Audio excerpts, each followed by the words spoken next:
Alright, stick with me. We're diving into an age where mutated beasts and humans walk the same earth. When humanity is no longer the apex predator and gates to other worlds rip open, a normal life becomes a very dangerous thing. Luckily, during this chaos, a portion of humanity awakened the ability to control these mutated creatures. They were called Beast Tamers, and their monsters were known as tamed beasts. This young man was an exceptionally talented tamer, a rising star in his field, but his so-called friend murdered both him and his tamed beast, staging it to look like an accident so everyone would believe Duong died in a genius-level beast hide. As his consciousness faded, Duong swore that if he got a second chance, he would never let anyone harm him or his companion, Xiao Bai, ever again. And it seems fate was listening to the dying man's plea, because the next thing he knew, Duong opened his eyes again, waking up in his own familiar bed. At first, he thinks it was all a dream. But then, the TV news reports on the third season of the Beast Tamer trials, a contest that took place when he was just 17. That's when Duong knew he had regressed back to his school days. Better yet, he came back with the god-tier spiritual power he had in his previous life. Yeah, it's completely unscientific. But in a world where beast tamers are real, is rebirth really that much of a stretch? Just as he thinks this, he hears a rustling beside him. He grabs the blanket and rips it back, and the sight before him nearly gives him a heart attack. A beautiful, white-haired, and completely naked girl is lying right there in his bed. Now, pay attention, because this is where things get complicated. And Duong realizes this white-haired beauty is none other than Xiao Bai, his tamed beast. She came back with him. But one question remains, why did she turn into a knockout beauty that could cause a fatal nosebleed? Normally, tamed beasts have two forms, a combat form and a normal form. But Duong had never ever heard of them having a human form. Xiao Bai doesn't get it either. All she knows is that after the explosion her friend caused, she woke up looking like this. The weird thing is, Xiao Bai can feel immense power inside her, but no matter what she tries, she can't change back into her original dragon form. On the bright side, being human gave her two new soft mounds of flesh that are really fun to touch. Xiao Bai has no clue. Get your hands off me! And somehow, they end up wrestling on the sofa. But here's the thing. You and I are about to witness some truly terrible timing. Just as his sister throws the door open, she sees her brother pinning down a strange girl. Worse, the girl is taunting him, asking why he won't make his move. The result? Duong gets an earful from his sister for bringing a girl home just to bully her, leaving his face swollen with shame. Forced to improvise, Duong cooks up a more believable story. He claims Xiao Bai is a friend whose family is in trouble, so she's just crashing for a few days. Yin Cheng doesn't look happy, but it's easier to swallow than the truth about his regression. Suddenly, all the color drains from Duong's face. He hears terrifying sounds of slaughter and killing intent ringing in his head. He thinks it's a hallucination, the echo of the beast tied from his past life. Turns out, it's just the TV. Breaking news. A D-class beast tide erupted at 4 p.m. on Longping Commercial Street. Now pay attention, because this is where his future knowledge comes into play. An evacuation order is issued for all nearby residents. And that Longping Commercial Street, yeah, it's practically in Duong's backyard. The whole area is in chaos. The leader of this beast tide is a Qingbo Shi, a vicious D-class mutant. Even as the military unloads everything they have, the creature is completely unfazed. To make matters worse, the Qingbo Shi is backed by countless other monsters, making the suppression effort a nightmare. Soldiers are being thrown around like toys. The Qingbo Shi's attack and defense far exceed the army's predictions. The firepower they brought simply isn't enough to control this outbreak. It must be a dragon hybrid. This level of defense is rare for a D-class beast tide leader. A woman's voice cuts through the chaos. It's Lu Xinghong. She's a master-rank beast tamer. After taking one last drag from her cigarette, Lu Xinghong and her beast charge to the front lines, while soldiers fall back to distract the monster. Though she's just one woman, Lu Xinghong fights with ferocious courage. The sword in her hand flashes, striking the Qingbo Shi's throat and making it roar in pain. She gets knocked back, but immediately recovers and re-engages. After a few clashes, Lu Xinghong finally understands why this beast is so terrifying. And Duong, relying on his past life's experience, already knew this is a mutant. And if that Qingbo Shi makes it to his house, it's going to be a very big problem. He has to stop it, for his own safety and for his family's. With that, Duong steps onto the balcony to observe the situation. The street is already engulfed in flames. He figures if he just releases a tiny bit of his spiritual pressure, no one should be able to pinpoint his location. I know what you're thinking, and yeah, a tiny bit for him is still insane. Damn humans. I'll kill you all. The beast's repeated threat is getting on his nerves. So, Duong unleashes his spiritual power. Despite the distance, his god-tier strength is more than enough to make the Qingbo Chi freeze in its tracks. Down below, the sharp-witted Lu Xinghong immediately notices the mutated beast has stopped moving. This is their chance. She quickly orders her squad to focus all their firepower on the creature's jaw and throat. The defense force instantly regains the advantage, just for a moment. Now that she has a second to think, Lu Xinghong isn't sure if what she felt was real or just a hallucination. Meanwhile, back at Duong's place, seeing that the chaos has died down, he relaxes. The defense force can handle the rest. He heads back inside to reassure his sister and Xiao Bai. The beast tide will be dealt with soon. Just stay inside and you'll be safe. And Chang is still worried, but her brother's confidence helps calm her down. Next, Duong starts assigning sleeping arrangements. Since they have a guest, he tells Xiao Bai she can take the living room. No, she protests immediately. I want to sleep with my master. And Chang, who has no idea about Xiao Bai's true identity, shoots them both a suspicious glare. The beast tide was soon brought under complete control, returning peace to the Longping district. That night, at the local beast garden, 2 guards are on patrol. Hey, how much do you think we can skim from tomorrow's inspection? One of them asks. Depends on the higher-ups. They eat the meat, we get the soup. The other guard replies, they say it's for the students' safety, but those examiners just herd them into the test site. A job I could do in my sleep. The man is cut off mid-sentence by a huge splash. He turns around in shock to find his colleague gone. Only his uniform cap is left floating on the surface. And trust me, what happens next is a whole new level of trouble. Back then, he couldn't even save himself from the beast that dragged his colleague into the lake. But that tragedy doesn't stop the next day's exam. And Duong and Xiao Bai arrive early, and trust me, you're about to see how a regressor plays this game on easy mode. The place is packed with students. This exam is supposedly the first step to becoming a beastmaster for those with awakened spiritual power. But in reality, it's a brutal battleground for universities to show off their top freshmen. A war between schools, disguised as a test. New students are sent to random beast zones. Usually, just taming a normal level 1 beast is enough to pass and earn the rank of a first-level beast master. Master, let's just go home and sleep. I'm so tired. Xiao Bai, completely bored, tugs on his sleeve. Yeah, that word master is going to cause problems. And just like that, they're the center of attention. And Duong is mortified. They agreed she'd just use his name in public, but Xiao Bai never listens. I told you, just call me by my name when we're out. That's an order from your master, and Duong says, dead serious. Fine, she pouts. Their conversation is cut short when another girl calls his name. He turns around to see Shen Menjiao, the headmaster's daughter. She was one of the first friends he and An Chang made at the academy. And Duong, I finally found you. You have to do your best today. Shen Menjiao says this with a gentle voice and a kind gesture. And Duong's eyes light up when he sees her. Thanks, Menjiao. You too. Xiao Bai watches from the side. As a newly humanoid beast, she doesn't get human subtleties. All she sees is a weird smile and assumes this girl is bad news for her master. After greeting An Duong, Shen Menjiao finally turns to Xiao Bai. In response, Xiao Bai lets out a massive yawn, leaving the other girl completely stunned. And Duong, mortified, quickly explains she's just sleep-deprived and a little slow today. He then thanks Shen Menjiao for helping him get the paperwork for Xiao Bai to even participate. Don't mention it. I was just happy you asked me for help. Her gentle act makes Duong feel like he's standing before an angel. Just like his past life, she's always so kind. He wanted to chat more, but the exam was starting. She urges them to hurry to the registration hall, and Duong remembers what's important, dragging Xiao Bai along. But watch this as Shen Mengyao watches them leave. That angelic smile twists into something ugly. Turns out, she's no angel, just a very good actress. She strokes her contracted beast, the Yuming, resting in her hand, and grits her teeth. What a headache. Where did this girl even come from? How can I make him see only me? The Yuming senses its master's dark emotions and thinks to itself, here we go again. Elsewhere, and Duong finishes registration just in time. Now, all they have to do is wait. But right then, a girl slams right into him. She looks frantic, with tears in her eyes. And the main thing is, she looks incredibly familiar. He's definitely met her in his past life. A large, fat man follows right behind her. Seeing in Duong's suspicious gaze, the man explains that she has low blood pressure and he's just taking her to the infirmary. But looking at the girl's terrified, trembling state, and Duong knows this isn't nearly that simple. A past tragedy is about to repeat itself. Come on, let the teacher take you to rest. You don't want to perform poorly later, do you? He whispers in her ear, and she immediately loses all will to resist.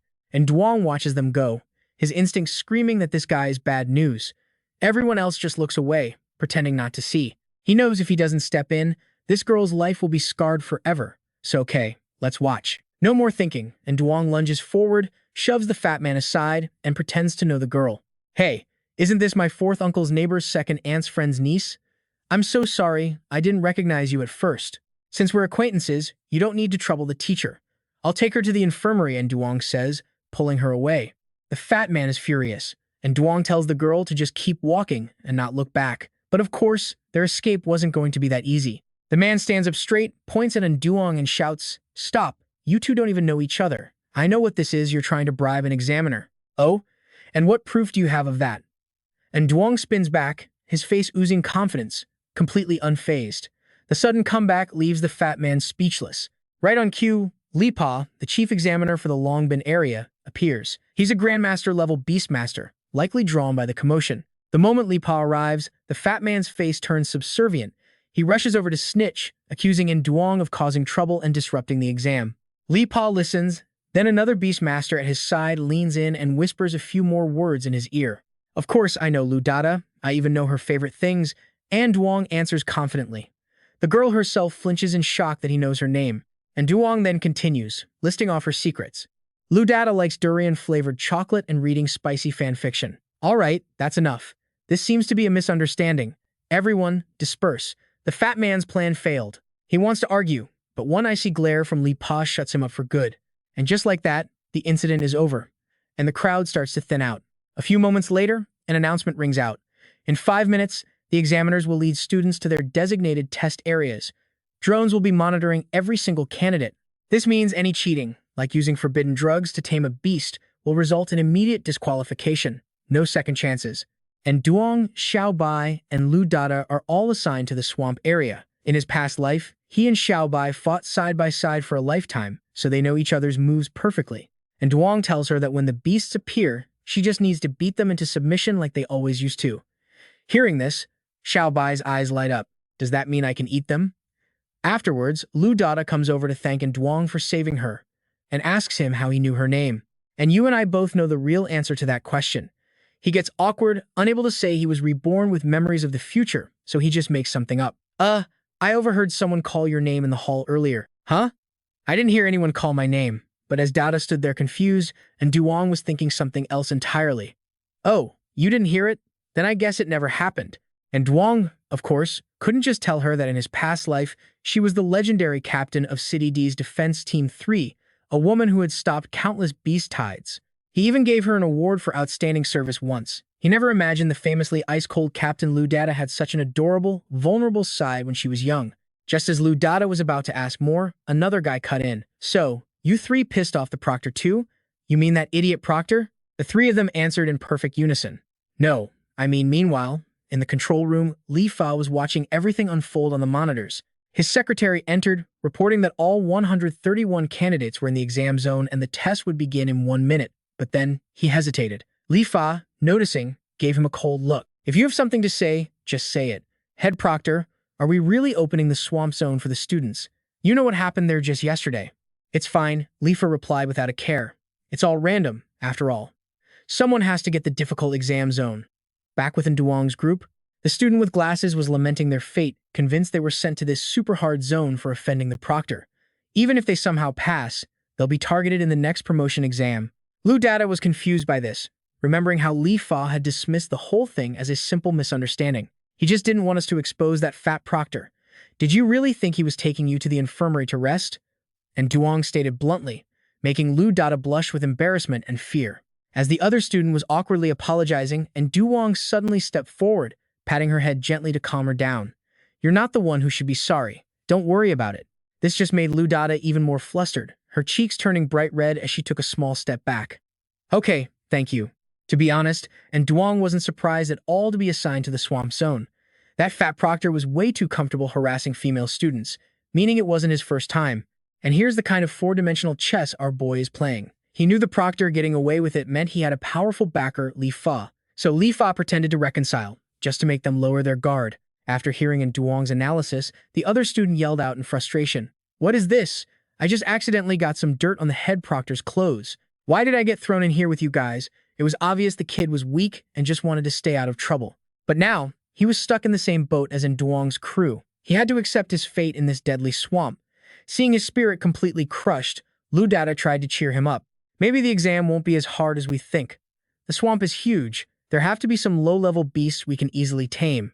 The moment she finished speaking, the water erupted. Something massive shot towards them at incredible speed, and Duong was the first to react, screaming for everyone to get back. Lu Data wasn't fast enough, but Bai Xiaolong scooped her up in a princess carry, retreating to safety. Only then did the four of them get a clear look at their new friend.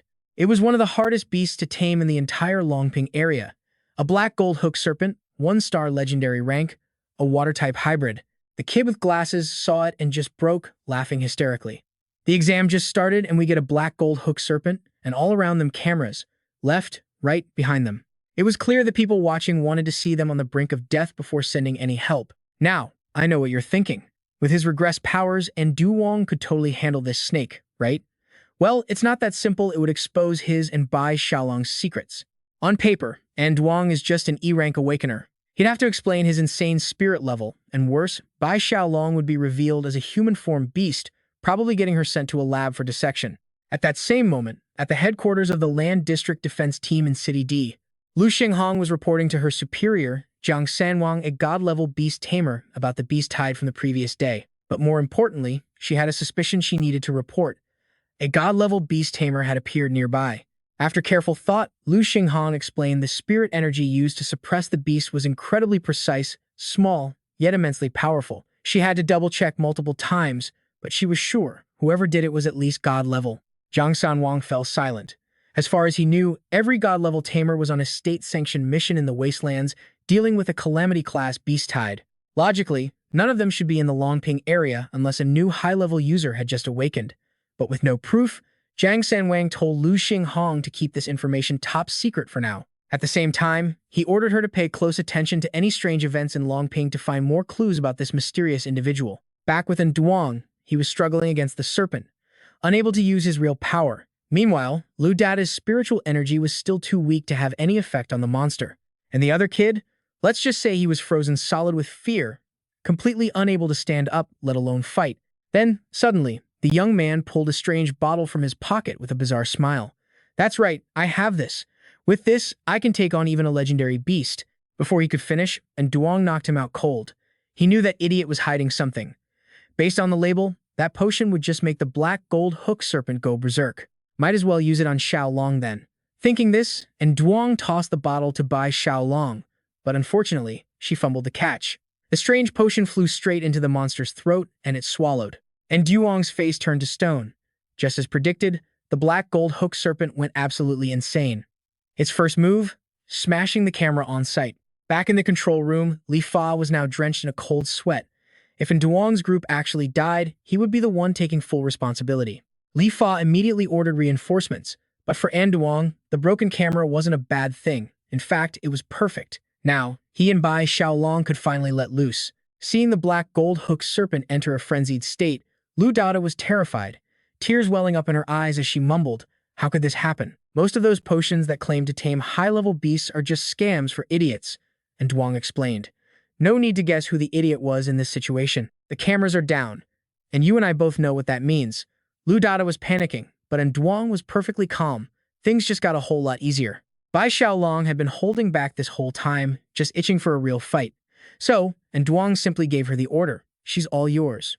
Bai Xiaolong was buzzing with excitement. This was her very first test drive after getting her human form back. The black gold serpent coiled for a second to build power, then blasted a fireball right at her. But you and I are about to see she isn't scared. She's absolutely thrilled.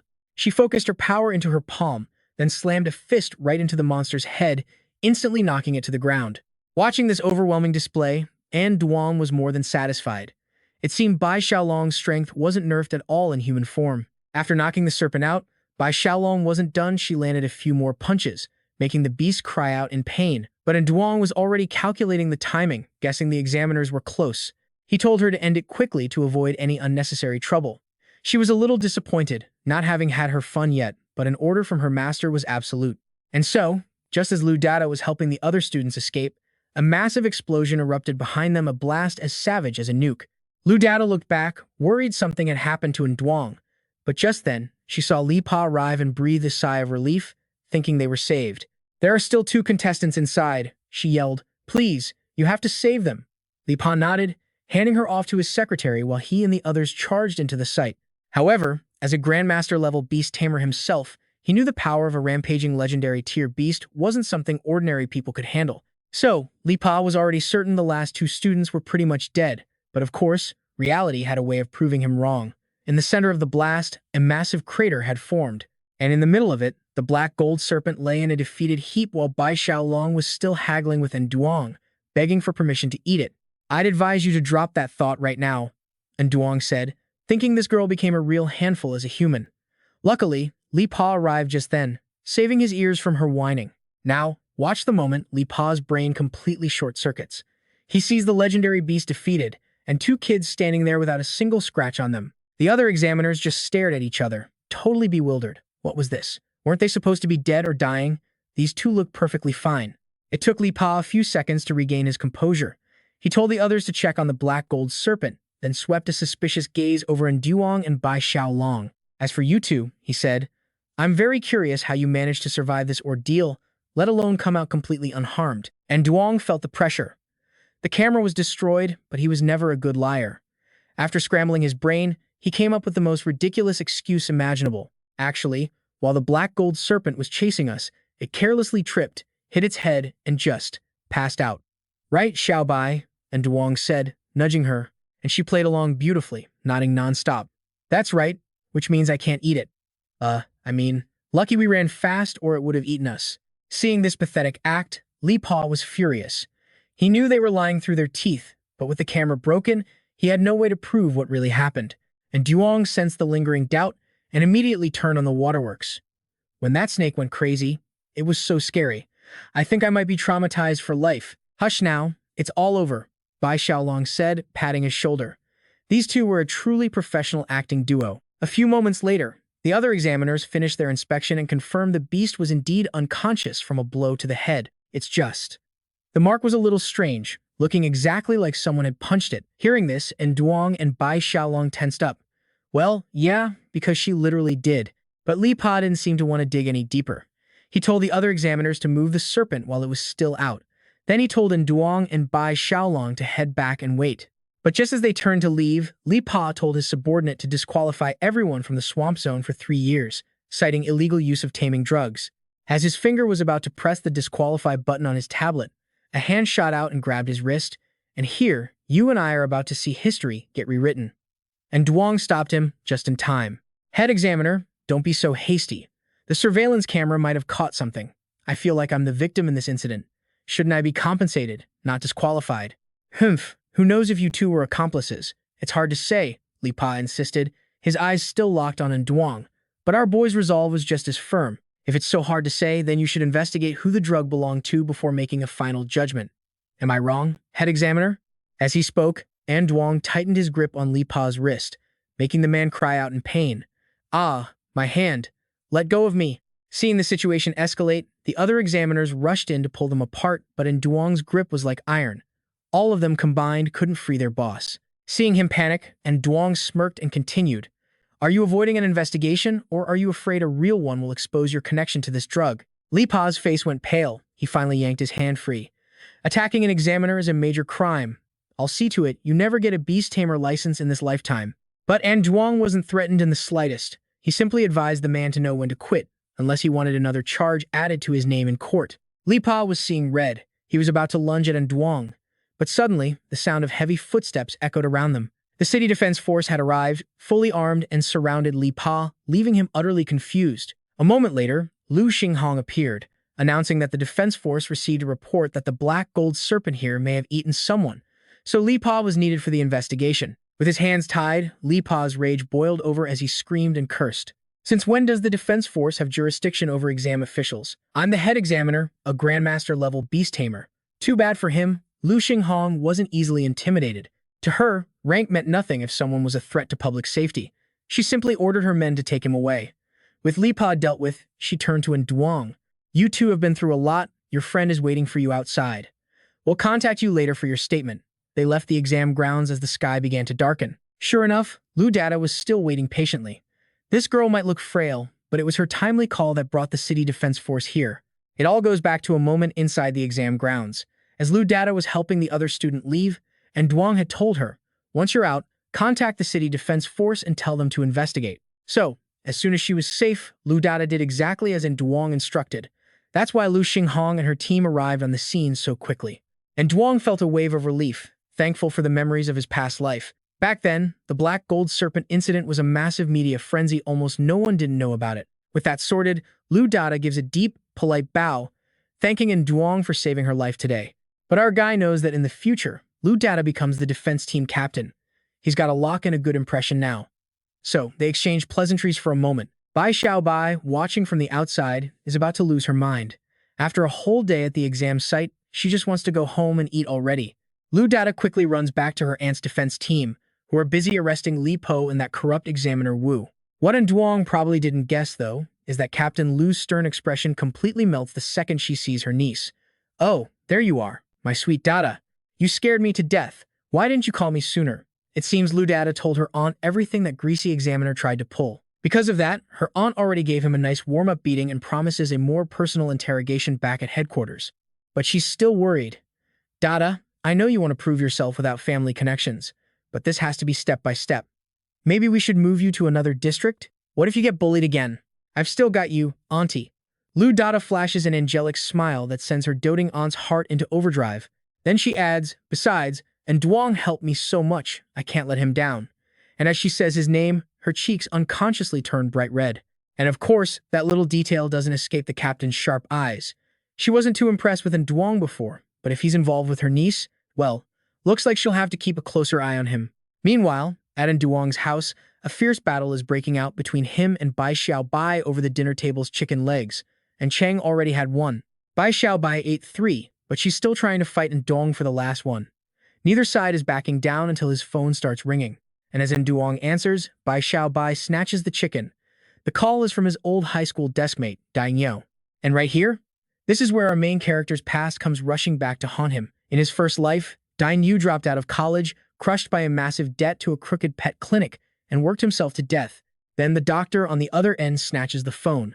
The scumbag tells Duong to bring 100,000 by 7 p.m., or something very bad will happen to Dai Go. Hearing that number, Dai face strains of color. 100,000, why don't you just rob me at gunpoint? He screams into the phone for Duong not to come, that he'd rather get beaten than be robbed like this. His voice is broken, mixed with pain grunts. They're already hitting him. After all, Dai Gyu's pet beast, Bo, is a gentle soul. It could never go berserk. The final image of Dai Gyu in his past life still flashes in Duong's mind. Not long after he died, Bo passed away from pure grief. That's why, in this life, Duong swore he would protect them both. At the clinic, Dai Yu is still tied to a chair by these heartless vets. His pet, Bo, is caged up illegally. After a long argument, the thugs are about to beat Dai Go again when Duong finally appears. Seeing him, they just grin and lock the door tight. "You little punk. The price was 100,000, but you just had to go and injure my men. If you want this to go away, it'll cost you 200,000. If Dai Yu wasn't tied up, he would have exploded by now. These scumbags just keep getting worse. This is straight up extortion. Okay, I know what you're thinking he's gonna pay, right? Yeah, think again." And Duong is perfectly calm. "You're right. To treat a berserk beast, plus other fees. That number is reasonable." The thug smirks. "Good. Hand it over and we'll let you go." "I think there's been a slight misunderstanding." And Duong says coolly, "I meant you have to give me 200,000. That sentence makes the entire room go silent. "What? Are you joking?" And Duong doesn't answer. But just then, all the lights in the clinic suddenly click off. And in the pitch blackness, a pair of huge, glowing eyes snaps open. Once the thugs realize what's happening, they start to panic.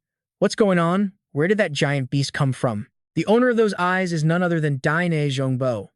Before coming in, Duong had told Xiao Bai to release it on his signal. Bo emerges from the dark in full battle mode, looking ready to charge at any second. Dai panics, but Bo isn't listening to his commands anymore. At that exact moment, Dai Hao feels something behind him. It's Xiao Bai, stealthily cutting his ropes. In less than a minute, he's free. As soon as his limbs are free, he rushes towards Bo, but Duong stops him. "Dai Yu, calm down. Something's wrong with him. It looks like something stimulated him into a berserk state. Even if you go over there, it won't recognize you. It's lost all reason." Dai Yu knows he's right, but he's still terrified for his pet, and Duong just reassures him again. Compared to Bo, those thugs are the bigger threat, so let's just let him handle them. seeing Bo charging at them with absolutely terrifying force. The thugs know they're no match and scatter. Bo slams forward and with a massive crash, takes out an entire clinic wall. Dying Yu is just speechless, but after the shock wears off, he sees his pet is perfectly fine and is now chasing the terrified thugs. They have no choice but to run, even climbing a large pillar to escape. They can't figure out how the normally harmless Bo is so overwhelmingly powerful in its battle form. That pillar doesn't help them for long. Bo hits it just once, and the whole thing comes crashing down, sending the thugs tumbling like bowling pins. As Bo closes in, they start screaming, "This is your beast, right? Please, make it stop. We were wrong. We'll do anything." And Duong repeats his words from before, 200,000. The leader's face goes white as a sheet as he tries to bargain. 200,000 is too much. I'm a bit short on cash. How about a 50% discount? And this move right here is what separates a regular hero from a regressor. You and I just saw him secure a pawn for his future chessboard. I won't take a single coin, but you will agree to one condition. You will share all your inside information with me, and you will help me whenever I ask. For them, this offer is way worse than just paying the money. What Duong wants is dirt information that can never be made public. He knows they won't agree easily, so he just turns to leave. If you don't agree, I can't help you. And behind them, Bo is getting dangerously close. If that thing hits them one more time, they're dead. In that moment of pure desperation, the leader makes a very difficult decision. He screams his answer. "All right, I'll talk. We'll do whatever you say. Just make it stop." And just like that, the rampaging bull froze solid. Or more accurately, it was lifted into the air by Duong's power. "Since you agreed, we'll make it official. Trust me, you don't want to find out what happens when you go back on your word." And this is where you and I see just how in control our guy really is. The vet nodded so fast you'd think his life depended on it. Then, Duong dispelled the bull's battle form, turning it back into an adorable calf. But he noticed something else, a strange magical seal on its stomach. The little bull was still fuming. The berserk energy hadn't been purged yet, making it stomp its hooves in rage. And Duong just told it to relax. He already had a solution, a direct spiritual power transfer. Usually, calming a beast's fury requires incredibly rare and expensive materials. The higher a beast's rank, the harder that rage is to control. It's one of the main reasons beast stampedes even happen. Yet, Duong casually soothed all that violent energy with ease. After the owner and beast had their tearful reunion, he asked the quack about the seal. The man's face went white, and the whole ugly story came spilling out. He admitted he'd been targeting the mystic beast. When its owner brought it in for a checkup, he'd used a powerful anesthetic, then harvested some of its vital organs to sell on the black market. The owner absolutely lost it, grabbing the vet by the collar. "You scumbag. No wonder." It went into a rage. "Did you ever stop to think how its master me would feel about any of this?" Meanwhile, Xiao Bai leaned in and whispered to Duong that while she was searching for the bull earlier, she'd spotted several more mystic beasts locked up in the clinic's basement. And here's where you and I see Duong's brilliant, calculating mind at work. This isn't just about justice anymore. He told the owner to calm down and check on his bull, since that rampage burned a ton of stamina. "Leave these guys to me," he said. The owner wanted to beat them senseless, but he listened. Now, it was just Duong and the clinic's sleazy boss. Time to get down to business. "All right, let's talk about our little agreement. You've been running this scam for a while. You must have a lot of stolen beasts stashed away, right? Take me to them." Now, the guy obviously wasn't happy about it, but he knew he had no choice. He was completely outplayed, so he led Duong to inspect the cages. The moment he scanned the room, Duong's eyes locked onto one particular beast. The vet quickly stammered that he'd just found it on the road by chance. He claimed he wanted to heal it and sell it, but it was too aggressive to get near. Then he had the nerve to suggest they just cut up the thunder leopard now. Its organs would fetch a high price, and letting a rare beast just die would be a waste. Before Duong could even react, the owner lunged forward, ready to throw another punch. "And you have the nerve to call yourself a beast doctor? Don't." The vet threw his hands up, then turned to Duong, pleading. "I'm telling you, that thunder leopard won't even make it through the night. If you want a beast, I can find you a much better one." "Not interested," and Duong replied flatly, approaching the cage. With every step, he could feel the immense power rolling off it in waves. The vet wasn't lying. This creature was seriously aggressive. When he was just 2 meters away, the leopard shot out a blast of raw energy. The others panicked, but with a simple flick of his wrist, Duong completely neutralized the attack. Its base energy is still intact," he mumbled, before opening the cage door. Instantly, the thunder leopard burst out. It leaped high into the air and unleashed a violent storm of lightning across the entire room. The vet was scared out of his mind, scrambling for cover anywhere he could find it. "Get back," he screamed. "Last time we got hit by that." It was then he realized and Duong hadn't moved an inch. He wasn't running. He wasn't even flinching. A solid barrier surrounded him, rendering the beast's lightning completely useless. He just patiently waited for the thunder leopard to wear itself out before pulling it into his field. He kept trying to calm it down, telling it not to be afraid, but the thunder leopard was still in a state of absolute panic. The clash of energies between them erupted in a massive explosion. The others were far enough away to be safe, just blinded by the light. The owner was terrified, sure that Duong had been seriously hurt, but when the light faded, Duong was standing there, completely unharmed. He had already subdued the thunder leopard, which now sat calmly beside him. The poor thing had used up nearly all its energy in that desperate attack. If it kept going, it wouldn't last much longer. Realizing this, Duong acted. A moment later, the thunder leopard opened its eyes, but now it looked like an adorable plush toy, a complete 180 from the berserk monster it was moments ago. Duong had successfully contracted the mutated beast, leaving everyone, especially Dai Nu, completely speechless. They'd been friends since high school, but he had no idea when his buddy, who he always thought was kind of a slacker, had gotten this unbelievably powerful. The thunder leopard was already looking much better. Once a contract is formed, a master can share spiritual power. This should have been a great moment, but Xiao Bai, who'd been silent until now, suddenly screamed, "I do not approve." The three guys in the room stared at her, only to find her entire body enveloped in a terrifyingly powerful aura. The reason was pretty obvious. Xiao Bai was jealous. Incredibly jealous that her master had just contracted another beast right in front of her. "You better have a good explanation, or I'm done with you." And Duong was in a tight spot. He'd been so focused on saving the leopard that he'd forgotten about Xiao Bai and the legendary possessiveness of her dragon clan. After a moment of panic, he came up with a plan. Soon they were at Anwu Longping Street, a bustling place full of bright lights and food stalls. "Roasted pigs trotters, coming right up," the vendor shouted. Nearby, Xiao Bai sat glaring daggers at the little leopard. She moved closer, her voice ice cold. "Don't you dare touch that." Her demonic tones startled the little creature so badly it leaped onto Duong's shoulder for safety. He just chuckled. All right. Tears welled up in Xiao Bai's eyes. "I'm never speaking to you again. You promised it would only be me. You're a liar." Seeing her like this, Duong felt a pang of guilt. "Little Bak," he began, "do you remember the beast tied back in Shuyan Kong City?" Her tears were still flowing freely. He continued, "At that time, I had just become a Grand Master and you had just evolved. It was the first time we faced a Calamity-class beast, that incredibly ugly wild boar. And this, right here, is the moment you and I finally understand. This isn't just about power. It's about changing a future he's already lived through. It buried almost everyone in that city. Against monsters like that, can we really win with just the two of us?" She was starting to understand. Xiao Bai hesitated, and Duong put a large drumstick on her plate. "Even when we reached the godly emperor level, we still couldn't escape their schemes, could we?" At the mention of that name, Xiao Bai remembered a certain despicable face. She gritted her teeth. That bastard, Xiao Lichi. And Duong placed the food in her bowl. "Even if I make contracts with other beasts." But in his heart, he thinks, "You're irreplaceable, Xiao Bai." She pouts, and that seems to satisfy her. He keeps the real reason to himself. "I never want to watch you die again." Instead, Duong just smiles. "Come on, go say hello to Xiao Si." Xiao Bai walks up to the panther and declares, "The master already gave you a name. From now on, I'm your boss. If you get in trouble, I'll protect you." Xiao Si just glances over, completely unimpressed. That, of course, sets her off, and she immediately powers up, ready to throw a punch. And Duong just sighs. Sometimes, this second life feels like more trouble than it's worth. The next morning, at Hongxiang Vocational Academy, a desperate shout echoes through the air, and Duong is sprinting for his life, a sense of dread creeping in. Oh no, it's old Lu, the iron-faced. The guard smirks. "Trying to run past me? Not a chance." And yeah, this is the school's security guard, Lao Lu. And Duong glances back at Xiao Bai. "Damn it, Xiao Bai, execute Plan A."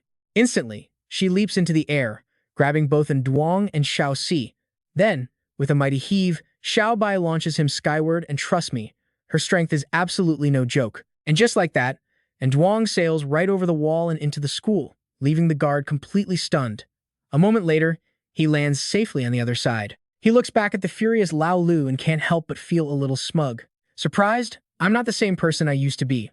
This time, he thinks, I'm taking back everything. But before he can finish his thought, his face smashes right into someone's rear end, making him yelp.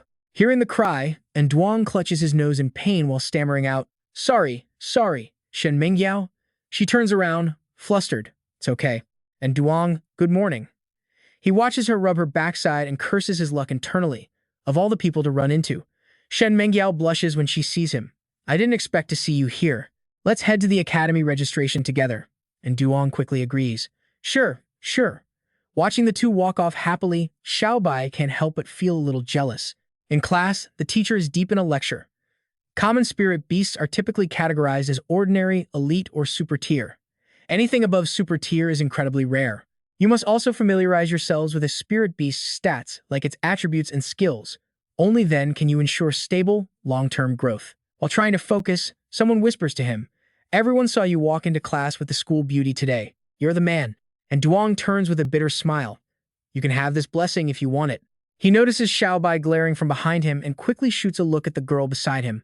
Why is Xiao Bai angry again? The teacher continues. "Next month, the Spirit Beast Challenge will begin.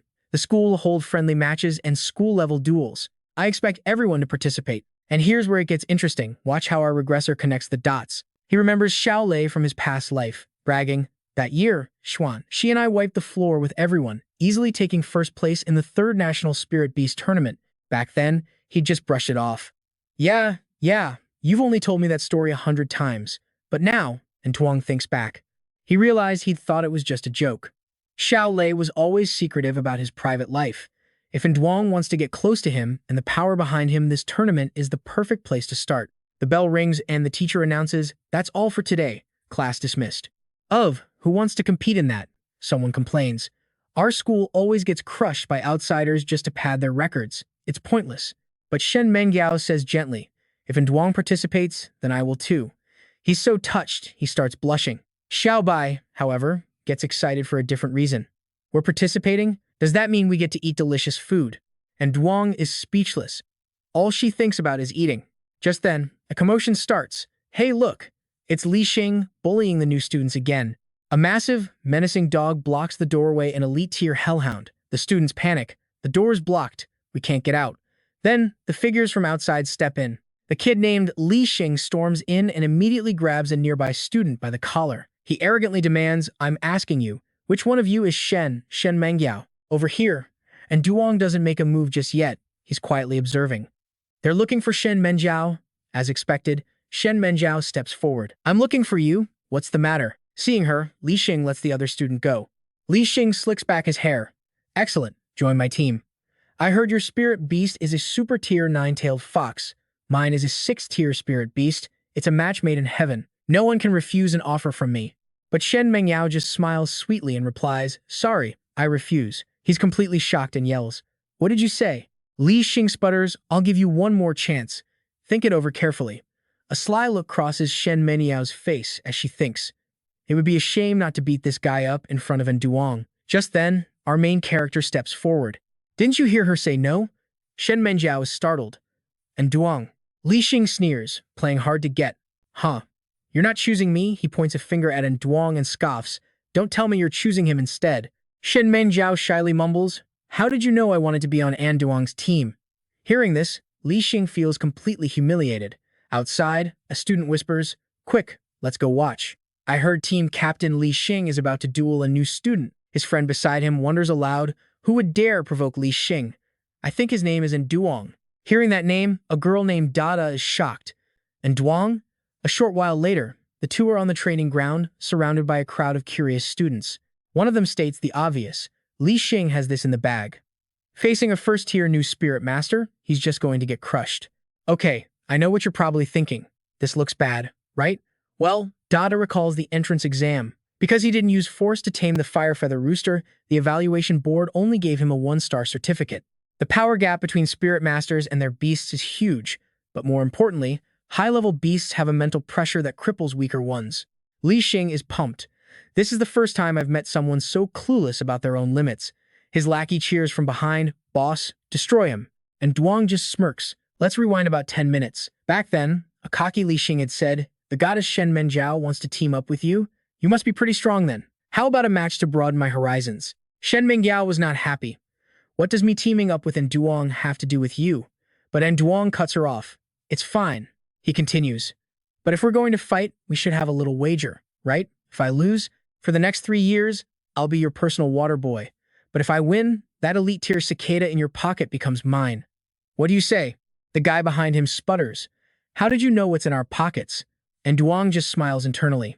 Earlier, Xiao Si had smelled the unique aroma given off by the cicada. In that moment, Li Xing shouted, "Fine. I'd love to have a spirit beast duel with you." Xiao Bai just scoffs. Another idiot tricked by the master. Back in the present, Dada is still staring intently at An Duong on the arena floor, and Duong pats Xiao Si. Just seize the opportunity when it comes.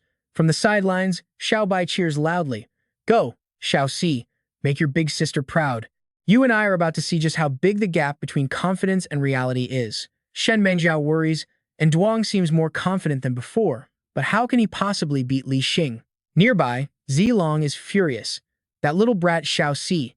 Meanwhile, Li Xing's dog is still glaring, ready to attack. At that moment, the general rushes forward, its eyes glowing like headlights. Xiao Si just stands there, looking as helpless as a little worm. But just as the general lunges to bite, Xiao Si nimbly leaps into the air. The general's glare, combined with its hellish aura, is enough to send a chill down anyone's spine. The dog continues its assault, unleashing a blast of purple flame straight towards Xiao Si. All right, you and I are jumping straight into the action, where it looks like this little furball is getting completely outmatched, but appearances can be deceiving. This lightning leopard is the fastest beast I've ever seen, but dodging isn't winning. It has no real power and looks like it's about to die a miserable death. Li Jing smirks, advising our guy to just give up, sneering that his little pet can't take much more. But Duong's calm expression throws him off. He's not worried at all. Before anyone can process it, the crowd erupts in gasps. Back on the field, Duong's little companion is now surrounded by its own crackling lightning. Li Jing furiously screams a command, Qi Xuan, use your mental suppression, attack it from below. But the moment he gives the order, Duong's pet's eyes begin to glow, and just like that, it switches from defense to offense, while the other beast, Xiao Zi, turns to flee. A silver light glows from its body, making Shen Mengjiao tense up as she watches. This is bad. Over on the side, Dada is even more panicked. Did she push herself too hard? Xiao Zi is sent flying, its small body hitting the ground, seemingly unable to get back up. The tiny leopard lies unconscious on the ground as Qi Xuan slowly stalks towards it. Its cold eyes are locked onto Xiao Zi, the general looking like it's about to tear its motionless opponent apart. Slowly, Qi Xuan opens its mouth, revealing its sharp, deadly fangs. But suddenly, Xiao Zi's eyes snap open. It lets out a piercing roar, and the dark flames covering its body instantly vanish. As if it was never even injured, it stands up and glares right at Qi Xuan. It roars again, then charges forward like the wind. Xiao Zi slams its entire body into its opponent with incredible force, making Qi Xuan's face twist in pain. The beast is thrown violently to the ground. Seeing his prized pet defeated, Li Jing screams in disbelief. Impossible. Then, Qi Xuan reverts to its original form. Xiao Zi runs over happily, and Duong praises it. Well done. He explains that Xiao Zi's secondary skill causes paralysis, but it requires physical contact. Now here's where it gets interesting. Once it found an opening, it could overcome the mental suppression. Meanwhile, Qi Xuan whimpers pathetically, earning a curse from Li Jing. Useless trash! Li Jing grinds his teeth and yells in pure rage, "You useless thing! You screwed up when it mattered most." And Duong watches the scene and understands. So that's how it is. Meng wonders what's going on. Suddenly, Qi Xuan cries out in pain and collapses. Li Jing is stunned. "General, what's wrong with you?" He storms over to Duong, fuming, "It was you. You definitely told that rotten rat to do something to my general." Li Jing clenches his fist, ready to teach Duong a lesson. Shen Mengjiao sees it coming and shouts in alarm, and Duong, nether spirit. But what happens next shocks everyone. And Duong easily catches Li Jing's punch. He speaks calmly, "Don't be so rash."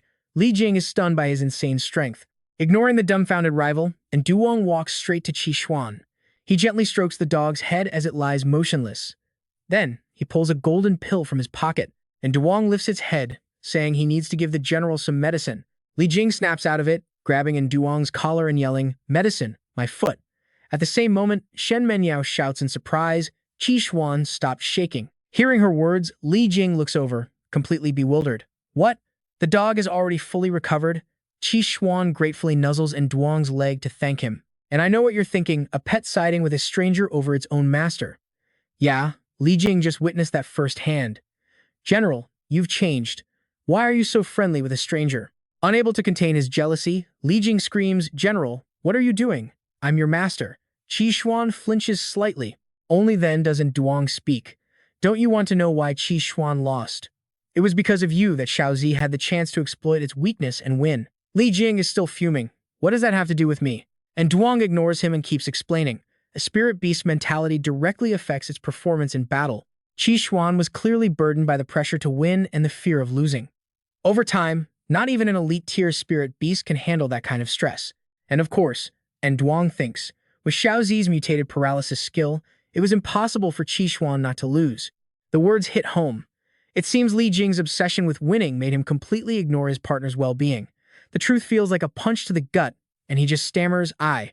Then Li Jing starts to reminisce. At first, I wasn't like this. When I first contracted with General, I was just happy. But they all said an elite tier needed to act like one. After every loss, he would take out his anger on Qi Xuan with harsh words. "You have no ambition. You embarrassed me again." Remembering its sad face and injuries after each fight, Li Jing asks himself, "Is this what I really wanted?" He crouches down and strokes his partner. "General, I'm sorry. I was too anxious. I completely ignored how you felt." Seeing he finally understands, and Duong gives a satisfied smile and tells his friends, "Let's go." But just then, Li Jing quickly looks up and shouts, "Wait." His followers immediately surround Duong, making Xiaozi hiss defensively. But then Li Jing pulls out an item. "A bet's a bet. Don't forget." Li Jing hands it over to Duong. "The scarlet orb is yours now." After they leave, Shen Menggao can't help but be amazed. "I can't believe it's only been a day and you've already contracted an elite-tier lightning leopard and beaten Li Jing." And Duong just laughs it off. It was all pure luck. Internally, he's groaning. "Man, I really just want to keep a low profile." Soon, and Duong reads a notice. 1 week until the friendship tournament. It's a 5 versus 5 team battle, one match to decide it all. This is different from the nationals. Usually, this tournament is for strong teams to build momentum.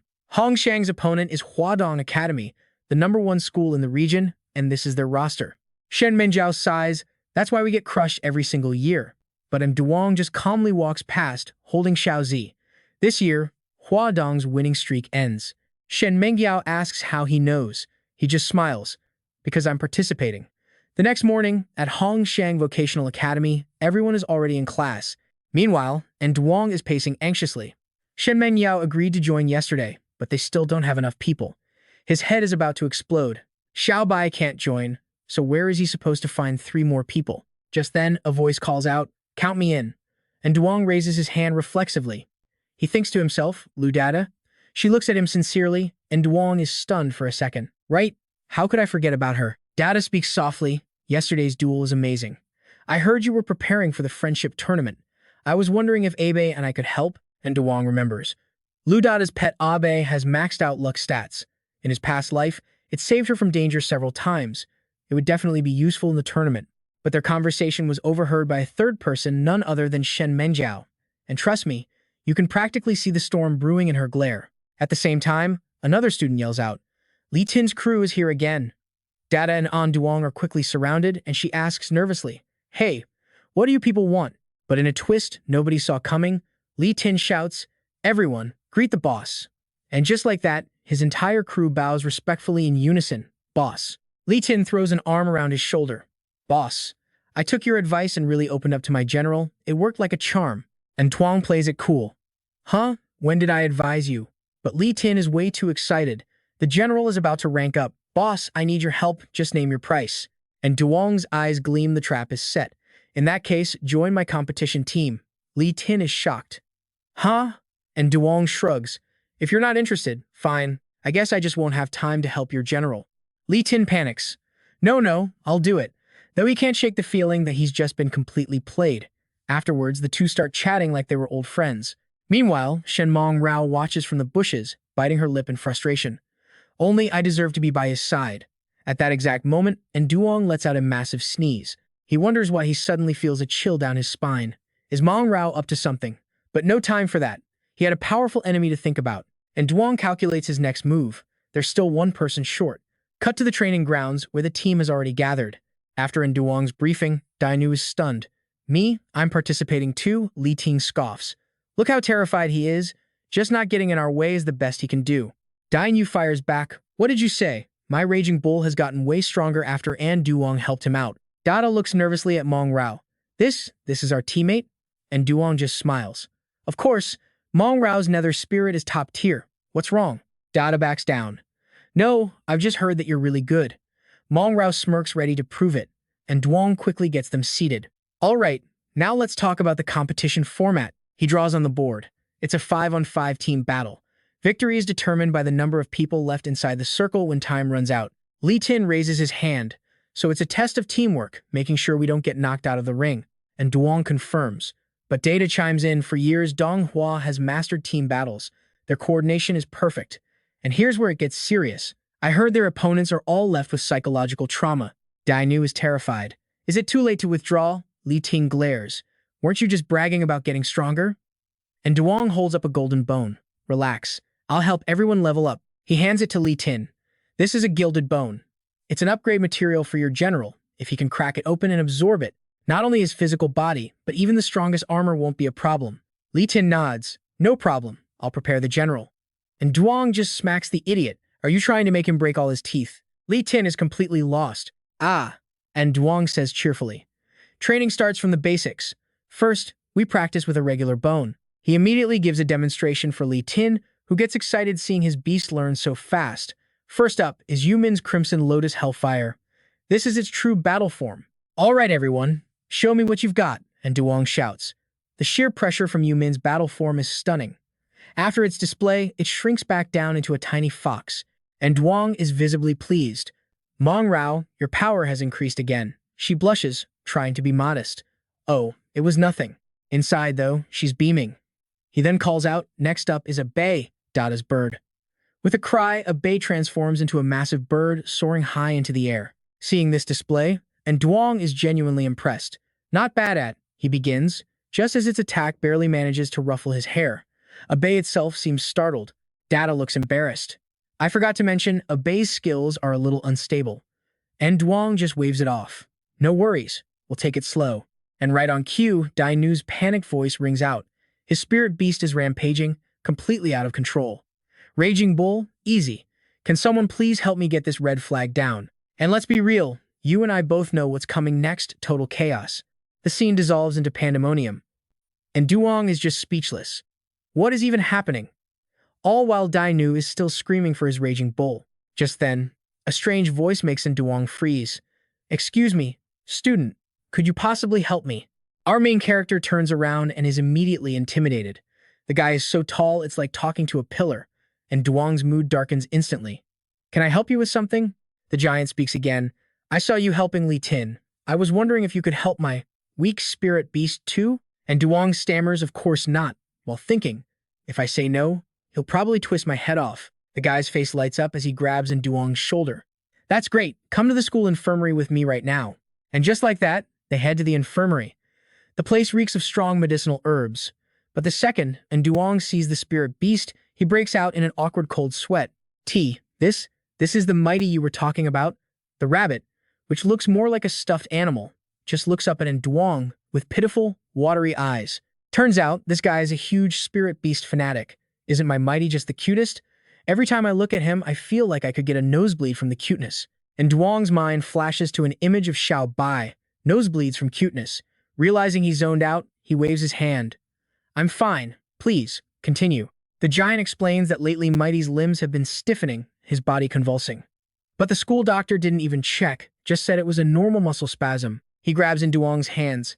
I just want to see if you can figure out what's wrong. At that moment, the doctor walks in. You again? I already told you. It's a simple muscle spasm. The owner looks defeated. But I massaged him like you said, and it's not working at all. The doctor replies, then massage him more. If there's nothing else, don't come back. I'm very busy. And Duong just smirks. Yeah, real busy. Having fun playing cards on your computer? The doctor freezes. What did you say? Flustered and angry, the doctor lashes out. Hey, you're here for treatment. You have no right to question what I'm doing. And Duong points to Mighty. Then please, examine this spirit beast for me. The doctor reluctantly places a stethoscope on it. I can check 100 times. His heartbeat is normal. It's just a muscle spasm. But poor Mighty starts to seize, foaming at the mouth. And Duong observes calmly. White foam. Convulsions. Looks like food poisoning. Seeing the doctor ready a syringe, he snaps. What are you doing? The doctor scoffs arrogantly. Excuse me? Are you the doctor, or am I? Now get out of my way. He injects the needle into Mighty anyway, and in an instant, the rabbit's eyes change. They turn vicious, its fur bristles, and it sinks its teeth deep into the doctor's finger, who screams in agony. And trust me, this is where things get really interesting. Stick with me here. A sick pet is about to unravel a massive conspiracy, and our guy already knows every single move. Seeing the panic, and Duong steps forward, completely calm. He rattles off a list of ingredients: 10 grams of spirit herb, a water crystal stone, and 3 ghostvine roots, leaving the vet stunned. Right. And after a short while, Yimang starts recovering, its expression finally relaxing. The owner asks, and Duong, what was wrong with him? And Duong explains it wasn't a disease, it was a drug overdose. In his mind, he knows the name: Dreamheart, a drug that forcibly awakens a pet's power. But too much of it drives them berserk. From his past life, and Duong remembers this was a pricey black market item, but he's surprised to see it being used this early. The owner scratches his head. Impossible. My Yimang's food and medicine are handled by an expert nutritionist, and Duong's eyes narrow. Medicine, you say? That's right, he says. I take him to the nutritionist at the time-space training hall. He prepares everything, and Duong lays out the plan. Stop all his food and medicine immediately. Give him one of these pills for 3 days and just feed him normal food. He pats his shoulder. Don't worry, he'll be fine. Now, I'm leaving. The guy quickly stops him. Wait. Overjoyed, the owner bows. Thank you so much, and Duong. If you ever need anything, just say the word. Our guy just gets flustered. Way too close. Can't breathe. Later, Duong walks home, connecting the dots. The drug side effects got it banned in the future. That time-space hall has been ruining countless battle pets for profit. At that moment, a familiar bird appears in the sky. He recognizes it instantly. It belongs to Chu Hien. We cut to the Hoa Dong school, where everything is quiet. Chu Hien leads his group, checking his watch. Why is the Hong Tuong team so late? His goons laugh behind him. If those losers knew they were fighting us, they'd be terrified. Thang Fong is being too cautious. There's nothing to worry about from the Hong Tuong trash, one says. Chu Hien just smirks. This year's competition better have something new to keep me entertained. Now, pay attention, this is where his future knowledge completely turns the tables. And Duong has gathered his team, explaining the enemy's every weakness. First, Chu Hien's pet. It loves the smell of blood. Any low-level blood pet is useless against it. No exceptions. We all know how strong Hoa Dong is, he says. Lai Ting grits his teeth. That's only because I wasn't there last year. Otherwise, it would have been a different story. And Duong smiles. I like your confidence. You'll be our vanguard. The guy immediately chokes. Me? But how? Everyone laughs at his sudden cowardice, and then Duong moves on. Now that you know the basics, we're starting 1 week of intensive training. That's all for today. That night, while Chu Lu cooks a spectacular meal from normal ingredients, and Duong is also at work, using high-grade materials that only need simple preparation. He kneads the dough with an expert's touch, a unique skill that releases a warm, fragrant aroma. Finally, the meal is ready, and Duong calls over his pet leopard. Little guy, come here. The creature looks terrified, its fur standing on end. And Duong presents the bowl with a wicked smile. A top-tier dish, filled with love. Isn't it touching? Okay, I know what you're thinking. He looks like a villain force-feeding his pet. It looks bad, but the effect is incredible. Help me hold him. The little leopard backs away, but his sister grabs it. Kid, I had it way worse than you. Now open wide. The poor creature is so agitated by the soup that pure electricity begins to arc off its body, blasting through the room. This, of course, causes a massive blackout in the neighborhood. People start screaming, the power's out again. I was in the middle of a raid. What in the world was that? His roommate stumbles out of his room, rubbing his eyes. Dude, what are you doing in the middle of the night? But Duong just watches the transformation, a satisfied smirk on his face. And just like that, the little leopard evolves into its combat form, its power level jumping to a 3-star elite. His sister is stunned. He broke through that fast? What did you do? He hugs the newly powered-up pet. I'm getting him ready for the competition against Hoa Dong. Xiao Bai, however, gets jealous.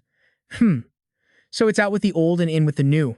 His sister is shocked. Hoa Dong, the #1 school in the district, they're the C team that represents our region every year. He just smiles at her. Then I'll definitely need your support. She scoffs playfully. Fine, I want to see how badly you're going to lose.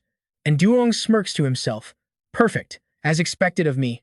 The next week is a blur of absolutely brutal training for the pets. Time flies, and before they know it, the day of the exhibition match is finally here. The announcer's voice booms across the stadium. Welcome to the match between Hoa Dong and Hong Tuong. First, let's welcome the Hoa Dong team. Chu Hien leads his squad onto the field with absolute confidence. His side is filled with elite fighters, each one handpicked for this very competition. The second they step out, the crowd goes wild, chanting their slogan. The announcer then moves on, and next up, the team from Hong Tuong. But in total contrast to Hoa Dong's grand entrance, and Duong's team just shuffles out, yawning and looking exhausted. The audience erupts in laughter. What is this team? A bunch of misfits? How dare they disrespect her master? Xiao Bai jumps up with a banner, cheering at the top of her lungs.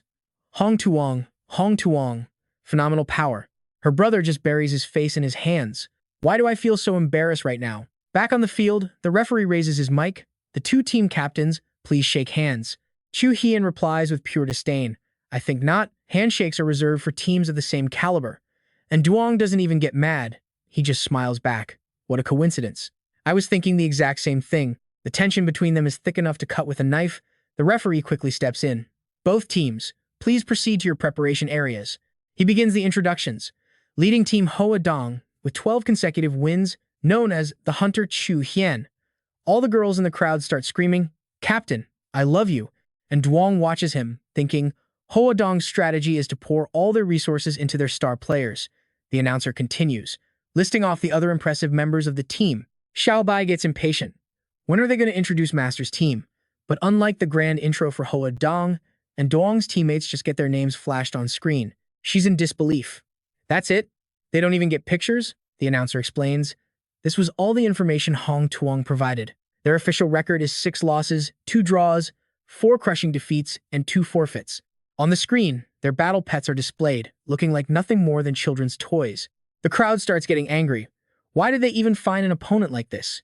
This is boring. I wasted my money on this ticket, but you and I both know what's coming next. The greatest upset this arena has ever seen. The whistle blows. No holds barred. 20 minutes on the clock. The team with the most spirit beasts left standing wins.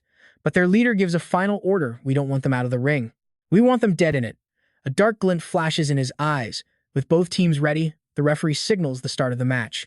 The enemy's beasts are just as nasty as their masters, charging forward the second the match begins. But on Duong's side, they're ready.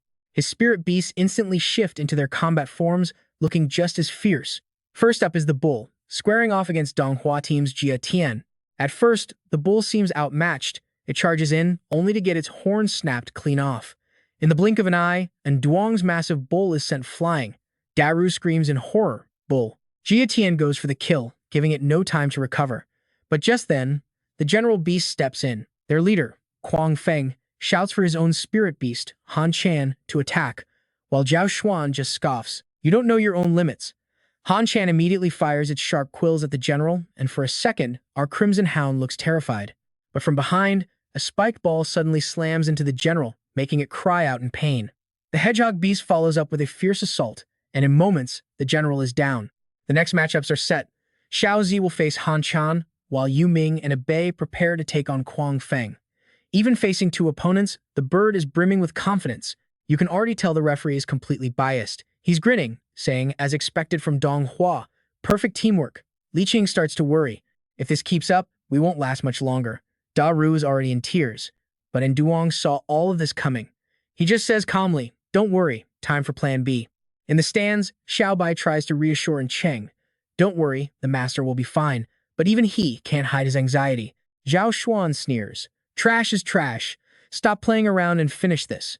His teammate agrees, whining, yeah, my Du hasn't even warmed up, and they're already down. The ref can barely contain his excitement, only 5 minutes in. Can anyone truly stop the march of the Donghua school? But just then, the bull and the general, though injured, struggle back to their feet. The ref shouts, they're up. Hong Shang is standing up again. Immediately, the general charges forward with Xiao Zi on its back, heading straight for the enemy. The ref is hyped. He's charging Jia Tian again. Is he going to get knocked down or just die on his feet this time? Seeing this, the enemy master yells, Jia Tian, roar. On command, it unleashes a massive blast of energy. But Xiao Zi uses its tiny body to leap straight for Jia Tian's head, striking both of its eyes. The referee stares in shock. What the Jia Tian has been blinded. Electricity sparks from Xiao Zi's body and Jia Tian roars in agony. Seizing the moment, Daru yells, Bull, go! Jia Tian is still reeling from the shock when the bull slams into it with full force. Just like that, the Titan is sent flying out of the ring. The ref can't believe his eyes. And let me tell you, this is where their whole plan starts to unravel. The girl on their team panics, grabbing Zhao Xuan's arm. Brother Xuan, what do we do? He's still calm. Don't worry. This is just a minor hiccup. It won't change the outcome. With Jia Tian out, the enemy is down to 4 beasts. The referee announces it. Donghua's Jia Tian has been knocked out of the arena. Was it a mistake? The audience is in an uproar. Is there something wrong with my eyes? Jia Tian got taken out by a cow. Meanwhile, Duong just smirks. A flashback reveals his strategy. Their arrogance, he told his team, is our greatest weapon. Once we engage, they'll immediately go on the offensive to end it quickly. So our first move will be to break their defenses. After that, the poor bull had to endure training so painful it cried. Daru had begged Duong to stop. His head is going to crack. But Duong was firm. If you want to send Jia Tian flying, you need to. Back in the present, Zhao Xuan clenches his jaw. They look so pathetic. Let's give them a little hope. He finally gets serious. All right, no more games. End this match, now. His team gives the order, kill them. The beasts rush forward, their killing intent flaring, and Du smashes into the ground, sending the general flying. The bull suffers a similar fate, its body now covered in wounds. The ref calls it, Hong Shang's bull is out. The numbers are now even. And Duong quickly looks to the 2 girls. Yuming, Abe, you're up. Over here, Han Shan is still firing its quills, but Abe flies up to meet the challenge. It flaps its wings, unleashing a counterattack called Violent Wind Array. Instantly, a powerful defensive barrier forms around them. The enemy leader is stunned. They even have a defensive skill. How can a Bailing rank beast be this strong? Seeing things go wrong, the Donghua team yells, Han Shan, retreat. But it's too late. The bee-beast is slammed to the ground, out for the count. The audience is buzzing. What is happening? Is this year's tournament this exciting? I thought I came to watch Donghua stomp everyone. The girl panics and gives her next order. And Du, chew. Now, her hedgehog beast rolls towards Xiao Zi, hitting it and sending it flying. The referee announces 5 minutes remaining. The score is now tied, 3-3. That's when Duong grins. Time for the real counterattack. He recalls his lecture. We can withstand 15 minutes of Donghua's assault. If all goes to plan, they'll have Kuang Feng, Chew, and Ndu left. The most important job restraining Kuang Feng and Ndu I'm giving to you, Ming. Remember, you absolutely must separate Kuang Feng from its teammates. Meng Jiao looked at him with stars in her eyes. No problem. Li Xing had chimed in, leave Chew to the general. Back in the present, the Donghua master yells, Chew, ram it. Just as planned, the hedgehog slams into the Crimson Hound, but the hound grabs on tight, and together, they both tumble out of the ring. The crowd erupts again. What's happening? Donghua lost another one. Li Qing gloats. Xiao Zi didn't get out for nothing. It was all to bait that stupid hedgehog into being reckless. He's practically bursting with pride. Look how good my boss's analysis is. And Duong just smiles wryly. The referee announces, an excellent strategy. 3 minutes left. Hong Shang's remaining 2 beasts now have to face Kuang Feng.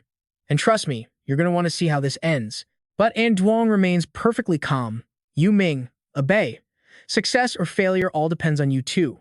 Kuang Feng furiously flies up and attacks with its violent wind blade. Hong Shang's morale is back. Meng Jiao yells, Yu Ming, good job. Now, roast that rat. The little fox obeys, cornering the rat beast. And Dao instinctively jumps back in shock. Tai Shang scoffs. You want to take on Ndu? The referee continues his play-by-play. Ndu quickly avoids the fox's fire attack by rapidly digging a hole. Meanwhile, Dada urgently commands his familiar Abe. The bird instantly gets the signal, unleashing its power on their opponent. And just like that, Yu Ming's fire combines with Abe's power, sealing every escape route the shadow beast dug. Even the referee is impressed. Abe just altered its attack trajectory mid-flight. As expected, the shadow beast can't take the heat, and with nowhere to run, it's knocked out cold. The score is 2-1. Time's up. Hong Xiang wins. Dulong and Shang celebrate with a huge hug, and she can't help but praise her brother, telling him he was absolutely amazing. Chu Hian, who was dripping with arrogance just minutes ago, is completely stunned by the loss. Impossible. Veins bulge on his forehead as he seethes, I can't lose. Fang Fong, kill them all. And trust me, you and I are about to see how a sore loser handles defeat. His bird obeys instantly, diving at Abe like it's going to tear it to shreds. The audience is in shock. Look, Fang Fong is still attacking. Dada starts to panic, but Duong is already on the move. He steps between them, unleashing his god-level spiritual pressure. Fang Fong is stopped in its tracks, and Meng Jiao sees the perfect opening. Yu Ming, now's our chance. The fierce fox slams into Fang Fong. The bird is startled, but this time, there's no escape. Pinned under Yu Ming's oppressive aura, Thang Fong is finally taken down for good. Chu Hian collapses to the ground, completely broken. No way. There's no way. I lost. Up in the stands, a VIP is furious. Is this the result the school guaranteed the judges? The principal starts sweating bullets, while the crowd below begins to turn on Chu Hian. He should have just let Thang Fong finish them from the start. His own teammate chimes in, just as angry. Yeah, if someone wasn't trying to show off. Now we've lost to a bunch of nobodies. Chu Hian finally snaps, screaming, "Shut up, what do you even know?" He remembers the principal's promise. Win this tournament, and the head judge will have you represent our school at the national championships. He's drowning in regret when an angry voice rings out. Chu Hian breaks into a cold sweat, gritting his teeth as he bows his head in fear. I'm sorry, principal, Chu Hian just keeps begging, please, give me one more chance. Next time, I swear, the principal cuts him off. Next time, you have brought nothing but shame to Dong Academy. Seething with rage, the principal says, go write me a formal apology, and your position as team captain will be reconsidering that. With that, he turns his back, leaving Chu Hian pleading. Principal, it was his own fault, but his mind finds someone else to blame. And Duong, this is all your fault. As the crowd leaves, they're all thinking the same thing. What a disappointment. Lai Tin is ecstatic. That's our boss for you. He predicted every single one of their moves. See, that's the power of our leader. Data just looks confused. Wait, how did this turn into you praising him? Lai Tin proudly puffs out his chest. Hey, being able to ride the boss's coattails is a talent in itself. Dada blushes, saying, thanks to you, we beat Dong. I hope we can team up again. And Duong glances at his two female teammates. Xiao Bai and Meng Dao, who are usually at each other's throats, are now sharing the exact same dark, gloomy expression as they glare daggers at Dada. Xiao Bai can't take it anymore and just hugs and Duong. Next time, it's Two Back's turn to help the master. Meng Dao immediately shoves her away, smiling brightly at him. Hey, Yuming and I are strong too, you know. And just like that, the two are back to bickering. And Duong sighs internally. What is this strange development? But after everyone leaves, Xiao Tu seems to sense something, staring intently into the distance. From the crowd, a strange man emerges, clutching a few small daggers. Don't be afraid, he whispers. This will all be over in a second. Xiao Bai immediately transforms into her battle form, letting out a ferocious roar. We cut back to Duong's group, leaving with the crowd when he suddenly realizes it. Wait, where's Xiao Tu? Meng Jiao says he must have gotten lost in the chaos, but you and I both know something much worse just happened. Lai Tin steps up confidently. Don't worry, I'll have the general find him. Shich Hin immediately puts his nose to the ground and starts tracking a scent. After a moment, Li Tin's expression changes. There's someone else's scent here, too. Hearing this, and Duong's face turns grim, but he forces himself to sound calm. He probably just wandered off. You all go on and rest. Tu Back and I will find him. Du Lung grabs his arm. Don't worry, I'll protect you, master.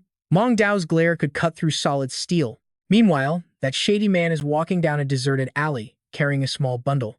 Inside, we hear Xiao Tu, struggling to break free. The guy sneers. What, here for revenge? Seems your new master treats you pretty well. Your skills have improved. I was just wondering where to get some gambling money, and then you fell right into my lap. He's so busy gloating, he never sees it coming. And Duong is already there. And yeah, I know what you're thinking. Revenge time? Oh, you better believe it. He attacks without a single word. The sheer force of the blow sends the man flying backward, slamming him hard against a nearby dumpster. In that instant, Xiao Tu makes his escape, darting out like a flash of light, and Duong catches him effortlessly.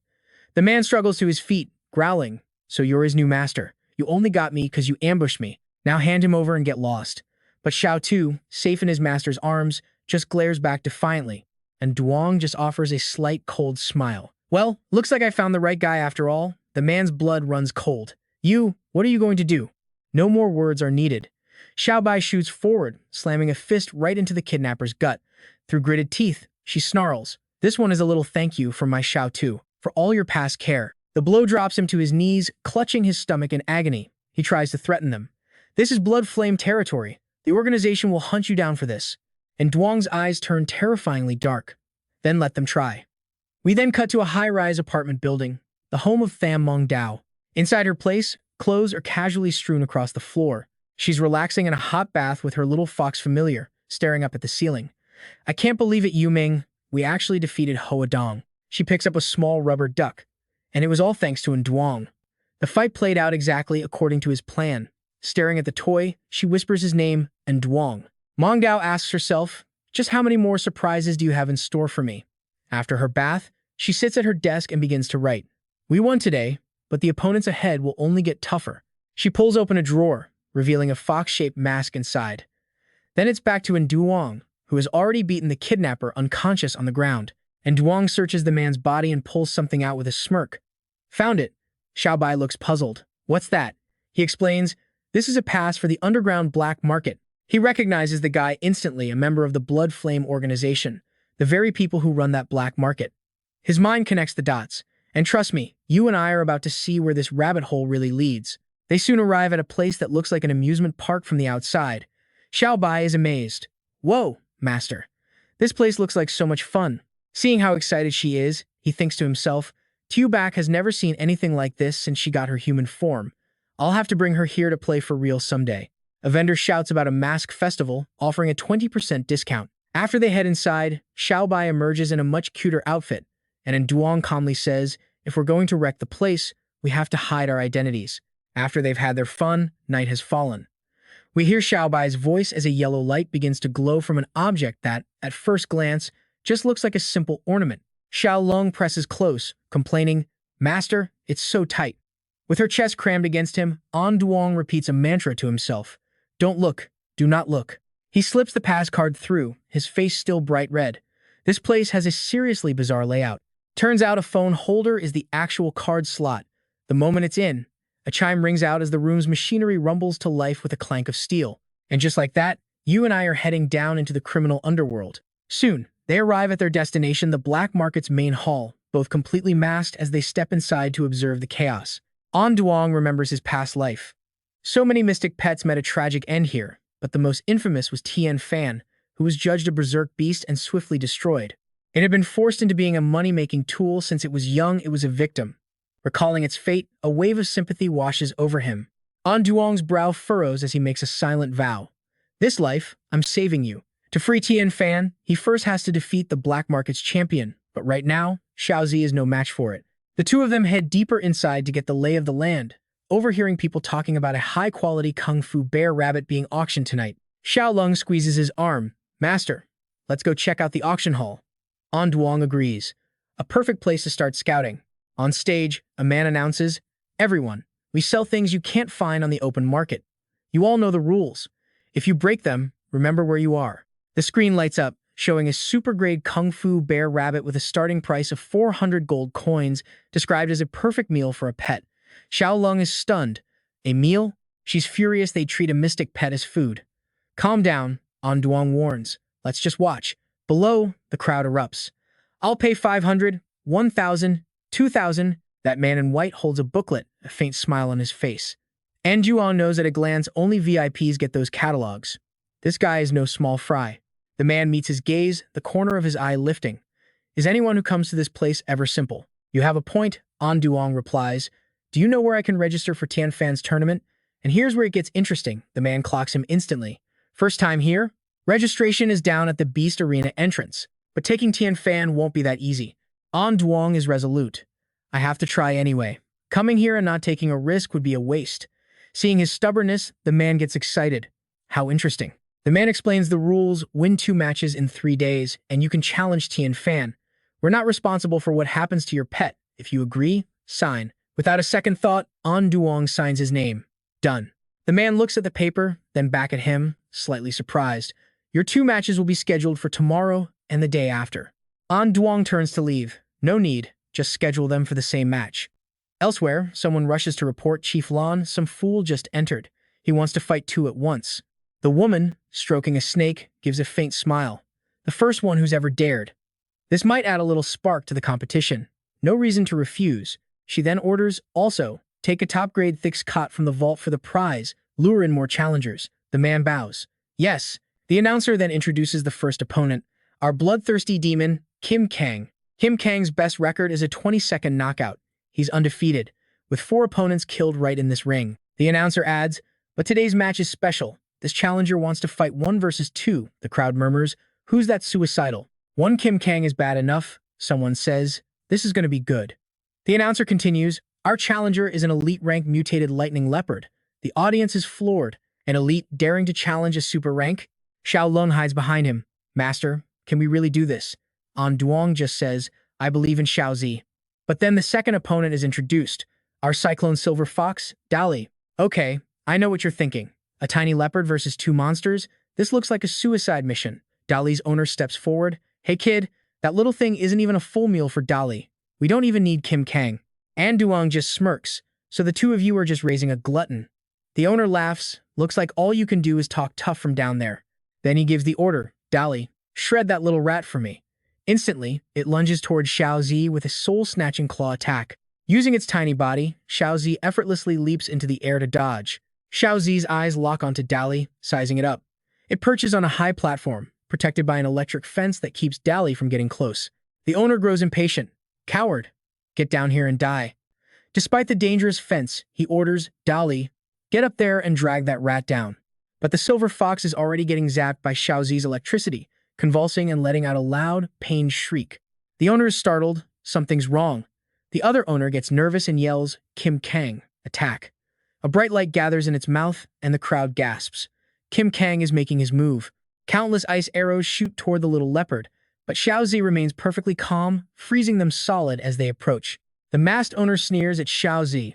You trash, really think you can fight me? His silver fox charges forward again, roaring as if to swallow Xiaozi whole. But the little leopard summons a protective sphere, unleashing a ferocious blast of energy from within. Dali opens its mouth again, gathering power. The barrier fence is quickly covered in ice, and Xiaozi flies straight up, still inside its protective sphere. Duong can't help but grin smugly. Ice conduction, you moron. You played right into my hands.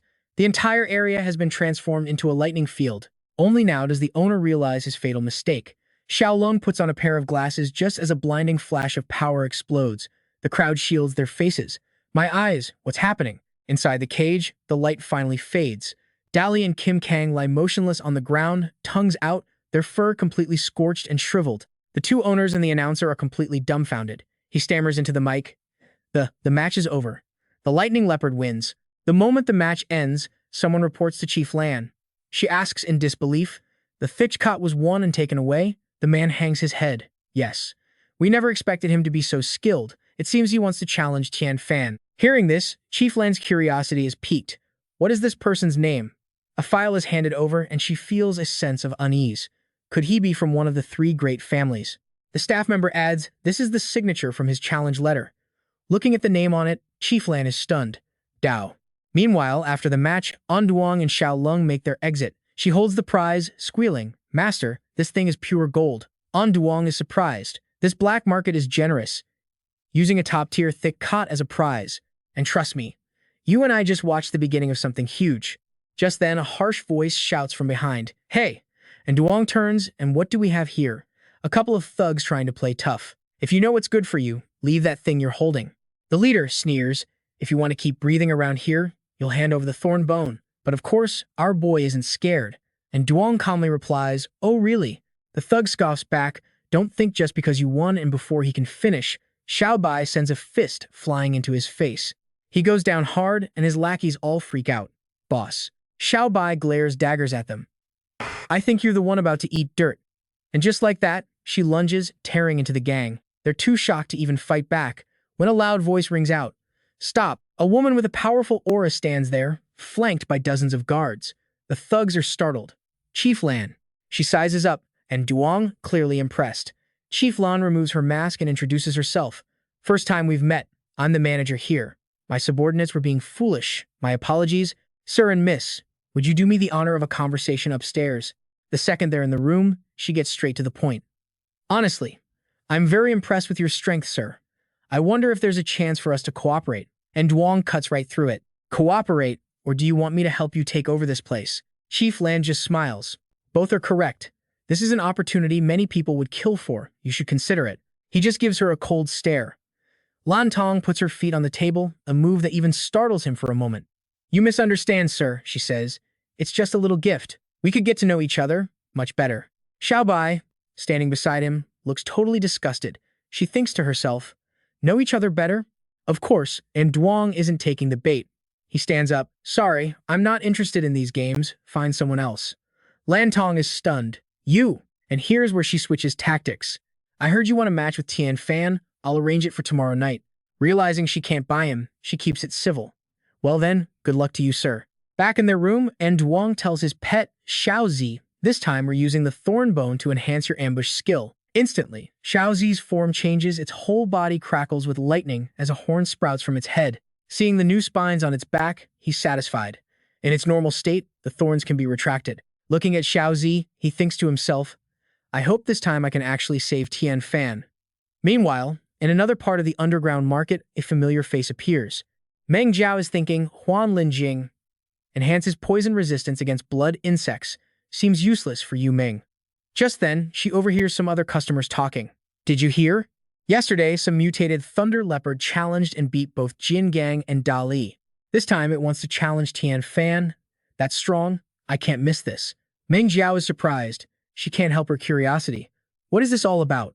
The shopkeeper explains, some master came out of nowhere at the arena, easily defeated our people and made a name for himself in one night. He hands her a flyer.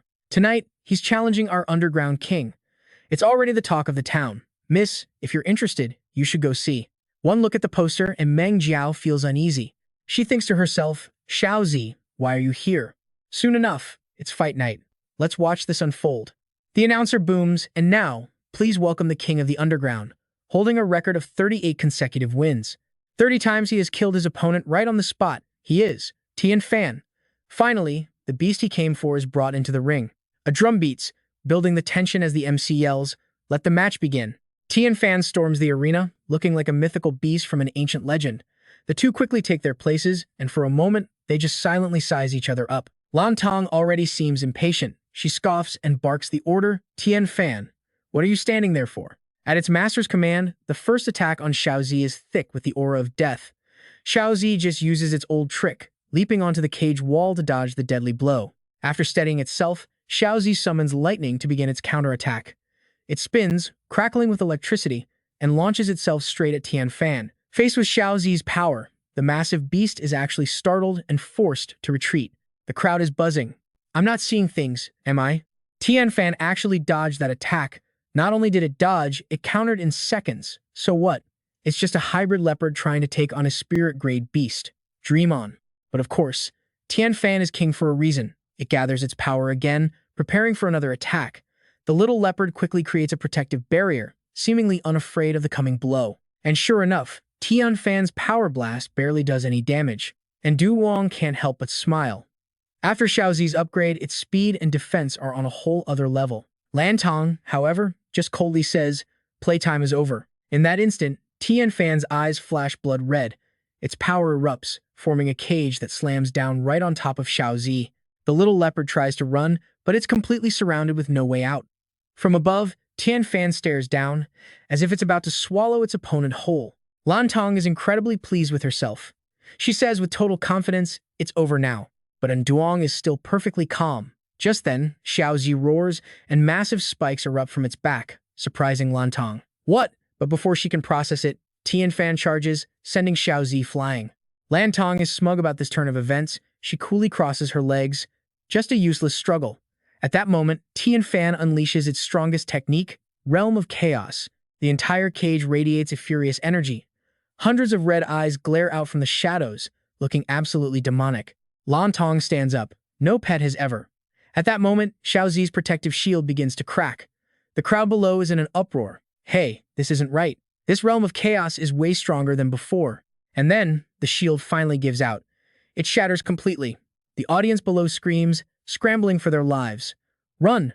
She finally looks worried. Damn it, the dose of the enhancement drug was too large. Tian Fan has lost control. But it turns out the little leopard can still stand, and it even seems to be trying to counterattack. The beast lets out a furious roar. Then, gritting its teeth, it bites down hard. Our little leopard is sent flying. And Duong sees his partner get slammed, and he can't help but worry. Xiaozi, seeing it knocked from the cage, he quickly leaps up to catch it.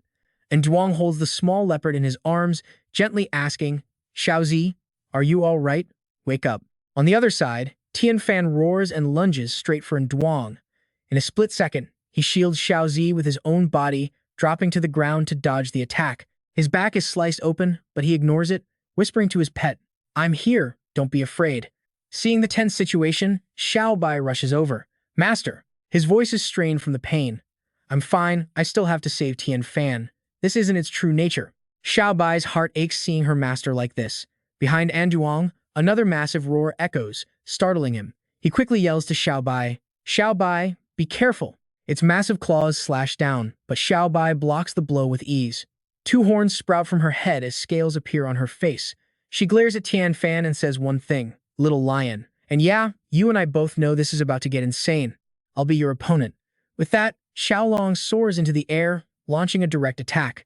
Faced with her overwhelming aura, Tian Fan actually looks scared.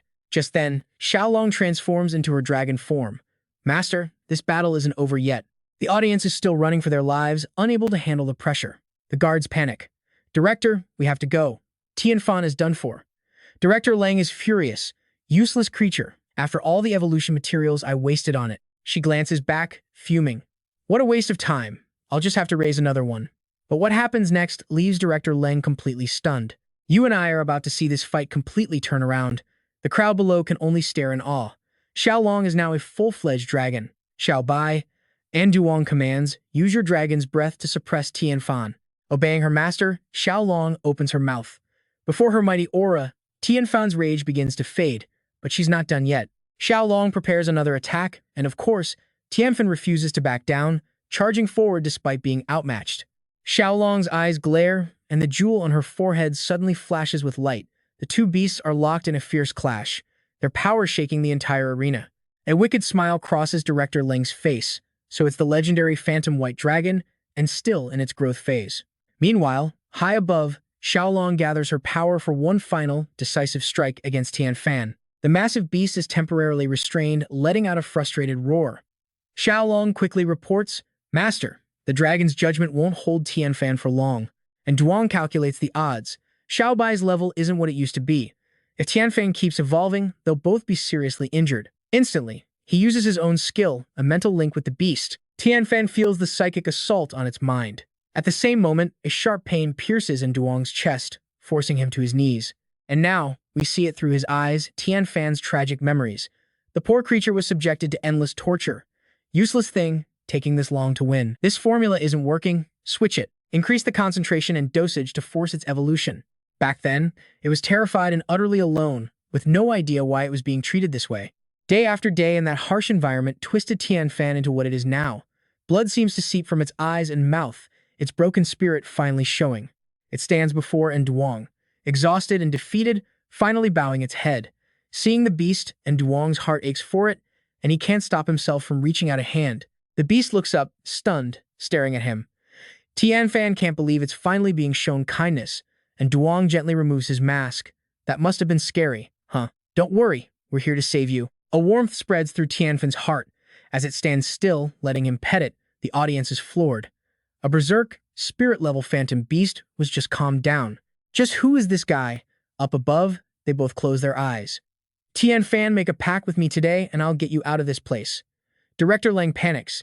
He's making a pact with Tian Fan. Stop them. Her bodyguards pull out their guns and start firing at Duong. But of course, our Xiaolong wasn't about to let that happen. Her eyes flash with anger. Then, with a flick of her tail, she unleashes her power.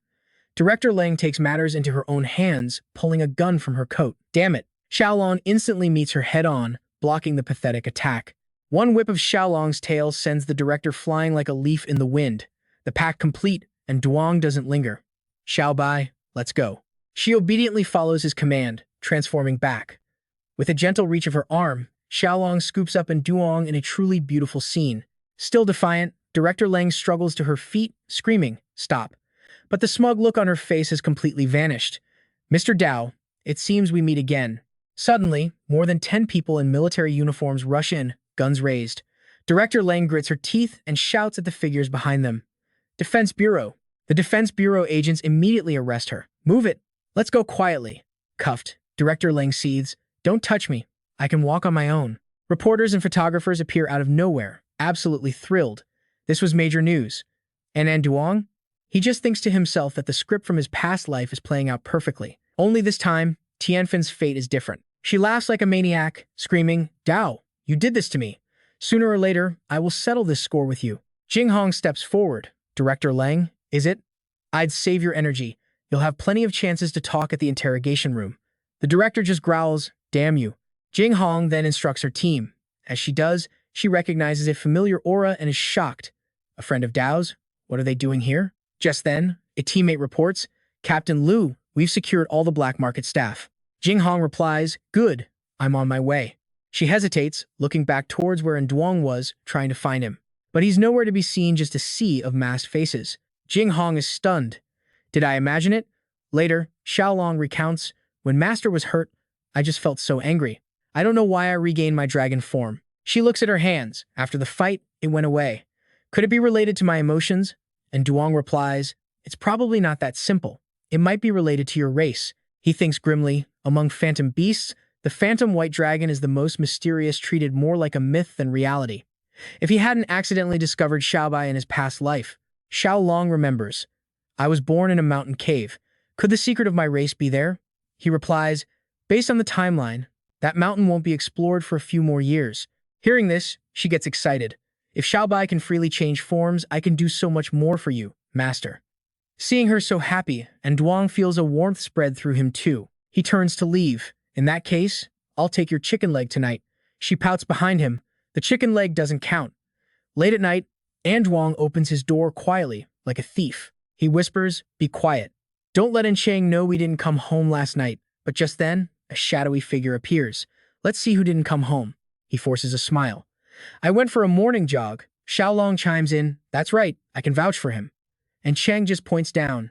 "Jogged all night, did you?" Her eyes land on the small beast next to Duong, and she freezes. The tiny Tianfan looks up at her innocently. "This is." And Chang asks. He quickly introduces them. "Tianfan, this is the new phantom beast I contracted. His name is Tianfan. Don't be afraid." The two of them stare at each other, their eyes filled with what looks like pure rage. Then, in the next second, Chang's attitude completely flips. She scoops up Tianfan in a hug, cooing, "So cute, let me give you a hug." And Duong lets out a nervous laugh, thinking to himself, "Looks like I was overthinking things." The scene shifts to a desolate, ruined place where a lone figure stands. It's Zhao Xuan. His face is dark and grim. "I've fulfilled your request." Fresh blood drips from his body to the ground. Something terrible has happened. The severed head of Zhao Xuan's own phantom beast rolls onto the floor, its body lying lifeless beside it. A voice from the shadows looks at him, pleased. "Very good." The figure in the dark speaks. "The organization has seen your determination. This potion is your reward. Drink it, and your spiritual power will increase. Taming high-level beasts will become child's play." Zhao Xuan steps forward to take it. He seethes with resentment. "And Duong, you just wait. This is all your fault. And you and I both know, blinded by hatred, he's about to make a deal with the devil." That one move drove him absolutely mad. The man watching this outcome couldn't help but smile. Perfect. Meanwhile, at the Hongtuong School reception hall, the atmosphere is heavy with importance. The principal proudly introduces our guy, Director Li. This is Duong. The man in question is Li Hai, the director of the City D Examination Bureau. He says, "I believe student Duong can achieve great things for our city in the national tournament." But his inner monologue? "I have no idea why the higher-ups specifically requested this kid. Just a few days earlier, he was arguing that the seed player, Chu Hian, only lost to Duong by a fluke. But this man, the Yuzon, rank summoner Zhou Bang, just smiled. Even if Chu Hian wasn't careless, Duong had a dozen other ways to win. According to Zhou Bang, our boy is far more interesting than he looks." Li Hai scoffs, "Isn't he just a one-star summoner?" And here's where Zhou Bang's face turns to ice. "A guy who survived a golden hook serpent and crushed Huadong? You really think he's just rank 1? And by the way, I won't pursue the matter of you taking Huadong's money." Every word from Zhou Bang sends a cold sweat down Li Hai's back. He knows exactly whose orders to follow if he wants to keep his job. Zhou Bang's smile never fades, but his words carry a deadly threat. The important thing is, the old man himself chose the boy. So you'll bury whatever stupid ideas you have and make sure he gets to that tournament smoothly. Li Hai is practically dripping sweat. "Yes, of course." Back in the present, Duong smiles slyly. "I don't think tanking. The principal nearly has a heart attack." "What? Why?" The director is panicking internally. Is this kid crazy, turning down an opportunity like this? But Duong just says, "Well, the leadership knows I've never seen such a big stage. What if I embarrass our city?" Li Hai almost chokes. The Golden Hook Serpent incident wasn't a big enough stage for him. Still, the principal plays along. That's true. While I believe in his potential, the national stage requires more training. The director shoots him a look. "Principal, shut up." And Duong then lays his cards on the table. "I feel like I'm stuck at a bottleneck. If I had some decent resources, I could probably level up. Lee Hai jumps at the chance. Student Anne, don't worry. The tournament is 2 months away. The city will provide you with all the resources you need to prepare. The principal chimes in. It's almost time for the school's field training exercise. I recall students gained a lot of experience from it last year.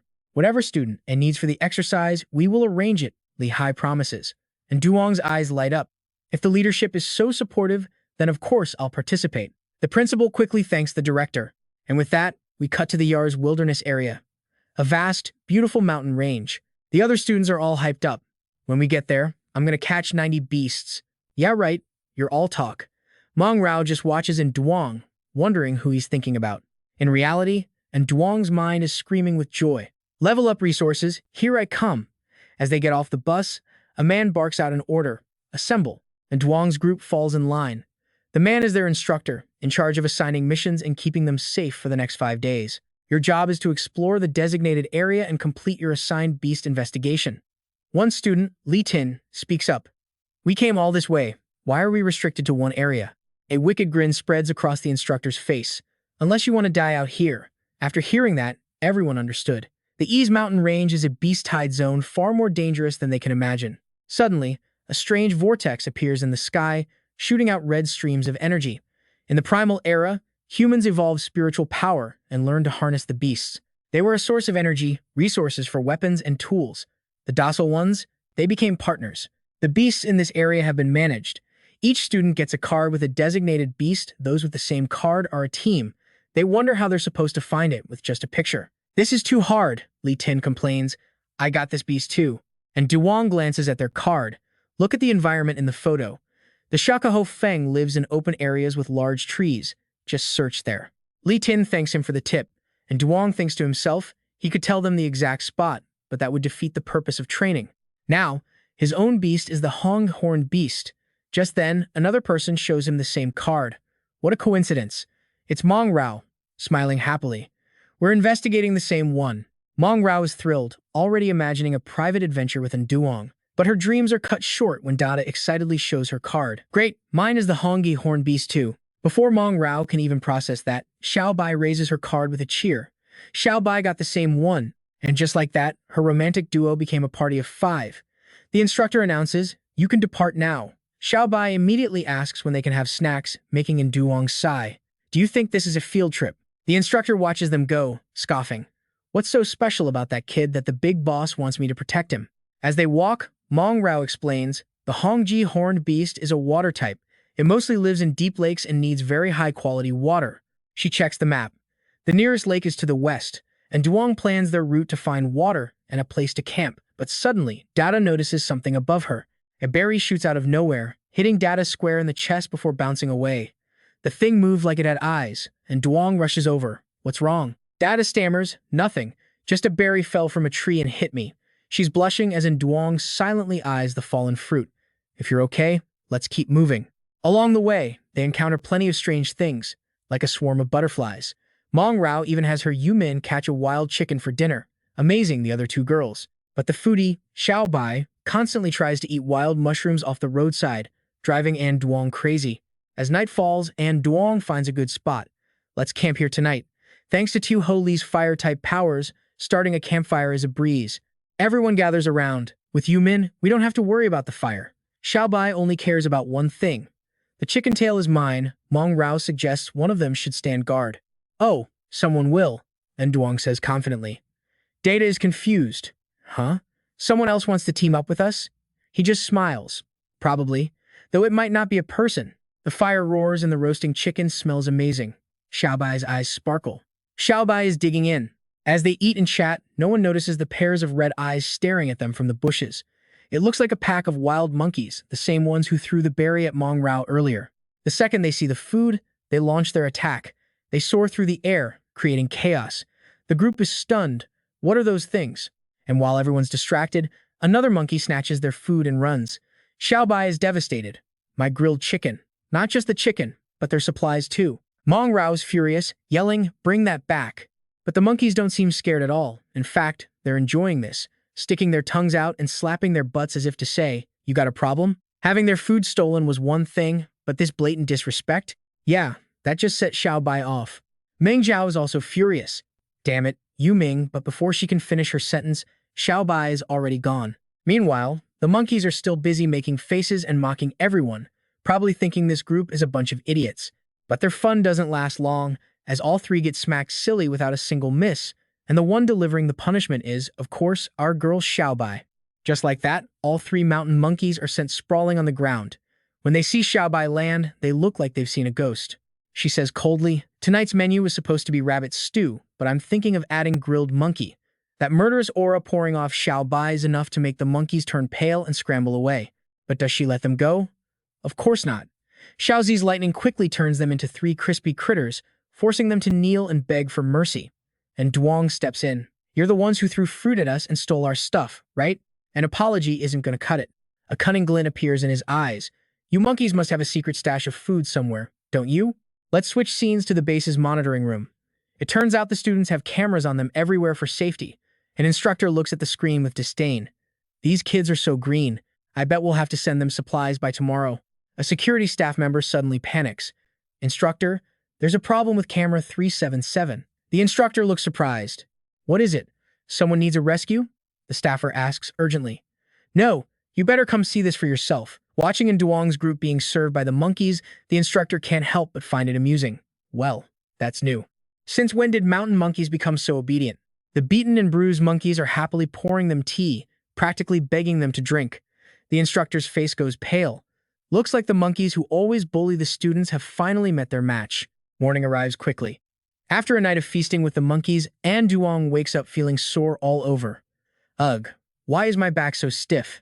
Did I get jumped in my sleep or something?" He closes his eyes and turns over, thinking it was just a bad sleeping position. But as Duong's eyes flutter open, he's greeted by the sight of Meng Zhao sound asleep in some very revealing sleepwear. Still half asleep, and Duong doesn't quite process the situation. "Oh, so Meng Zhao is sleeping here," he mutters. He then rolls over to the other side to go back to sleep, only to be startled by the sight before him. And Duong screams internally, "Dad is here too." After a moment, the memories of last night come flooding back. "Wait, this isn't right. Why are they in my tent?" He grits his teeth in frustration, realizing it was the damn monkey's idea of a prank. Meng Zhao is woken up by his scream. She lets out a lazy yawn. "What's wrong?" Dada also wakes up and casually looks at everyone. "Good morning." The atmosphere in the tent is awkward. Xiao Bai is still out cold, and Xiao Bai just wants to sleep. And Duong forces a smile. "Nothing, just a leg cramp. Since everyone's up, let's just get an early start." And so they set off together. Looking at the map, and Duong says, "If we follow this stream, it should lead us to the nearest lake." Just then, by a dry tree stump, Xiao Bai seems to spot something. She watches carefully as bubbles rise to the surface of the water. Suddenly, a large pufferfish-like creature leaps out, gasping for air. Xiao Bai crouches down, a sly look on her face. "Excellent. Looks like we just found today's lunch." And Duong immediately smacks the greedy girl on the head. He holds up his info slate. "Don't just eat random things. This is a lost young crimson puffer beast. Eat it, and you'll have the entire school of them after us." Then, and Duong helps remove the wooden log pinning the creature down.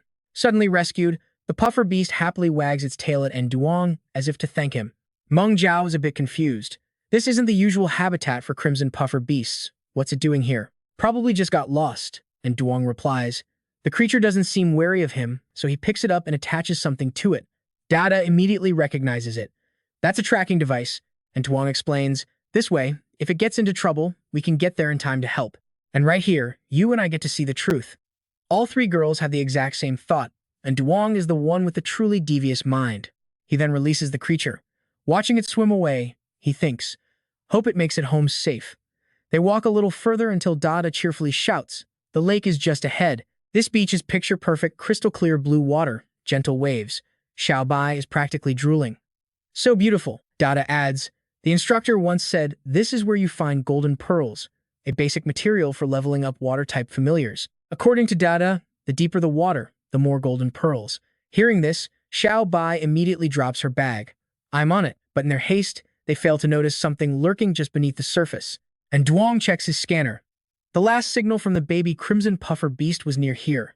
Suddenly, Meng Zhao gasps and points. And Duong, "Look over there." From a distance, they see a massive swarm of furious puffer beasts with razor-sharp teeth cornering Dada and Xiao Bai, who screams in terror, "Help me, It's pretty clear this school of fish sees them as enemies and plans to fight to the death, and Duong is horrified. Xiao Bai, what did you do? She holds up a shiny object and says casually, I just picked up a golden pearl from one of their heads. And Duong is speechless. That's their life pearl. He explains that while the young have them, the adults' golden pearls are embedded directly in their foreheads. Seeing Xiao Bai in trouble, Xiao Zi prepares to launch a lightning attack, and Duong shouts, Xiao Zi, stop. The creature obeys, looking back at him, and Duong explains, it's all water over there. Using electricity will just shock everyone in a wide area. Meng Jiao adds, Yuming's fire won't work underwater either. What do we do? Just then, a small fish playfully jumps out of the water, and Duong immediately recognizes it. It's the little one they saved earlier. The small fish seems to be holding back its comrades. Seeing it, the others temporarily halt their attack. Xiao Bai looks on, unable to stand it, and Duong says, give me the pearl. I'll return it. You stay here quietly and don't provoke them anymore. Xiao Bai, though upset, nods in agreement. He slowly approaches them, holding the pearl up high to show he means no harm. I'm returning this to you. The mother puffer beast who lost the pearl sees him and charges forward frantically. Seeing this, Meng Jiao screams in panic, and Duong. But what happens next leaves Meng Jiao stunned, and Duong is hugging the creature, smiling. It's thanking us, he explains. Finally, the fish calm down, half submerging themselves in the water. Then they suddenly leap out of the water together. Meng Jiao asks curiously, what are they trying to do now? Based on their reaction, and Duong guesses, are they trying to lead us somewhere? As if it understands, the little fish nods its head up and down. So, they walk along the shore while the little puffer beast leads the way in the water, staying close to the bank so they don't get lost. Along the way, Dada spots a tree with red fruit and says happily, the instructor said Mount Easton is full of treasures. Meanwhile, Ming Jiao notices crystal-like shards growing at the base of the mountain. She can't help but gasp, so beautiful. Seeing the girls so excited, and Duong says, I think this is just the foot of the mountain range. Most of the real treasures will be found deeper inside. Suddenly, he spots something up ahead that makes him stop in his tracks. Before them is what looks like an endless cave. Xiao Bai asks, you think there's any treasure in there? But in the water, the puffer beast furiously shakes its head. Its strong reaction gets in Duong's attention. What's wrong? Understanding its warning, he smiles. All right then, we won't go into that cave. And with that decision, you and I can see just how smart our main character truly is. The moment he agrees, the little fish happily leaps out of the water. Now, stick with me here. And Duong notices the chick acting weird and immediately knows something's up, telling them. This little guy's reaction means there's danger in that cave. We're setting up camp far from here. As dusk settles, the giant crab Hong Jia gets them to a safe spot, bids farewell to his saviors, and heads on its way. They choose a campsite far from the cave. As night falls, everyone but Duong is dead asleep after an exhausting day. Looks like a long trek knocks everyone out cold until a sound cuts through the silence. That loud noise slowly pulls him from his sleep, and Duong is surprised. Why are there monkey screams out here? The cries get more desperate, more terrified, and he snaps upright. Just as he suspected, the sound is coming from the mountain monkeys. One of their own is being dragged away by something, a creature with glowing red eyes, radiating pure danger. He immediately gets up and follows the screams. The three girls quickly notice he's gone and run after him, Meng Jiao calling out his name in worry. Seeing him, Xiao Bai also steps forward, scanning the area before calling out, Master. The mountain monkey is still being dragged, its eyes squeezed shut in agony. Meng Jiao is horrified. What is that thing? Dada, her face pale, just whispers, it's terrifying. Xiao Bai instantly flips into combat mode. Master, I'll protect you. But down below, the small leopard also powers up to charge in. Meng Jiao quickly stops it.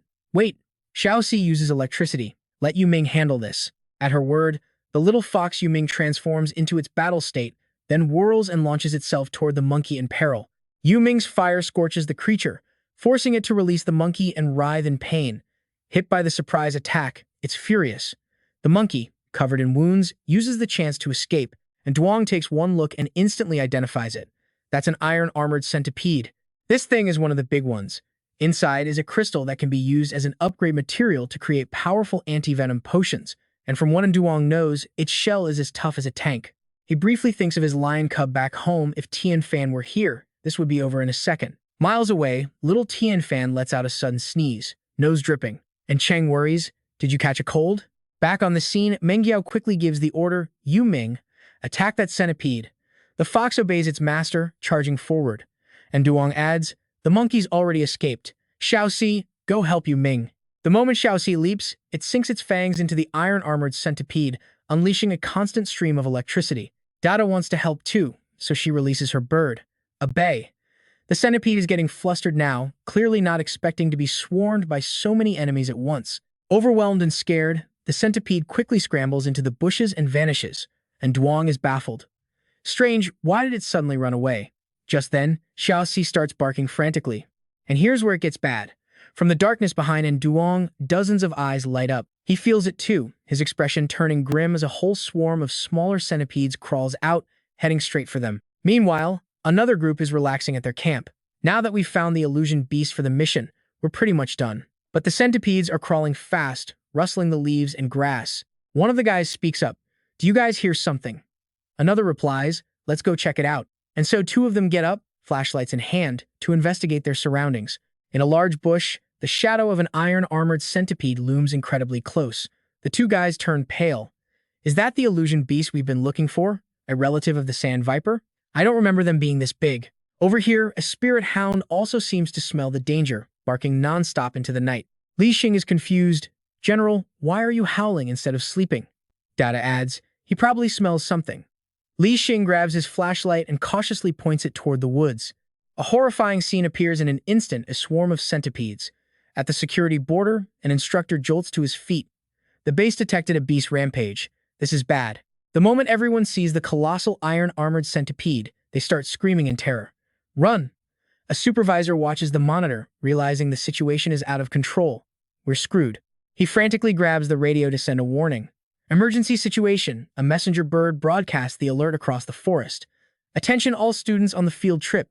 Emergency situation. A beast rampage has occurred in the mountain range. Okay, let's pause here. And Duong's team gets the message too. A beast rampage has occurred. All students are to immediately halt their investigations and return to base. Menjiao urgently says, we have to find a way back to base, quickly. And Duong calmly gives the command. Everyone, prepare to break through. Xiaoxi powers up, unleashing a powerful electric discharge at the swarm. Yu Ming and A Bei coordinate perfectly. As Yu Ming breathes fire, A Bei uses its wings to fan the flames toward the many-legged horde. The giant centipede targets Yu Ming and launches an attack. It lunges caught by surprise. She can't dodge in time. But luckily, Xiao Bai dashes in and lands a powerful kick on it. She smiles at Xiao Bai. Thanks. Her spirit companion smirks, no problem. And Duong assesses the situation. There are just too many of them.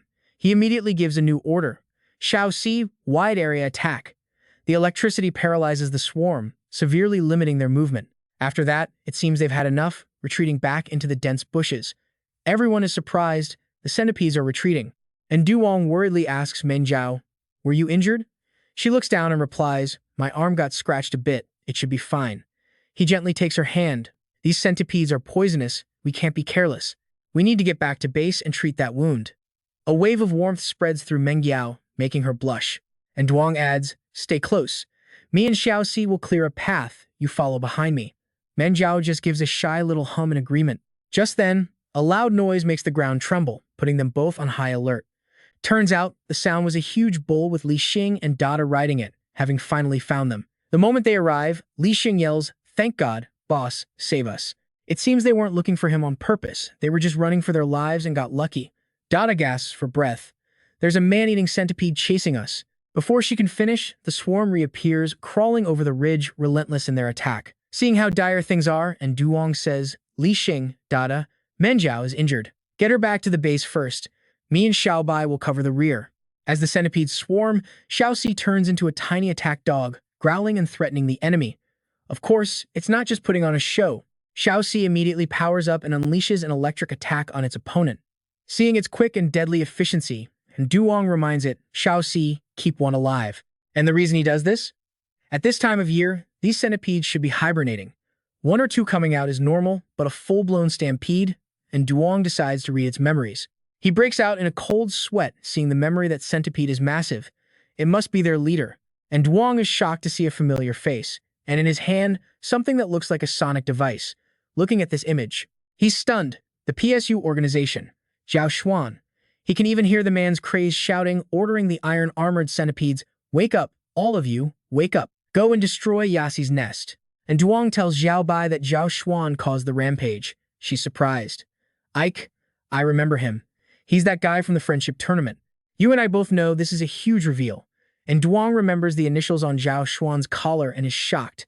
I can't believe he's connected to the PSU organization. Xiao Bai adds, PSU. Isn't that the cult from the urban legends that worships the supreme divine insect? He continues, yeah.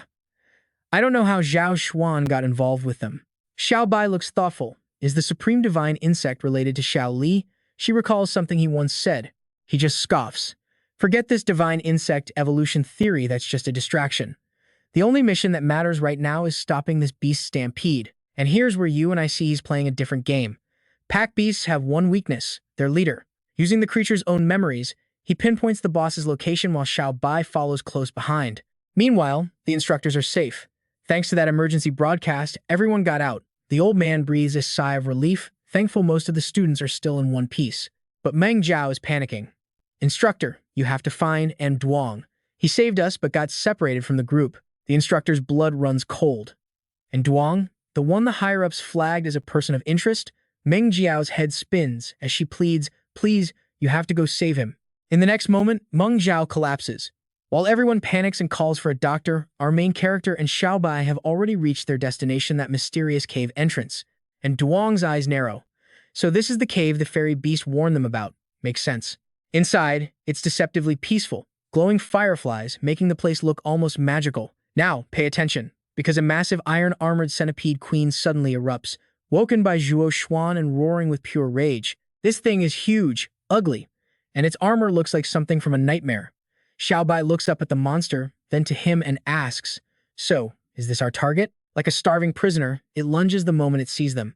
But Duong's pets are no joke. Xiao Zi immediately jumps right onto its back. A huge jolt of electricity zaps the queen, making it shriek in agony. But it's not over. The voltage keeps climbing, causing the giant centipede to convulse uncontrollably. Staring at the twitching beast on the ground, Xiao Bai smirks. See, even a giant centipede is no match for our Xiao Zi. But just then, the ground trembles as a huge boulder seals the cave entrance shut, and Duong sees it and knows instantly. A trap. And I think you and I can guess who's behind this. Zhuo Xuan finally reveals himself, surrounded by a thick, murderous aura. He holds a glowing red stone, gloating, a little gift from Senior Bai Su. Its scent drives beasts into a frenzy of pain and adrenaline, more than enough power to finally end your miserable life. And Duong and Xiao Bai try to move the rock, but it's no use. The stone's potent scent starts wafting through the cave, and just as Zhuo Xuan planned, the downed centipede begins to stir. What happens next goes exactly according to the villain's script. The centipede queen shoots back up, absolutely enraged. The queen immediately spits a stream of green liquid, pure venom. They both dodge just in time, watching as the acid melts clean through the solid rock wall next to them. A shift comes over Xiao Bai's face as scales begin to appear.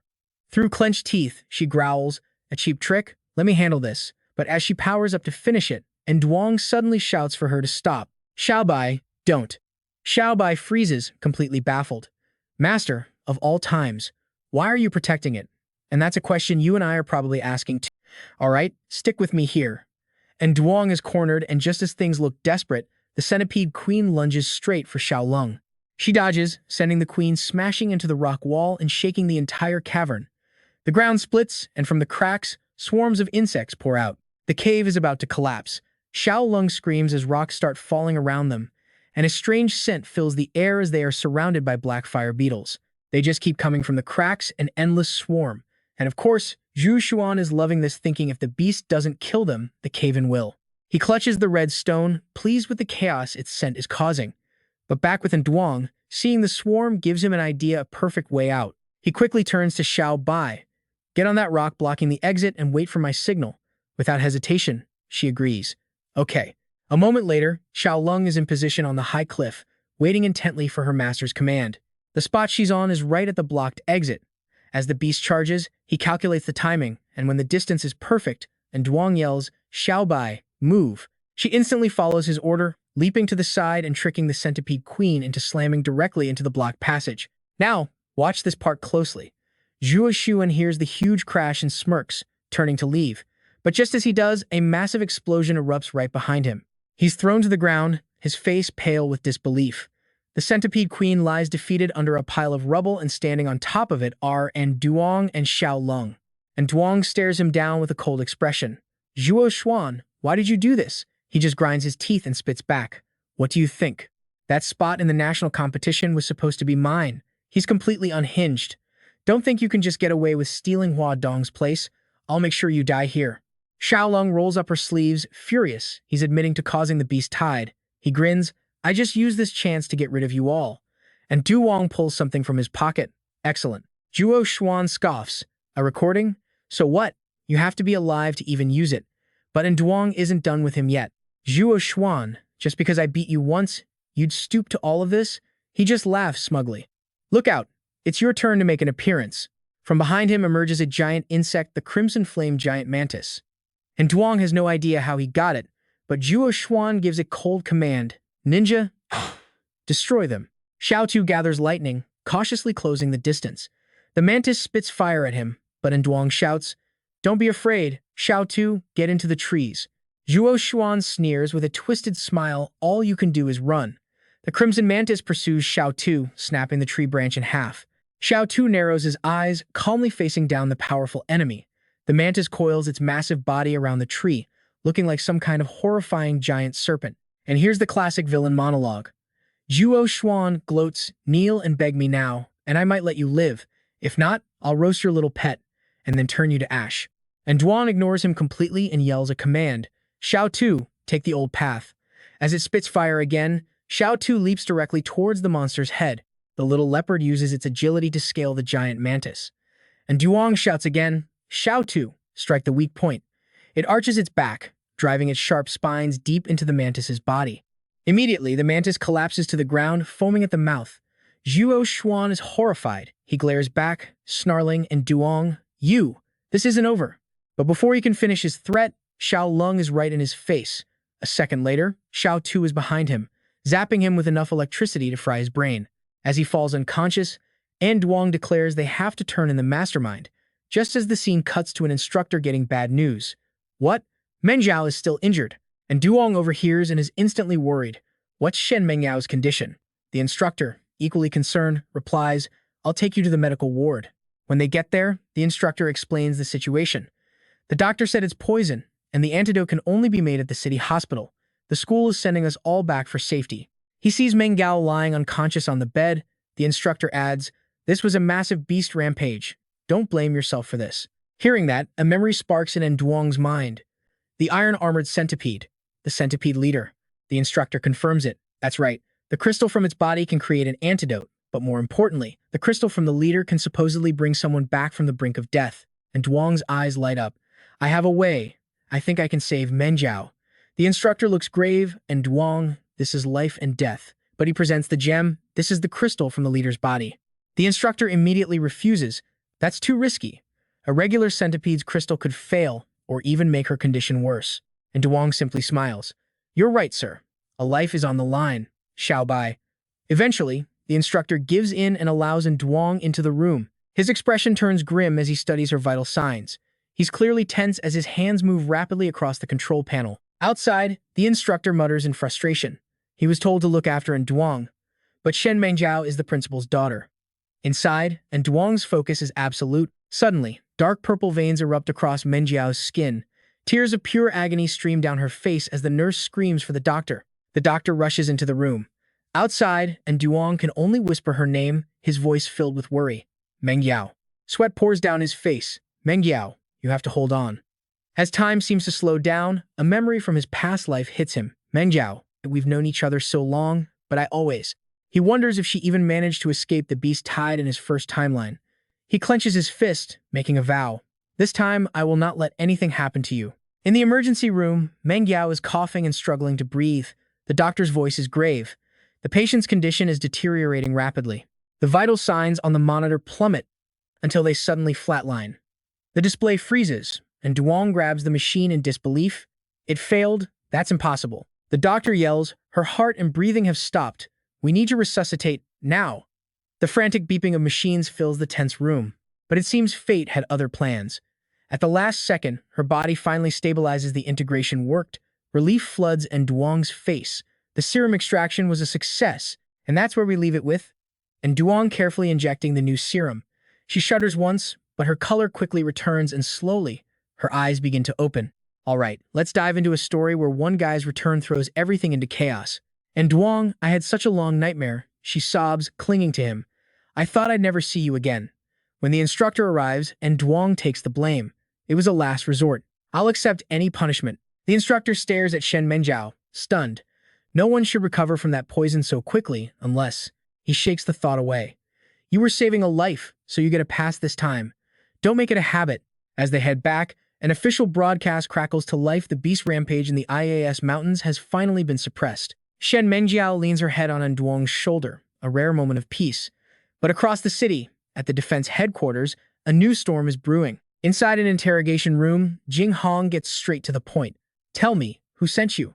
Chu Xuan, captured and beaten, just glares back in silence. She sits down, her gaze unflinching. Why did you start the beast tide? Chu Xuan. He just smirks, her eyes narrow. What is your guilt trying to hide? I refuse to believe a student could pull this off alone. You vanished for a while. Where did you go? He stays silent, head bowed. She presses on. That beast lure and equipment isn't something a student can acquire. Who's pulling your strings? Now pay attention, because this is where the web starts to unravel. His eyes dart to the device on the table. No one. But she calls his bluff. Your clothes bear the insignia of the radical group, PSU. Just a kid, he starts to crumble under the pressure. I don't know. The scene sparks a dark memory for Jing Hong, a dying comrade gasping. Go, chase them. Her eyes harden. 5 years ago, we went up against that organization. She remembers the chase like it was yesterday. In her memory, the operative had the exact same symbol. She leans in close to Chu Xuan. PSU sent you. Didn't they? He completely loses it, screaming, no, no. She turns to her subordinate, all business. Track his recent movements. Find every connection to PSU. Yes, ma'am. Right. Meanwhile, at the Zhou Group headquarters, one of the three great families, an urgent meeting is in session focused on drone footage from the mountains. And Duong's face is on the main screen. This is the individual who stopped the beast tide. A senior executive adds, and reports suggest PSU was behind the incident. A younger woman asks, who is PSU? The man replies, a fringe group who worships pure-blooded beasts as supreme beings. Basically, petty crooks with a god complex. Nothing to worry about. The girl nods, relieved. Just then, an old man rushes in. Vice Director Zhou, someone greets. Apologies, I just left the chairman's office. He starts to speak, we need to. Then he stops, his eyes fixed on the screen. And Duong, the boy who stopped the beast tide, is a prodigy. We must get involved. The other man cuts in. First, the Blood Haze branch in City D gets taken down, and now this kid stops a stampede. Vice Director Zhou nods.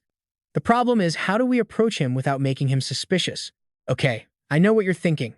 A powerful family taking interest can't be good. One of them suggests we could send someone undercover to get close. It's not a bad plan. Zhou adds, and we'll need to protect him. PSU is known for seeking revenge. The older man, Zhu, looks worried, and Blood Haze, too, if their leader finds out and Duong was involved. The younger executive just smiles. You can have complete faith in my chosen candidate. Cut to the academy, where the teacher is introducing a new student. A girl beams at the class. Hi everyone, I'm Chu Zhou. From the imperial capital, she turns to the teacher. Sir, since I'm new, could I ask someone to show me around? Of course, the teacher says. Pick anyone you'd like. Chu Zhou gives a sweet smile. Oh, no need to trouble yourself, sir. She walks slowly down the aisle, every boy in the class captivated. Then she stops right in front of a surprise and Duong. Hi, I'm Chu Zhou. Could you give me a tour? Sure, he replies calmly. Just call me in Duong. In the back, Xiao Bai grumbles, great, another one. The bell rings, ending the silent tension in the classroom. During the break, Chu Zhou follows and Duong everywhere as he shows her around the massive school grounds. And Duong gestures to a large building. Student Chu Zhou, this is the library. Suddenly, a sharp voice calls his name from behind. And Duong. He turns, startled. Shen Menjiao?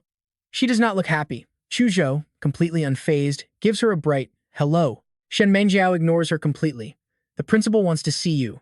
And Duong nods. Okay, thanks. He turns to Chu Zhou. Look around for a bit, I'll find you later. She just smiles. All right. And just like that, only two girls remain. The air goes cold. They lock eyes and Shen Menjiao's gaze is anything but friendly. Shen Menjiao speaks first. I heard you transferred from Huanjian Academy. That's right, Chu Zhou replies. Funny, Shen Menjiao says, I checked. They have no record of you. Chu Zhou's perfect smile wavers. Is that so? Perhaps they deleted my file after I transferred. Shen Menjiao scoffs. Faking a profile to get past layers of security, then immediately approaching on Duong. You have both the skill and the motive. You're one of them, Shen Mengiao shouts, throwing a punch, but Chu Zhou dodges it with ease and counters with a swift kick that sends Shen Mengiao stumbling back. In a flash, Shen Mengiao's arm is twisted, and she's pinned to the wall. Student, Chu Zhou whispers, next time, use your words. Shen Mengiao grits her teeth. That's a military hold. Who are you? Chu Zhou smirks.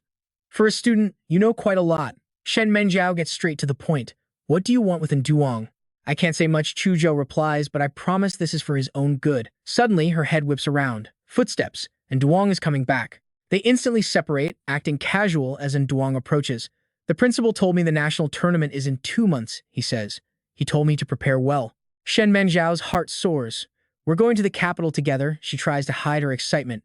So, it'll be just the two of us? And you and I both know it's never that simple. Chu Zhou jumps in. My family lives there.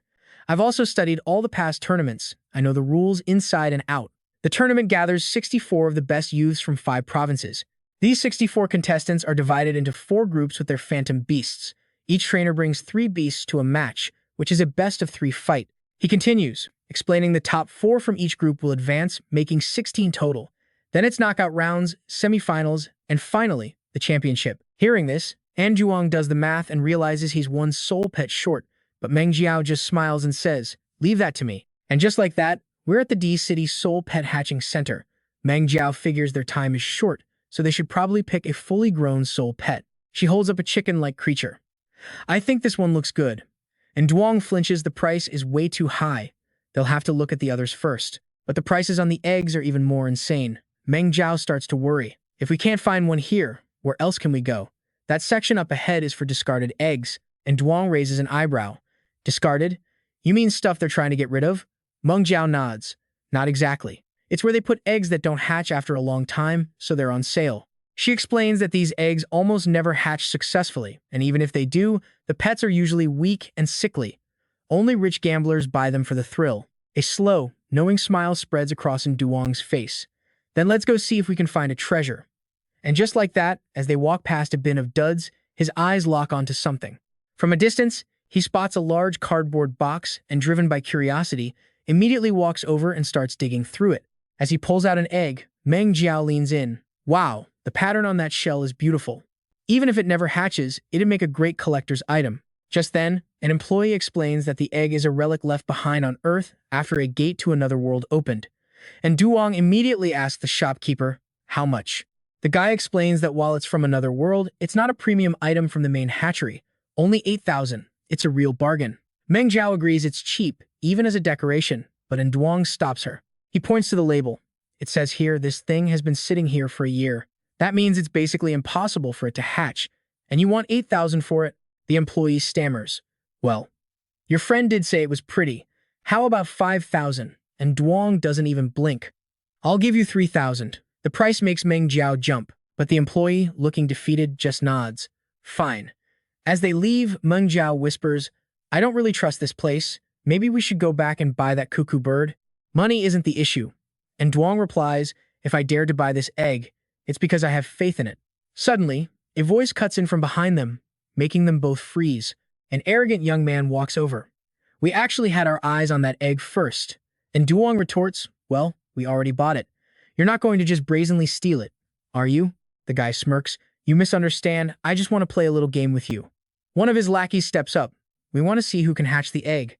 The winner keeps the soul pet. And Duong doesn't feel threatened at all. In fact, he looks confident. No problem. Let's do it now. And so, they take turns placing their hands on the egg, trying to awaken it. But after a long while, there's still no sign of life. The arrogant group starts to look surprised. They all start thinking the same thing. Maybe this egg really is a dud. 2 full hours pass. Meng Jiao gets bored. I need to use the restroom, she says, walking off. And Duong scoffs internally. With their pathetic level of spiritual power, they couldn't hatch this thing in 4 or 5 years. And right then, Duong secretly unleashes his own power. Mental illusion. The rival's eyes go wide as he sees the egg start to crack, and he shouts, it's working. From inside the egg, something red begins to emerge. The entire group stares in horror. The green-haired guy's face goes pale. Why isn't my spiritual taming working on it? When Meng Jiao returns, she sees the entire group sprinting away, screaming, we hatched a monster? We don't want it. She curiously walks inside. What happened? Why did they all run off? And Duong just shrugs. Maybe their hands got tired from holding it so long. He thinks to himself, my spiritual power is at the Grandmaster level, yet even I didn't get a reaction. So Duong closes his eyes, focuses, and pushes his spiritual power even further. And at that moment, from inside the shell, an insanely cool red dinosaur emerges right in front of him. Meng Jiao can't help but cheer. It hatched. Looking at the tiny soul pet, Meng Jiao tells him, you have to give it a name. And Duong thinks for a moment, I'll call it Xiao San. Meng Jiao smiles, as in, 1, 2, 3. She looks at it closely. You know, it looks a lot like the extinct Tyrannosaurus Rex. And Duong shrugs. Plenty of three-headed soul pets resemble ancient creatures. It's not that weird. Meng Jiao gets an idea. If it looks like a T-Rex, then let's call it Jun Huang the Monarch. And with that, Duong places his hand on its head. Today, we form a contract. In a flash of light, the contract is successfully signed. But suddenly, Duong finds himself transported to a strange place, surrounded by dense jungle. What's going on? At that exact moment, a colossal dinosaur appears, letting out a deafening roar that makes the very air around him tremble with power. But Duong just grins. Only an ancient mythical beast could have a mental space like this. I really hit the jackpot this time. Meanwhile, back in reality, Meng Jiao panics, calling for someone named Xiao Bai, and Duong fainted when he signed the contract. A voice replies, what? Where are you guys right now? Inside the mental space, the massive dinosaur stomps towards Duong. Its gaze locks onto him. It looks as if it's seen him all along. Without warning, it raises a massive foot, about to crush him flat, making Duong jump back. And Duong instantly dodges, a thought flashing through his mind. So you want to test my resolve here in this mental space? He assesses its power, God-tier spiritual force, trying to seize control of this domain. Then, he smirks and leaps into the air. From now on, this mental space is under my control. With a cold expression, Duong delivers a swift kick. Here's that stomp right back at you. The dinosaur is stunned, shocked that the tiny human before it would strike so decisively, and it squeezes its eyes shut in pain. And just like that, with a single blow from Duong, the massive dinosaur is sent sprawling to the ground. It stares up at him in utter disbelief. Someone had taken it down in one hit. He walks closer, casually remarking, logically, a mental space shouldn't be too different from a dream. It shouldn't hurt, right? Seeing him approach, the dinosaur shuts its eyes tight, expecting another blow. Instead, Duong places a hand on its head, and a warm, golden light envelops it. His eyes slowly open as he hears a familiar voice. Duong, wake up. Master, you're okay. Meng Jiao is relieved. You scared me to death just now, so I had to call Xiao Bai. Duong sits up and looks at his new soul pet, sleeping peacefully. Looks like the contract was a complete success. The three of them then leave together with Jun Huang, who is already getting comfortable with his new master. Seeing the proud look on its face as its master carries it, Xiao Bai shoots it a fiery glare. Was this the little brat that made master faint? Duong steps in. It wasn't that serious. For me, it was just like having a dream. He remembers the kick. If anything, it was the one that got hurt. They continue walking, completely unaware that a shadowy figure is watching them from behind. The figure smirks. There's no mistaking it. That's the scent from the world on the other side of the gate. Another person walks up. Is this really necessary? Aren't the test subjects from the Divine Insect Soul Pet Organization enough for your experiments? The first man scoffs. Those degenerates from the farm and those clones, it's not your place to question what I do. The scene then shifts to a quiet training ground. All right, stick with me here, because you're about to see how a true master forges his weapons. With Duong worried about Tian Fan, he skips resting and brings everyone straight to the training grounds. The national competition is breathing down their necks, so Quan Hong needs to master its skills and fast. He's fine, but his companion wonders why Tian Fan and Xiao Tu are even here. Duong just smirks. Every training session needs a teacher. With that, the dinosaur roars to life, its presence easily matching the others. He explains that since Quan Hong just hatched, its combat form is smaller than in the spirit space. He then looks over at the others. So, who wants to volunteer as instructor? Looks like the little leopard is first in line. It transforms, growing to battle size. Quan Hong, like a true warrior, opens its massive jaws and charges forward. But the leopard's speed is on another level. In a flash, it's already on top of Quan Hong's snout. Xiao Tu's claws fly out, and the huge dinosaur doesn't even have time to react. Quan Hong underestimated its teacher and pays the price, getting zapped by a powerful electric shock. As Xiao Tu leaps away, the dazed dinosaur collapses to the ground. Duong just watches, seeing the lesson sink in. That's a skill passed down through the bloodline. Now, Quan Hong gets serious. channeling its inner power and crystallizing it in its jaws. A massive beam of energy erupts, blasting straight towards Xiao Tu. Under Quan Hong's sheer pressure, the leopard finally gets serious too. The real fight was just beginning, and Chung shields her face, terrified by the sheer force of the attack. Are they going to be okay? But in total contrast, and Duong and Xiao Bai are just chilling, sunglasses on, enjoying the show. And Duong can't help but smile. Quan Hong has finally awakened its skill. The little leopard dashes into his arms and Duong praises it.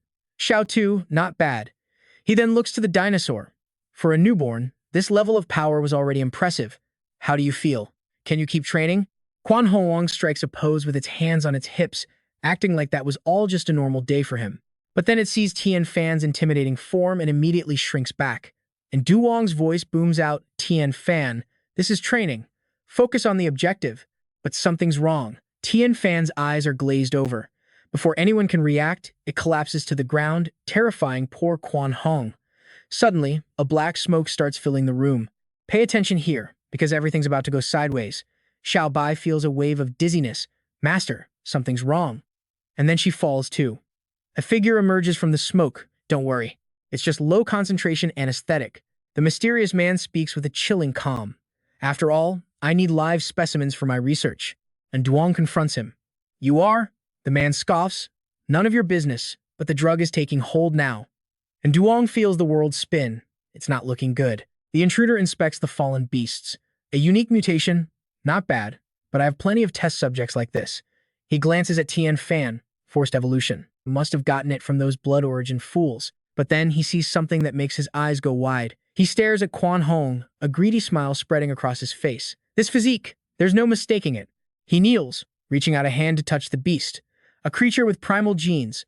Just then, Quan Hong's eyes snap open, glaring with pure fury. Instantly, it lets out a deafening roar that sends the intruder stumbling back in fear. Undeterred, the man pulls out another vial. Then let's try this. But Quan Hong wasn't waiting around, whipping its massive tail straight at him. And Duong analyzes the situation. Looks like Quan Hong has some resistance to the anesthetic and can still fight. Even drugged, its attack speed is nothing to scoff at. The tail slams into the ground, shattering the stone floor. The man dodges, his face a mask of shock and caution. Damn, this one's tougher than I thought. He glares at Quan Hong. The number 43 is visible on his collar, along with the letters PSU. With a chilling whisper, a shadowy rift opens in the air and a new beast emerges. Its name is number 43, codenamed X-Tail Viper, covered in sharp spines along its back. It stares at Quan Hong with pure hunger, drool dripping from its fangs. The moment it's summoned, it lunges, sinking its teeth into Quan Hong.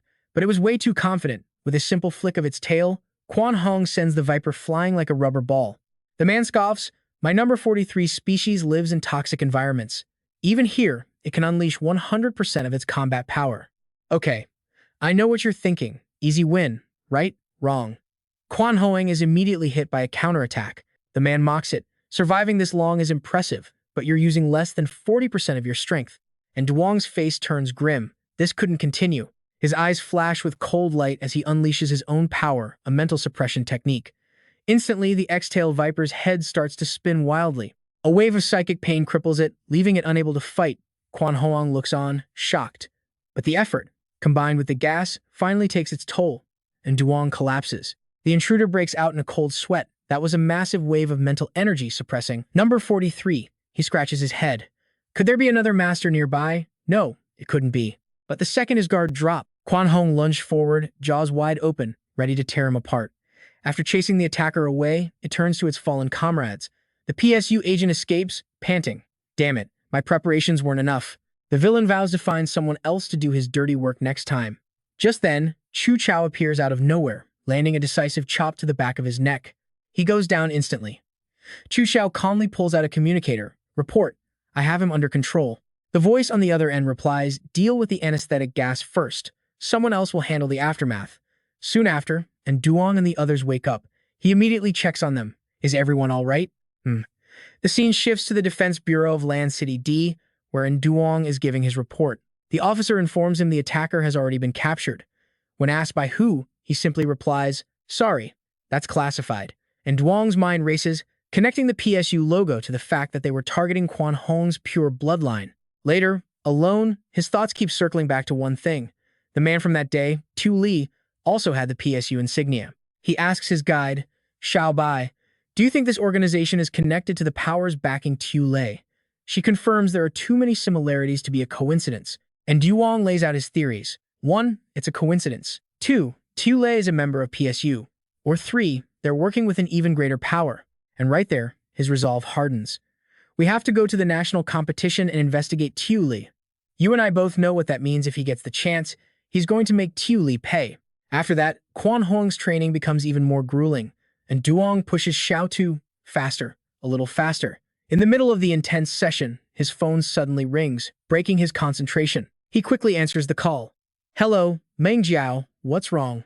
On the other end, she sounds urgent. "We have a problem over here. Right now, your spirit pet master rank is still 1A. You can't enter the imperial capital with that rank. We've arranged a new evaluation for you immediately." And Duong quickly arrives at the location. This is the D-City Evaluation Center. A man looks him over. "You're in Duong, the one chosen by the city to compete in the nationals, right? If you're only rank 1, you'll be a laughingstock." He continues, "This test is different from the last one. You'll have to directly tame a spirit pet we've prepared." And Duong just says, "No problem." The man then steps forward, looking at him seriously. He watches Duong through a monitor, then says, "According to the higher-ups, we're arranging a Star Shadow rank beast." Suddenly, Chu Zhou's voice cuts in from behind. "Use the 9-star Super Rank 1. Her words make the man's jaw drop. "What?" The man explodes in a fit of rage. "Are you insane? Do you know how dangerous that is?" Chu Zhou's voice turns cold. "This is an order from above." Meanwhile, Duong is already running the calculations. Meng Jiao mentioned this was a rank 10 competition. That means he'll be facing a 9-star Star Shadow rank spirit beast. Before he can even finish his thought, a massive claw lashes out. A huge black wolf lunges forward. This is it, the 9-star super rank Plague Direwolf. And Duong quickly releases his spiritual power. He thinks to himself, "I don't have time to waste here. I need to get back and train those kids." On the monitor, the man sees Duong gently stroking the direwolf. It's lying on its back, completely relaxed. He's so stunned, he almost falls over. He succeeded? Just like that? After seeing enough, he rushes over to Duong, who's still petting the big guy. "You've passed the test. Your Grandmaster certificate will be delivered within a week." And Duong is surprised. "Grandmaster? Not rank 10? The man explains, "Our system had an error. That beast was actually super rank." And Duong quickly replies, "No problem." Time flew by, with the next 2 months spent entirely on brutal training. Jun Huang was sleep-deprived every day, while Duong had the other members fight each other to gain experience. In the blink of an eye, the day arrived. A plane soared through the sky, later landing at the imperial capital airport. Airplanes truly are a great invention. And Duong looks down from above with a slight smile. "Imperial capital, I'm finally here." The others disembark, looking around in awe. "This is my first time here." And even though Li Jing was the last to join the group, his naturally sharp tongue helped him fit right in. But as Duong's team enjoys the moment, someone else is watching them with disgust. The people the Zhou family chose look like a bunch of country bumpkins. But Duong doesn't notice the stare. He's too busy chasing his little ferret, yelling, "Don't get lost." The ferret is running happily when a large shadow suddenly terrifies it. A massive black panther glares at the little guy, looking like it wants to swallow him whole. And Duong sees the panther and tenses up. Just then, a hand gently strokes the panther's head, and it instantly returns to its calm state. The young man notices Duong's worry and speaks up. "Don't worry. My Udium was just drawn to a spirit pet with a similar attribute." And Duong replies, "Your spirit pet is a lightning type too." The young man with glasses smiles and introduces himself. "My name is Zhang Yuanju. It's a pleasure to meet a contestant with the same type of spirit pet." And Duong shakes his hand with a smile. And Duong, from A City. "A pleasure." In his past life, he remembers this kid, a well-known genius from the Zhang family, one of the 3 great clans. Seeing them getting along, that guy Feng Duong can't help but look annoyed. After a few pleasantries, Yuanzu leads his spirit pet away. At the same time, a familiar voice calls out from behind him. "Excuse me, classmate." And Duong freezes. That voice is way too familiar. And that familiar face, it's none other than Xiao Li. Stick with me now, because this is the man who betrayed and killed Duong in his previous life. He speaks softly. "You're in Duong, right?" Xiao Bai cautiously hides behind him. "Master." And Duong frowns. "How do you know me?" He reacts this way because, at this point in his past life, they hadn't even met yet. How could he possibly know his name? Xiao Li beams. "The contestants' names and photos are all on the competition website. I just wanted to make a new friend." and Duong and Xiao Bai exchange a knowing look. Xiao Li adds, I didn't expect we'd meet so soon. Xiao Li acts incredibly friendly. Mosey, say hello to Duong. His spirit pet looks like a ferret, but the moment it glances at Duong's side, it's like it's been struck by lightning, freezing solid. Immediately after, its fur bristles as it growls. But Tianfen isn't about to back down. The two of them are like fighting cocks, instantly ready to throw down. Mosey transforms into its combat form. Its true name is Kindoho. And of course, Tianfen would never accept a loss. It also prepares to fight. But Xiao Li plays the part of the cool-headed owner, quickly scolding his pet. Mosey, don't be rude. The spirit pet is surprisingly obedient, immediately backing down. Xiao Li then says, sorry, my Mosey can't control its urge to fight when it sees a strong spirit pet. And Duong plays along. It's fine. I've heard that all Kindohos are born warriors. After a bit more small talk, Xiao Li bids them farewell. I'll go get some rest. I won't bother you anymore. And Duong just smiles. Right? See you in the competition. Xiao Bai can't hide his anger. Master, you should have let Tianfan teach them a lesson. And Duong explains, our main goal this time is to probe his abilities. Don't alert the enemy. Just then, Chu Zhou walks over. The car is here. Let's go. For some reason, Chu Zhou turns to him and says, this Xiao Li, you absolutely must investigate him. Then, she links her arm with his. And Duong, my cousin's house isn't far from the arena. The competition isn't for another week. Before she can finish, and Duong cuts her off. No, we'll stay at the hotel provided by the organizers. The scene changes to the hotel for the contestants, and Duong stares into the distance, deep in thought. As long as I can make it to the finals, I'll get my match against Xiao Li, the champion of my past life. Thinking of this, a grim determination sets in. That's when I can finally investigate the power behind him. Time passed relentlessly, and soon enough, a week was gone. The National Spirit Pet Competition officially begins, and Duong sits with his little pet, watching as the MC announces that all the delegates have entered the arena. He reads the rules from a sheet. We will now draw lots to divide the teams for the matches. No sooner were the words spoken than 2 frames appeared on the screen, representing 2 contestants. Without making the audience wait, the MC announces, we have the results. The first match tonight will be Cheng Liang from Zikai Province versus An Duong from Datong Province. Noticing his little pet seems a bit nervous, and Duong strokes it reassuringly. Relax. Just do what we did in practice.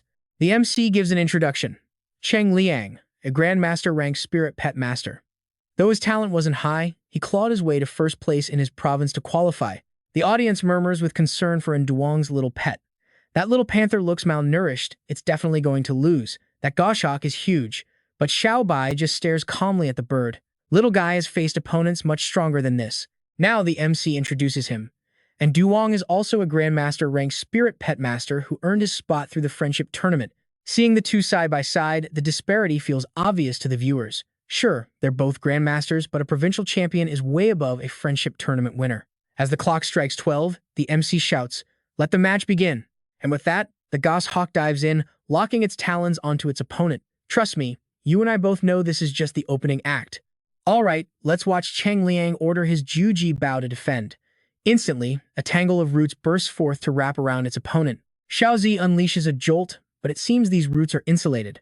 Right after, the crab smashes Xiaozi straight to the ground. Cheng Liang smirks his defensive seaweed, can even block high-voltage currents. And Duong looks tense, telling Xiaozi to keep up the pressure and find an opening in its defense. The lightning leopard cries out in response. Seeing that Xiaozi can't touch it, the crab presses its advantage, firing a beam of energy. It's a game of chase, with our little leopards still unable to break through. And Duong observes the situation for a moment, then a plan forms. Go get yourself a little wet, he orders. The lightning leopard cries out, understanding immediately.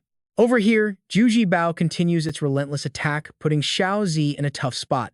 This crazy crab gives its opponent no chance to rest. Cheng Liang seems to be plotting something and orders his pet to retrieve its water orb. But it's too late, Xiaozi is already rushing toward Juji Bao. And at that moment, it unleashes a massive electric shock, stunning the crab. Enraged, Juji Bao snaps its claws shut, trapping Xiaozi.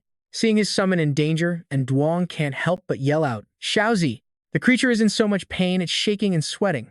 The MC is shocked. He never expected Juji Bao had a counterattack ability. Just throwing Xiaozi out would seal the win. Suddenly, smoke pours from its body. He yells, wait, something's wrong with Juji Bao. It has lost its will to fight. And just as the MC finishes his thought, Juji Bao collapses to the ground. Meanwhile, from that last attack, Xiaozi is also thrown out of the ring. The MC is impressed what an unexpected result. Getting knocked out and thrown out of bounds happened almost simultaneously.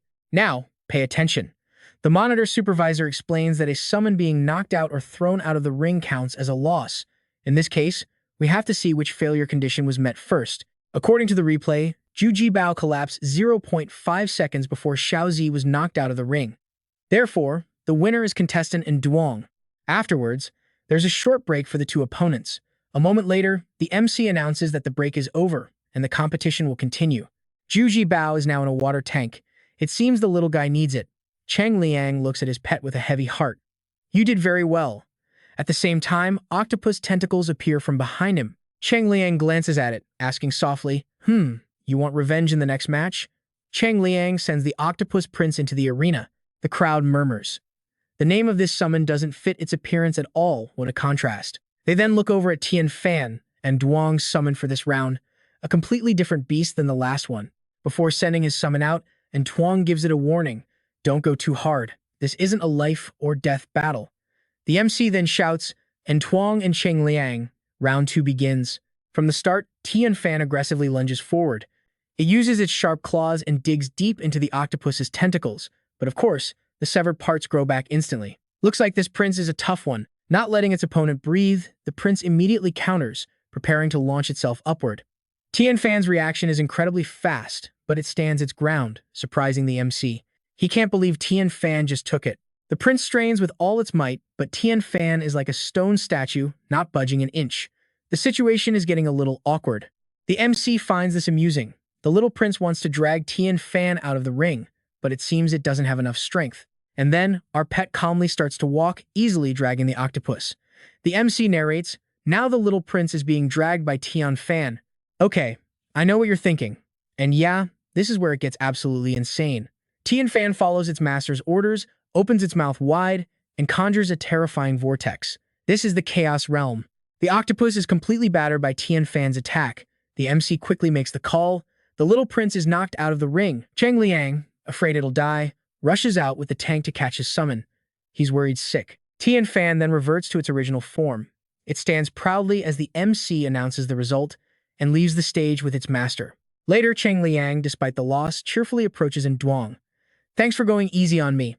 And Duong gives a wry smile. Thanks, you were amazing too. Cheng Liang scratches his head awkwardly. Compared to you, I'm nothing. And Duong thinks to himself that if he hadn't been unlucky enough to face him first, his skill was easily top 16 material. Cheng Liang then says with total excitement, so your beast is actually a spirit rank? And Duong looks surprised. Ah. Seeing his confusion, he explains that spirit rank is just below primordial and divine, and extremely rare in national competitions. And Duong silently reflects that in his past life, he was so used to high-level beasts, he forgot most people will likely never even see a legendary one. Then he thinks of Xiao Li, and his face darkens. Now he understands exactly why she and Zhang Yuanzhou came looking for him. Just as they finish talking, a loud noise comes from a distance. Cheng Liang is pushed away as a horde of reporters swarms in Duong. That story is mine, contestant. And Duong, one more win and you're in the top 16. How do you feel right now? And Duong is startled. Whoa, easy everyone. From above, Feng Tang looks down at him with contempt, such a clueless country bumpkin. Yuanzhou, however, keeps that friendly smile, watching the match with interest. Tian Fan then proceeds to valiantly knock out all its other opponents. Its power is immense. And after that, Jun Huang shows no signs of weakness either. After this match, the MC announces, contestant and Duong wins, advancing to the top 16. Soon enough, it arrives the final match of the group, Xiao Li versus Ingu Truong To. And Duong is silent, his mind focused on that name, Xiao Li. Behind Xiao Li, a figure lurks in the shadows. Any contestant with a spirit rank summon, including a Duong, is a threat to his championship. He drops his friendly mask. If all my opponents are trash, winning is easy. Then he smirks. But if he wasn't an opponent, I'd actually want to befriend him. The match starts and ends in a flash. The MC enthusiastically yells, Xiao Li wins. He looks at the bracket again. The top 16 contestants have appeared. Get ready for the round of 16. We will now proceed with the bracket draw. Today's matches are over. The semifinals will start at 9 a.m. tomorrow. As Duong leaves the venue, the sound of a motorcycle roars toward him. And Duong looks at the person in front of him and recognizes him immediately. It's him. He looks at him. Can I help you? Feng Tang sneers back. Nothing. Just wanted to see my opponent for tomorrow. and Duong's guard is up. Don't think I don't know who sent you. He then remembers that masked figure. The Zhou family gave a competition slot to someone named An Duong, and he took notice. The Zhou family is growing stronger. We can't let them have more allies. If you meet him, deal with him. Feng Tang's voice turns cold. Perfect. I wanted to see how capable you really are. He then gets on that motorcycle and speeds off, and Duong silently watches him go. Xiao Bai, standing behind him, is annoyed. Is this guy insane? Coming all the way here just to provoke you? And trust me, you're going to want to see how this plays out. All right, let's meet our main character's next target, a player from the powerful Feng family, one of the three great clans. As she knows, the three great clans, the Chao, Feng, and Truong families basically control the country's industry, tech, and economy. Almost every champion so far has been connected to them. He probably thinks Duong is backed by one of the other families. A wry smile. Right. In his past life, Duong knew all the big shots from the clans, but he'd never heard of this Feng Duong, just another pawn. Duong sighs. After becoming a god-tier tamer in his past life, he crushed plenty of villains from these families. This guy was probably just one of them. Meanwhile, over at Feng Duong's headquarters, he's scheming with his secretary. If Duong is a Chao family asset, then beating him means beating the Chao family. Win this, and the old master will finally take you seriously, but we need a solid game plan first. He looks at his team. I want your thoughts on this match. One speaks up, even if his phantom pet has an advantage. With your power, the odds are still in your favor. The man opens a briefcase. Besides, we have a foolproof method that can't be traced. Cut back to Duong watching the news. This afternoon, a top 16 contender's pet was poisoned, forcing him to drop out. This catches his attention. Then, another report, a different competitor's pet has gone missing entirely, and Duong is on high alert. Something isn't right with this tournament. Just then, a knock at the door. Before he knows it, it's match time, and the stands are roaring. The announcer hypes up the crowd. After days of intense preparation, we're finally at the quarterfinals. I hereby declare the competition open. Let's welcome the contestants. Before entering, Feng Duong orders his pet, Bao Mei, show no mercy, and Duong calmly tells his own, just do exactly what we practiced. Huan Hoang enters with a mighty roar to establish dominance. But now watch this, its opponent vanishes in an instant, leaving Quan Hoang stunned. In a flash, the beast is underfoot, sinking its teeth viciously into Quan Hoang's leg. It can't see its attacker, but Duong remembers. Zhou Dan team's intel was right on the money. She told him Feng Duong's 7-color divine lizard uses camouflage to hide, and its body can emit a cloud of poison gas. Or it can concentrate the toxins directly onto its skin, and Duong reassures Quan Hoang, don't worry. Then he uses his spiritual power to link their senses. Quan Hoang feels a strange new awareness surge through it. Thanks to Duong's help, it instantly locates the hidden enemy and slams it hard, sending the lizard flying. Feng Duong calms his pet. Don't be scared. Concentrate the poison. The lizard's eyes narrow as it gathers the toxins. Unaware, Quan Hoang bites down hard. Instantly, searing pain shoots through Quan Hoang's jaw as a green venom oozes from the lizard's skin. It flings the lizard away and begins to thrash uncontrollably. Dizziness sets in. Feng Duong just smirks. Bao Mei's poison can take down beasts 10 times its size. Quan Hoang is heaving, trying to purge the venom. It looks weak, but just a second later, it lets out a deafening, defiant roar, and Duong watches his pet. Looks like his other victims had no poison resistance. Feng Duong retaliates with a wave of spiritual pressure. Don't get cocky. Witness the power of a master-level spirit, and Duong's voice is ice. For your own good, I'd back down. Then, with a chilling smile, he unleashes his own spiritual pressure. Feng Duong clutches his head in agony, shocked. A Grandmaster-level spirit. How can he be stronger than me? Seeing its master in pain, the lizard hesitates.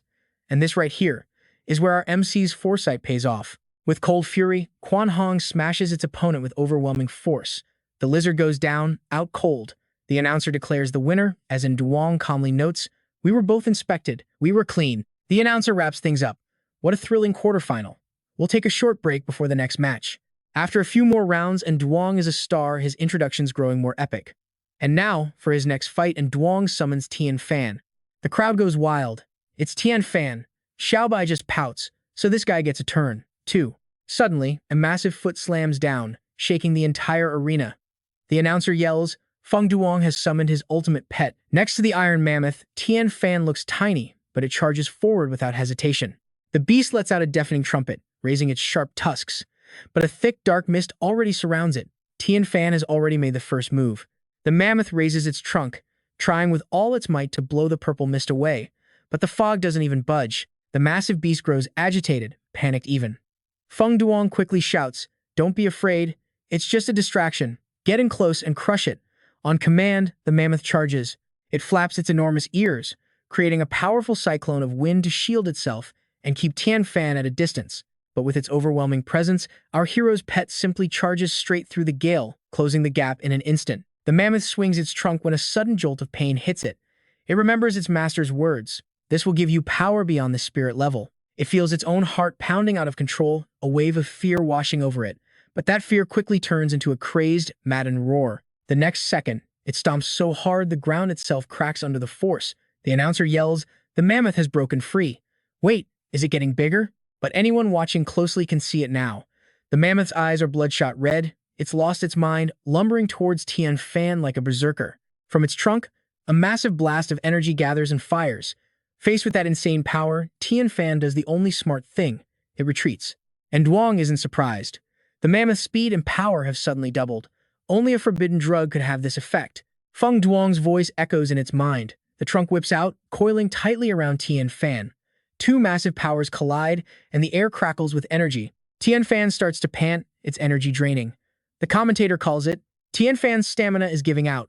Feng Duong grins. "Mammoth, finish it now."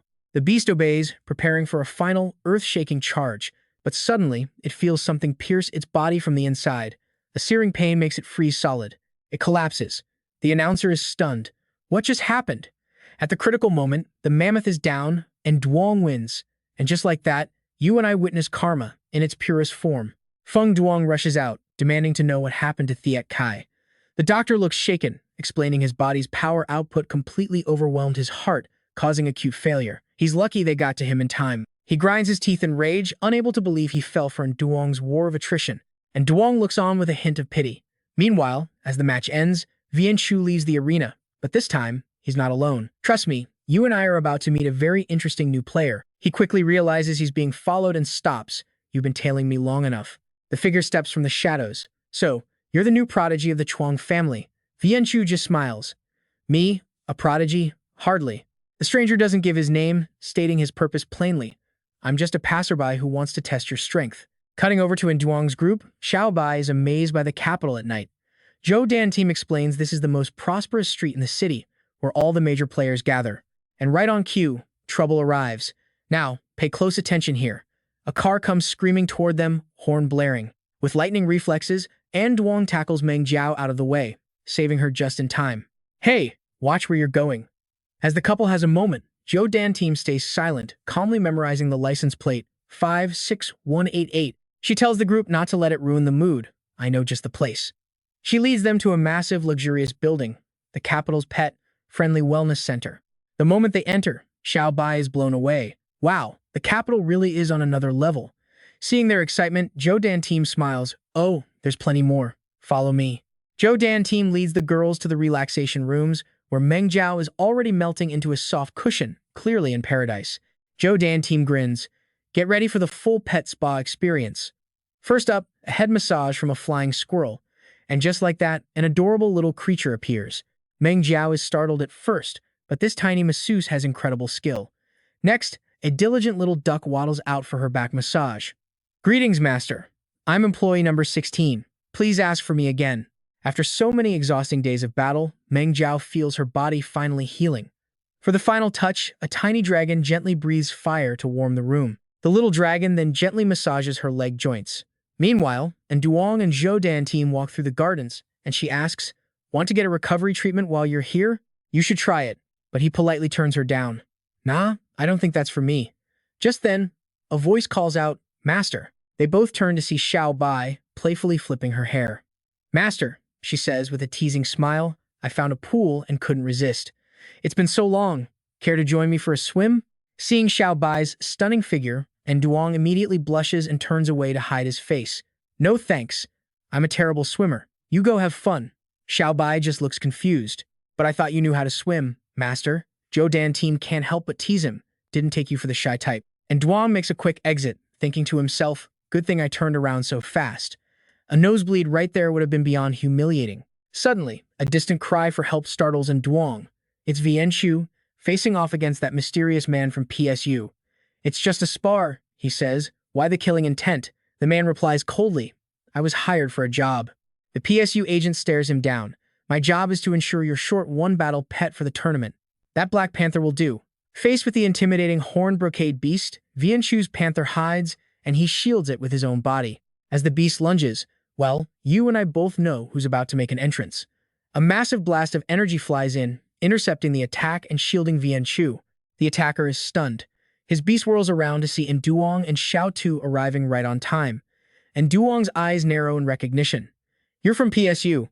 The man doesn't deny it. "So you have heard of us." And Duong continues, "That divine insects are the true pinnacle of evolution, and all hybrid pets must be purified. That's your twisted ideology, isn't it?" The agent is surprised. "You know that much?" And Duong thinks to himself, remembering what Tu Li told him before. And Duong's voice turns cold. "All those contestants who had accidents," the agent scoffs. "Look, I'm just on a business trip. Stop asking questions. If you really want answers, you could always join PSU." And Duong sneers. "What a coincidence. I have my own methods," as Xiao Tu begins gathering power. But the man turns to leave. "Your spirit-level pet isn't here.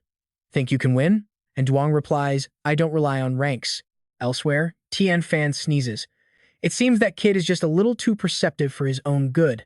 Back within Duong, the agent suddenly bolts. "Impressive," he thinks. "No wonder the three great families are watching you." And Duong gives chase. "Running already?" The man yells back, "I have to. Your friend already called for Chuang family backup." He throws open a door and vanishes. Xiao Tu lets out a furious growl and takes off in pursuit, determined to hunt him to the ends of the earth. The horned beast intercepts Xiao Tu's attack, buying just enough time for its master to escape. A short while later, an ambulance arrives. The Black Panther's condition isn't looking good, and Duong waits with Vianchu outside the operating room. Vianchu looks at him gratefully. "If you hadn't shown up, I..." And Duong cuts him off. "The important thing is that you're okay. We'll catch that guy later." Vianchu looks downcast. "It's a shame. I'm down one pet for the tournament now." And Duong remembers. "That guy. He said the three great families are watching me. What did he mean?" Vianchu considers it. "Well, I can confirm the Chuang family isn't interested in you. As for the other two families, I have no idea." And Duong starts speculating. Feng Duong has been acting strange, and then there's the Chao family. Vianchu claps his shoulder. "Hey, you saved my pet. If those families try anything, I've got your back." And Duong thinks for a moment. "Wait, your next opponent is..." Vianchu cuts him off, his expression turning cold. "Tu Li." And Duong immediately puts the pieces together. Vianchu losing a pet weakens him for the tournament. This directly benefits his next opponent, Tu Li. Could this be how he cheated his way to the championship in the past timeline? Just then, a voice cuts through his thoughts. "You scared me to death. Are you guys okay?" And Duong looks up, surprised. "Zhou Dan team, what are you doing here?" She cuts him off. "Don't even ask. Not long after you left, we heard sirens. I pulled a few strings." She then makes an offer. "The tournament hotel isn't safe. You should all stay at my place tonight." Meng Jiao can't help but admire her foresight. With no better options, the group heads to Zhou Dan team's home. Standing guard at the entrance is a small owl, looking like a stoic gatekeeper. They can't help but stare in wonder. Xiao Bai is instantly wary, sensing its power is on par with a monarch class, just like Xiao Tu. Zhou Dan team introduces it. "This is a retired special ops pet my family adopted." She holds out her arm, and the owl lands gracefully. "Taingu, you're on guard duty tonight." And Duong watches thoughtfully. "The requirements to adopt military pets are incredibly strict. Your family is more impressive than you let on." Watching Tainu fly off, Zhou Dan team plays it cool. "It's nothing, just some family connections. Let's go in." And you and I are left with one big question. Just who is her family? "Master, be careful. Should we go in?" And Duong narrowed his eyes. "She's from the Zhou family. I don't know her angle, but for now, she doesn't seem like a threat to us. Let's see how this plays out." In a back alley, some shadowy figure is on the phone.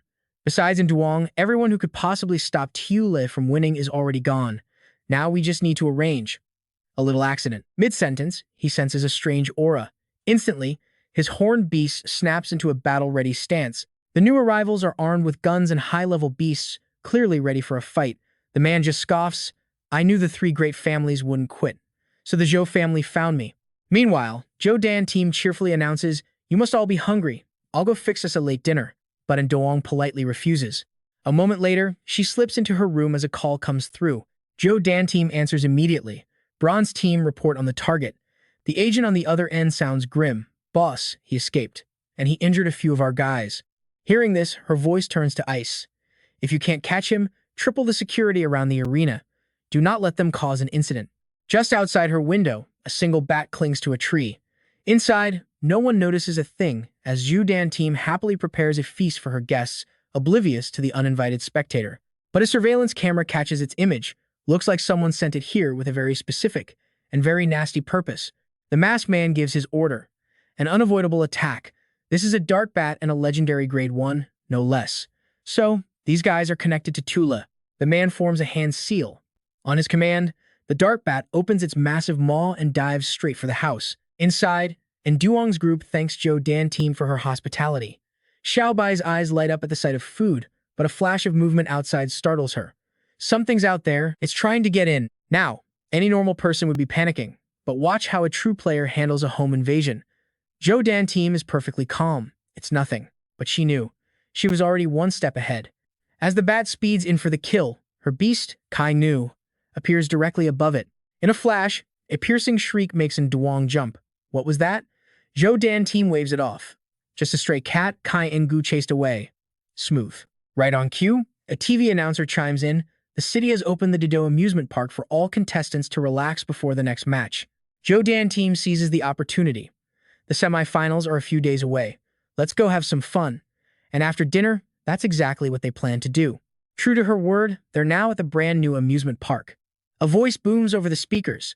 Welcome to the Dido amusement park. Zhou Dan team immediately suggests a ride on a spirit dragon. Xiao Bai is thrilled, hopping on and shouting with glee as the massive creature prepares for takeoff. And just like that, it launches her high into the sky. She yells down from above, "How do I get this thing down?" After that, Zhou Dan team leads them to the beach. She smiles. You don't get many chances to swim with spirit beasts when you live inland. It's clear everyone is loving this. A rare moment to just unwind. Meng Zhao zips past, and Duong underwater. He's shocked. How are you guys faster than me in a full diving suit? Xiao Bai just giggles. Master, your gear is too heavy. Suddenly, a massive horned whale swims by, startling them all. It playfully lifts Duong on its back before rocketing into the sky. Zhou Dan team surfaces, laughing. Looks like it really likes you. After the incredible view, they settle in for dinner beneath the waves. Zhou Dan team kicks things off. After all that playing, everyone must be starving. As if on cue, a small creature starts expertly grilling meat. Xiao Bai watches with wide-eyed wonder, completely mesmerized. A bear-like beast offers the first piece to Xiao Bai, whose eyes are sparkling. And Duong just shakes his head, fondly calling her a glutton. Then, Zhou Dan team stands up. You guys eat, I'm just going to the restroom. Oh, Kamiya real. We all know she's not just going to the restroom. And Duong knows it too, quietly telling Xiao Bai, follow her. Inside, she's already on the phone. What's the situation? The voice on the other end reports, we can use the defense room as bait to lure out those PSU goons. She agrees. Understood. Be careful. After hanging up, Zhou Dan team peeks outside, only to find Xiao Bai standing right there, waiting for her. Zhou Dan team jumps. You. Xiao Bai just clutches her stomach playfully. Ain't too much, she says, darting inside. Xiao Bai leans against the wall, listening in. Master, they're also after PSU and that mystery man. And Duong's face darkens. The pieces aren't adding up. In my past life, I never crossed paths with the Zhou family. Why are they on to me now? He shrugs it off. Whatever. I'm heading to the finals for Tu Li's sake anyway. This was inevitable. Just then, Zhou Dan team walks out. Why are you just standing there? And Duong flinches, trying to act casual. Oh, just watching the match. A bead of sweat rolls down his face. On screen, the announcer declares Tu Li the winner of the quarterfinals. On the monitor, Tu Li is swarmed by reporters, soaking in the victory. And Duong looks up at the screen, a small, cold smile forming on his lips. It won't be long now. Zhou Dan team watches him, thinking. Both he and his beast have a visceral, angry reaction to Tu Li's name. But her intel says they've never even met. Interesting. She speaks up. Looks like Tu Li got lucky. His opponent is down to his last beast. One more loss and he's out. And Duong turns to her. I have a favor. Can you dig up everything you can on Tu Li? She nods. Smart move. Always pays to know your enemy. Over the next few days, they fall into a routine. Publicly, they're friends enjoying their downtime. Privately, they're two strategists poring over enemy data. And of course, training never stops. His beasts spar every single day. Finally, the semifinals arrive. The crowd goes wild as Guan Huang absolutely dominates his opponent. A massive three-headed dog gets pushed back with no room to breathe. Next up is Tian Fan, whose presence alone makes his opponent look like an amateur. And just like that, Duong is in the semi-finals. His opponent, a young girl, says confidently, "My spirit beast may not be spirit level, but he's taken them down before." She summons a white wolf named Yu Min, an intimidating beast for sure. It lunges forward with a ghostly attack, and Duong remains perfectly still. A lion does not lose to a wolf. Tian Fan, Chaotic Realm. In a single instant, the ghostly apparitions are completely annihilated, sucked into Tian Fan's crushing vortex. And there you have it. Yu Min couldn't even withstand the first move. The girl is in shock. I lost. I guess I'd never fought anyone truly strong before. Yeah, no kidding. Trust me, you're about to see our hero walk straight into a trap, or so the enemy thinks. Undung congratulates him on winning the semifinals. So what does he think about facing Teal Lair and the runner-up in the finals? Undung just gives a short, confident answer. I'm looking forward to it. The arena is buzzing as the showdown with Teal Lair approaches. Meanwhile, he's just calmly restoring his Phantom Beast's power when his companion runs in with some news. Turns out, Teal Lair has already defeated the runner-up, but Undung isn't impressed. That tournament only had 4 contestants. It was nothing more than a glorified exhibition match. Just then, Undung's phone rings, startling him. It's an unknown number. He answers cautiously, and a voice asks, "Is this contestant Undung?" The name makes his face darken instantly. It's Teal Lair. His rival wastes no time, congratulating him and pretending to be impressed with his skills. He wants to meet up one-on-one to build a friendship. He claims that friendship comes first and the match is second. Yeah, right. Undung checks the clock and agrees. Sure, you name the time and place. 8 p.m. at the Van Duan Hotel. His friends worry, but he just smirks. I want to see exactly what he's planning. Meanwhile, someone tells Teal Lair that as soon as their target shows up, everything is ready. And right on schedule, our hero arrives. Teal Lair greets him with a fake, friendly smile. Undung, long time no see. Let's have a drink. To friendship first, competition second. The air is thick with tension as they sit down. Teal Lair starts the mind games. I noticed only one of your 3 champions is a pure spirit, correct? Undung calmly replies, I don't really care about bloodlines. Every creature has its own unique strengths. His rival keeps talking, comparing it to beefsteak.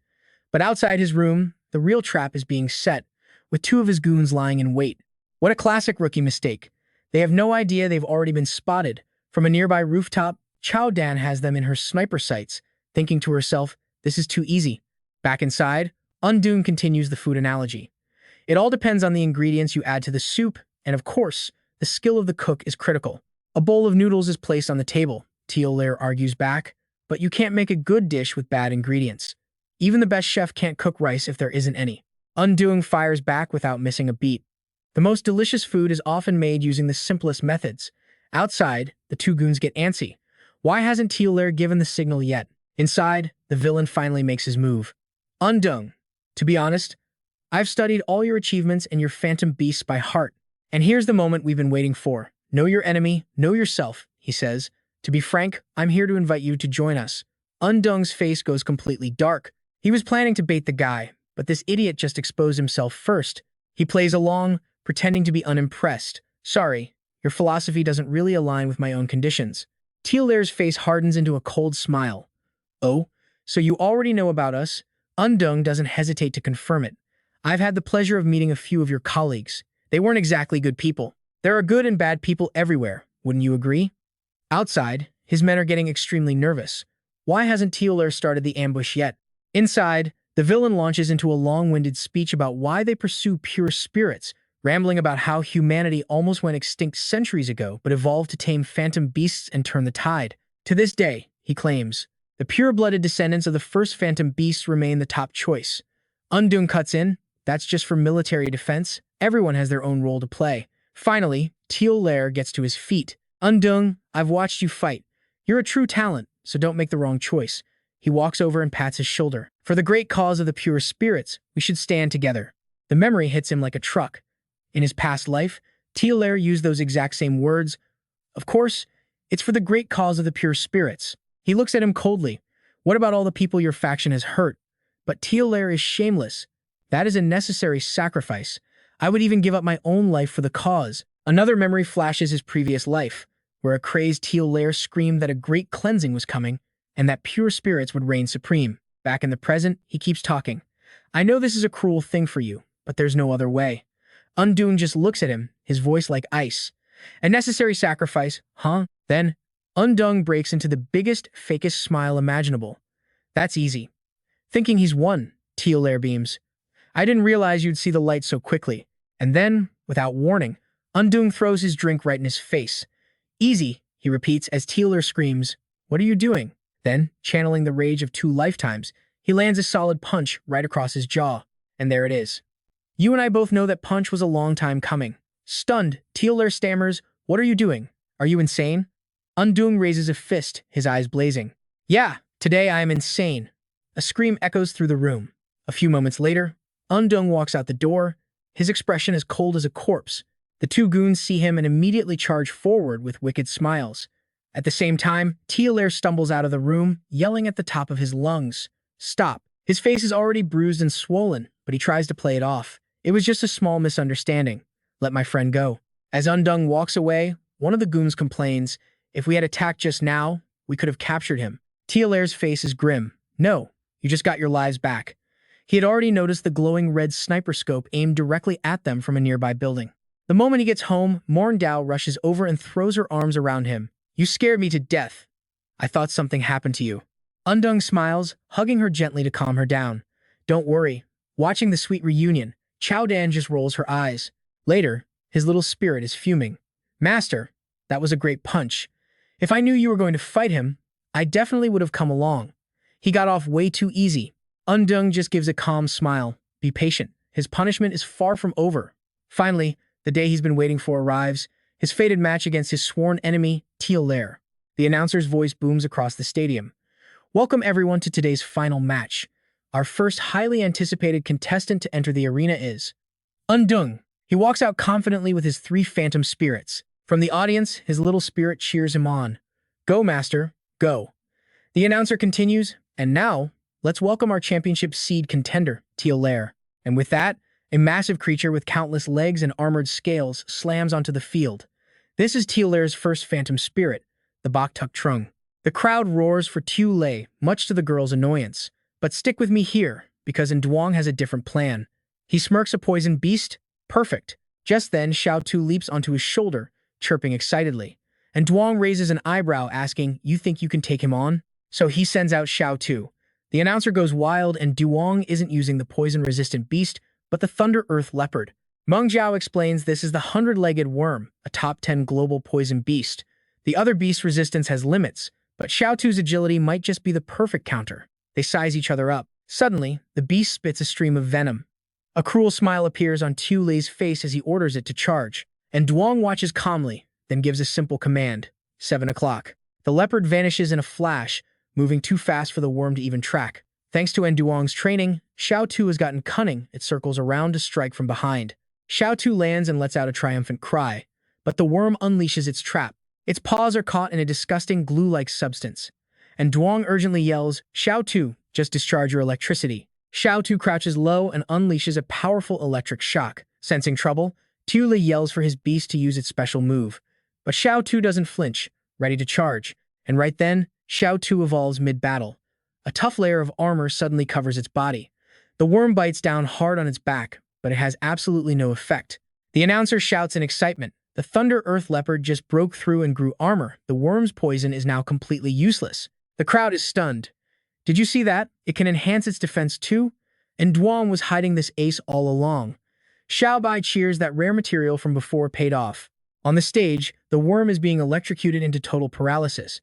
As it shrivels up from the shocks, the entire audience holds its breath in stunned silence. Just like that, the opponent is down for the count. The announcer roars, the first match of the finals goes to Duong. But Lai doesn't look worried at all, in fact, he looks smug. For the second match, he sends out his white tiger, Mo Tu, who lets out a defiant roar. Fan refuses to be intimidated. A lion versus a tiger. Now, you and I both know this is the classic matchup everyone's been waiting for. The moment the announcer yells begin, the 2 beasts launch at each other with explosive force. Mo Tu leaps onto Fan's back, pushing its rival away. Fan roars in frustration. Seeing Fan hesitate, Mo Tu moves in again.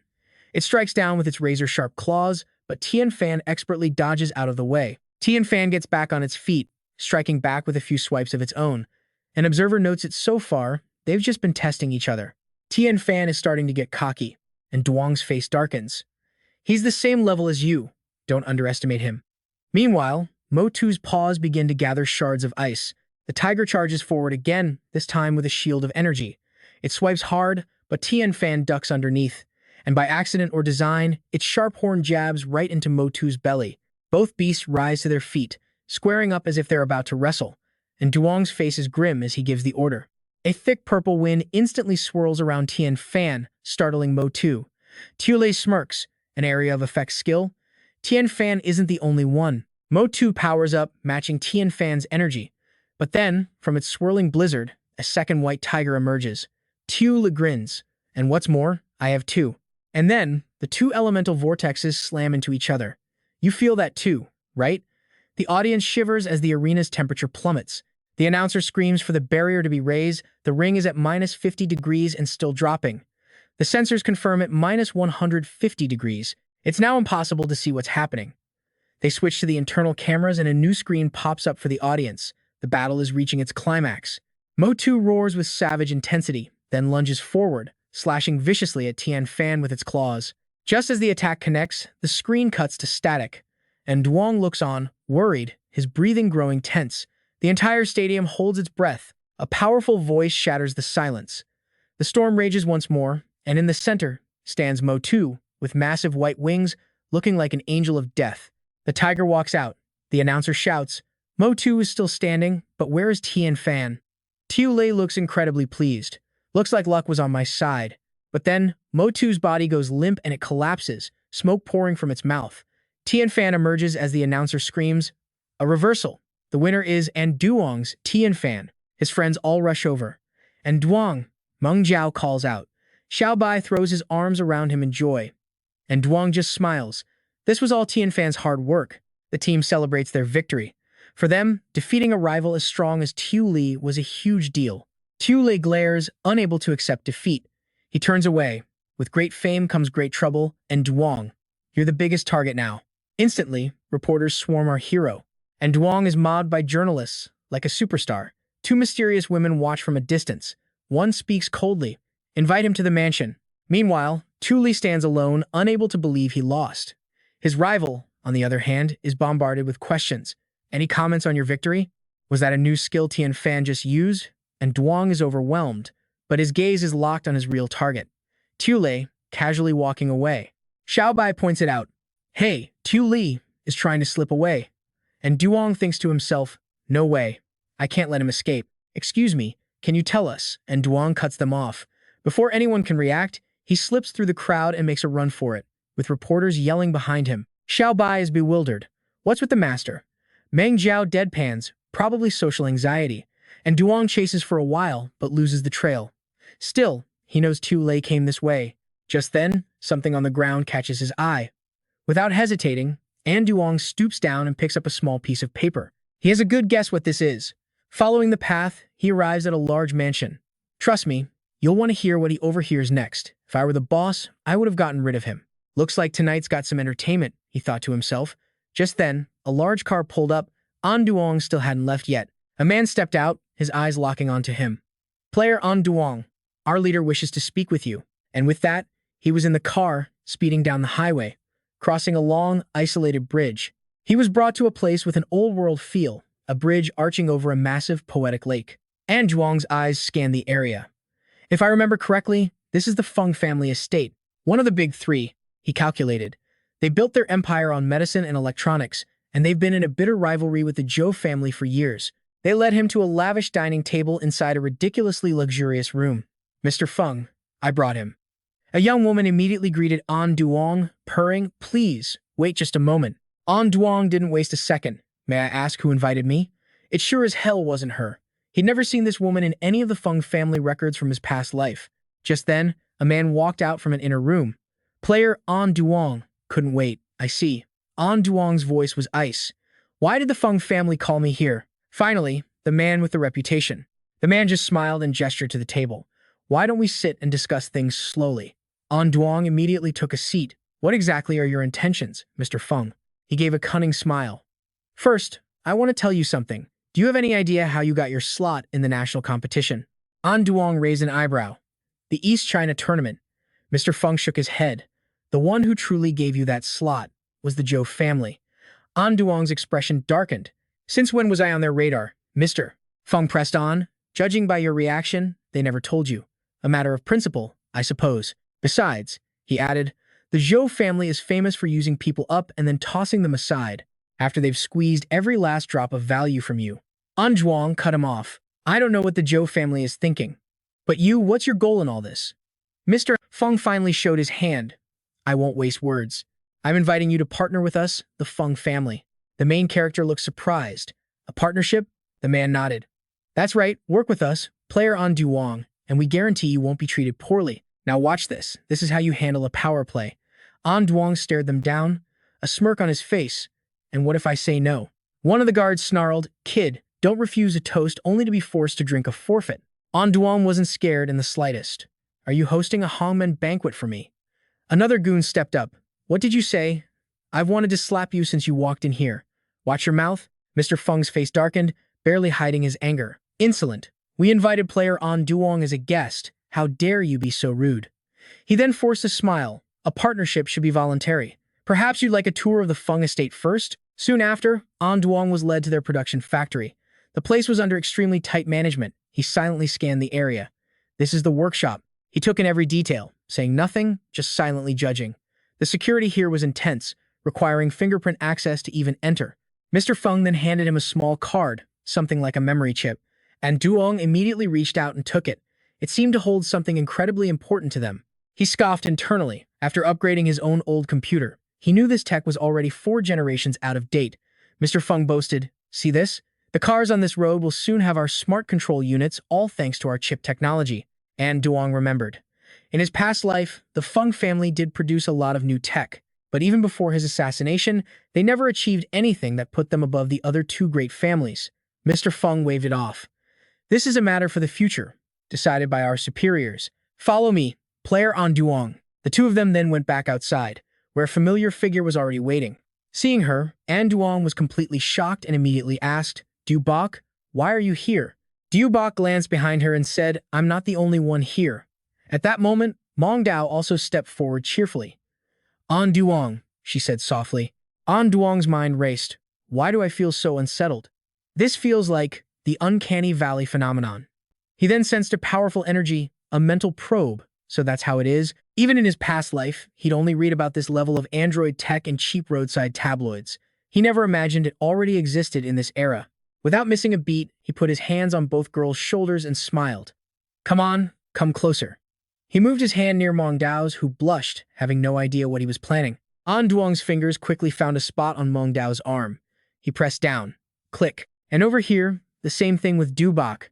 She froze instantly, eyes closing like a doll that had just been switched off.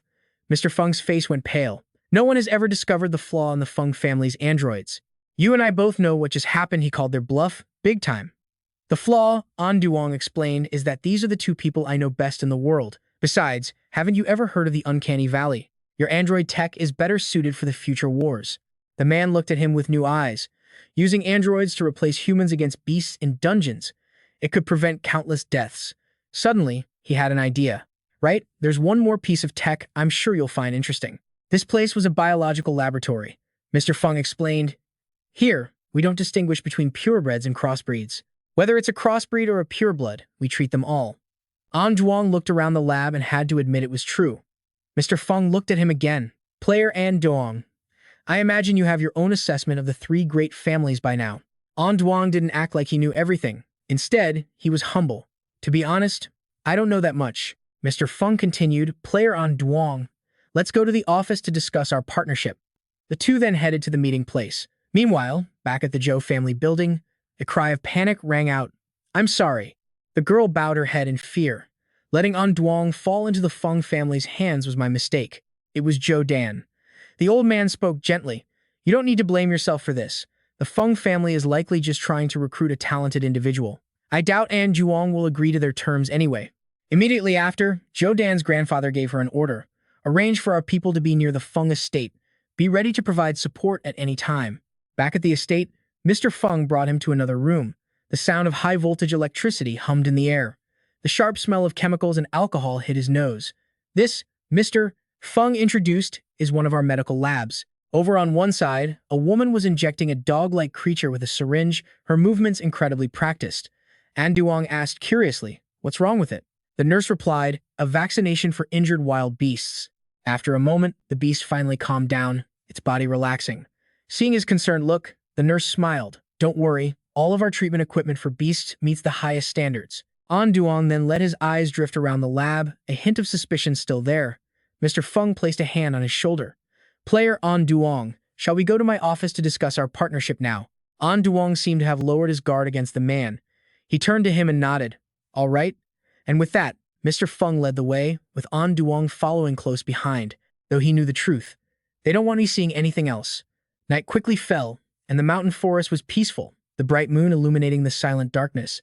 You and I just witnessed a masterclass in turning the tables.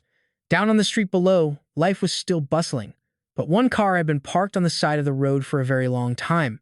All right, let's dive into this high-stakes infiltration where one wrong move means game over. Outside, Joe Dan and her team are getting antsy. It's getting late, and they're wondering if they should just storm the Feng residence. But Joe Dan knows better don't spook the snake. Their job is to back up and Duong. And speak of the devil, and Duong is just sitting there. Boss Feng is getting impatient. "Haven't you finished the contract yet?" And Duong holds up the stack of papers. "The problem is, there's a lot of documents. Maybe we should pick this up another time." With that, he stands to leave, and just as planned, Boss Feng panics. His tone softens instantly. "My apologies, and Duong. I have a short temper. Take your time. I'll arrange a place for you to stay tonight, and we can discuss the partnership tomorrow." And Duong doesn't miss a beat. "Well, if you insist, Boss Feng," Feng quickly replies, "No problem at all." Then, the moment Boss Feng looks away, and Duong pulls a classic sleight of hand, swiping the golden keycard off the desk. Later that night, he slips out and uses the card he lifted.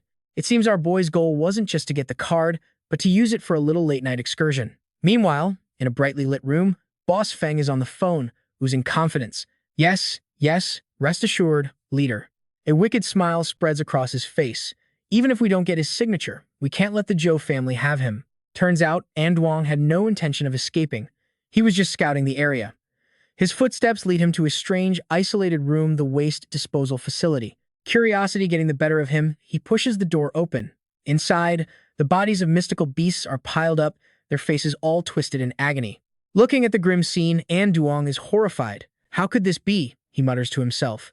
Going deeper inside, he spots several logbooks hanging on the wall. As he opens one, large black text hits him right in the face. "Pathological experiment. Low success rate. Awaiting further research." The problem is, he flips through the other pages, and they all say the exact same thing. Stepping back into the shadows, and Duong thinks to himself, "This place is definitely hiding some dark secrets." He continues on, using the keycard to access other document rooms. And Duong quickly photographs everything he finds. This place has records of purchase orders. He asks himself, weren't those 20 horned beasts supposed to be for a client named Bia? He silently documents every piece of evidence, determined to get to the bottom of this. But what An Duong doesn't notice is the security camera in the corner, recording his every move. At the same time, a phone alarm suddenly blares, echoing through the silent room. Pay attention here, because this is where the whole plan goes sideways. Boss Feng answers the call and immediately starts roaring in fury. What? Back with An Duong, guards are already swarming in with flashlights. A guard eyes him coldly. "Freeze. Who are you?" And Duong is completely unfazed. "Relax, I haven't taken a thing." The guard warns him to cooperate. Just then, Boss Feng arrives, but strangely, he comes to An Duong's rescue, barking at his own men. "Stand down." The old fox puts on a fake smile. "And Duong, what are you doing here in the middle of the night?" Our guy smiles right back. "Boss Feng, I was just looking for the bathroom and must have gotten lost." Boss Feng acts concerned. "Let's go back to my office and continue our discussion, shall we?" He watches An Duong's back as he walks away, his face twisting into a dark expression. Once An Duong is out of earshot, he whispers to his guards, "Get ready. It seems tonight is about to get bloody." The guard opens a door for An Duong, waiting for him. It's some kind of mysterious storage room. The second An Duong steps inside, his face darkens. He knew this was a trap. Hiding on the ceiling, a creature spots its target and lets out a menacing hiss. Boss Feng sits down casually. "And Duong, I don't know what you saw in the laboratory, but it doesn't leave this room. After all, every family has its own business secrets." And Duong calmly replies, I don't understand much about technology, and I'm not interested in corporate espionage. Seeing his compliance, Feng seems pleased. Good. But Duong adds, however, I did discover your family has dealings with an illegal organization. Feng looks at him. Our cooperation with PSU is purely for profit. And Duong immediately cuts him off. If it were any other organization, even the Blood Flame, I might consider it. But PSU is where I draw the line. The old fox finally drops the act. Well, that complicates things, Feng says coldly. At that moment, a giant spider on the ceiling reveals itself, making even Duong jump for a second. Yeah, I know what you're thinking. A giant spider? Of course. It's massive, with terrifying red eyes and a constant hissing sound. A 5-poison spider, and Duong notes. Its venom can take down a beast over a ton. Feng gives him one last chance. Will you cooperate? And Duong's stance is firm. No. Feng's face darkens. He's never met a young man this stubborn. Very well. The word barely leaves his lips before the spider spits a stream of venom right where Duong is standing. On pure instinct, Duong leaps aside, narrowly avoiding the attack. He's unharmed. The two guards, however, completely lose it and run for their lives. And Duong focuses, looking straight at boss Feng, who just smirks, thinking he wants to use spiritual power. Up above, the spider continues to shoot venom from its tail, and Duong dodges gracefully, and it seems that after its first attack, the 5-poison spider has lost its focus. As he evades, the toxic webs redirect and hit one of the guards, who screams in terror. And Duong feels a bit of pity. Looks like its brain was damaged during the experiments. Normal spiritual force won't work. My apologies, he says, for hurting an innocent. The spider attacks again, but this time it hits the two guards, unable to tell friend from foe. They scream in terror, help us. And Duong remains silent, patiently focusing his spiritual energy for his next move, Spiritual Force Demon Parasite.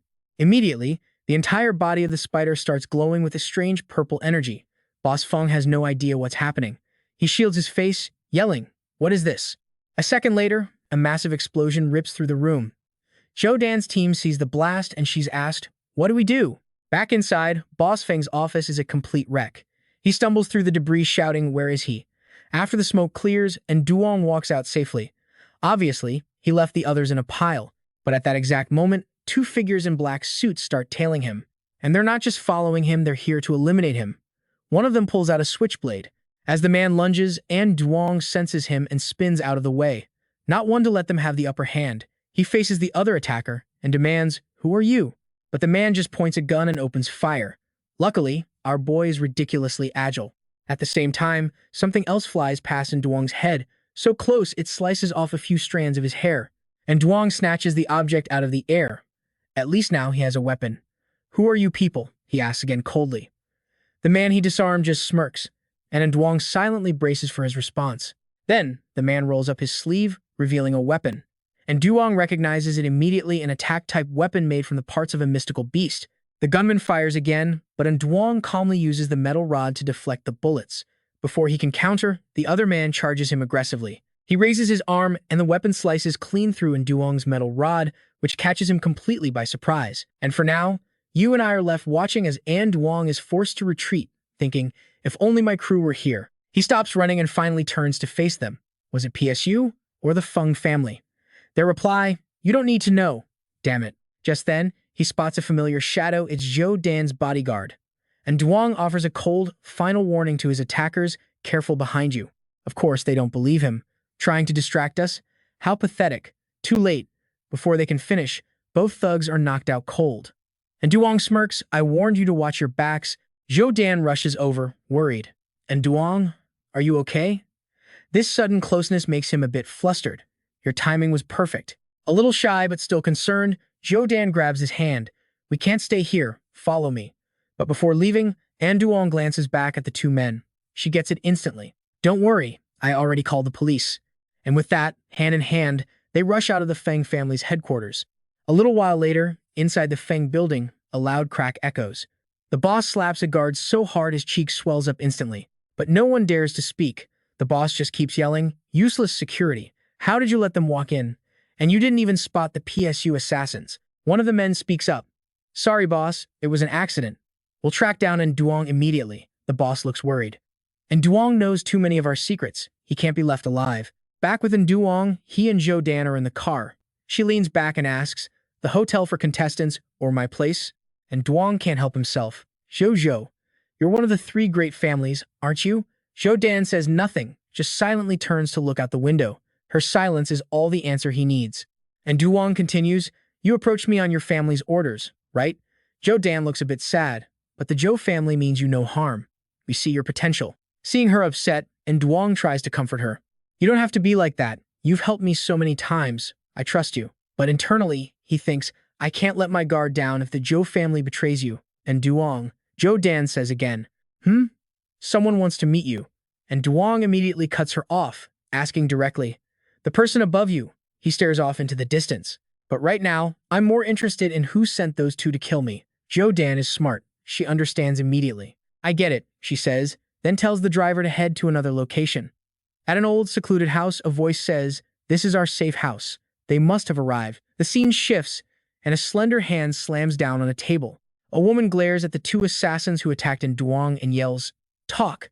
What was your real objective? She stares them down. I know you're PSU assassins. Who's your client? But you and I both know how this goes. They play dumb. We have no idea what you're talking about. Outside, watching on a monitor, Zhou Dan sighs. These two are tough, but in Duong, who has seen it all, just says, I have a way. Zhou Dan then makes a call to the woman inside. Whatever she said, the woman immediately replies, I understand. Seconds later, the interrogation room window shatters as something that looks like a bullet flies straight inside. The woman gets shot in the arm, letting out a scream of pain. Seeing her collapse, the two assassins are stunned. Is the boss here to save us? Thinking this, they start cheering. We're in here. But then, more shots pepper the room, shocking them into silence. One of them panics. What's happening? They realize the horrifying truth. Are they trying to silence us? I don't want to die. Right on cue, two masked men with guns appear at the window. The assassins scream in terror. Help us. The masked men look like they're really here to silence them, and they keep screaming for help. Two shots ring out. When they realize they're still alive, they peek open their eyes. The sight before them is shocking. The person who took down the gunman was none other than Zhou Dan. She says coldly, PSU really is a cold-blooded organization, killing their own people. One of the assassins breaks down. That damn PSU tried to kill us. I beg you, protect me. I'll tell you everything you want to know. Soon, both are in another room, treated like guests with water on the table. One confesses, the mission was actually very simple, because in Duong ruined our plan. The higher-ups wanted to eliminate him. Plus, he might have discovered the organization's secret. Zhou Dan, hearing this, couldn't help but ask, what plan? What secret? The man explains, the plan was to make Xiao Bai the national champion, then recruit a bunch of people. But An Duong appeared out of nowhere. He looks down, defeated. As for the secret, we don't know. From outside, An Duong uses a walkie-talkie to feed her the next question.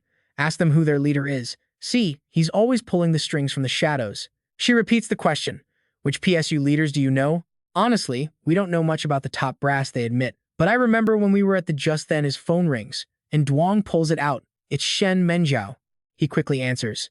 Hello, Shen Menjiao. A panicked voice comes from the other end. And Duong, where are you? Something's happened. On a deserted road, Yin Cheng is happily hugging her pet, Tian Fan. You are a huge help today, Tian Fan. Anything you want to eat, my treat. The creature cheers. But then, suddenly, Tian Fan freezes. All right, stick with me because this whole situation kicks off with absolute chaos. Tian Fan suddenly leaps off Yin Tian Fan's shoulder, sensing danger as it shifts into battle mode, while Yin Cheng anxiously asks if there's a ghost nearby. Nope, not a ghost. A squad of masked freaks appears, staring them down with menace. A tranquilizer dart flies out, hitting Tian Fan dead on, and just like that, the creature is out cold. Yin Cheng glances at the unconscious Tian Fan, her heart racing. She turns to the men, demanding to know who they are, then remembers her priority. She has to escape and warn her brother. But of course, they weren't about to let her go that easily. The masked man just says, apologies, we only came for Tian Fan, but now you'll have to come with us. Back in the present, Shen Mengyao recounts the story. All they found was Yin Cheng's phone. On it was a recording, an invitation for someone named Dao Tiansheng to come and talk. And Duong puts a hand to his forehead, piecing it together. The kidnappers definitely used a needle gun. Zhou Dan adds that the blood swallows are far more ruthless than the PSU, running an illegal drug trade every year.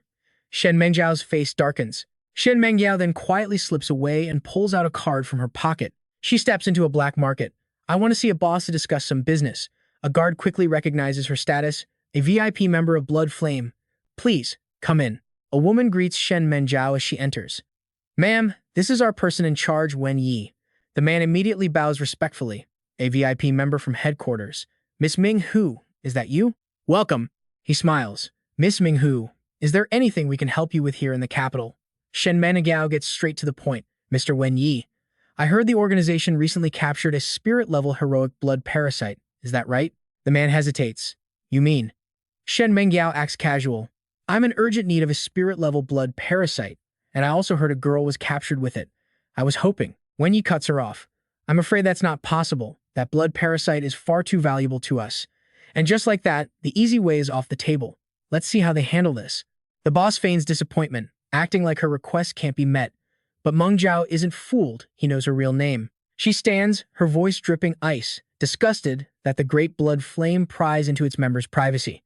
With that, she turns to leave. If that's how they operate, this deal is over. But his two guards immediately block her path, which catches Meng Zhao by surprise. The boss simply says, even if the deal is off, their connection remains. Meng Zhao turns back. What's that supposed to mean? He stands, smiling. It's rare for the great Miss Ming Hu to visit the imperial capital. It'd be a shame to leave so soon. He suggests she stay and enjoy the city for a few days. Realizing she can't leave safely, Meng Zhao doesn't bother fighting back. But right now, on her wrist is a fox-shaped keychain, and we're about to find out what it's for. Back with Zhou Dan, she reports they've tracked the surveillance cameras to a general direction. But Blood Flame's bases are incredibly well hidden, so they're still filtering through the data. Just then, the girl from the investigation room rushes in, panicked. Late last night, they got a distress signal from Team 1, sent from a dark stronghold, and Duong is on edge. But the girl continues, the signal came from Shen Mengjiao. At her name, his heart practically stops. And Duong whips out his phone. Impossible. They were just discussing plans last night, but her phone has no signal. Sorry, the number you have dialed is switched off. That's when the panic truly hits, and Duong, and he grits his teeth in pure, helpless rage. He turns to the girl who just delivered the report, demanding urgently, where is that place? In a flash, the team arrives at a dilapidated building. Without a second thought, Xiao Bai kicks the door clean off its hinges, shattering it with raw power. She flashes a wide, proud smile at her handiwork. With the way cleared, everyone rushes inside to find Meng Zhao. But strangely, there's nothing here. The room is completely empty. An overwhelming anxiety washes over in Duong as he silently calls her name in his mind. Zhou Dan immediately gets on her comms. Bronze team, any leads? The reply comes back grim, blood flame cleared out completely, taking everything that wasn't basically garbage. And Duong slumps to the ground, defeated. Zhou Dan tries to reassure him they likely took Meng Zhao to threaten him, so she's probably safe until the real showdown. Just then, something on the floor catches his eye. It's the small keychain Meng Zhao left behind. You and I both know that's no accident. As he examines it, Xiao Bai taps the floor and realizes it's completely hollow. Sensing something's off, she immediately raises her hand and smashes it down on the floorboards. Under the force of a high-level illusionist, the floor gives way, creating a massive hole. And Duong and Zhou Dan rush over, both stunned to see a basement hidden below. Zhou Dan, of course, isn't jumping down there blind. She raises her gun, waiting for backup, wary of any danger. But then, Guan Huang takes a deep breath and slams his head into the floor again, shocking everyone. And unlike Xiao Bai's precise hole, this time the whole floor gives way, sending them all into a freefall as Zhou Dan screams in frustration. The basement isn't deep, and they land quickly. A screen flickers to life as if on cue, revealing Wen Yi's face. Ladies and gentlemen, a pleasure to finally meet. You can call me Wen Yi. He looks straight at our main character. And should I address you as in Duong or as Dao? And Duong coolly replies that a title is just a name. Wen Yi agrees. And Duong it is then. Congratulations on winning the national tournament. You're quite the hot topic right now. And Duong cuts him off. Where are the two girls you took? Meanwhile, Zhou Dan is secretly using her phone under the radar, sharing their location and trying to trace the video call's origin. And Duong's face darkens as he stares at Wen Yi. What is your goal? Wen Yi casually brings up a map, points to a location, and says two words, Shanshui Pavilion. And Duong's memory flashes back to his past life. He saw it on the news 3 days after the tournament. A C+ level beast tide erupted in the West District, and Shanshui Pavilion was ground zero. And Duong asks, can we change the location? Wen Yi's answer is simple, you have no right to bargain. I know the three great families are all targeting you. This damn psycho is threatening him again, and he has the gall to say, otherwise. The call ends. Zhou Dan curses under her breath it was too short to get a specific location, and Duong tells them to stay out of it. He'll handle this meeting himself, he's already calculating. If he times it with the Beast Tide, his spiritual power combined with the Tianfan group should be enough to get Meng Jiao and his sister out of the encirclement. The two girls hear this and protest in unison. It's too dangerous, but Duong is calm. Don't worry, I have my own way. We cut to Wen Yi's side. He's brought Meng Jiao to a place where his men are betting on beast fights, cheering wildly. Go on, take it down. Wen Yi approaches her, lifting her chin with his hand. Miss Ming Hu, not placing a bet? She turns her face away coldly, leaving him with a single indifferent word. No. Her attitude kills his mood. Feisty, he mutters. Just then, another man steps forward, grinning slyly as he orders his men, take her down. Before being led away, Meng Jiao leaves them with a parting shot. You people will never succeed. Wen Yi turns to the man who gave the order. Lair, I'm calling in Duong over soon. We'll talk to him at Shanshui Pavilion. Hearing this, Lair just scoffs with a look of pure contempt. Fine by me. He turns to leave, but adds with a hint of regret. Still, that kid is a real talent. This seems to trigger another lackey, whose face darkens with jealousy. And Duong's name is now a thorn in his side. Lair just smirks, committing the name to memory. And Duong. They throw Meng Jiao into a room. At least it seems they haven't mistreated her. Still, she's worried. She peers through the small security slot on the door and sees 2 guards and 2 massive beasts standing watch. She anxiously thinks to herself, I have to find a way to let Duong know what's happening here. Night falls quickly. Lair enters another room. The man inside is busy typing away. Without looking up, he asks coldly, Did Wen Yi approve this? Lair just tosses a thick stack of cash on the table. Can this replace your paperwork? The man greedily snatches the money. Of course. What do you need to borrow? Laur's eyes glint with cruelty. Your most ferocious beast, one that can kill someone in an instant. The man, Lao Song, flinches at the request. He can't help but turn and ask, Who on earth did you piss off? Lair doesn't answer. Instead, he slams his hand on the table in fury. That's none of your. With the money in hand, Lao Song has to comply. He leads Lair into a secure room. Lair is confused. Why did you bring me here? Where is it? Lao Song points to a small box inside. Right there. Staring at the tiny, harmless-looking praying mantis, Lair scoffs. Are you planning to have this thing tickle and Duong to death? Lao Song quickly pulls out a syringe. Trust me, what happens next is pure nightmare fuel. He injects the mantis with the substance. It twitches, and in the next second, its body writhes as if hundreds of worms are bursting out of it, its eyes glowing. Watching the horrifying transformation, even Lair is stunned into silence. Lao Song. All right, stick with me on this one. And Duong is on the phone, getting directions to walk right into a trap, while a car full of his allies watches from a distance. That's Xiao Bai, and she's worried. But her master, Zhou Dan, tells her to calm down or she'll blow their cover. She reassures her. I secretly placed a tracker on Duong, don't worry. Just as Duong reaches the alley, a goon steps out to meet him. I see the car, he reports. The 2 thugs look exactly like what they are low-level criminals. The voice on the phone apologizes. Sorry, kid, it's protocol. Hope you'll cooperate. And Duong just gives a calm, okay. They blindfold him, tie his hands. But Duong's expression is so calm it's almost disturbing. Let's go, he says flatly. The car speeds through the night, heading for a local branch of the Blood Lotus Syndicate. Meanwhile, a shadowy figure zips down a major road. Back in the room where Meng Rao is being held, a strange noise suddenly echoes through the silence. She cautiously looks up, trying to pinpoint the source. Then, the air vent cover above her starts to open slowly, clumsily. Meng Rao holds her breath. And then, to her utter surprise, a small ferret-like creature leaps down. She's overcome with joy, immediately reaching out to catch her little companion. It's Yu Ming. There you are, she whispers. And Duong is in danger, she tells the creature, their eyes locking in perfect understanding. You have to find him. Now, she lets him go again, urging, be fast. Back with Duong, the car speeds on, completely unaware that Zhou Dan's vehicle is still tailing them from a safe distance. The driver glances at his rearview mirror and spots them. He immediately alerts his boss, we've got a tail. The red-haired thug gives a cold command, lose them. After a tense chase, they finally shake Zhou Dan, with both cars heading in opposite directions. Xiao Bai is frantic. What are you doing? But Zhou Dan knew exactly what she was doing. They spotted us. If we kept following, we'd only put Duong in more danger. At that exact moment, the one-eyed goon's phone starts ringing. He quickly fishes it out of his pocket. Whatever he hears makes him grin slyly. Moments later, the guys start shouting, stop the car, stop the car. My stomach. I gotta go. Now. So, in the middle of a desolate field, they dump Duong by the side of the road and peel off. Now, here's where it gets crazy. Duong hears a weird sound, like electricity short-circuiting, followed by a low hiss. What in the world is that? In front of the car looms a monstrous praying mantis with glowing red eyes.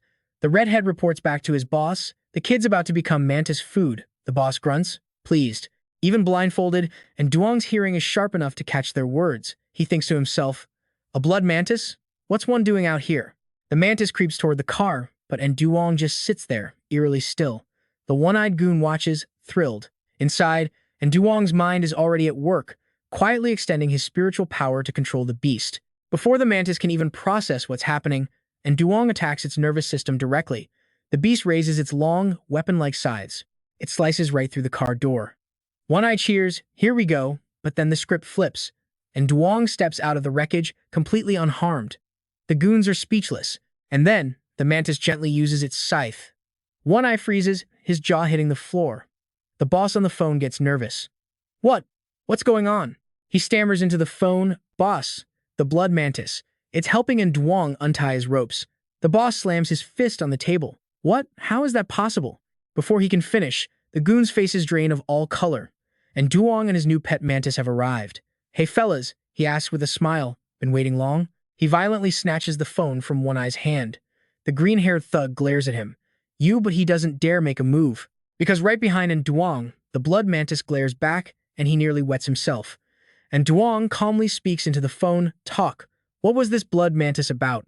The boss, furious but trying to sound smooth, calls it just a little test, and Duong presses, are there going to be any more tests like this? The boss quickly says no. Good. And Duong exhales. Oh, and by the way, the car is wrecked. You'll need to send another one. Soon enough, he's being escorted to a villa outside the city. This place is clearly an entrance to the criminal underworld, and Duong and the boss's men head inside. Just a few steps in, a massive wolf senses a stranger and starts howling. But the second it sees Duong, it freezes, whimpering and tucking its tail between its legs in utter terror. And Duong's face darkens. Just like I remember, he thinks. This moment right here lets you and I in on a secret he knows certain animals can sense disaster before it strikes. He's instantly flooded with memories of his past life, of the chaos and terror as everyone ran for their lives. Back then, after he became a god-level tamer, humanity learned to use the reactions of these beasts to predict the apocalyptic blood beast tides. But right now, in this timeline, nobody knows that trick yet. A woman steps out from a room. She hands him a set of clothes. I'll be taking you to see Mr. Wenyi now. But, she adds, Mr. Wenyi requires you to change into this first. And Duong takes the clothes, impressed. The blood lotus is quite thorough. A moment later, she leads him into the room. Mr. Wenyi greets him. So, you're in Duong. You have a certain familiar presence. And Duong replies smoothly, no wonder your organization prepared this for me. Wenyi waves it off. It's nothing. You're the man of the hour, after all. But Duong cuts to the chase. Where's my friend? Wenyi gestures for him to sit down. No need to rush. Wenyi pours tea directly into a cup, proposing they discuss a partnership. All the while, Duong watches his every single move, missing nothing. And Duong's mind is racing. The blood beast tide is about to hit. I have to stall him, use this chance to save Meng Rao and my sister, and get out of here before it all goes down. He snaps back to the present, a pleasant smile on his face as he accepts the tea. So, Mr. Wenyi, you wish to. But just as he speaks, a massive explosion rocks the entire building. What was that? Wenyi asks, One-Eye, worried. The goon just glances at a subordinate, who gets the message instantly. I'll go check. And Duong then offers a calm piece of advice. I'd suggest you send a few more people. Wenyi immediately agrees. Right.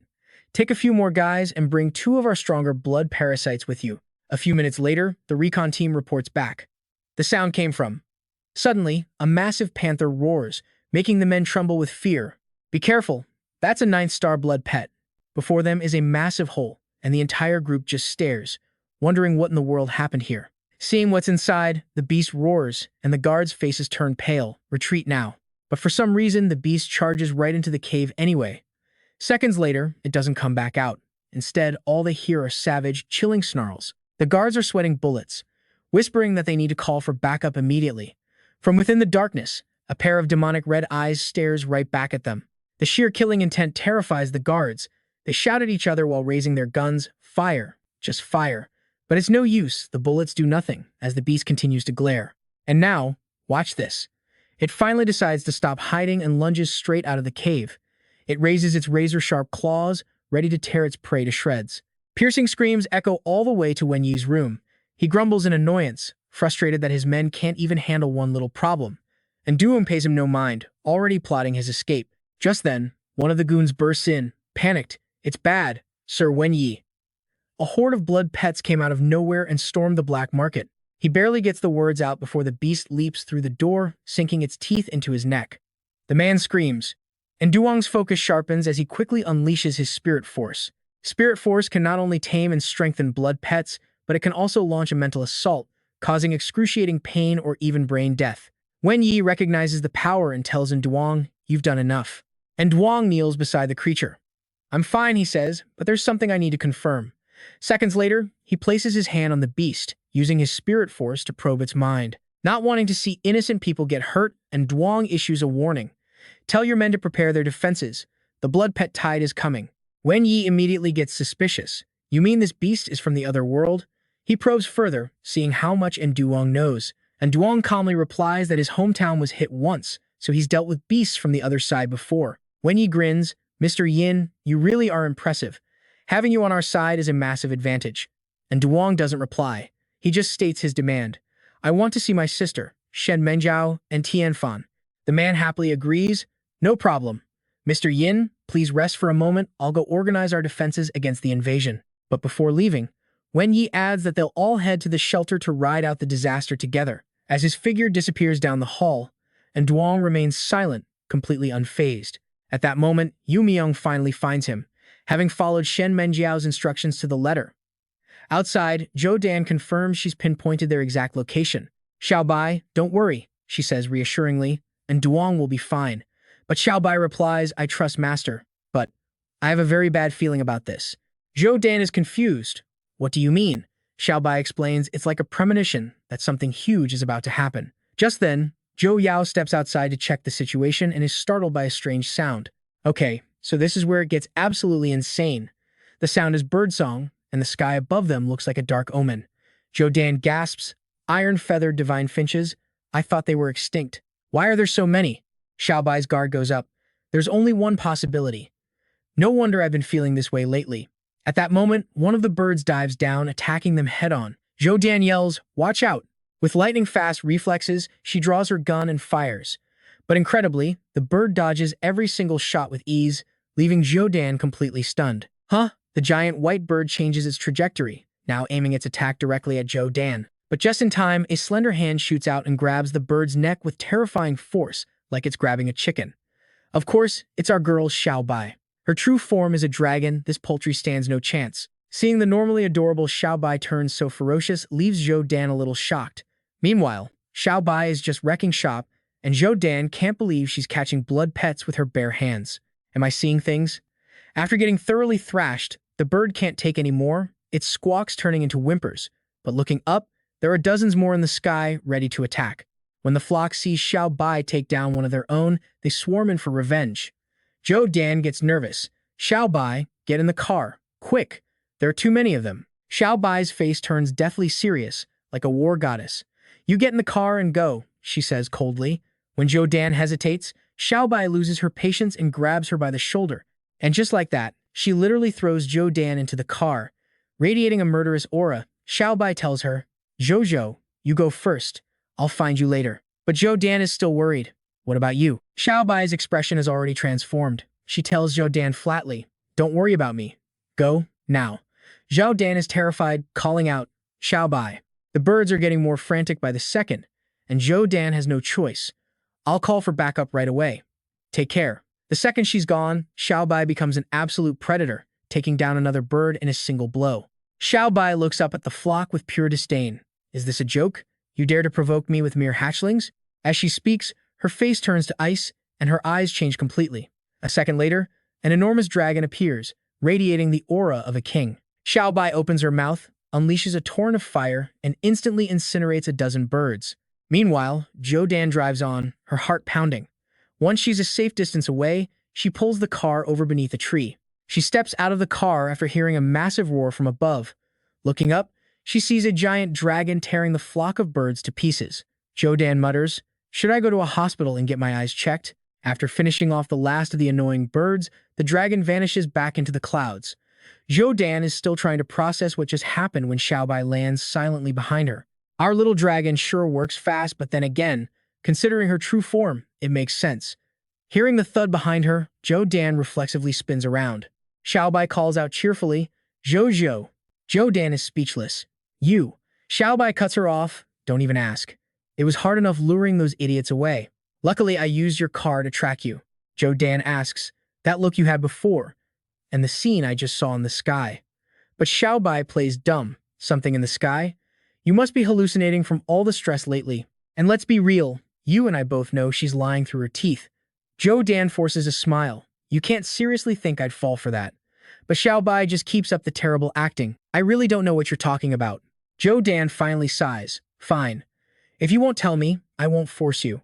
And just then, Xiao Lung has a realization. A chilling warning. If you have any friends left in the imperial capital, tell them to get out. Because tonight is going to be a very long night, and on this side of town, things have already devolved into chaos. A red-eyed rat lunges, catching a man off guard, but luckily, his phantom bear beast makes the save. Now pay attention, because this whole place is a death trap. Everyone is terrified. Too many phantom beasts. They're screaming to abandon the 8th floor, fall back to the 7th, and just try to hold the line. Someone else shouts back to get the VIPs to safety first, otherwise the boss will execute them for cowardice. At that exact moment, from out of nowhere, a volley of fireballs comes screaming in. A massive explosion rocks the entire area, leaving a deep crater. Staring into the abyss, the guards are stunned. And yeah, you and I both know who just showed up. One guard says it aloud. A master. I recognize that skill. It's him. The guards who were just saved erupt in cheers, shouting for Mr. Yi. His beast? The Imperial Toxic Scorpion, a devastating star-rank powerhouse. Alright, let's jump back in. A man named Mr. Yi steps up, but gets cut off. Don't worry about it. He was just passing by and decided to help with the massive beast hide. He tells the others he's setting up defenses right here. Protect the more important locations. They all shout back in unison, yes, sir. Meanwhile, and Duong reunites with little Yumin. The spirit fox leaps into his arms, nuzzling his face like it's trying to give him a kiss. He steadies it in his hands. You're here to show me where Shen Menjiao and the others are, right? The little guy squeaks in reply. All right, and Duong says, closing his eyes to connect their minds with his spiritual power. Yumin's memories flash through in Duong's head, and he sees her location. He's stunned, Shen Menjiao. Then the scene shifts, another familiar face. You even found Tian Fan. He looks back at the fox. But, did you find my sister? Yumin shakes its head frantically, and Duong just reassures it, it's okay. Tian Fan is familiar with my sister's aura. If we find him, we can find her. And Duong quickly channels his internal energy. First, he has to find a way to slip past the guards. Just then, a loud crash echoes from outside. A fight? He kicks the door open. Outside, dead silent. But not just silent, the ground is littered with unconscious bodies. And Duong feels a bit of relief. Good thing he got those planes for Li Jing and the other greater demons. This disaster probably didn't involve them. In front of him, a pack of rats stands frozen, too scared to attack. But they don't get a chance to reconsider. Yumin unleashes a blast, paralyzing the entire pack, with his proud little fox by his side, and Duong says, let's go. Time to find Shen Menjiao. So, the boy and his fox walk on, through endless corridors, but everywhere he looks, it's completely deserted. And Duong can't help but marvel, no one's here either. They evacuated fast. When he stops, Yumin nudges him from behind, and Duong glances back at it, asking softly, are we close? The fox lets out a few excited chirps. The second it does, several guards and their beasts appear down the hall, surprising and Duong. So, they really have tightened security. Now here's where a normal person would panic. And Duong just glances around for a disguise, finds a mask, and casually walks over. Hey, brother, where's the shelter? The guard is instantly on edge. Who's there? He aims his rifle right at Duong's chest. Who are you? And Duong just raises his hands. Don't shoot. I'm a customer from the black market, he explains calmly. Got attacked by beasts while looking for the shelter, barely managed to escape. Inside her room, Shen Menjiao hears his voice and instantly recognizes it. Needless to say, she's thrilled her prince has come to save her. She peeks through a small hole in the door to get a look. Outside, and Duong's voice is like a sweet melody to her. She smiles softly. It really is him. She knew he would come. He always has a plan. Suddenly, a massive explosion rocks the building, sending debris raining down. Shen Menjiao jumps in shock. Outside, the guards are in chaos. What was that? Go check inside. Miss Minghu, if you're okay, say something. For a second, one of the guards looks back at Duong, but his partner just waves him off. Forget him. The person inside is a VIP member. In Shen Menjiao's room, a huge hole has been blown through the wall. The culprit? Yumin, who's now carrying her out on its back. Shen Menjiao takes off the mask and asks Yumin softly, "Didn't Duong tell you to meet him here?" She's curious, but even without an answer, she can't help but wonder. But where is this place? Yumin leads her inside, and with one look, Shen Menjiao knows. This is the beast containment warehouse. But she's confused. Why are all the beasts in here so quiet? Usually, this place is louder than a marketplace. As Shen Menjiao and Yumin stand there, something suddenly darts past, making all the caged beasts cry out. In front of them, a giant centipede, currently devouring a deer. The sight sends a shiver down her spine. "Ugh, disgusting," she yells. "I hate centipedes." It immediately lunges toward her, but she's too quick. As she runs, she shouts back, "Yumin, be careful, let's split up." And I know what you're thinking, is she just a damsel in distress? Far from it. Looks like my recent training is about to pay off, she thinks. The centipede closes in, and despite her prep, she's still a little shaken. But Shen Menjiao has one key advantage. Her small frame makes her incredibly agile. In a flash, she leaps onto a nearby table, leaving the beast to stare up dumbly. It charges forward with savage force, smashing the table to splinters. Another caged animal dies under its many legs. This thing is no joke. Shen Menjiao starts calculating. This is a beast warehouse. I could try releasing a stronger beast to fight it, but the strongest one here is. In the distance, a caged beast with glowing red eyes radiates a dark, sinister energy. Time passes. Elsewhere, on a vehicle, Xiao Bai asks Zhou Dan, "Hey, about that beast-tied defense plan I mentioned. You told your superiors, right?" "I did," she replies, "but it needs more thought. We just don't have enough people." Zhou Dan then mentions his earlier expression. Xiao Bai just forces a smile. "Just pretend you didn't see anything, please." Just then, the sky darkens. Dark clouds gather, and a bolt of lightning flashes.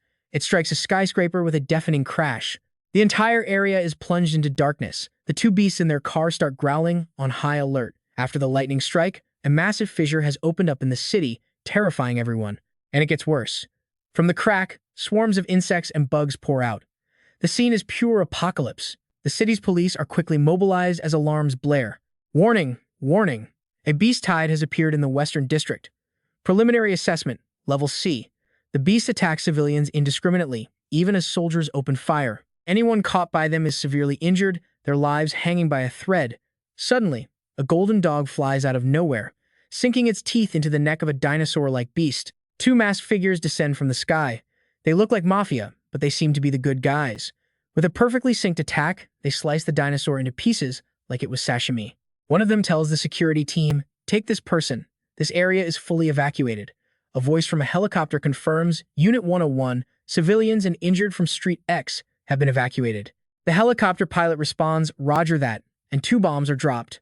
The beasts below don't stand a chance. They just stand there, clueless, and take the hit. After the massive explosion, the person on the chopper reports back, continuing as he flies.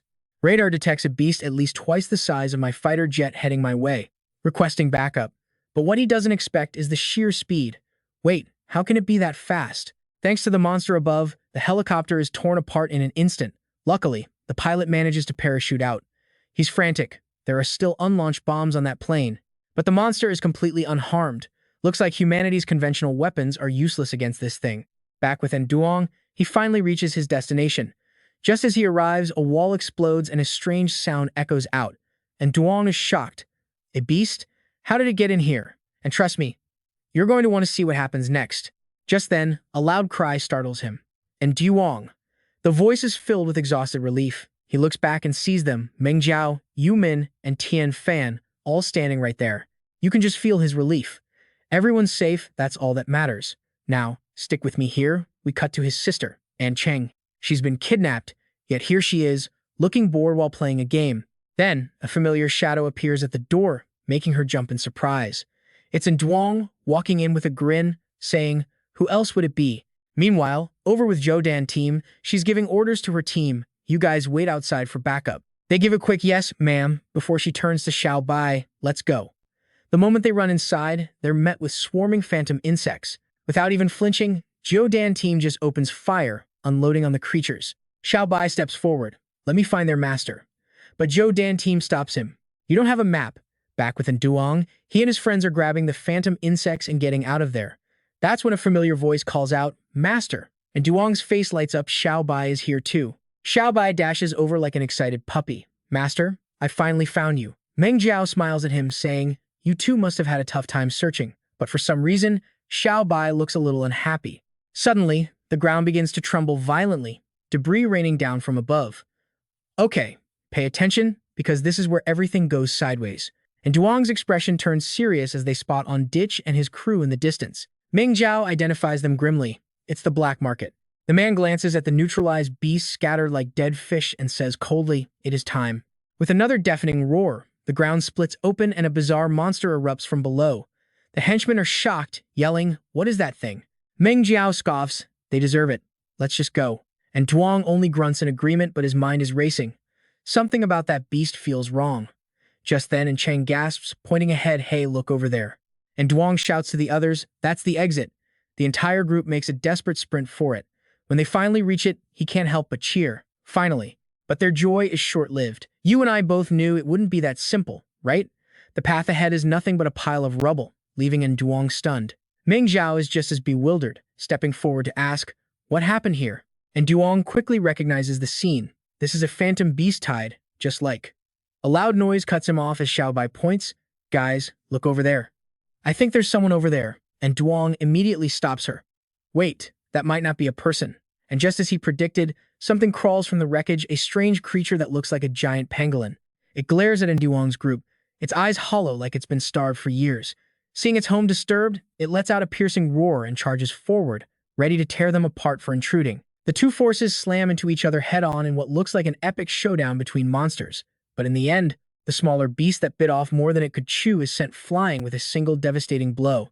And Duong stays silent, his eyes methodically scanning the ruins. At last, he finds a safe spot and points. Everyone, get over there and hide. Back with Zhou Dan team, she's already on the comms, dispatching two of her people. You two, go check out the situation. We're at the H gate. We've run into phantom beasts at the H city gate. We're taking cover for now. 0 casualties. She watches her team go. All right, I'll send. Nearby, a warehouse door is sealed shut, looking completely abandoned. Xiao Bai, being the powerhouse she is, rips the heavy door right open. The inside is empty as they step through, and Duong warns everyone, stay sharp. Meng Jiao seems to let her guard down. There's nobody here. But she couldn't be more wrong, they're being watched. Zhou Dan team notices the youngest, Xiao Bai, getting antsy and warns, don't wander off. Stick close to the walls. In an instant, an armed squad storms in, and Duong immediately goes on guard. Who are you? The female leader steps forward, weapon raised, and orders her squad, check them, see if any of them are marked. Zhou Dan team quickly identifies her group, Special Operations Unit. Hearing this, and Duong and Cheng calmly raise their hands to cooperate, and Duong figures they can be trusted for now. And Duong looks at them and flashes this bright, cooperative smile. But check this out, you and I know that calm look means he's already calculated every possible outcome. The soldier leading them is clearly surprised by his reaction. He glances back at his own friends, all of them on edge, hackles raised and ready for— Stick with me here, because this is where our main character walks into a disaster zone and completely owns it. The survivors are stunned. They sense 3 transformation tier masters and a spirit tier. And Duong just grins, saying, yeah, all the beasts targeting us are already dead. But right then, a heavily armed squad storms in. Guns are drawn on both sides, and the situation gets tense, fast. The 2 female leaders are startled as their people aim at the newcomers. Zhou Dan pulls an ID from her pocket. We're on the same side. Everyone lower your weapons. She hands the ID to the other leader. Hello, comrade. We're with Zhou family. I'm former military, and I can vouch for them. The woman's guard drops instantly. Zhou family? All right, everyone, stand down. And Duong casually walks up. So, what's the situation here in the imperial capital? The soldier leads them upstairs, explaining, this afternoon, a massive gate to another world opened in the western district. It triggered a full-blown beast tide. Our orders were to find survivors, but the main reinforcement unit is delayed, so for now, all we can do is gather people in this building and wait for backup. And Duong is taken aback. This is everyone who survived, the soldier replies. Just on these 2 floors. We have more a few levels up. The whole building is nearly full. Luckily, High Command got a supply drop to us, so we don't have to worry about food or medicine for now. Right now, our job is to secure this location and wait for the army. Then we can go back out to find more survivors. The number of injured is staggering. A cold resolve forms in Duong's heart. This disaster. I'll be the one to end it. He knows that to stop the beast tide, you have to kill its leader. He speaks up. Excuse me. Before you deployed, did you get any intel on the leader of this beast tide? Species, location, rank, anything at all would help. She shakes her head. We're just search and rescue. A separate special ops team was assigned to hunt the leader, and Duong starts calculating. If he can capture one of the beasts alive, he might pinpoint the leader. Hey, Captain? I need to take my pets outside for a little while. She stares at him, shocked. Are you crazy? You just got here. You know how dangerous it is. And here's where our MC makes his move. Watch this. He replies with total confidence. I'm only going out because I understand this beast tide perfectly. Soon after, the entire team gathers together. And Duong explains his plan, but Meng Jiao steps forward boldly. I want to go too. And Cheng chimes in. Me too. Tian Fan and I can help command the others. And Duong's face turns serious. Meng Jiao and Cheng, you're staying. These people need you Ming and Tian Fan for protection. And Cheng starts to protest, but he cuts her off. No buts. That's an order. And with that, and Duong, Xiao Bai, Xiao Tu, and Jun Huang quickly depart. The captain worries and tries to follow. No, it's too dangerous. But Zhou Dan gently stops her. Relax. Their power is far greater than you can possibly imagine. The scene then shifts to Duong's group moving through the ruins. He scans the area. Looks like it's quieted down, Xiao Bai adds. Typical. When you don't want these things around, they're everywhere. The moment you actually need one, they all disappear. Just then, a hand suddenly grabs Xiao Bai's leg, making her jump. She looks down to see a young man, his face streaked with tears, and Duong calmly kneels beside him. How are you feeling? The guy looks like he's seen a ghost. He points a trembling finger at the ceiling and stammers, that thing saved me. After uttering those words, he collapses. Xiao Bai looks around. Master, should we go check it out? And Duong immediately agrees, let's go. A moment later, Xiao Bai's hair suddenly flies up. She's confused. Where did this wind come from? The second she speaks, a violent gale erupts, kicking up glass and debris. They all struggle to keep their footing as Xiao Bai cries out, what is this? In the end, they can't hold on, and both of them are sent flying backwards. Jun Huang opens its massive jaws, letting out a deafening roar to assert its dominance. But even a creature as big as a T-Rex gets thrown back, leaving it completely stunned. Okay, let that sink in for a second. This is no ordinary wind. A natural gust would never be this powerful inside a massive building. Both of them are thrown violently into a large crater below, and the gale finally dies down. Xiao Bai is knocked out cold, and Duong is dazed from the hard impact. At that very moment, hungry eyes emerge from the shadows. A pack of crocodiles begins to crawl out. But these aren't normal gators, they're jade water golden alligators, a super-class species. One of them zeroes in on the unconscious Xiao Bai, its massive jaws opening wide to swallow her whole. But just as its dinner is served, her eyes snap open. It's her classic move. Her hand shoots out and grabs its throat, lifting the massive beast clean off the ground with one arm. The gator is in absolute panic. The commotion snaps Duong awake, while Jun Huang and Xiao Tu instantly get into their battle stances. She gives the order. Xiao Tu, Jun Huang, leave a few of them alive. At their master's command, both beasts shift into combat form. In less time than it takes an incense stick to burn, all 7 alligators are down for the count, foaming at the mouth. Xiao Bai turns to Duong. Master, are you hurt? Looking at the defeated gators, he just smiles. Couldn't be better. And Duong places a hand on one of them. No need to rush. I just need to read their memories. A vision flashes in his mind of a majestic, dragon-like beast. So that's it. He turns to Xiao Bai. Come on. We're going to pay a visit to their master. As they walk, and Duong warns her, Xiao Bai, be careful. She replies nonchalantly, compared to where we fell from, this place is dead, silent. And Duong continues, which means even the low-level beasts are. Suddenly, he freezes, his voice dropping to a cautious whisper to Xiao Bai. Listen. Just then, they both whip around to see eyes gleaming like headlights. And you and I both know what that means. As 2 massive legs step into view, and Duong screams, Xiao Bai, move. A hulking, horse-like creature with a fiery red mane charges them, and they barely dodge. And Duong recognizes it. A sunfire chillin, he explains. Its air pressure landmine skill creates small cyclones. The moment they enter its range, the beast gathers energy in its mouth to fire a blast. Xiao Bai screams in terror, Master, look out. But right then, an idea clicks in Duong's mind. His expression clears just as the Killin turns to strike Xiao Bai. Seeing her in danger, Xiao Tu rushes forward to protect her. It zips right over the Killin's back, creating the perfect diversion.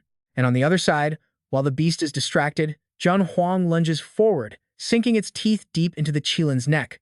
As Jun Huang holds it down, Xiao Bai's entire form begins to shift. She channels immense power into a single fist and charges forward, yelling, "Don't forget about me." A single devastating punch connects squarely with the Keelan's face, knocking it senseless. Seeing it motionless after just a few hits, Xiao Bai scoffs, "This little thing was the leader of the Beast Tide?" And Duong agrees. "It's possible. After all, it's probably stronger than most of the Beast Tide leaders we've already captured." He then puts a hand on the Keelan to check its status, and his face instantly turns pale. "This is bad. We have to get back to that building now." Back at the high-rise, the scene is completely deserted, eerily quiet. Inside, An Chang nervously holds Tian Fan, worrying about the other two. The creature points a claw towards the window, and An Chang asks, "What is it? What are you trying to tell me?" And trust me, what she sees next is terrifying. A crazed flock of birds swarming from every direction. She realizes what's coming.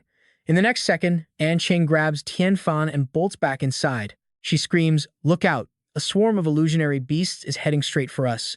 Zhou Dan team is terrified. "What?" The captain grabs her binoculars to assess the threat. The approaching birds are fire god finches. The captain's heart sinks. This is bad. Everyone, on alert. The advance team immediately gets into position, ready for action. The birds switch tactics, circling high above the building. Then, with a crash of shattering glass, they dive headfirst like kamikaze pilots, smashing through the windows. The captain barks orders, covering fire. "Evacuate everyone to the basement now. Let's see how they like our special-made ammo." Outside, every bird that flies in gets shot down, but they just keep coming. Zhou Dan team gives her own command. Chow family members help them protect the survivors. Everyone responds with a firm yes. The captain keeps firing relentlessly as birds swarm into the building. But while she's distracted, a fire god finch tackles her to the ground. She struggles against it. Damn it. The team can't get a clean shot without hitting her. Just as it's about to attack, the creature's movements suddenly slow down, confusing the captain. A moment later, a massive shadow vine wraps around the fire god finch's neck, choking it. And you and I just saw a complete newbie save the entire squad. Not just one bird, but the entire flock is suddenly snared by a shadow prison. The captain is helped up, staring in disbelief. It was Cheng masterfully commanding Tian Fan. "Tian Fan," she says, "good work." The captain sees the Shadowmancer and grabs Cheng's hand in relief. "This power, it's just a step below mythical rank." "Primordial rank power?" she asks. "Thank you all for the help." And Cheng just smiles humbly. It's not that amazing. But that smile vanishes as another bird, bigger and meaner, flies towards them. This one looks different, with sharp, predatory eyes that look like a pelican's. Just then, Duong and Xiao Bai arrive on the scene, finding nothing but a ruin. In the sky, the birds continue to circle. Their shrieks fill the air, followed by a new wave of red-eyed bats, so dense they practically block out the sky. And Duong sizes them up and yells, "Don't get in our way." Xiao Tu immediately throws up a lightning shield, blocking their attack. Quan Hong roars, a show of force against the swarm. The bat-like creatures hesitate, clearly intimidated by the electric beast's power. Wasting no time, and Duong starts running. "Come on!" Xiao Bai follows right behind him. The lead fire god Finch glares at the captain, who watches back, stunned. Suddenly, a purple aura erupts next to her, shocking everyone. That powerful energy coils around the entire skyscraper, and the fire god Finch doesn't dare approach her. The aura intensifies, creating a barrier that keeps the destructive swarm at bay. Tian Fan stares down its opponent, radiating power, standing as still as a stone lion. The fire god Finch gathers its own energy, focusing flames in its beak. But our Shadowmancer isn't about to let it get the first shot. It lunges towards the bird, ready to strike. Tian Fan roars, and lightning immediately engulfs its target. Unlike the smaller birds, this one is much nimbler. It dodges almost every single bolt. Its claws lash out at the Shadowmancer, but Tian Fan stands its ground, unflinching. Suddenly, Cheng winces in pain. Mong Dao steadies her, panicked. "What's wrong?" And Cheng clutches her head. "Tian Fan, it's too strong. My spiritual power can't keep up." The captain immediately shouts, "We need to get to the basement." Meanwhile, Tian Fan, like a true king of the jungle, sinks its fangs deep into the fire god Finch's chest, causing it to let out a piercing shriek. Tian Fan's bite is deep, a decisive, fatal blow meant to end the fight. After the attack, the bird flops to the ground like a dead fish, unable to even open its eyes. The primal instincts of a jungle king are still in Tian Fan's blood. After taking down its foe, it stands atop the bird's body and lets out a victorious roar. The captain is speechless. "It's over," and Cheng adds, "Ending this fight was too easy." But then the corpse of the fire god Finch begins to glow, an eerie, flame-colored light pulsing from its body. And yeah, this is where it gets absolutely insane. Those small specks of light transform into countless powerful rays, enveloping the dead bird. Mong Dao yells out, "What's happening?" Seeing the fire attribute, Mong Dao asks, "You, Min, was that you?" The little fox quickly shakes its head, denying it. And just then, the corpse floats into the air, glowing brighter than ever. Somehow, the dead bird has come back to life. Not only that, its form has changed. What was a fire god finch has now evolved into a tier 5 fire phoenix, the true leader of the illusionary beast tide. And Cheng is shocked. Oh no, the boss just entered its second phase. The captain grabs her arm, so that little thing was the leader all along. This is way beyond what I expected. We have to get to the basement now. And Cheng looks worried, but Tian Fan is still out there. At that moment, Tian Fan lunges straight for the fire phoenix. But it's no use. The phoenix easily evades the attack. The Shadowmancer roars in defiance. Like a rocket, the fire phoenix soars into the sky, then turns and dives back towards Tian Fan at blinding speed. Despite facing a powerful new enemy, the Shadowmancer remains calm, observing its opponent. Just then, and Duong's voice rings out, "I didn't expect to run into a B-rank leader. No wonder you were having a tough fight." A plan forms in his mind, but it's not a big problem. I'll just lower the difficulty for you. Suddenly, the fire phoenix. And Duong looks at his beast with admiration. Tian Fan, you did well. The fire phoenix, of course, isn't dead. It gets back up just as Xiao Bai enters the fray. In her transformed state, she glares at it. It's been a while since I've seen a B-rank beast tide leader. This should be a good warm-up. With that, Xiao Bai's eyes narrow as she prepares to transform further. In the sky, a dragon and a phoenix are now locked in combat, a truly extraordinary sight. Xiao Bai's eyes flash as she hurls her dark weapons at the fire phoenix, catching it completely off guard. Immediately after the fire, after taking such a painful hit, the fire phoenix goes berserk, glaring at Xiao Bai with cold, murderous eyes. But she's not about to let it have its way. Xiao Bai gathers a colossal amount of energy. Fearing no one, she unleashes her ultimate technique straight at her opponent. The fire phoenix's eyes widen as it braces for impact. And then a massive explosion rocks the entire area, sending dirt and debris flying everywhere. The sky explodes like New Year's fireworks, and Duong smirks. This disaster, he declares, ends right here. The blast is deafening. The captain and Ancheng shut their eyes in fear from the sheer force of it.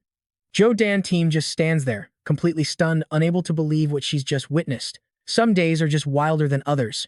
Trust me, you think the fight is over. We're just getting started. Down below, a massive crater smolders with the fire phoenix lying motionless inside, and Duong is satisfied. With the Beast Tide's leader eliminated, this whole invasion should end soon. Meanwhile, at the Imperial capital's front line, the defenders are still holding strong. A soldier rushes in to report, "Sir, the Beast Tide's assault has weakened significantly. The old general is stunned." "What?" He runs the numbers. The leader hasn't been found. This isn't right. Unless realization hits, he stands abruptly. If their forces are weakening, we press the attack, wipe out those beasts. The soldier quickly replies, "Yes, sir." Back within Duong, military helicopters finally arrive. The command is given and soldiers begin rappelling down, making their way towards his position. They stare at the fallen phoenix. "Hurry, get it secured."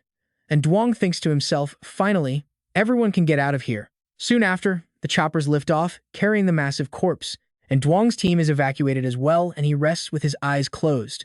His sister, Ancheng, can't help but tease him, just like my big brother, sleeping through all this noise. Outside, everything seems normal. Xiao Bai laughs, then looks at her brother and says, "Amazing." But in that same moment, she spots something. She wasn't mistaken. A black shadow flashes past in Truong's window. A violent jolt suddenly rocks the helicopter, throwing everyone off balance. And Duong peeks out the window, curious, what's going on? Outside, a monstrous black beast with a horrifying glare opens its jaws and roars right at them. And here's where everyone realizes the real nightmare is just beginning. What in the world is that? I thought it was over. And Duong recognizes it immediately, a five-eyed vine dragon, a mythical grade beast. Its purple lightning strikes the engine, and the chopper begins to fail. Inside, they're thrown about to crash at any second. But the creature isn't finished. It opens its mouth for another attack. Seeing the panic, an officer on board yells, "Everyone, stay calm." Xiao Bai whispers to Duong, "Master, you know what that is, don't you?" "A five-eyed vine dragon," he confirms. "A mythical grade beast." He tells Xiao Bai, "Don't let it attack the chopper again." She replies, "Don't worry, Master." Outside, the sky fills with more flying beasts. Birds with razor-sharp beaks swarm the cockpit, staring at the pilot like he's their next meal. He's frozen in terror, his body trembling uncontrollably. Another swarm dead ahead, Xiao Bai reports. And Duong gives the order, Xiao Bai, use my god-tier spiritual power. Unleash everything. And Xiao Bai, ever the show-off, begins to levitate inside the cabin. The others are stunned. What is she doing? Is that some kind of spell? Outside, a shield of spiritual power envelops the helicopter. The dragon lunges in for a bite, but the radiating energy forces it to recoil in shock. It's not just the dragon. Any beast that gets too close is immediately repelled. And Truong looks out, overjoyed. Brother, the monsters are retreating. And Duong gets on the comms, Captain, if you can hear me. After that display, his words carry weight. The pilot quickly finds a clear spot to land, free of any beasts. But Duong is still on high alert. The second they land, he warns, everyone, be careful. These are just ordinary civilians, completely terrified and confused. What's happening? What should we do now? They've barely taken a few steps from the chopper when a new guest makes its appearance. You and I both know what happens when civilians panic. A black panther stares them down, looking absolutely savage. It lunges at the nearest man, who screams, run. As the crowd scatters, Xiao Bai yells, hey, don't run off. The officer raises his gun but can't get a clean shot. Damn it, they're mixed in with the people. Just then, a jolt of electricity runs through the beast. It freezes. What was that? Xiao Zi, despite its small body, has already darted towards the massive panther, letting out a sharp cry. Seeing his chance, Duong yells, Xiao Zi, discharge. Instantly, a massive current of electricity erupts from the panther. Everyone around them just stares, completely stunned. Xiao Zi makes short work of the panther, leaving it a smoldering mess. The civilians cheer. We're safe. And Duong steps up. Listen to me. We've handled the immediate threat. First, we find shelter, then we wait for rescue. By nightfall, they've set up a camp with a small fire. Someone begins to sob. When can we go home? I miss my home. And Duong looks over at the crying girl. He reassures her quietly. It will be over soon. But the peace is short-lived. A deafening roar echoes from the distance, sending a chill down everyone's spine. What was that sound? Are they back? Don't panic. And Duong directs. Put out the fire, now. Its true form is finally revealed.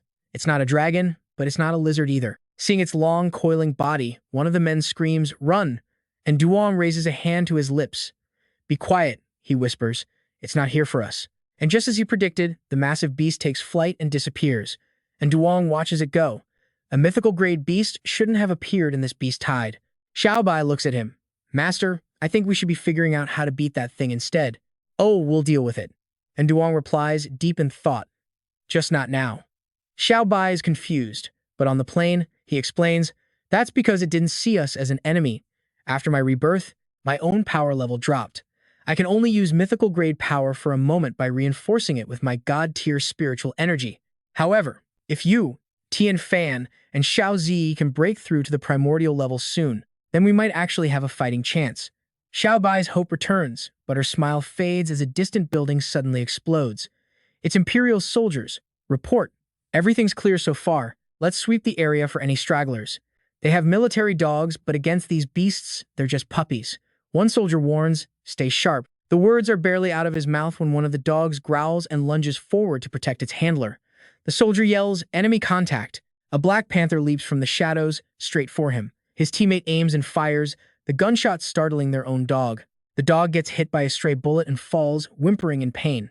They shout to each other, be careful, this thing is still extremely dangerous. One soldier gets on his comms. News from HQ, they've detected high-level beasts nearby. Just as he finishes speaking, a colossal shadow falls over them all.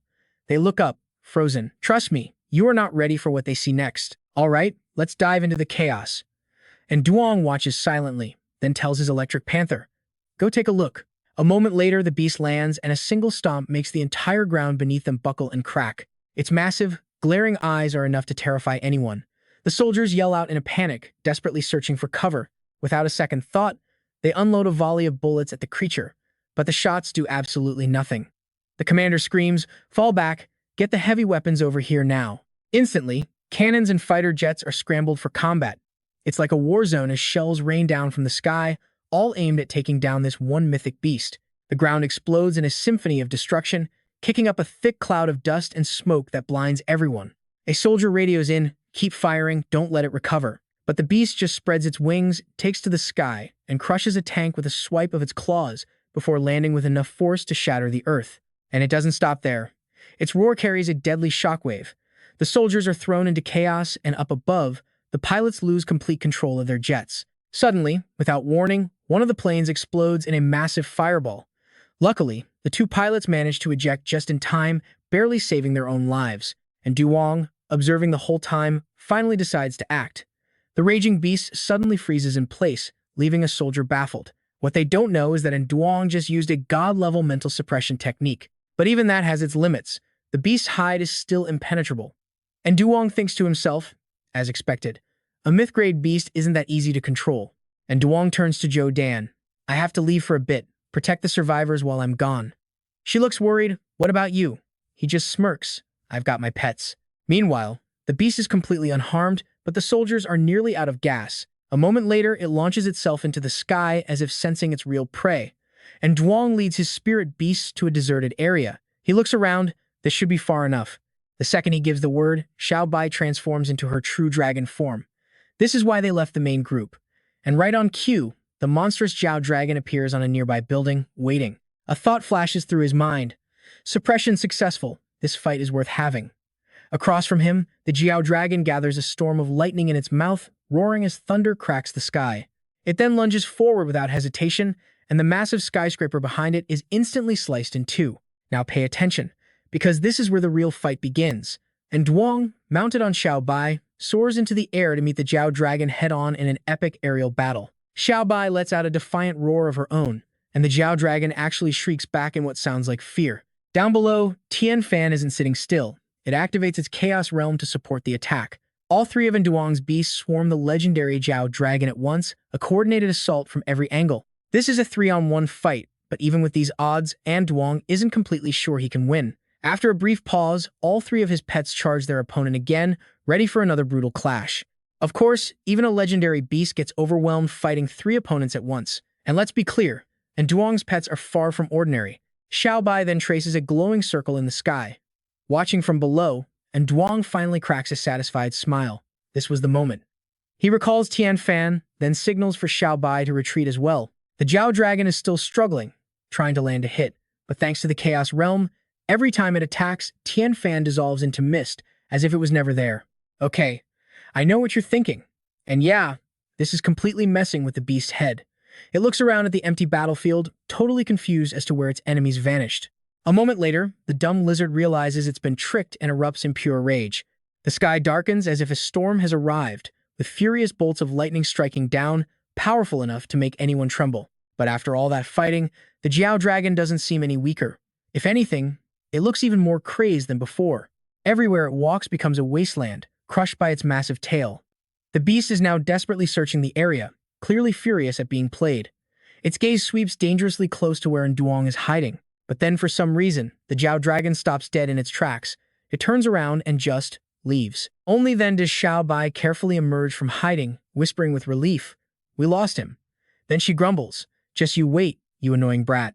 One day I'll recover my peak strength." She's so busy complaining she doesn't notice. And Duong behind her is about to collapse. She rushes over, catching him in her arms, her face filled with worry. He struggles to open his eyes. "Just overuse my mental power. I'm fine, just a little tired." Xiao Bai presses him, "Are you really okay?" And Duong quickly reassures her. "A good night's sleep will fix it. This happened in my past life too." He adds, "I timed how long it took him to break the Chaos Realm. My mental attack already weakened him by at least 20%. Xiao Bai nods, taking his hand. "But for now, Master, you need to rest." And Duong doesn't argue. By the next morning, after a full night's sleep, he's back to normal. "Let's go see how everyone is doing." Xiao Bai nods. "Yes." But when they arrive at the camp, they're both stunned by the sight. The camp is completely empty. The silence is unsettling. Not a single sign of life anywhere. And Duong is confused. What happened here? They walk deeper into the camp, and Xiao Bai wonders aloud. There was a whole group of people here yesterday. Down below, Tian Fan and the panther start sniffing the ground. Suddenly, Tian Fan catches a scent and bolts forward, and Duong and Xiao Bai quickly follow. The two beasts lead them a short distance away from the empty camp before stopping. They continue on until they reach a large lake, where Tian Fan halts and looks across. And Duong surveys the area and guesses, "So, this is the place." They quickly head inside, and Duong calls out, "Zhou Dan, Meng Jiao, answer if you can hear me." But there's only silence. At that moment, someone with a spear tries to ambush him from behind, but Xiao Bai is way too fast for that. She steps forward and grabs the weapon. You dare attack my master? Just then, another attacker aims a club right for her backside. Xiao Bai blushes for a second before easily dodging the attack. You really want to pick a fight with me? Meanwhile, the little panther steps up, unleashing a massive magnetic field that surrounds the attackers. Thanks to the magnetic field, the ambushers are trapped, unable to move forward. One of them points a gun at Duong and demands coldly, "Tell us, why did you come here?" And Duong calmly replies, "We're just looking for our teammates. We meant no offense." As he finishes talking, Tian Fan and Guan Huang shift into their combat forms. Seeing the man hesitate, and Duong sighs, "I swear, if we had any bad intentions, we would have attacked already." Suddenly, Zhou Dan's familiar voice rings out. "Everyone, stop." She and Meng Zhao walk out from hiding. They're on our side. And you and I both know that look pure relief as Duong rushes over, asking, "Why did you guys come all the way out here?" Meng Zhao is moved to see him, but she quickly starts explaining what happened. Early yesterday morning, a gang of thugs suddenly storms their camp, going right for our group. Luckily, Duong Tin Sin arrives with his men to save them, moving everyone to a safer location. Brother Duong smiles awkwardly. "Sorry about that. We thought it was that gang of kids again." And Duong quickly replies, "It's fine. We should be thanking you for helping us last night." He then turns to Mong Dao. "Do you remember any details about yesterday's intruder?" She says vaguely. "Not really. They were probably here to steal supplies." Brother Duong figures that with the current situation, desperate scavengers are bound to pop up. One of Duong's men shouts angrily, "Those kids aren't just survivors." The scene then cuts to the Empire's border, the front lines of the war. That same flood dragon is wreaking havoc in another area. Imperial soldiers are fighting desperately. All units prepare for engagement. Over here, the sound of gunfire and the roars of mystical beasts turn the battlefield into pure chaos. And of course, the casualties are piling up. They urgently shout to each other, "Fall back! Fall back!" The flood dragon rules the sky, commanding a horde of beasts below to slaughter everything in sight. Inside a war room, the commanders are analyzing the situation. A myth-grade mystical beast appearing out of nowhere is a disaster. On top of that, more and more beasts are pouring in from the other world. At this rate, their only option is to use the core to stop the dimensional rift. The leader looks worried. "No, there are still tens of thousands of survivors in the capital. We have to find another way." Another officer speaks up. "There is one option. The three great families have requested to enter the occupied zone to clear out the beasts and rescue civilians." The leader adds, "And according to intel, the Feng family already used the chaos to sneak a group of mercenaries into the capital. If it means saving those people, he'll let them go." Hearing this, everyone in the room falls silent. Back within Duong's group, one of Duong's men speaks up. "I saw everything by the campfire light." Zhou Dan team adds her own observation. "I noticed it last night too. Their movements were too professional, not like normal combat personnel. Even so, they're probably just temporary hires." Mong Dao scoffs, annoyed at who barely survived against those temporary thugs. And Duong's expression turns serious. If those men were really sent by the Feng family, then it must be related to the myth-grade mystical beast. And here's where our regressor puts the pieces together.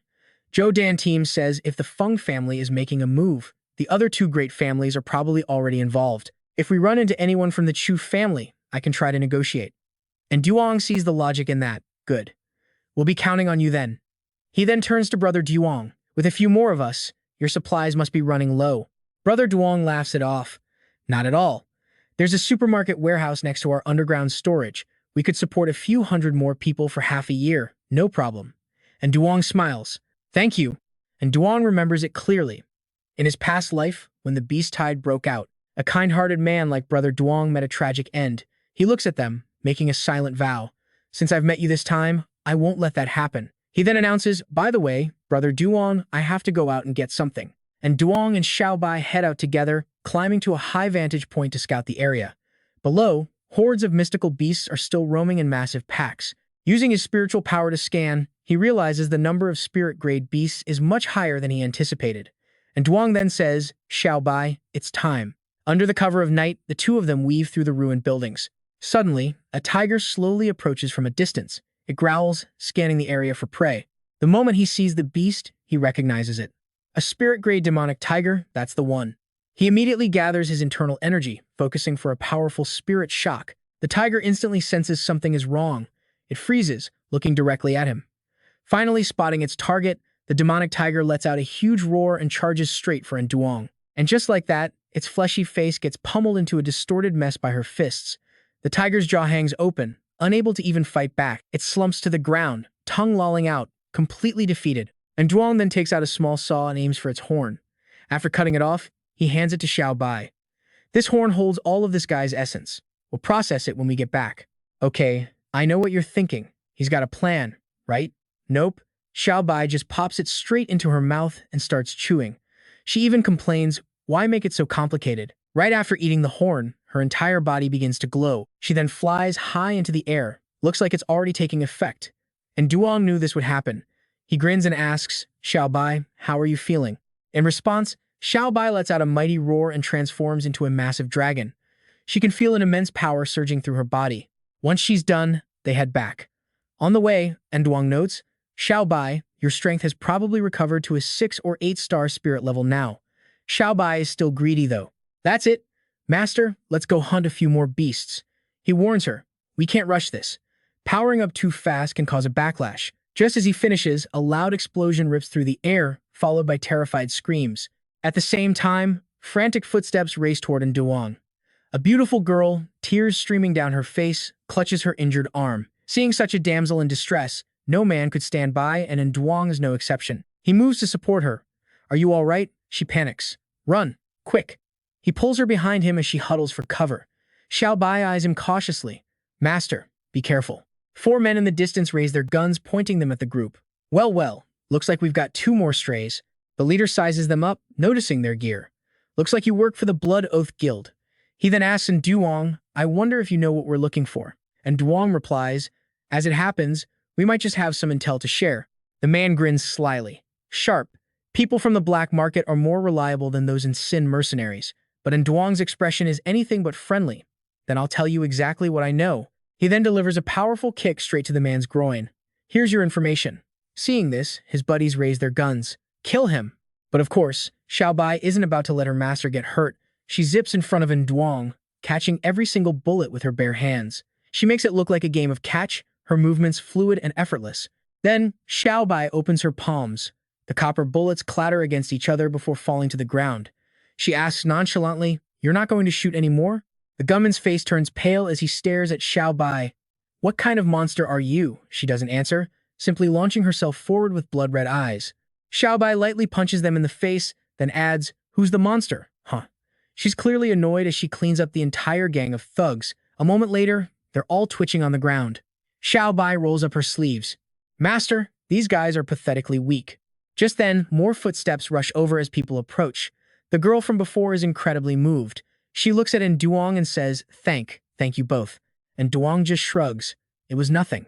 By the way, who are you guys? She explains, we were ordinary civilians from the capital.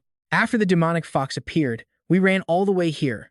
And Duong tells her, I know a place that has supplies and shelter. Would you be willing to follow me? Hearing this, the whole group cheers. That's great. We won't starve to death. So what have we learned? He's not just a survivor, he's building an army for the future.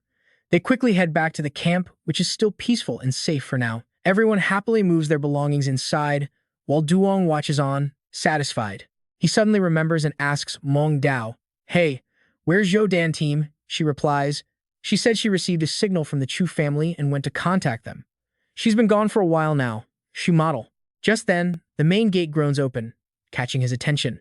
A convoy of green vehicles drives straight inside, kicking up a massive cloud of dust. And Duong and Xiao Bai immediately go on alert. A woman steps out of the car, it's Zhou Dan. And Duong breathes a sigh of relief, at least she's an ally. Zhou Dan happily announces she's contacted the Zhou family. And Duong eyes the vehicles behind her, and she explains their supplies, food, water, and medicine. But he cuts to the chase. What does the Zhou family want in return? She gets serious. I won't hide it. The Zhou family's goal is the mythical grade beast. They need a forward base in the occupied zone, she continues, but I promise they won't interfere with your internal affairs. They'll only provide supplies. He says nothing, just glances at Shen Menjiao for her opinion. Zhou Dan adds that Brother Yang had also agreed. Then she turns to the people, declaring this their new home, a haven of peace and hope. Seeing the kids playing carefree only strengthens Duong's resolve to protect them. A moment later, he and Xiao Bai spot a small white rabbit. Seeing it hiding, terrified in the rocks, he gently reaches out his hand. Come with us. The survivors work together, repairing the damaged buildings with fresh timber. And slowly, with everyone's effort, life starts returning to the occupied zone. Meanwhile, the Shadow Lion's former masters are plotting. At night, gathered around a fire, Their leader declares, "The mythical beast is our key to rising up. We must capture it, no matter the cost." He points to a map. The Zhou family is using the survivors as a cover to set up an observation post for the beast. "Send someone to find out what intel they've gathered," he orders. Back at the camp, Shen Menjiao and Duong watch over their people from a high vantage point. "And you just knew the peace wouldn't last, didn't you?" That night, a group of masked figures approaches with a pack of wolves, creeping silently towards the command center. The guard on the watchtower spots them, but before he can even shout, an arrow slams into his chest. He clutches his chest in pain, but with his last bit of strength, he slams a big red alarm button near him. The alarm blares, and Duong instantly knows the West Watchtower is in trouble. He shouts down to the people, "Don't panic, follow the plan." The intruders realize they've been spotted. "Damn it," their leader yells. Tian Fan leads the charge, followed by armed survivors, all of them shouting as they rush forward to fight. Their pet beast leaps past, unleashing lightning from its horn. It zaps the attackers, binding the entire group in crackling energy as they scream in terror. In a flash, 6 of them are defeated, thrown back to their knees. Their allies watch in horror. "He is a spirit-grade beast," one gasps, but a woman behind the scenes just smirks. This is just the opening act. The real show is yet to come. Back at base, and Duong and Shen Menggao are at a desk. "Something was definitely wrong with that attack," he says. Shen Menggao spots a character on a piece of paper and cries out, "The Zhou family? No way." He calmly holds up the letter, telling her, "We'll find out the truth from Zhou Dan." In her office, Zhou Dan is stunned. "I swear the Zhou family would never do this. If there's a traitor, I'll catch them myself." And Duong looks her dead in the eye. "If that's true, then I need your cooperation." Shen Menggao points to the map. "Our people spotted unusual activity here and here." And Duong picks up, "We need a plan to lure them all out." That night, Zhou Dan, and Duong, and Shen Menggao head out. He peers around a corner, spotting 2 guards posted at a doorway. Zhou Dan looks through a scope. "A counterfeit medal? Our badges are certified documents. Nobody would wear one as a patch like that." When the guards are distracted, the 3 of them slip inside. A short while later, Zhou Dan holds up a document. "We found it. Now here's the classic move you and I love to see." And Duong points to the map. "We'll use the spy's greed to design a trap." Zhou Dan immediately chimes in, "I'll lure him with money. A spy will never pass that up." High above, an owl circles, its purpose unknown. Inside, Duong continues to meticulously review the plan while Shen Menggao stands by, quietly observing him. Zhou Dan goes out alone, thinking to herself, "All right, come on out. Let me see who you really are." Shen Menggao watches the monitor nervously. "Remember to stay calm," she whispers. "We can't get exposed." Zhou Dan sees the man. "You're here. I've been waiting." The spy replies, "Things have been tense lately." But before he can finish, Zhou Dan pulls her gun. "The game is over, spy." He's stunned. "What?" At that moment, Shen Menjiao runs in. There's no escape. Zhou Dan presses the gun to his head. "You're not with the Zhou family. Who are you?" The spy is tied up and slumped on the ground. And Duong steps forward. "Now, let's discuss the mastermind behind all this." The man, though terrified, tries to play dumb. "Brother, nobody sent me. I was just trying to make some extra money." Zhou Dan retorts coldly, "Then why impersonate a Zhou family member?" He glances away, muttering, "The Zhou family has a big reputation around here." Unimpressed, she shoves the gun barrel into his mouth. "That's not the real reason, is it?" And Duong's face is ice. "The capital is basically in an apocalypse right now. You know that, right?" The spy stammers, "Yes, I know. But Zhou Dan is ready for murder." "Good. No one's around. I doubt anyone would notice if an information broker just disappeared." Her demonic expression nearly makes him wet his pants. I'll talk. I'll tell you everything." Suddenly, a memory floods back his past life, when City X was a hellscape of ruins during the Beast Tide. Xiao Li was carrying him, whispering, "And Duong, you have to hold on." He snaps his eyes open. Thankfully, it was just a nightmare. He mutters to himself, "Why did I fall asleep?" He rubs his tired head, but it felt like I lived through it all again. Shen Menjiao's tone suddenly changes. Elsewhere, Zhou Dan is on the radio. "What's the status?" After a moment, she replies, "Okay, got it." She turns to the other 2. "The interrogation is done. The broker claims PSU threatened him into spying on our safe zone." Hearing that name, and Duong's face darkens. "Them again. If it's PSU," and Duong says, "they're probably also after the mythical grade beast." Seeing his grim expression, Zhou Dan confirms, "Yes, their main targets are always the beasts. Other valuable virtual pets are also targets, so a few of our shelters are on their list," she adds. Shen Menjiao leans forward. "Did he reveal anything else? like PSU's clans, plans, or main camp. Jodan shakes her head. We tried everything. He really doesn't know much more. The lead has gone cold. So the trail is dead? And Duong asks. Jodan just looks at them. Why the long faces? Did you two forget who my superior is? And just as Duong is staring her down, Meng Jiao's walkie-talkie suddenly crackles to life. He curiously asks who it is, but Meng Jiao quickly answers Yin Cheng. A flicker of worry crosses his face. My sister? The second she's on, the girl's frantic voice comes through. Meng Jiao, brother, can you hear me? The shelter was ambushed. If it weren't for Sister Xiao Bai and Tian Fan, I don't know what would have happened. Hearing this, and Duong snatches the device. Is anyone hurt? Who are the attackers? Do you know? She sadly reports the situation. Tian Fan is injured, Quan Hong and Sister Xiao Bai are still fighting, and the enemy's logo looks suspiciously like the PSU emblem they warned her about. And Duong grits his teeth. Those bastards. They're trying to uproot us completely. Let's cut back to the shelter, where people are scrambling for their lives. A massive python opens its jaws, its long tongue flicking out, ready to devour a group of survivors. In the nick of time, Quan Hong slams into its side, knocking the giant snake off balance. Not far away, a man hiding in the trees smirks. After that lion, you're number 2. Just then, a cold voice rings out. So you're the commander of the rats who stole from us, huh? The man immediately whips his gun around, aiming it at her. Guess that makes you number 2, he sneers. But Xiao Bai, like a lioness, grabs the barrel. She channels her power, and a loud crack echoes. She grins. My hearing's been a little off lately, and my fists have been getting itchy. In the next instant, her punch connects with the gunman's face, sending him flying. At the same moment, Quan Hong tears the python apart as Xiao Bai's victim soars into the distance. Another goon gets his face completely caved in, looking like he's about to vomit blood.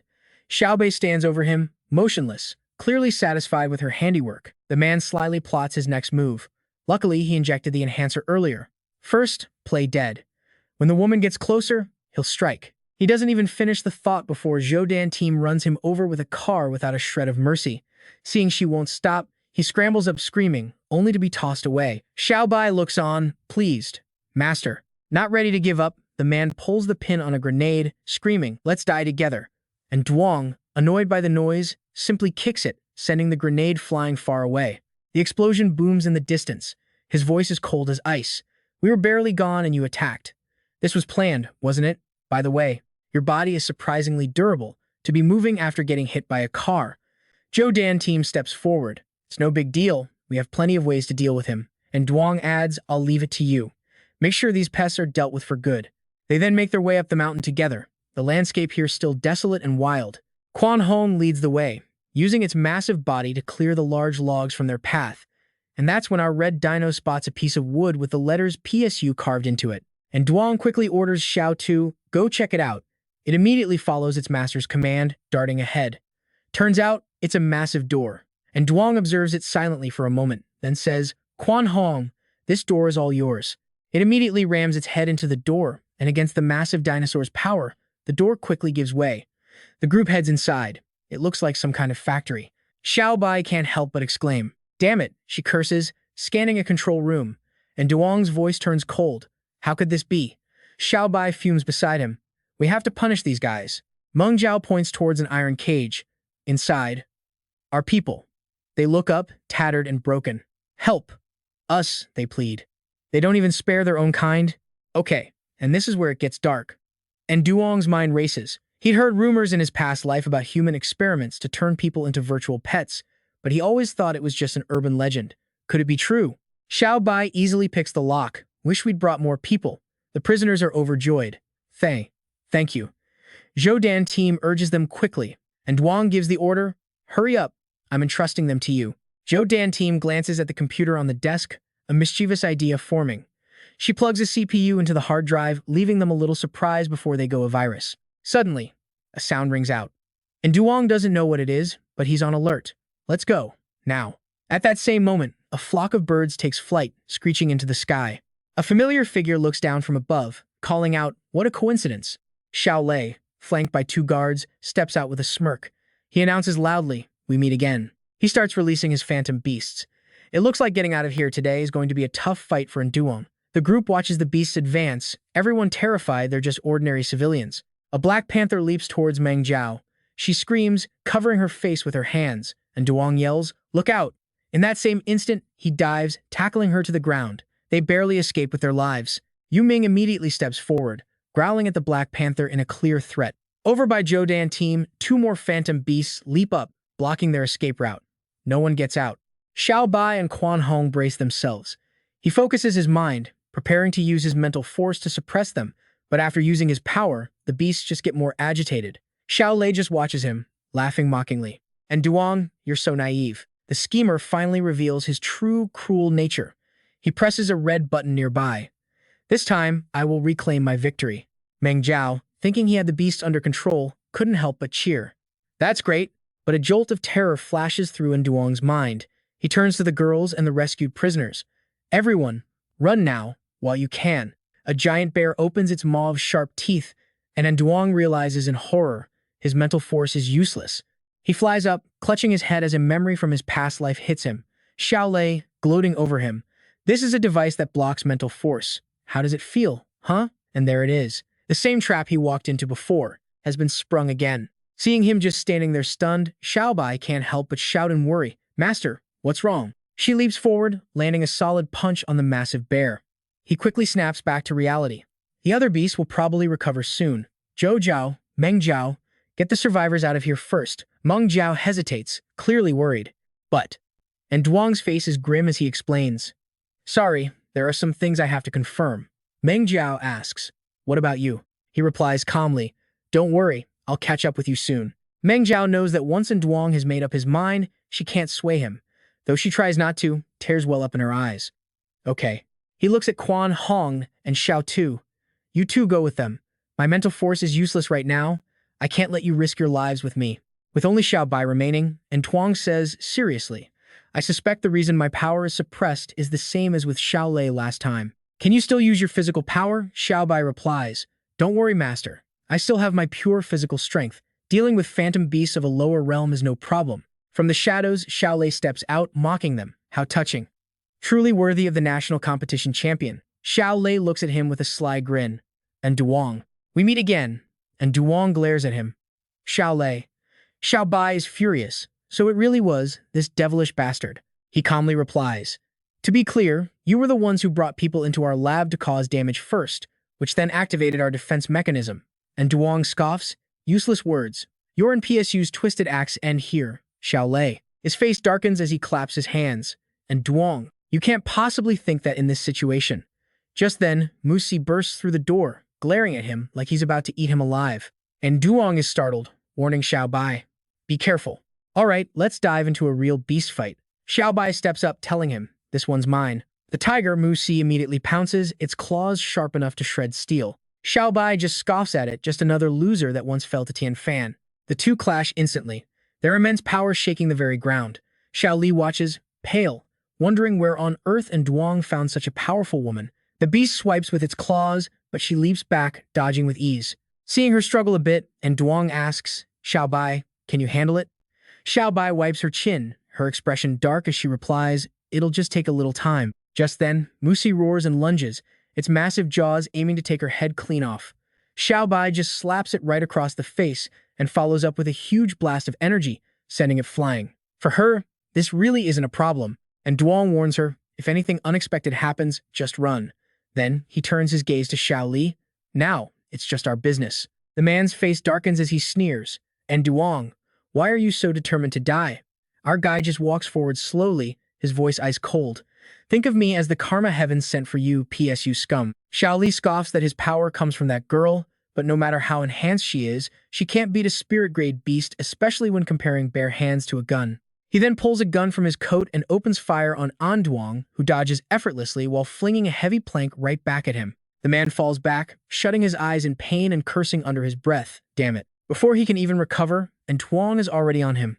Xiao Li hits the ground, completely unable to block a single attack. But of course, he hasn't given up, immediately reaching for the gun beside him. But Duong is faster. He calmly picks up the pistol. And right here, this is the moment you and I have been waiting for. He aims it at Xiao Li's head and says, looks like the tables have turned. Terror finally dawns on Xiao Li's face as he screams, Musi. At that exact moment, Xiao Bai's smug voice calls out, are you looking for him? Making the man whip his head around in shock. There she is, holding the white tiger, which dangles limply in her hand.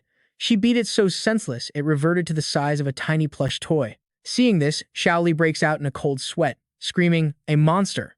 I knew you weren't human." He then glares past her and yells, "Test subjects, protect me." A smirk returns to his face. "I haven't lost yet, just you wait." And Duong ignores his insane rambling, keeping the gun pressed firmly to Xiao Li's head. Then, without an ounce of hesitation, he pulls the trigger. A loud bang echoes as Xiao Li is blown away. Standing over the scene, and Duong's expression is ice cold. Try doing more good deeds in your next life. With that, he and Xiao Bai head outside. And Duong looks at her and gives the order, "Xiao Bai, destroy this place." Our little dragon obediently agrees and flies into the air, transforming as lightning crackles around her and a thunderous roar fills the sky. She opens her massive jaws, gathering power. A dragon's breath cannon is unleashed. Instantly, that immense power slams into the facility and flames erupt everywhere. With that, and Duong's revenge is finally complete. The scene shifts below the capital, where Teng Jiao and its minions are in chaos. Back within Duong, he surveys the ruins, all burned to ash by Xiao Bai. He asks her, "How does it feel, getting revenge?" Xiao Bai answers bluntly, "Never been better." And Duong gives a small smile, a heavy burden finally lifted from his heart. "Me too," he adds. He turns away as the scene changes to the quiet, empty safe zone. The moment he arrives, Meng Rao throws her arms around him. "Thank goodness, everyone's okay." And Duong gets flustered, so many people are watching. Xiao Bai just grumbles to herself, "Here we go again." At his reminder, Meng Rao straightens up. And Duong adjusts his own clothes, trying to regain his composure. Then, Duong gets down to business. Let's be serious. Even though Xiao Li is dead, he wasn't PSU's only asset in the capital. Okay, that revenge arc is done. But stick with me, because the real game is just beginning. He reveals that a mythical-grade beast in the ruins is an even bigger threat, with intel suggesting it will attack any survivors trying to escape. But despite that, the military is pushing forward with all its might. Our current plan is to hold out and wait for rescue. Everyone gets fired up. All right? He then looks over at Zhou Dan. "For the camp's safety, I need you to gather intel on the forces and beasts inside and outside the capital." She quickly agrees to do it after returning. Looking over the papers, Yin Zheng asks curiously, "I don't get it. Why doesn't the mythical-grade beast just attack the survivors in the city directly?" And Duong quickly explains to his sister, "Because it wants to use us as hostages." She looks at him with dawning realization. "Ah." Zhou Dan adds with a grim face that the military wanted to use nukes to stop the beast tide, but with 10,000 survivors in the city, that option is completely off the table. And Duong's expression darkens. "This monster knows humans well, our weapons, our way of life." The drawing is of Teng Jiao. And Duong states, "Information on this thing is vital to us. To help the army kill it, we have to increase our own power," he says. Yin Zheng looks surprised. "How do we do that?" Zhou Dan hands him more files. "This is data on all the legendary grade beasts we found near the camp." And Duong continues, "We can use this intel. If Tianfan, Xiaozi, Zhang Huang, and Yuming all break through to spirit grade, we might just have a fighting chance against a mythical beast." Yin Zheng is in awe. His brother talks about leveling up like it's nothing. Just then, the walkie-talkie goes off. Zhou Dan listens, and her face drains of color. "Huh, what?" And Duong asks, concerned, "What is it?" She looks at him. "The mythical grade beast just left the war zone and entered the inner city. Luckily, it's still far from us." Zhou Dan hesitates. "You're not thinking." He just replies, "It's a rare chance to gather intel, isn't it?" Elsewhere, Xiao Bai is shouting, "Jun Huang, don't you dare underestimate me just because I'm in human form." And Duong walks up and asks, "Xiao Bai, what are you doing?" She answers casually, "Just helping Jun Huang with his combat training." And Duong tells her, "Stop for now. We've got a new mission, and it's a big one." Xiao Bai lights up. "Excellent. I was getting bored anyway." The three of them head outside. Suddenly, a loud roar erupts, and Duong spots Teng Jiao and gets tense. "Mythical-grade beast. Everyone, take cover." And Duong looks through military-grade binoculars. "Let's see what we can spot with these. What's making it so agitated?" In the distance, soldiers are rushing the beast, yelling, "Mythical-grade beast ahead, charge!" And Duong mutters, "Men from the Fang family." Teng Jiao lets out a furious roar, but the soldiers keep up their attack. And Duong notes to himself, "In my past life, this technology wasn't used for at least another 5 years. They've really spent a fortune trying to capture a mythical beast," Xiao Bai says. "Can they do it?" Looking at the scene, you and I already know the answer. And Duong thinks, "Not a chance. Even in my past life, defeating one of these things came at an enormous cost." At the same time, the flood dragon scales the skyscraper, going on an absolute rampage. Debris rains down as people scream in terror. Then, the beast soars high into the sky, and trust me, the entire city is holding its breath. It opens its massive maw, gathering energy. Just then, several helicopters buzz past, startling the creature. The soldiers inside quickly fire something at it, and it looks powerful. The white substance sticks to the flood dragon, which roars in fury as it struggles to break free. And Duong observes this, telling Xiao Bai that the three great families must have deployed their secret weapons to deal with this mythic-grade beast. She's eager for a fight. Master, should we make our move? And Duong calmly replies, no. The top priority right now is improving your realm. Down below, the other hunters are furious. Damn it, is the Zhou family trying to steal our prize? Another guy charges in, fine, let's just fight them all. His teammate agrees, done. And just like that, it's all-out war, with bullets and skills flying everywhere around the dragon. But in that moment, something shoots straight through the mythical beast's wing. And Duong, watching through his binoculars, wonders if they're trying to sabotage their rivals. Xiao Bai points to the distance. Master, look over there. He immediately turns his gaze. Using his binoculars, he sees that another large group has arrived. And Duong can't help but speculate. Foreigners, powers from beyond the border have arrived.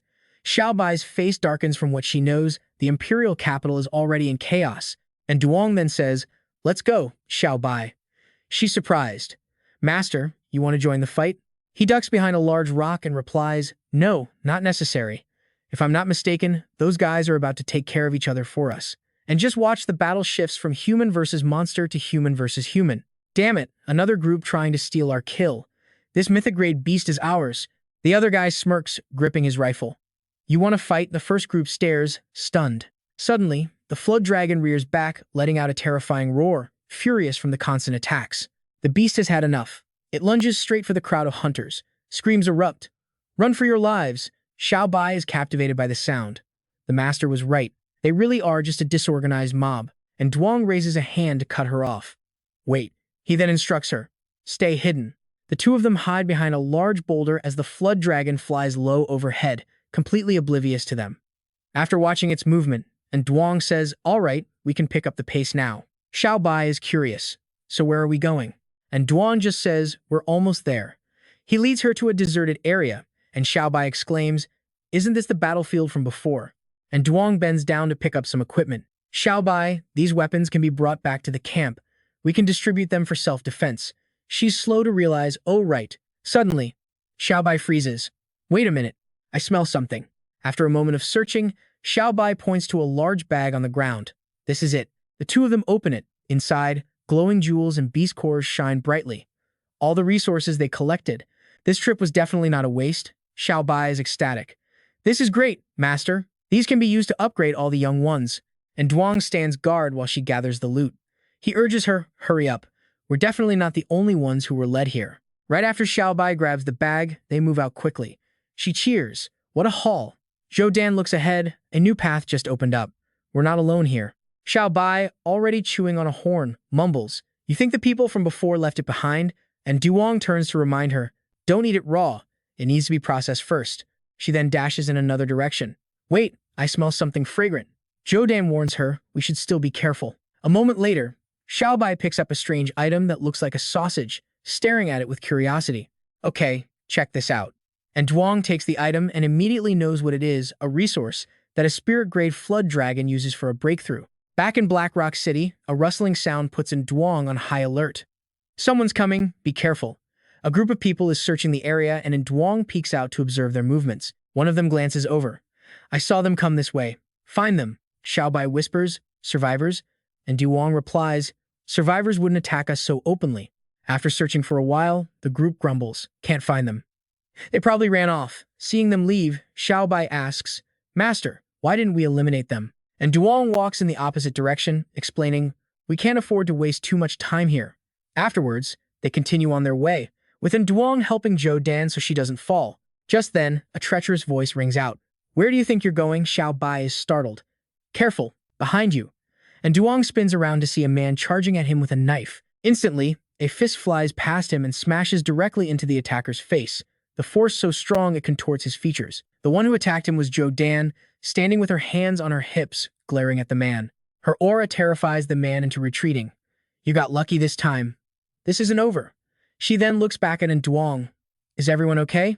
He quickly replies, "We're fine, thanks to your timely intervention." Zhou Dan immediately turns back to the group. "You two head back first. I'm going to catch that guy." With those words, Zhou Dan takes off. And Duong calls out in alarm, "It's dangerous. Xiao Bai, let's follow her." But when he catches up, he looks around, puzzled. What's going on? Where did they go? And Duong is extremely worried about Zhou Dan after all. She's still a girl. He gives an order, "Xiao Bai, mask your aura." Just then, his phone rings.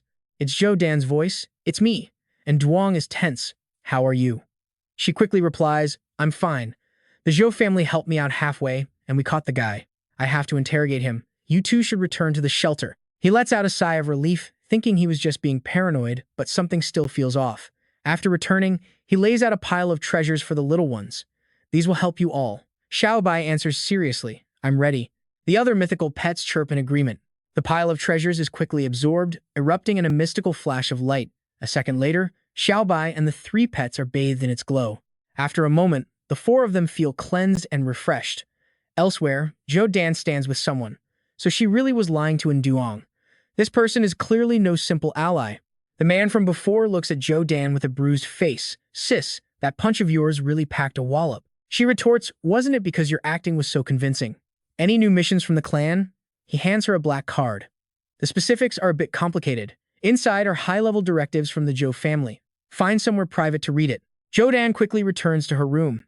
She sits alone, curiously inspecting the card, wondering what this is all about. A man's voice emerges from it.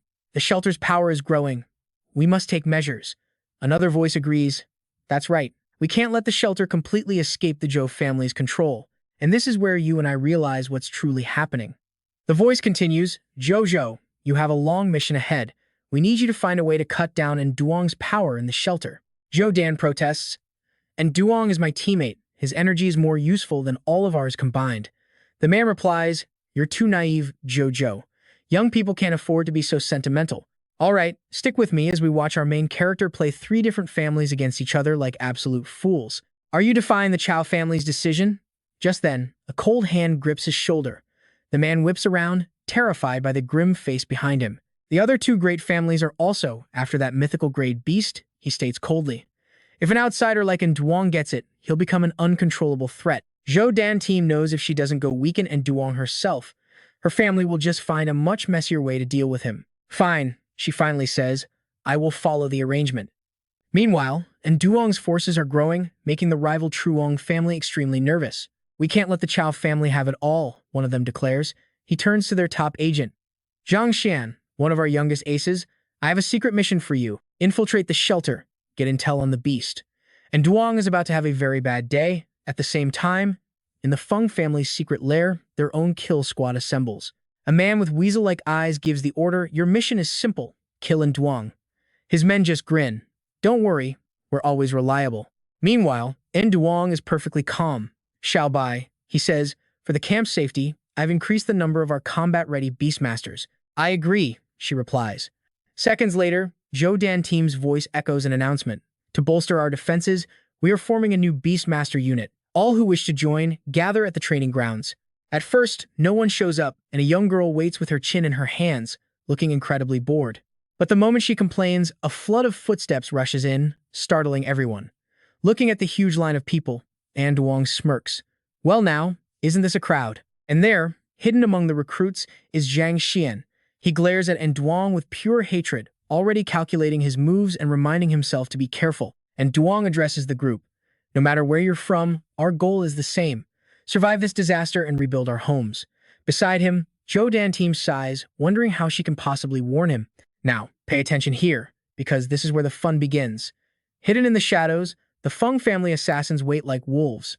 Zhou Dan team steps closer to whisper, and Duong, but he just glances past her, a knowing look in his eyes as if to say, "What's wrong?" Before she can answer, someone in the crowd shouts, "So what now?" And Duong's response is immediate. "Everyone, today, we're holding a live combat training session." The crowd murmurs, "Live combat training?" But the hidden Feng assassins just grin. "Get ready." Oh, but Duong spotted them a long time ago. He points directly at their hiding spot. "Our training partners for today, a group of mercenaries, are waiting for us right over there. Follow the plan. Feint east, attack west." On his command, civilians and their beasts charge forward, and Duong yells, "Quick, Make some noise to distract them. The Feng assassins are totally bewildered as the entire camp rushes them. Their leader's face goes pale. What in the world is happening? As the crowd charges, one man leaps ahead of the rest, channeling his power for a devastating punch aimed at the assassins. With the experience of a Duong family veteran, he's completely calm in the chaos. He simply looks at his own men and says, "Go." Zhang Shan's own fox spirit is just as fierce, unleashing a massive blast of energy from its mouth. The Feng assassins scream in a panic. What is this? The giant fox moves with deadly precision, taking out a huge chunk of the assassins all by itself. You and I both know who the real show is here. Zhang Shan finishes off the last few with ease, and Duong is impressed, but cautious. After the fight, he walks right up to him. "What's your name?" He offers an innocent smile. "Reporting, sir. My name is Zhang Xian." Just then, Zhou Dan team walks over. "And Duong, looks like you found a capable new subordinate." The crowd erupts in cheers. "Sir, you're a genius. We've never seen techniques like the ones you just taught us." Zhou Dan team stares, thinking he's a true prodigy. He catches her looking. "Chow Chow? Something wrong?" Startled, she blushes and looks away. "No, it's nothing." And Duong grins. "I thought maybe the pressure was getting to you." Zhou Dan team immediately snaps back. "Of course not. Just focus." And Duong's expression softens. "I just want to keep everyone safe." Just then, a terrified scream rips through the air. "Everyone, what's going on?" Before them stands a colossal beast roaring as it prepares to unleash a torrent of fire. Its sheer size is overwhelming, causing the ground to shake with every single step. And Duong's face darkens as he yells, "That's a spirit-grade beast. Everyone, fall back, now." The monster glares at them like they're its next meal. And Duong and Zhou Dan team rush forward to face it, feeling the immense power radiating from its body. The massive lizard-like beast opens its jaws wide, letting out a deafening roar aimed straight at Duong. But Duong realizes something. It just survived a huge battle. Its mind is in chaos. He begins to project his thoughts to it. "I will not harm you." And just like that, the beast freezes. The crowd gasps. The instructor is incredible. Even Zhang Shan is stunned. He subdued a spirit-grade beast that easily, and Duong is silent. Zhou Dan team asks what's wrong. He explains, "Judging by its wounds, this spirit-grade beast just escaped a massive fight. It barely got away. Whatever it was fighting was on a completely different level." The crowd buzzes. "Something stronger than a spirit-grade beast?" Zhang Xian's eyes narrow in pure suspicion. Just what does this kid actually know? And Duong then announces Zhang Xian will be in charge of daily training. The mole eagerly accepts. And Duong then rallies everyone. "We can't wait. The hunt for the mythical grade beast starts now." Zhou Dan team immediately asks, "But how will we find it?" And Duong just smirks. "When I pacified that spirit-grade beast, I pulled out its combat memories. Then we should leave immediately," Zhou Dan team urges, "before something goes wrong." And Duong nods. "Agreed." Hiding behind a door, Zhang Xian hears every single word. He rushes back, scribbles a hasty report, and attaches it to a carrier pigeon's leg. You and I both know this is exactly what our MC wanted. He releases the pigeon. Soon, a member of the Duong clan reads the message and laughs. This intel is absolutely priceless. Back in the ruined building, Zhang Xian finds a quiet spot to get his orders. His master informs him that after the mythic-grade beast returned to the cold broiler farm area, the shelter started looking for it too. His mission is to tag along, playing the part of the hunter waiting in the wings. Zhang Xian points out a small problem, and Duong would never bring him along, so what's his excuse? His contact just smirks. "Don't worry about that. It's already been taken care of." Cut to in Duong's group, heading out. He warns everyone to stay alert. Xiao Bai pipes up, asking if he's sure they're going the right way. He tells them to look closer. Meng Zhao immediately voices her concern. Can their small team really handle a beast that powerful? Xiao Bai isn't worried. This time, they only need to record its movements. And Duong spots a well-preserved warehouse ahead and suggests they rest there for a bit. But he doesn't seem to notice the eyes watching from the shadows. A cold voice gives the order to prepare. Suddenly, Xiao Bai feels hungry and says she's going off to find some food. Zhou Dan tries to stop her, reminding her they brought supplies. But Xiao Bai just brushes her hand away, saying she knows her own limits. Watching her go, and Duong reassures Zhou Dan that Xiao Bai won't wander too far. But Zhou Dan insists they should contact the shelter for backup. And Duong disagrees. The team isn't fully trained yet, and they need every available person at the shelter to guard against infiltration. She asks what he means. He explains his gut feeling that someone is plotting against the shelter itself. Meng Jiao adds that at least the military has this beast hide contained near the capital, so reinforcements can come from all over. And just like that, a massive crash echoes through the air, sending everyone reeling. The ceiling collapses in a cloud of dust as something huge slams into the ground. A howling wind fox, and pay attention here, because this one is a superclass mutant. And Duong instantly screams a warning. Meng Jiao looks at her own illusionary pet. A fox, huh? Yu Ming, go. Yu Ming leaps forward, clawing the beast right across the face, making it howl in pain. But just then, a swarm of birds darkens the sky, and Duong looks up, confused. Bird calls. They dive straight for the group. He realizes in horror they're carrion birds. Meng Jiao and Zhou Dan are swarmed, shielding their faces as Meng Jiao cries out in panic. Zhou Dan whips out her pistol, firing into the flock while explaining what they are. And Duong resorts to his old standby, his suppression ability. The birds immediately falter and scatter, but their numbers are just too great. He pulls out a gun, time to deal with the stragglers. He tosses the weapon to the one person he knows can use it. It's from the PSU. He asks Meng Jiao if she knows how to handle it, a nod to her black market past. She just says, got it. Meanwhile, our dear Xiao Bai is completely oblivious. She returns carrying a massive fish, still wondering how she's supposed to cook it. At that exact moment, the howling wind fox is sent flying and lands right in front of her. It growls defiantly, and Xiao Bai, ever the busybody, demands to know what's going on. Back inside, and Duong's group is still struggling with the birds. Then, in a flash, one of them snatches the gun right from Zhou Dan's hand, leaving her stunned. And just like that, she becomes their new primary target. But from the shadows, a familiar figure rushes to her side.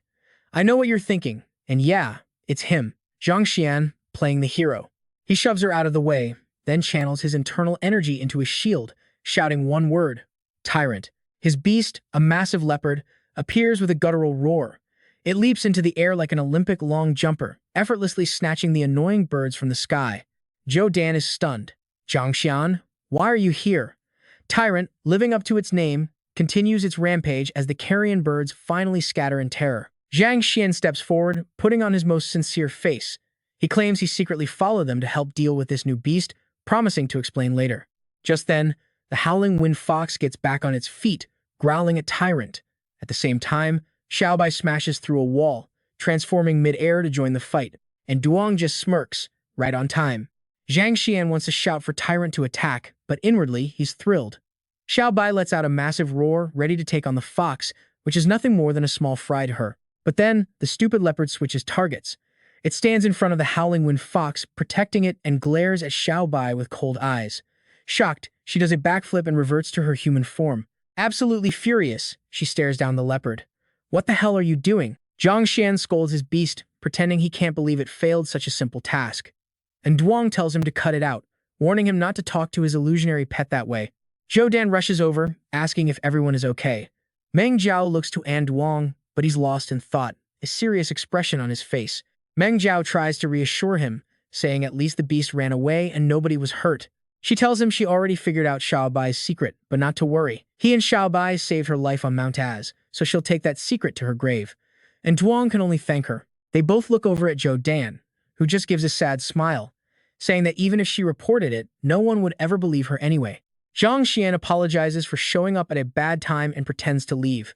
And Duong quickly stops him, using the moment to subtly alter his memory. Sorry, he thinks. I can only make you forget seeing Xiao Bai transform. Zhang Xian just stands there, dazed and confused. A moment later, he snaps out of it, looking bewildered. Instructor, to be honest, I've always wanted to learn from you, so I decided to take matters into my own hands. He smiles brightly, explaining that he just followed the training program and Duong developed and left the others to practice on their own. The next morning, a squad of soldiers lies in ambush. This time, their leader snarls, and Duong is going to pay, and trust me, things are about to get very ugly. At that moment, the soldiers open fire on the camp. But they aren't aiming to kill, just to cause chaos and set the surroundings ablaze. One of the trainees immediately goes on guard, his beast shielding him as he shouts, "Who's there?" The soldiers begin rounding up the civilians, surrounding them as another man steps forward, demanding to know who they are. But the lead soldier doesn't answer. He just raises his gun and puts a bullet straight through the man's head. Terrified people are on their knees. The invaders threaten more death unless Duong is brought out. But one man defies them, shouting that even if they kill him, Duong won't. The villain just scoffs, asking where he is. The man declares proudly that he is awakening a mythical beast and isn't in the camp right now. The devil in human skin is intrigued. A mythical beast, he says, what a massive prize. Then he gives the order blow this shelter to bits. Just then, Duong's voice echoes out, "Wait!" The soldiers jump. Who was that? Xiao Bai whispers telepathically. That monster Jiang Nan is here, but isn't this shelter supposed to be impenetrable? And Duong reassures her. Don't worry, I have one more layer of insurance. The soldier follows the voice to a pair of glowing red eyes. I think it came from over there. Suddenly, Tian Fan emerges. The soldiers freak out. Open fire, now. It turns out the one commanding our shadow beast is in Cheng. Seeing the situation was bad, she sent Tian Fan into the fight, and in Cheng's skills have clearly improved. Tian Fan, use the special training we practiced for this.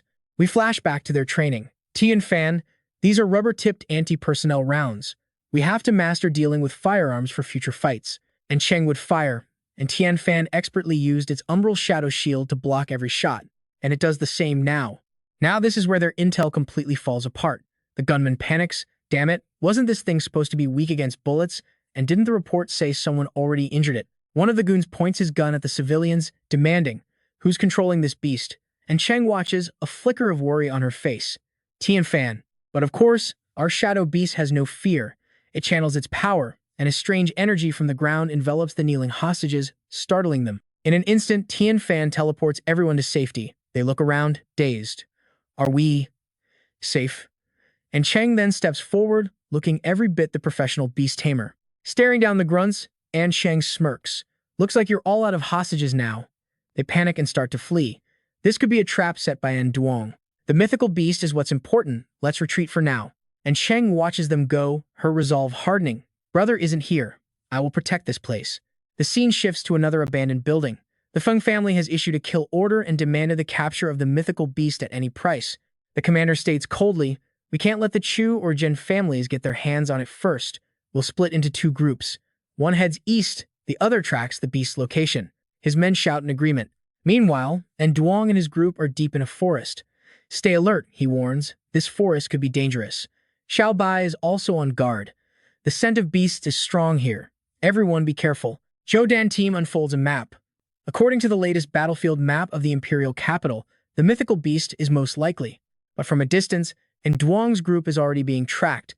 The spies watch as they make camp for the night, still searching for the beast. These shadowy figures creep through the bushes. Trying to steal the mythical beast from us, are they? We need to get close and plant a locator on them. It seems the long day of travel has taken its toll.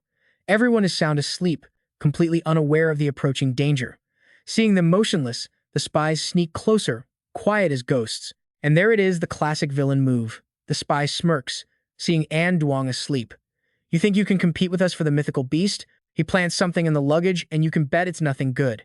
After his dirty work is done, the spy turns to flee the scene. But just then, Jiang Hen appears, looking to claim all the credit. The spy gets pissed and slugs Jiang Hen right in the face. The hell is wrong with you? It's wild that another expert from the Zhang family just got sent flying like that. Jiang Hen gets up, furious. You bastard. His beast, Bao Quan, leaps forward. Bao Quan, go. Jiang Hen is fuming. Damn it, I'm a vice commander too. His beast glares at the man, growling, ready to attack. The man quickly pulls out an electric baton. Damn beast, let's see how I handle you. Bao Quan just glares, then lunges, biting down hard on the arm of the scum who hurt his master. Then, with a powerful toss, he sends the man flying through the air like a broken kite. His ally watches from a distance, absolutely horrified. And just as quickly, Bao Quan deals with the second guy, knocking him out with one powerful blow. The loud noise finally wakes in Duong. What's going on? He runs over and immediately finds the attacker. But the man senses in Duong's aura and knows he's outmatched. I surrender. And Duong narrows his eyes and asks, who sent you? Instantly, an archer hidden in the trees takes aim at the captured man. And Duong knows they're about to silence him and yells, watch out. The enemy leader raises a hand, signaling the archer to stop. Don't give away our position.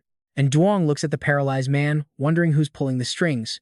Jiang Hen powers up, roaring, who's there? Show yourselves. And Duong thinks to himself, a guy this strong can't be a nobody. The hidden soldiers are terrified. Since when did this refugee area have so many powerful fighters? Their leader grimly considers his options. Maybe we should try giving him a little something. Bao Quan lets out a massive roar, flexing its power for the enemy. The energy radiating from it is so intense the enemy leader has to shield his face. How is it this terrifying? We need to find a way out of here. Seeing Jiang Hen losing control, and Duong steps in. Jiang Hen, stop. The enemy soldier sees his chance. Perfect timing. Take this. He hurls a small orb through the air. As it flies towards them, Jiang Hen immediately identifies it as a flashbang. A deafening explosion rings out, and Duong cries out in alarm, Jiang Hen. But when the smoke clears, Jiang Hen is looking right at him and says, I'm fine. But now, Duong is pissed they let the attackers get away. He tells the group, we can't stay here any longer. We need to find our next destination immediately. Xiao Bai agrees, having no idea the spy planted a listening device in her backpack. Jiang Hen thinks grimly. It seems the other major powers have their eyes on this prize too. As he runs off, he smirks to himself, but in the end, the mythical beast will belong to our Jiang family. Back with the mercenaries, their leader gives a grim order. Watch their every move and report any sign of the beast. As the group continues through the forest, Zhou Dan team happily points ahead. Look, there's an old building. Let's rest there for the night. And Duong can't shake a bad feeling. What happened tonight reminds me that someone is targeting us. Xiao Bai adds, I don't think they're here to fight beasts. They're just here for selfish gain. And Duong's expression darkens as he remembers the mercenary. Wait a minute. Then he turns to the others. Everyone, check your luggage and yourselves now. Just as he suspected, Xiao Bai finds the device in her backpack. She pulls it out, about to speak, but Duong quickly signals for her to be quiet. And this is where our main character proves he's 10 steps ahead. He uses telepathy. Now that we've found it, don't expose them. We don't know if this thing has a recording function. Let's play along and see if we can use this to trick them later. Zhou Dan team speaks up. I've already checked. I didn't find anything suspicious. Good. It's late. Let's head inside and get some rest. Meanwhile, Zhang Xian is still trying to prove himself. He figures volunteering for the night patrol will make Duong trust him more. Suddenly, his beast, Tyrant, lets out a low growl. It's scented something. Zhang Xian whips his flashlight around, shouting on high alert. What is it? There's nothing in front of him. He doesn't get why his beast is growling but warns it, be careful. Zhang Xian draws his gun, quietly chambering around, ready for danger. But after another scan, there's nothing but lonely silence. He and Tyrant press on, and Zhang Xian wonders if he's just paranoid. And then Tyrant goes absolutely wild, roaring at the darkness ahead. In the beam of his flashlight, something that looks like a snake slowly slithers down, making Zhang Xian's blood run cold. What is that? A terrified scream echoes as the flashlight drops from his hand. In the dead of night, that scream is piercing, carrying all the way back to Duong's group. Xiao Bai's senses are sharp. Her eyes snap open. She sits up, listening intently. What was that? But everyone else is fast asleep. Xiao Bai says to herself, fine, I'll go check it out myself. And just like that, she ventures into the forest alone, but the screaming has already stopped. Xiao Bai finally reaches the spot where Zhang Shan disappeared. By now, the others are awake, and Zhou Dan team is shouting, Zhang Shan, Xiao Bai. Where did they go? Should we split up? And Duong stops them. No, we stick together. It's safer. The three of them step into the forest together, the darkness of the night sending a chill down their spines. They search every corner, Meng Jiao looking left and right, calling out their names, but they find no one, only the chirping of insects. Some cruel fate led them to this place. Zhou Dan team tells the others there's not a single clue. Meng Jiao adds, how can someone just vanish into thin air like that? As Zhou Dan team starts to worry, and Duong cuts in. Hold on, I'll summon Xiao Tu first. You guys wait up here, we don't know what we're walking into. He looks down into the chasm below, a pit of absolute darkness. It turns out Duong is using his spiritual power to call Xiao Tu, a technique so effective it works even over long distances. Somewhere else, Xiao Tu is roaming around when it suddenly freezes and lets out a cry. On seeing its reaction, Yuan Trung quickly guesses, Xiao Tu, is your big brother calling you? It doesn't answer. Instead, Xiao Tu immediately dashes forward and vanishes. Less than 5 minutes later, it appears right where Duong is standing. Xiao Tu cries out, announcing its arrival, its eyes glinting with vigilance. And Duong is surprised. Xiao Tu, weren't you guarding the shelter? He then smiles. It was just a long-distance connection using spirit power. Using it once doesn't consume much. Zhou Dan Team G is internally shocked. That requires at least royal tier spiritual strength. And Duong, what level has your beast reached? Meng Jiao can't help but ask while Zhou Dan team adds, and Duong, you, be careful. If you run into trouble, call us down immediately. He just gives a small, reassuring smile. Don't worry. Seeing it turning its head back and forth, and Duong can't help but ask, Xiao Tu, do you smell anything? Getting no reaction, he thinks to himself, guess I'll use my spirit sense. Just then, it seems to catch a scent, and Xiao Tu freezes. Now, pay attention here, because this is where everything changes. And Duong tells him, I feel it too. Something isn't right over there. As he says that, he sees a strange energy pulsing from the door in front of him. They both quickly move towards it, with Duong warning, be careful. And Duong places his hand on the door. The closer he gets, the brighter the light shines, and he immediately throws it open. What's inside shocks him, and Duong is so stunned he covers his mouth, yelling, "Quick, lightning shield!" Xiao Tu's eyes turn sharp, the beast frowning as it peers inside. It looks ready to pounce, but Duong holds it tight. Snap out of it. Elsewhere, a soldier looks at his phone, and Duong's position changed. Did something happen? His commander stays silent, staring at the tracker. He's been stationary for about 30 minutes. He then gives the order to his men. Tighten the perimeter. Stay hidden. The soldiers obey, moving silently through the forest, the only sound the rustling of leaves. Back in the chamber, and Duong and Xiao Tu seem to be completely exhausted, lying motionless on the ground. At that moment, a massive bolt of electricity surges through Xiao Tu, shocking it awake. Sensing movement beside him, and Duong slowly opens his eyes. He stumbles to his feet, his head throbbing with pain, but still asks worriedly, "Xiao Tu, are you okay?" It doesn't answer. Its red eyes are glowing, its white fur bristling uncontrollably. And Duong stares at Xiao Tu, alarmed. What is this? That miasma from before? Sweating, he looks at Xiao Tu and focuses, using his spiritual power to calm it.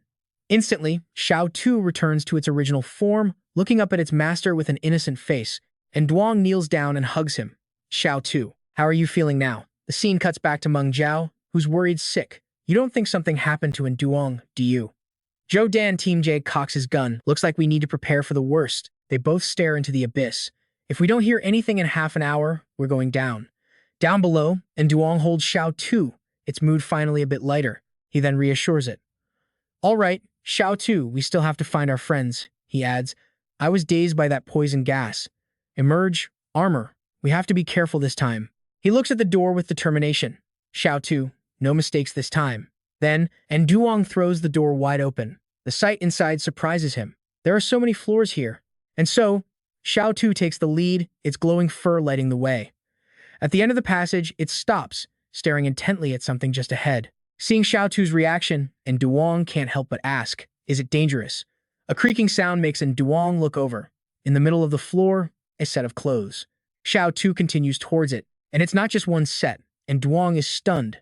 Was there a battle here? What's with all these clothes? At the same time, his foot kicks something hard on the ground, making him jump. What? Looking at the uniform, he's shocked, but he understands the situation immediately. And Duong picks up the gun, gritting his teeth for a moment before making a vow. "I will avenge all of you." Just then, and Duong realizes something, freezing as he senses it. The electricity in front of Xiao Tu crackles, growing stronger. He watches it silently. Suddenly, and Duong covers his mouth and yells, "Xiao Tu, lightning shield." Obeying its master, its eyes turn serious as powerful bolts of lightning erupt from its body. Something green is lunging towards it, but Xiao Tu's power quickly blocks the attack. It turns out they're giant man-eating flowers. He finally sees it clearly, the legendary Manlora cup, and beneath its leaves are piles of clean-picked white skeletons. You and I just witnessed a true nightmare. And Duong instantly understands this thing has slaughtered countless people and their spirit beasts. "All right, you and I are jumping right into the action." And Duong gives the word, and his companion Xiao Tu launches forward. But that plant monster isn't waiting around, its tentacles erupt from the water, ready for a fight. Xiao Tu transforms, bites down hard, and unleashes a current that severs the giant leaves instantly. The Manrola keeps spitting poison, and if anyone gets hit by that stuff, it's game over. And Duong uses his psychic power to guide him. Don't fight it head on. Xiao Tu gets the message, ducking low to perfectly dodge a lethal attack. He goes on the offensive, targeting the flower itself. Suddenly, the Manrola explodes from a separate attack, and Duong smirks, letting his companion know, "Let me help you draw its fire." He leaps into the air and taunts it, "You're too slow." He then rains down a constant stream of attacks, aiming right for the monster. The creature seems to have some brains, though it closes its mouth and changes its attack pattern. Instantly, a vine whips towards Duong, stabbing down so hard that even he's caught by surprise. All the tentacles immediately turn on Duong, but he just stands there, not even flinching, as if he expected this all along. He just calls out coldly, "Xiao Tu, now's your chance." From high above, a bolt of lightning that looks like heavenly judgment itself slams right into the flower cluster. Finally, a direct hit. And Duong is more than satisfied with his handiwork. He calls it Faint East, Attack West, and Celestial Maiden's Flower Scatter. As Xiao Tu returns, Duong asks him if he saw anything weird. At that moment, he spots a faint glow coming from the plant's roots. And Duong moves closer, and sure enough, there's a pink gem under the plant's remains. He picks it up and realizes it's a flower essence, something only a legendary grade plant-type mystical beast can create. It can boost a beast's combat power and defense for a short time. He holds it up into the air, and the gem erupts with a powerful light. But just then, Duong spots someone lying motionless on the ground.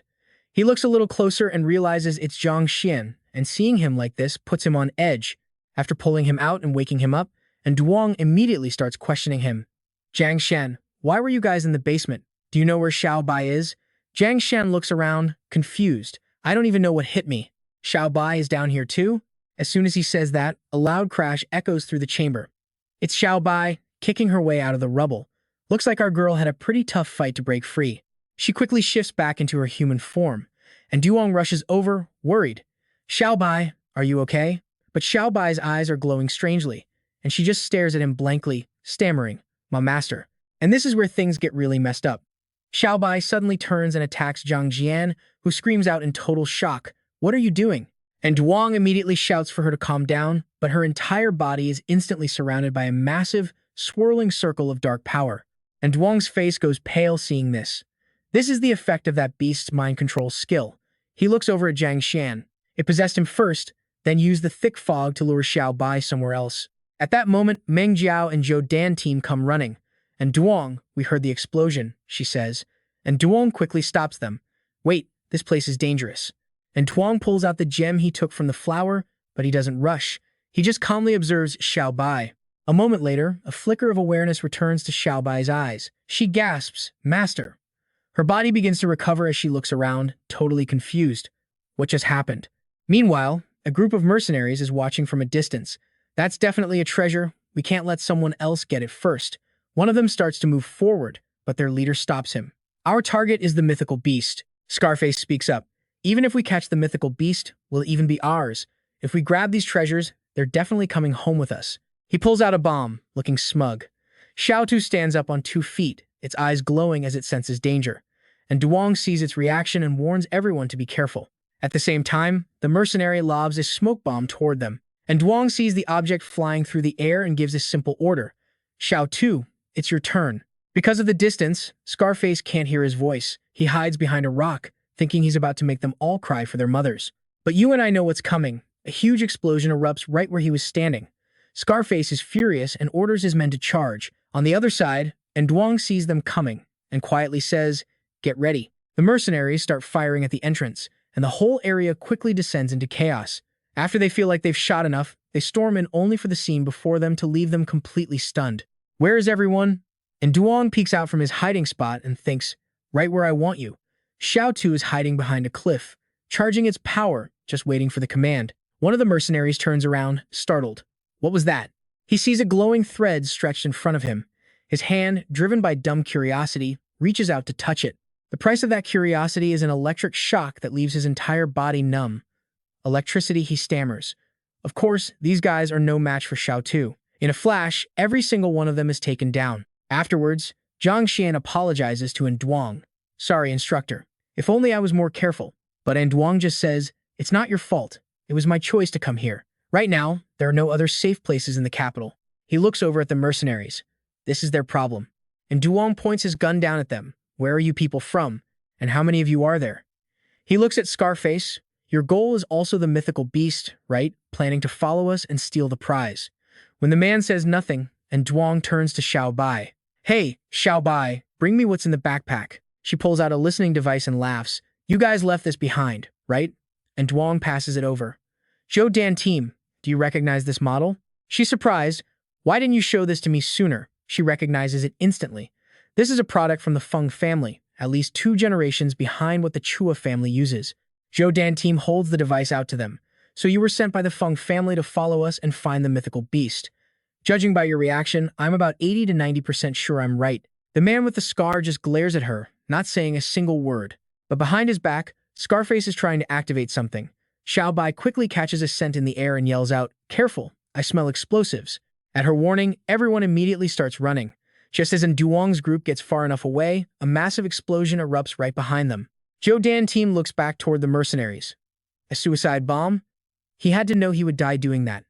Meng Jiao looks around and shouts, Zhang Xian, where are you? Everyone is worriedly searching for him, but behind a large rock, Zhang Xian is secretly texting the Duong family. Attention, other forces are involved. Just then, A hand claps him on the shoulder. Jiang Xian jumps, sweating nervously. Ah, instructor. I saw this spot looks sturdy, so I hid here. And Duong doesn't let on that he's suspicious. He just smiles at him. It's good that you're okay. Xiao Bai then sends him a mental message.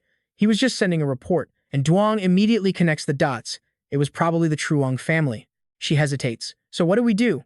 And Duong just replies, the Truong family owes me a little favor from the national competition. When the time comes, we can probably negotiate with them. The scene shifts to another group sitting together. We just got news. Someone is competing with us. Chuo Fong's face darkens. In my opinion, our current forces are still too weak compared to the Fong and Chu families.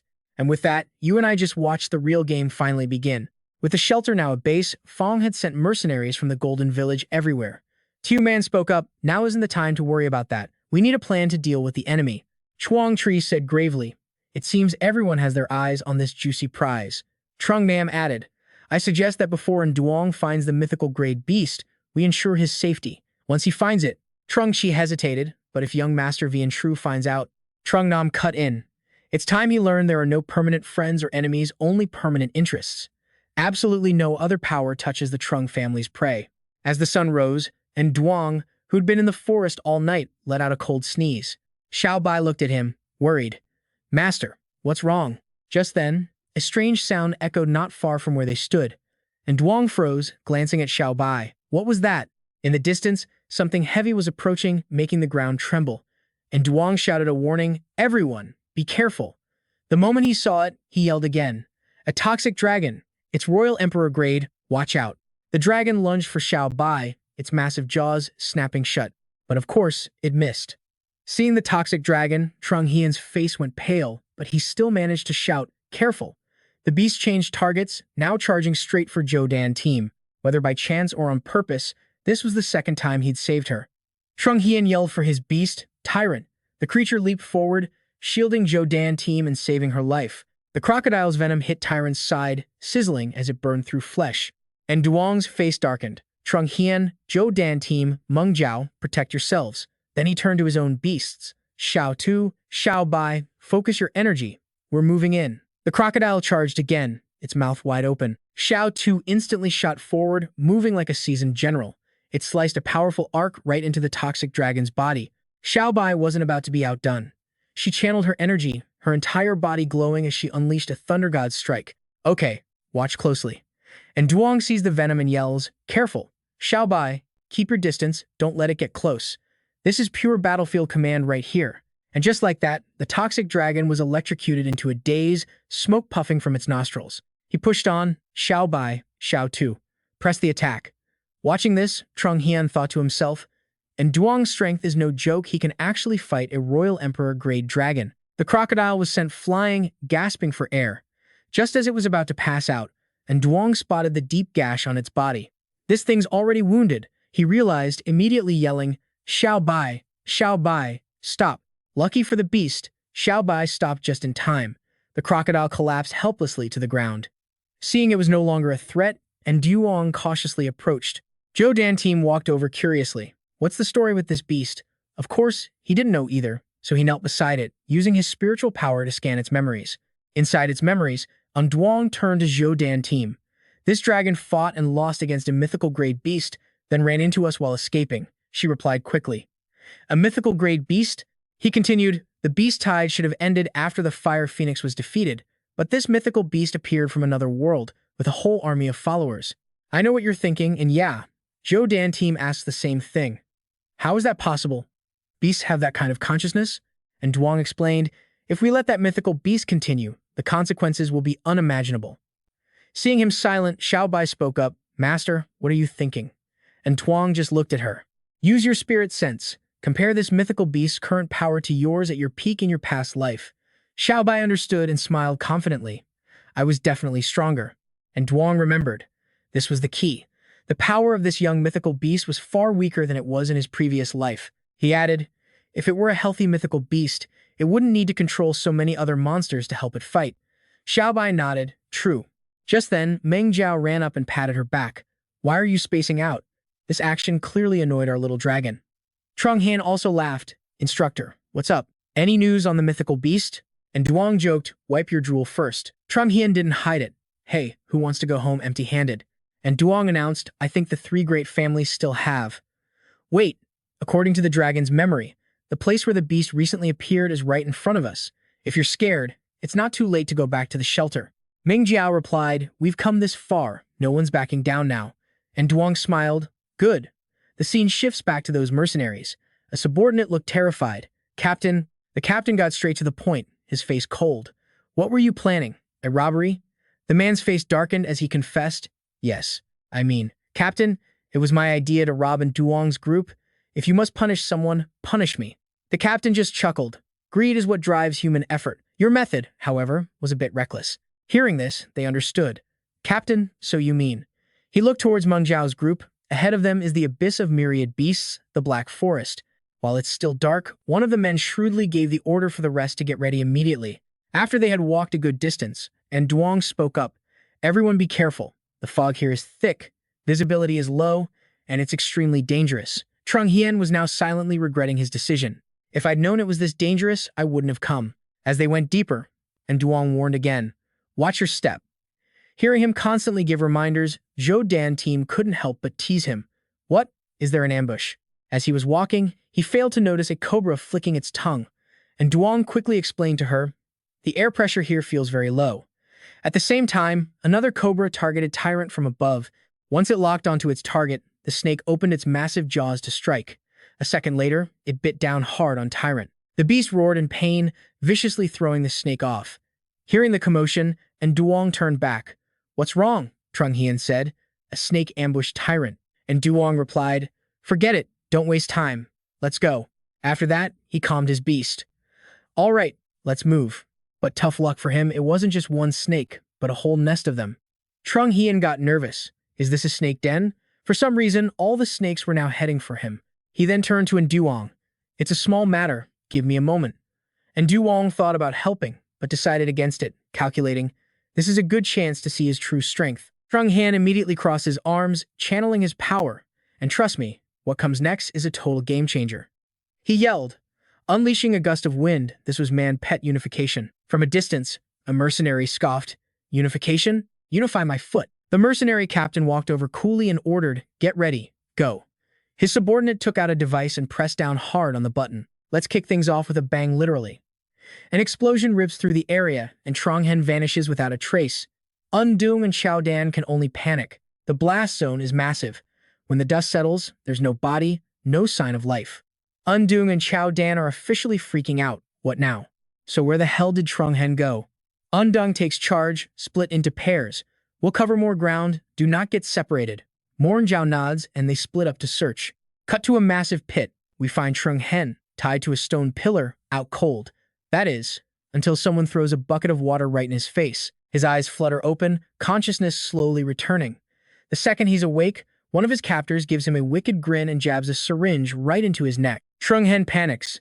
Who are you people? What did you inject me with? The mercenary just smirks. That kid was poison. Either you cooperate or you use the spirit core to cure yourself. Otherwise, the poison immediately floods his system, and he screams in agony. By morning, Duong's crew is still desperately searching, shouting his name into the wilderness. Suddenly, Teal Lung spots him. It's Bar Quan, and slumped over its back is her master, Trung Hien. Seeing the distant figure, she immediately warns the others to be careful. As Bar Quan gets closer, they confirm it. That's him. Xiao Dan rushes forward in a panic, calling his name. Teal Lung sends a message to her master. We're here. They carefully lay him on the ground, and it looks like someone immediately starts first aid. He slowly opens his eyes after the long ordeal, but everything is still a blur. Seeing his eyes open, Duong breathes a sigh of relief. Trung Hien, you're finally awake? Sweating from the pain, he manages to explain. It was PSU, they set a trap for me. They wanted the location of the mythic beast cub. He says Bar Quan's quick thinking is the only reason he's alive. Xiao Dan is furious. They've gone too far. I'll make sure they pay for this. But pay attention to this detail. Duong notices something off. The poison. This doesn't feel like PSU's work. He trails off thinking. Xiao Dan cuts in. Duong, the priority right now is Trung Hien and the poison. We can figure out who the enemy is after he's safe. He looks at his dying friend and lowers his voice. I'll help you. He forms a plan. We need to find shelter and take turns standing guard. But after some time, Trung Hien's condition isn't improving. His face is pale. Undung is surprised. This is a strange toxin. Trunhen just mumbles, I don't feel good. Just then, Tiulung senses something. She gives a sharp warning. Be careful. The fog is getting thicker, making it impossible to see. Undung's face darkens. This is no ordinary poison, and that's when he spots it. A strange red marking on Trunhen's wrist.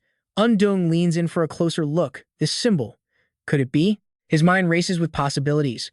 Meanwhile, from a distance, the mercenaries are watching their every move, like vultures waiting for the right moment. One of them boasts about their plan, create chaos, snatch Trunhen, get the spirit core, and if that fails, just kill him. Their lookout, a creature with glowing eyes, watches from a cliff. Undung immediately tenses up. He leaps to his feet and shouts, a warning. Incoming. Protect Trunhen. Out of the fog, the mercenaries emerge, yelling one word. Fire. The mist swirls around them like a storm. But Trunhen's eyes are vacant. He stumbles forward, almost like he's being controlled by a puppet master. Suddenly, a rough hand grabs his shoulder, snapping him out of it. The pain makes him break out in a cold sweat. The mercenary looks at him with cold eyes. Where is it? Trunhen starts to stammer, but before he can get a word out, a fist sends him flying. He clutches his stomach, crying out in pain as he collapses. The mercenary leader grabs him by the hair, holding a knife to his throat. The spirit core. Hand it over, or he dies. Now, what do you and I do here? Xiao Dan makes the call. Undung, we can always get more treasure. Give him the spirit core. Then she demands, who are you people? The mercenary just laughs sinisterly. Less talking, just give me what I want. Undung doesn't have time to think. Tiulung protests, Master, we can't just give it to them. But Undung knows. The spirit core is a treasure, but his life is worth more. The second he sees the prize, the captain leaps forward to grab it. But in a flash, Trunhen appears, blocking his path. What is happening? At the same time, Tiulung's eyes glow as she begins her transformation. In an instant, a massive dragon materializes, its form whipping up a furious gale of wind. She lets out a roar, die, and launches herself at the mercenaries. At the same time, Trunhen looks like he's been possessed, gritting his teeth and yelling, Imperial Descent. Behind him, Baoquan also goes berserk, charging the mercs. A massive fireball erupts from its mouth. The heat alone is enough to make them start smoking. They turn and run for their lives. Undung is just standing there, utterly bewildered. What just happened? Why did you two suddenly go berserk?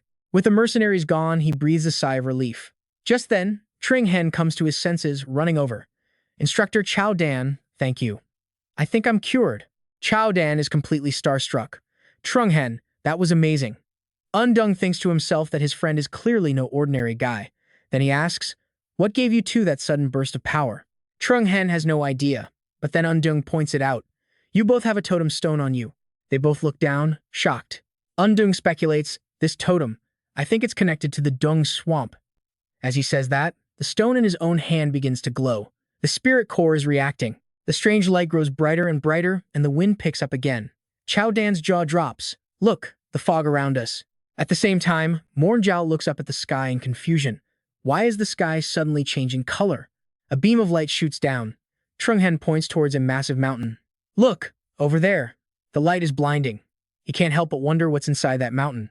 Undung stares. Is this the secret of the Duong swamp? The shockwave from the light sends the remaining mercenaries flying. But their greedy captain isn't giving up. He's not leaving empty-handed. Back with our group, they move cautiously forward, while Xiao Dan excitedly chatters about finding treasure. Tiulung says she can feel some kind of summons. Undung looks down at the glowing stone in his hand. The spirit core. It's the key. So what do you think they'll find? Trust me, we're about to see the real secret of this place. They step forward into the light as if walking a path to a divine land. Elsewhere, a helicopter reports back to its base. There's been a massive explosion on the mountain, and Undung's group is heading right for it. A voice crackles over the line, follow them, report everything, the works. From the cliff face, a loud boom echoes, kicking up a storm of dust. And Duong peers inside, curious. Everyone, be on your guard. A glowing fissure like this could hold anything. He sizes up the situation, then turns to his crew. Be careful on your way in. But the moment they step inside, they're floored. And Duong just stares, a hint of recognition in his eyes. Or veins. And Duong eyes the ice formations ahead, moving slowly while warning the others to be careful. Jiang Shan, of course, just grabs a piece. Is this gold? We're gonna be rich? And Duong snaps at him, careful, don't touch anything you don't understand. Just then, a shrill voice cuts through the air. You, country bumpkin, get down here right now. A girl approaches them. Who are you people, and what gives you the right to trespass in a restricted zone? Zhang Shan, never one to back down, yells right back. Hey, my master found this mountain fair and square. Since when did it become your restricted zone? The girl scoffs. Our company leased this entire landmass before the beast tide ever happened. And Duong watches her, silent, as a memory from his past life clicks into place. That's right, I remember now. He recalls the old rumors Jiwon Company, the laughingstock that spent 5 million on a completely barren wasteland. He looks at her, a wry smile playing on his lips. So, you're from Jiwon Company. Zhang Shan argues back. That was all before the world ended. We're making a new order now. Just then, another woman steps out from behind the first, and her allies seem a bit nervous. She looks at Duong's group. How about we sit down and negotiate this? Thinking the problem is solved, Zhang Shan gets cocky. See? Now that's more like it. But in the next second, a flash of red light shoots out from behind her. It's a red fox, a Crimson Emperor-level battle pet named Huor. The short-haired girl smirks and gives a chilling order, run him through. And Duong shouts a warning, Zhang Xian, look out. But he's already gathering his internal energy. The tyrant ape leaps forward, snatching the fox like a chew toy. Huor is immediately overpowered. Zhang Shan roars, a sneak attack, little girl? Fine, no more holding back, and unleashes his ultimate technique, World Overlord. Now watch this. The two spirit pets just stare each other down, snarling. For the moment, you can tell their power levels are too close to call a clear winner. As the tyrant ape charges forward, Huor nimbly leaps into the air to dodge. The short-haired girl smirks, impressed. Good work. And of course, she immediately orders it to press the attack. Seeing the situation isn't looking good, and Duong sends in backup. The lightning leopard zips toward the fox, which seems to underestimate the tiny creature. A fatal mistake. A second later, Huor is fried by a jolt of electricity, seizing up completely.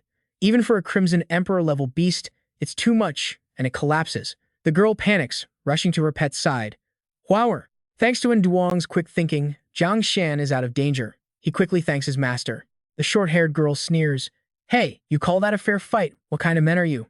The tension thickens as both sides go quiet. Shen Menjiao steps forward. Ganging up on the weak isn't exactly heroic behavior either. The girl glares. And who are you? Does a grunt like you have any right to speak here? Shen Menjiao calmly introduces herself. I am Duong's personal assistant, and you would do well to show my employer some respect. The girl just scoffs, unconvinced. You got guts? Fine, let's fight. If you lose, all of you get lost. Fine by me. Who's afraid of who? And Duong starts to object, but Shen Menjiao cuts him off. This is a trivial matter. No need to bother the boss. Shen Menjiao then adds, I don't bully the injured. Pick someone else. The short-haired girl is speechless. The woman next to her seems intrigued and steps up. Let me. The name's Jin Sha. And with that, a massive serpent materializes out of thin air. And Duong immediately grows cautious. Shen Menjiao, fall back. That's the famous sky serpent from Jiwon Company. Okay, let's pause. A tiny fox versus a legendary top 10 venomous serpent? She just smirks. Don't worry. And in a flash, her own small fox, Umbra, appears. Her opponent looks down on them. A mere fire fox dares to challenge my Jin Sha. She arrogantly commands her beast Jin Sha, swallow that little fire breather whole. The snake lunges, but Umbra dodges the bite with impossible grace, leaving the massive serpent stunned. Its master isn't looking so smug now, her face goes pale. It's a trap. Jin Sha fell for it. At the same time, Shen Menjiao yells, Umbra, press the attack. Instantly, the snake is overwhelmed, thrashed until it's left gasping in agony. A humiliating defeat. Jin Sha and Duong steps in. Ladies, perhaps we were a bit heavy-handed. Please, forgive us. Just then, one of their men lunges forward yelling, You think you can just leave? But the short-haired girl surprisingly stops him, showing she has at least some honor. Seeing her allies aren't backing down, she yells, You play the game, you accept the loss. But the other girl isn't having it, shoving her teammate aside. Get out of my way. The man glares at Duong's group. You want in? Not a chance. A furious Zhang Shan charges forward, but Duong quickly stops him. Hold on. He calmly asks, So what is it you people want? The guy smirks, seizing the chance. Unless, of course, your pet can take on several of ours at once. Jodan, another member of their team, can't hold it in. That is absolutely shameless. The man just sneers. What? You injured two of our pets and think you can just walk away? Dream on. He looks them over with disgust. If you're scared, get lost now. And Duong knows there's no way out of this. A fight is unavoidable. All right, let's go. The man looks like he just won the lottery. He grins. Prepare to die. And with that, he lets out a sharp whistle. In an instant, 5 spirit beasts appear before him. He looks at his pets with glee and gives the order to destroy them all. At the same time, without a word from Duong, Xiao Bai begins to transform. In a flash of light, a massive dragon appears, hovering in the cave. Everyone freezes in shock. Someone can't help but scream a dragon. The moment her transformation is complete, she turns and dives straight for the 5 beasts. And just like that, a massive explosion rips through the cave, shattering the crystals. These guys have never witnessed power on this level. All they can do is shield their faces as their pets are blown away without a single chance to fight back. And Duong looks back at the man. Now then, can we come in properly? As they walk away, the guy can only scream at their backs, "Hey, get back here." Cut to the sky, where a voice from a helicopter radios in. Report to HQ. And Duong's team has a white dragon of terrifying power. The order comes back, immediately maintain surveillance. We cut to a meeting room, where an executive declares, "We must acquire that white dragon. It is the treasure of the valley. Even if it means deploying a Black Ops team, we will capture it."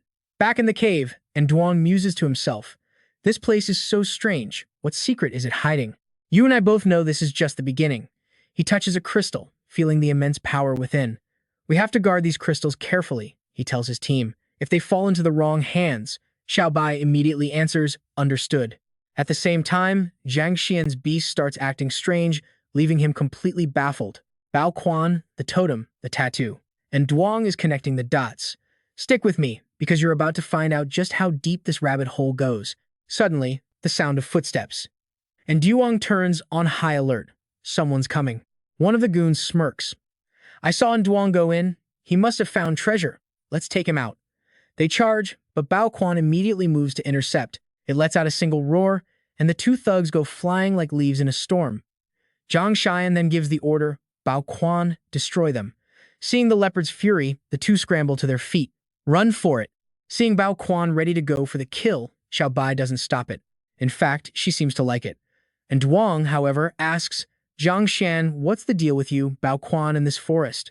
He hesitates, but Zhou Dan team cuts in, and Duong, "Our priority is securing those crystals." He looks through the gap between 2 massive crystals. "We can't waste time. Let's move." Meanwhile, another group seems to be heading their way. Another enemy scout looks around. "Those crystals are the treasure. We have to take them from him." But Duong is already planning ahead. "Zhang Xian, the crystals in this cave will react strongly with the tattoos on you guys. Bao Quan will get agitated, and this entrance needs a guard anyway. You 2 stay outside for now." He quickly agrees. "Got it."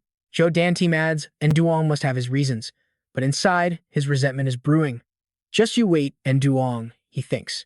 Zhang Xian and Bao Quan stand guard, watching Duong's group disappear from sight. He looks at his beast. "Bao Quan, that old man told me that after 5 years I'd learn your secret, your real origin." Just then, the other group of thugs finally arrives. One of them looks at Zhang Xian with contempt. "Get out of the way, you guard dog." Oh, he's not the type to take that lying down. Zhang Xian and Bao Quan turn, his voice dripping with ice. "Who are you calling a dog?" The thug just scoffs. "What, am I wrong? You're clearly Duong's watchdog. There's treasure inside, and he won't even let you in." His buddies erupt in laughter. "Guard dog, that's all you are." He remembers Duong's words. "Stay outside. Now watch this. This is the moment something in him snaps. And Duong, he thinks, "I'll show you." He powers up. "An ant like you dares to disrespect me?" Then Zhang Xian looks to his beast and gives the command. "Bao Quan, take their lives." On its master's command, the leopard's eyes glow, and it lets out a ferocious growl. The thugs are stunned silent by its sheer power. What is this thing? Zhang Xian himself looks like a different person now, his eyes filled with the bloodlust of a warrior before battle. He unleashes his energy, and a violent gust of wind sends the thugs flying. He then looks at Bao Quan. "The treasure inside belongs to us. Let's go find Duong and settle the score." But he doesn't notice a lone enemy hiding behind a rock, overhearing everything. The man smirks. "Boss, your plan to sow discord worked perfectly. What's our next move?" Their leader grins from his perch. "We just sit back and reap the rewards." Inside, Duong analyzes the situation. "With these crystals, the best way is for our beasts to absorb their energy directly." He turns to Xiao Bai. "We can't delay. Let's move fast." Following his order, Xiao Bai touches a crystal, but the second she does, it reacts violently. And Duong rushes to support her. "Careful." Xiao Bai is shocked.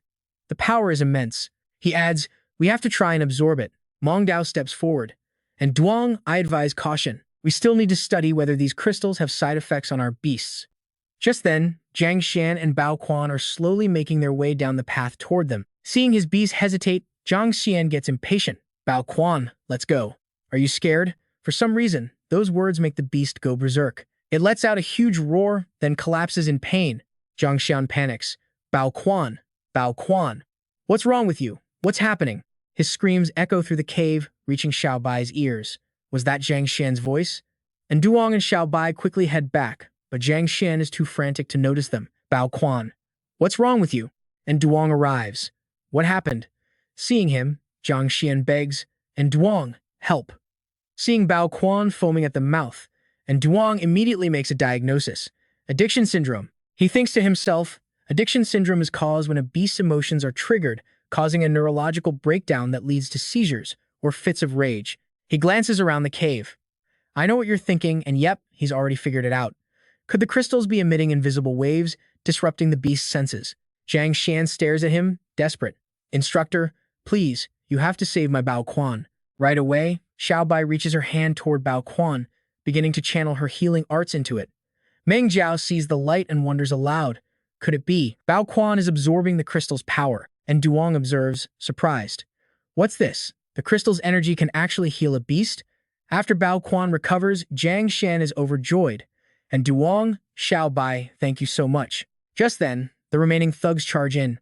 Brothers, Bao Quan's roars have stopped. It looks like they're worn out, but as they get closer, they find Xiao Bai and the others waiting. She looks down on the grunts. Well now, what do you think you're doing? The thugs charge. Enough talk. Get them. Jiang Xian steps forward. We'll handle this. You two go collect the crystals. Now recovered, Bao Quan is more than ready for a fight. A deafening roar echoes out, and a gale-force wind blasts the enemies away. They hit the ground, completely stunned, some even screaming in terror. Jiang Xian scoffs, you don't know your own limits. And Duong watches in amazement. The crystal's power made Bao Quan even stronger. The cowards scramble to their feet and run. Quick, call headquarters for backup. Inside, and Duong is still focused on the crystals. I get it now. In the initial absorption phase, the crystal's energy will naturally conflict with the beast's body. But once they push past that stage, it'll be fine. This is the perfect chance to help Xiao Tu level up. Immediately, he holds a crystal up to Xiao Tu to see if it can absorb it. Xiao Bai feels the change. I can feel it. Xiao Tu's autonomous combat ability is evolving. A moment later, it leaps into the air. She's ecstatic. The crystal's power is unlocking Xiao Tu's potential. It looks like her little leopard is leveling up again, its body crackling with powerful electricity. And Duong smiles, pulling it into a hug. Success. Xiao Tu, you've evolved to the golden armor stage. And just like that, you and I just saw a game-changing power-up. With the golden armor, your defense is massively boosted. Xiao Bai is overjoyed. Master, congratulations. Meng Jiao adds, congratulations. And Duong and Zhou Dan team chimes in. We have another powerful fighter on our team. She got curious again, wondering what to do with the leftover crystals. And Duong's answer? Bag every last one. Meanwhile, high above them, the helicopter was still circling, not yet ready to land. Jiang Xian looks up, a knot of dread forming in his stomach. It's over. Soldiers begin rappelling down, zeroing in on the cave entrance. Over the comms, a voice gives the order. Team 1 is in position. Mission completion is guaranteed. And right on cue, a familiar figure walks out of the chopper, heading straight for Jiang Xian, who stares in disbelief. Zhang Feng, he stammers. Second brother, why are you here? But Zhang Feng just scoffs. You're an embarrassment, you piece of trash. Did you really need me to come clean up your mess personally? Seeing Zhang Feng walk past him, Jiang Xian panics. Captain Zhang, this is all part of my plan, if you just barge in, but he doesn't get to finish. Zhang Feng throws a punch. Trash, like you doesn't make plans. Jiang Xian hits the dirt, and the captain barks his orders. You two stay here, the rest of you, with me. Inside the cave, and Duong hears the approaching footsteps. They're here, he says, completely unfazed. He glances at the others. Are the crystals secured? Now, pay close attention. This is where our main character proves he's 10 steps ahead. As Zhang Feng shouts from outside, everyone inside, listen up. Bring the goods out, and I'll let you live. And Duong doesn't even flinch. The guy is overflowing with arrogance. Don't make me force you, he taunts. When the cave stays silent, his voice turns to ice. Move in. The mercenaries get the signal and toss in a few grenades. Zhang Feng smirks, yelling, don't say I didn't give you a chance. You'll be on your knees begging me in a minute. But of course, things don't go according to his pathetic little script.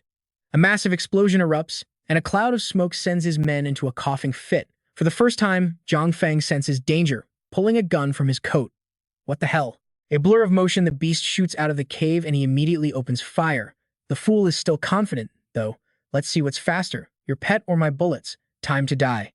Inside, and Duong feels the situation heating up. He gives a simple, calm command to his beast. Be careful. In a flash, the beast unleashes an attack from the horn on its head, launching itself straight at Zhang Feng. The captain's face twists in panic. No! He throws an arm up to shield his face, firing blindly at the electric leopard. Okay, so the villain thinks taking a hostage will save him. You and I know better, right? He screams at his men, grab him for me, and points. And Duong looks toward the chopper and sees exactly who they're grabbing, Zhang Shan. Zhang Feng doesn't hesitate, pressing the gun to his own teammate's head. Hand over what you found, he snarls, and bring it to the Zhang port. Or this one dies. Zhou Dan is frantic. And Duong, we have to save him. But Duong just calmly repeats the exchange location. The Zhang port, Zhang family territory. Shen Menjiao is stunned. And Duong, you can't be serious. You really trade the crystals for him? But Zhou Dan argues back, good generals are hard to find. It's just some crystals, it's worth it. Both Shen Menjiao and Xiao Bai just stare at her like she's grown a second head, but they both know what she's really thinking. Our boy Xiao Bai doesn't pull any punches. Sis, what's wrong with you? Is that love brain of yours acting up again? Zhou Dan just says, maybe there's someone who can help us. Zhang Yuanzhou. We cut back to a Zhang family meeting, where one of the elders is tearing into Zhang Shan. You've brought back nothing. Absolutely nothing. You're a total disappointment. Another one sneers, while Zhang Xian just stands there, taking it. Then comes the final jab. Did you really think Duong sees you as a friend? That hits a nerve. Zhang Shan's face hardens. No, Duong doesn't see me as a friend. He bows his head. I'm sorry. Please, just give me one more chance. Back with our crew. And Duong eyes a device Zhou Dan is holding. Can we trust this thing? She nods quickly. Don't worry. It's a custom design for the three great families. Any reputable beast tamer has one. She raises the walkie-talkie. Zhang Yuanzhou, are you there? Immediately after, the radio stays completely silent, leaving everyone hanging.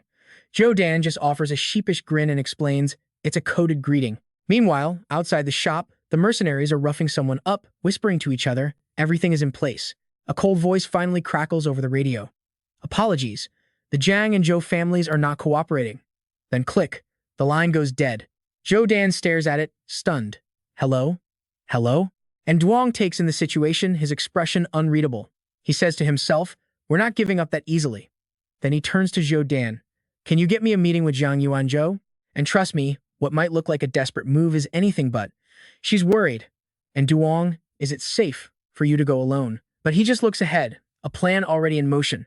To keep the crystal safe, Xiao Bai was put in charge of it temporarily. Now, let's see how our hero, and Duong, decides to walk straight into a trap at the port all by himself. The moment he appears, the mercenaries know it's time to move. And just like that, he's on a massive ship in the middle of the sea. And Duong looks at the man before him and says, it's been a while. Yuanzhou is genuinely surprised to see him. And Duong, you actually came? He glances out at the water. First time at this port, isn't it? Do you have any idea how deep the sea is here? And Duong's face is like stone. I want to know how many secrets are hidden in these waters. Yuanzhou simply replies, with our strength alone, we could never see the world beneath the waves. Finally, he cuts to the chase. My student, Zhang Shan, was taken by you people. I want to meet your leader and settle this peacefully. But Yuanzhou plays dumb. I have no idea what you're talking about. How can I help you? And Duong feigns surprise. You don't know? Then who did it? Or does your leader have other plans? Yuanzhou asks again, who did you say we took? And Duong's response is swift. Zhang Xian. The name echoes in Yuanzhou's mind, Zhang Shan. I understand now, he says. I'll investigate for you. If it's true, we'll figure something out. And Duong offers a polite, thank you. Meanwhile, in a desolate wasteland, the mission orders are clear. Remember, prioritize the theft. Unless it's absolutely necessary, we can't make a big scene. After hearing their instructions, the mercenaries reply in unison, understood. Inside a cave, Zhou Dan and Meng Jiao sit motionless, propped up against a large rock. For some reason, the two girls look like they've been drugged. At the same time, an armored hand begins searching Meng Jiao, looking for something. He rummages through her entire bag, but still can't find what he needs. The two mercenaries mutter to each other, can't find it, where is it hidden? And now, pay attention, because this is where the party starts. A voice rings out from behind them. Hey. Xiao Bai steps in, her voice cold. What do you people think you're doing? One of the mercenaries scoffs, cut the nonsense and hand over the crystal. Get her. But Xiao Bai just smirks. With just the likes of you? She looks down on them like a disappointed mother. I don't care who sent you. Get out of my sight. Seeing Xiao Bai's fierce aura, the two thugs get scared. Consider yourselves lucky. Let's retreat. Our little dragon says smugly, a couple of grunts like you dare to steal my crystal? Zhou Dan adds, they clearly underestimated our Xiao Bai's power. Just then, it hits Xiao Bai. She gasps, where's the crystal? In an instant, she dashes out of the cave. Zhou Dan shouts after her, Xiao Bai, what's wrong? Outside, Xiao Bai frantically looks around, yelling at no one in particular. Get out!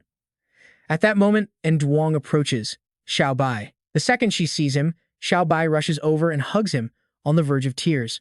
Master. Seeing her so distressed, Duong grows concerned and asks, what happened? She stammers, the crystal is gone. Hearing this, Duong tenses up. How? Xiao Bai explains, some mercenaries came to steal it. I chased them away, but the crystal is still missing. Her face darkens. I remember now. Those two bastards faked an attack to steal the crystal from me. Zhou Dan quickly comes out. And Duong, you're finally back. And Duong cuts her off. I know. Don't rush. Let's plan first. He then adds, right now, without the crystal, we're at a serious disadvantage.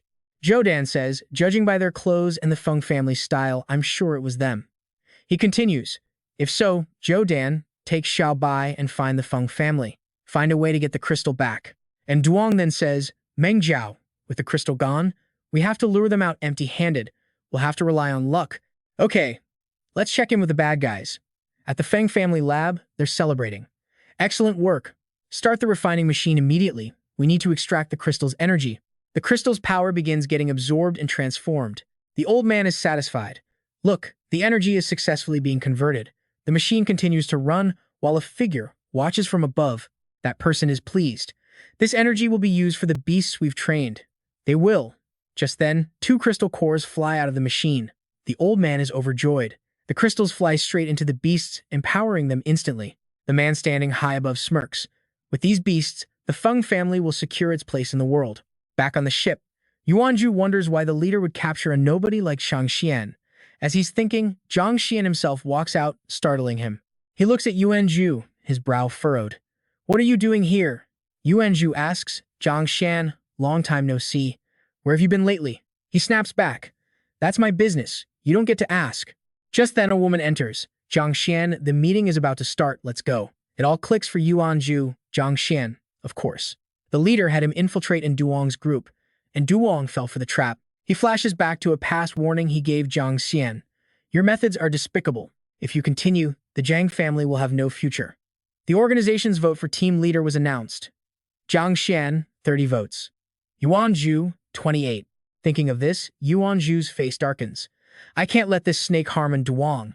He steps forward and demands, Zhang Xian, you changed your name and ambushed Duong. What do you want? He raises an eyebrow. That's classified. I don't report to you. Yuanzhu glares. And Duong went to great lengths to save you, and you want to harm him. Yuanzhu angrily questions him. In a world like this, just surviving is hard enough, and you people are still plotting. When he gets no answer, he yells, if you won't talk, fine. I won't let your filthy plan succeed. The Feng Patriarch appears. Yuanzhu, I admire your ability, but it's time you curb that temper. At his word, two guards step forward and grab Yuanzhu, who grits his teeth in fury. Yuanzhu shouts, let me go. Where are you taking me? The Feng Patriarch orders, when a Duong arrives, make sure he doesn't leave. I want both him and the crystal. Elsewhere, Zhou Dan asks Xiao Bai, are you ready? At that moment, the enemies spot a dragon flying into the sky. Quick, look, there's movement over there. Zhou Dan quickly gets inside, celebrating with the item in her hand. The crystal, excellent. But immediately, two men spot her. They shout at Zhou Dan, stop right there. One of them grabs Zhou Dan's arm, hand over the crystal. Xiao Bai, having dealt with the guards outside, rushes in and kicks the remaining two. The crystal is knocked from Zhou Dan's hand as she screams, no. But luckily, before the crystal hits the ground, a hand catches it. Xiao Bai deftly opens the lid, her movements quick and smooth. Immediately, Xiao Bai tilts her head back and drinks the entire vial.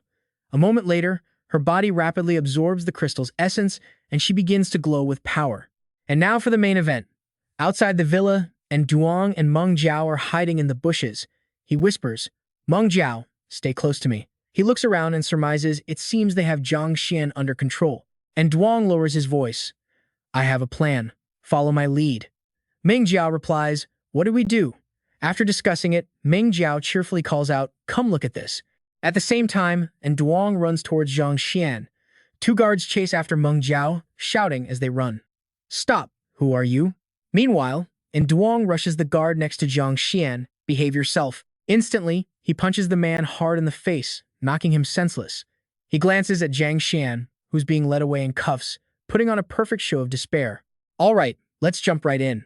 While Shen Menjiao is getting cornered by 4 guards, her little spirit beast is about to deliver some instant karma, paralyzing the entire squad. She scoops up the little guy, showering it with praise as they share a happy reunion. But of course, they were being watched the whole time. The spies are stunned. When did they even make a move? One of them reports that the plan has changed. The crystal has fallen into the Feng family's hands, but Duong is still a useful pawn, so they'll keep the spy, Zhang Xian, in place. The other smirks and Duong is far too proud. Letting him run free is like releasing a tiger back into the wild. His partner just scoffs, don't worry, I've already told Zhang Xian to find the right opportunity to poison him. Meanwhile, Duong takes Shen Menjiao out on a speedboat, worrying about Xiao Bai's condition. Noticing her own concerned expression, he asks, what's wrong? She explains that something feels off. Rescuing Zhang Xian was way too easy. And Duong, she asks, what if we walked right into one of their traps? Just then, a piercing scream rips through the sky from Xiao Bai's location. Lightning cracks as Xiao Bai rises in the air, seemingly tearing herself apart. Zhou Dan screams out in a panic, Xiao Bai, what is happening to you? Xiao Bai shrieks in agony, I feel like my entire body is about to explode. Seeing her on the verge of detonating, the guards flee for their lives. She then plummets from the sky, hitting the ground with earth-shaking force.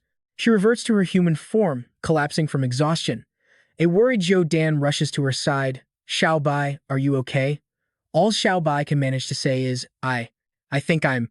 Just then, and Duong's group finally arrives, immediately seeing how unstable she is. He runs to her, his face etched with worry. Xiao Bai. He helps her up, quickly explaining, Xiao Bai, the crystal's energy is too powerful. It's creating a backlash in your body. I had to use my own spiritual power to disperse some of it, otherwise you would have died from the feedback.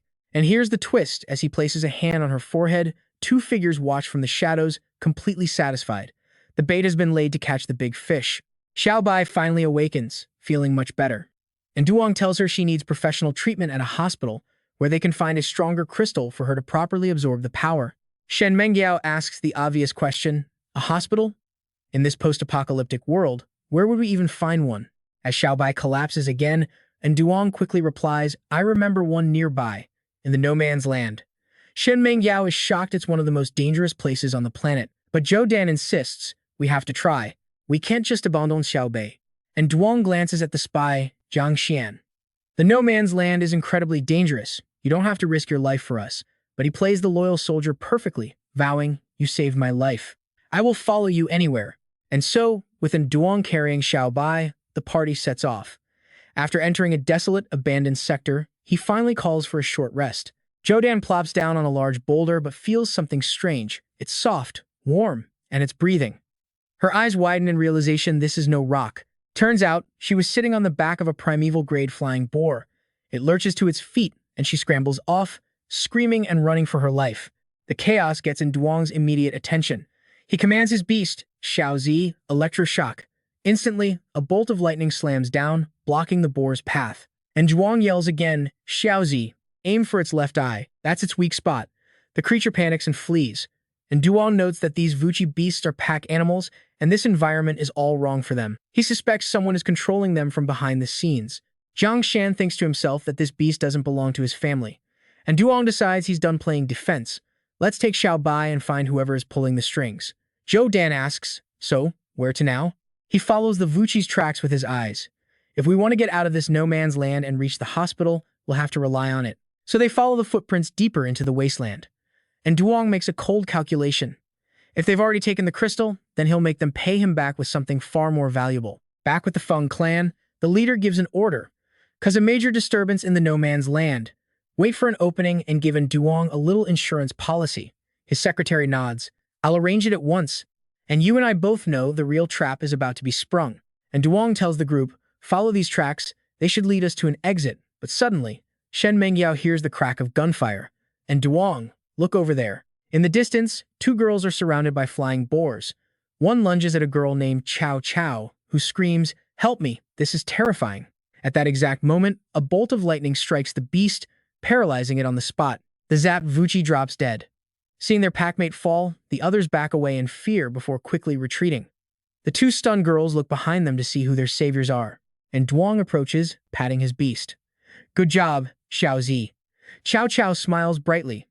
"Thank you so much for saving us. That was so dangerous." And Duong replies, "Don't mention it, but this area is no joke. How did you two end up here?" She explains, "My sister and I are spirit masters from the Hunliang Qihang organization. Xiao Mei was wounded by a Xuanhua beast. Only the blood of that same beast can cure the poison. We tracked it all the way here and ran into trouble." And Duong points toward a path. "You can head that way to get out of here. It's too dangerous." But Chow Chow refuses. "We grew up together in an orphanage. I'm not leaving Xiao Mei behind, but still, thank you for saving us." Just then, Shen Menjiao cries out, shaking Xiao Bai's unconscious body. "Xiao Bai, wake up." Seeing her motionless and in pain, and Duong rushes over. "Xiao Bai." Chow Chow immediately sees the problem. She has a massive energy overload. As in Duong kneels to comfort Xiao Bai, promising to get her to a hospital, Chow Chow excitedly shouts, "Wait, I have an idea." She immediately places her hands out, channeling her power into Xiao Bai. Zhou Dan gets defensive. "Hey, what do you think you're doing?" But Duong stops her. "Wait, she's using her spiritual power to dilute the energy in Xiao Bai's body." He recognizes the technique immediately. That's the spirit dilution method, a unique and secret art that was thought to be lost long ago. How could she possibly know it? Chow Chow starts to struggle. "Xiao Mei, help me. I can't hold on much longer." And Duong instantly rushes over to lend his own power, surprising Chow Chow. After a few tense moments, it works. Xiao Bai's eyes flutter open. I feel so much lighter." Zhou Dan is overcome with relief. "Xiao Bai, you scared me to death." And Duong turns to the girls. "Thank you. You've done me a huge favor. How can I possibly repay you?"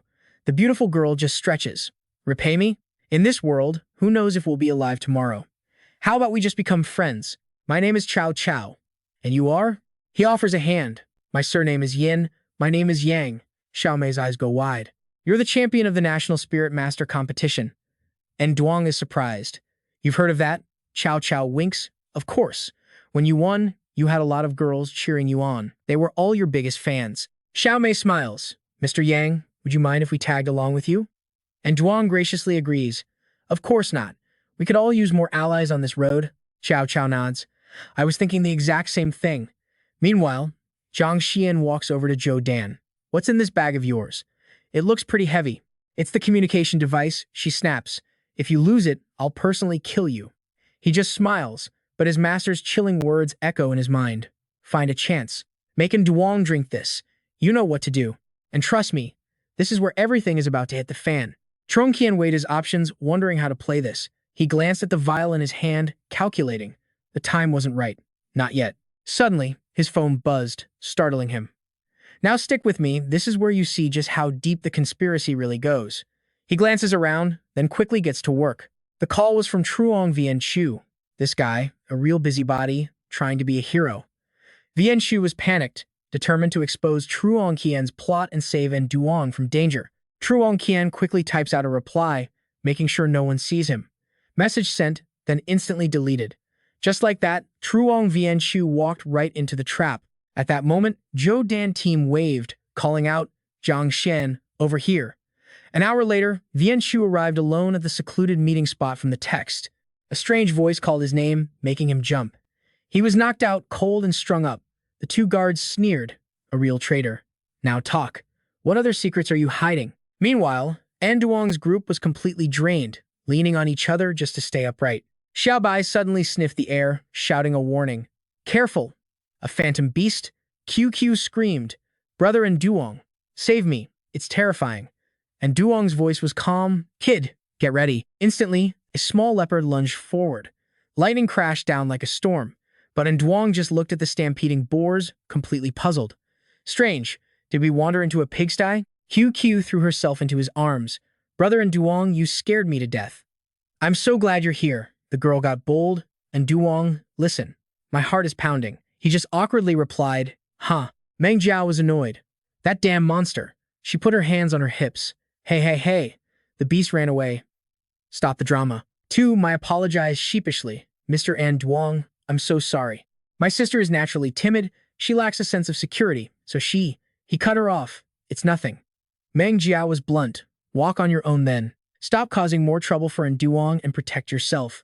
QQ looked heartbroken. I'm sorry. I didn't mean to. It was just so dangerous. And Duong stepped in to break the tension. We are all comrades. Now, pay attention here. Zhou Dan team asked, why did those boars retreat without a fight? And Duong explained, phantom beasts have muscle memory. After being attacked twice by the kid, they're afraid. The real question is, why do they keep showing up? He turned to Meng Jiao, who simply replied, what's so strange? Giant boars are everywhere.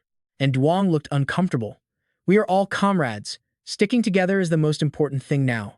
Meng Jiao shot back. Let me tell you, comrade is not the same as girlfriend. Let's go. She then shot at Duong a furious glare and stormed off. Tumai whispered, who does she think she is? QQ added, don't worry. She can't keep that act up for long. A moment later, she tripped over a small rock, crying out. Whether it was accidental or on purpose, she started sobbing. My foot really hurts. And Duong walked over. What's wrong? QQ whimpered. It's nothing. Brother, just let me walk a little slower. Seeing this damsel in distress act, Meng Jiao wanted to scream. Get up where you fell, she said coldly. QQ leaned weakly against Duong. I'll try. But Meng Jiao suddenly had a strange smile on her face. Here, she said to QQ. Let me carry you. QQ stammered, pointing at Meng Jiao. That would be too much trouble. But Meng Jiao insisted. And Duong led the way, warning them, everyone, just hang on a little longer. As he spoke, a fierce wind kicked up, blinding them with sand. Everyone shielded their faces. Zhou Dan team panicked. Not good. A sandstorm. Through the dust, they spotted a massive castle. And Duong called out, there's a sand castle ahead. Follow me. He observed the wind patterns. This is not a normal sandstorm. He broke into a run, yelling to the others, hurry, hurry, hurry. And yeah, I know what you're thinking, this is where it gets bad. Worm-like creatures erupted from the sand. Truong Qian screamed in terror, desert worms. They attack and leave nothing but bones. He immediately dropped his bag and fumbled around with it. As he stood up, and Duong gave the order, everyone get inside. Xiao Bai and I will rescue him.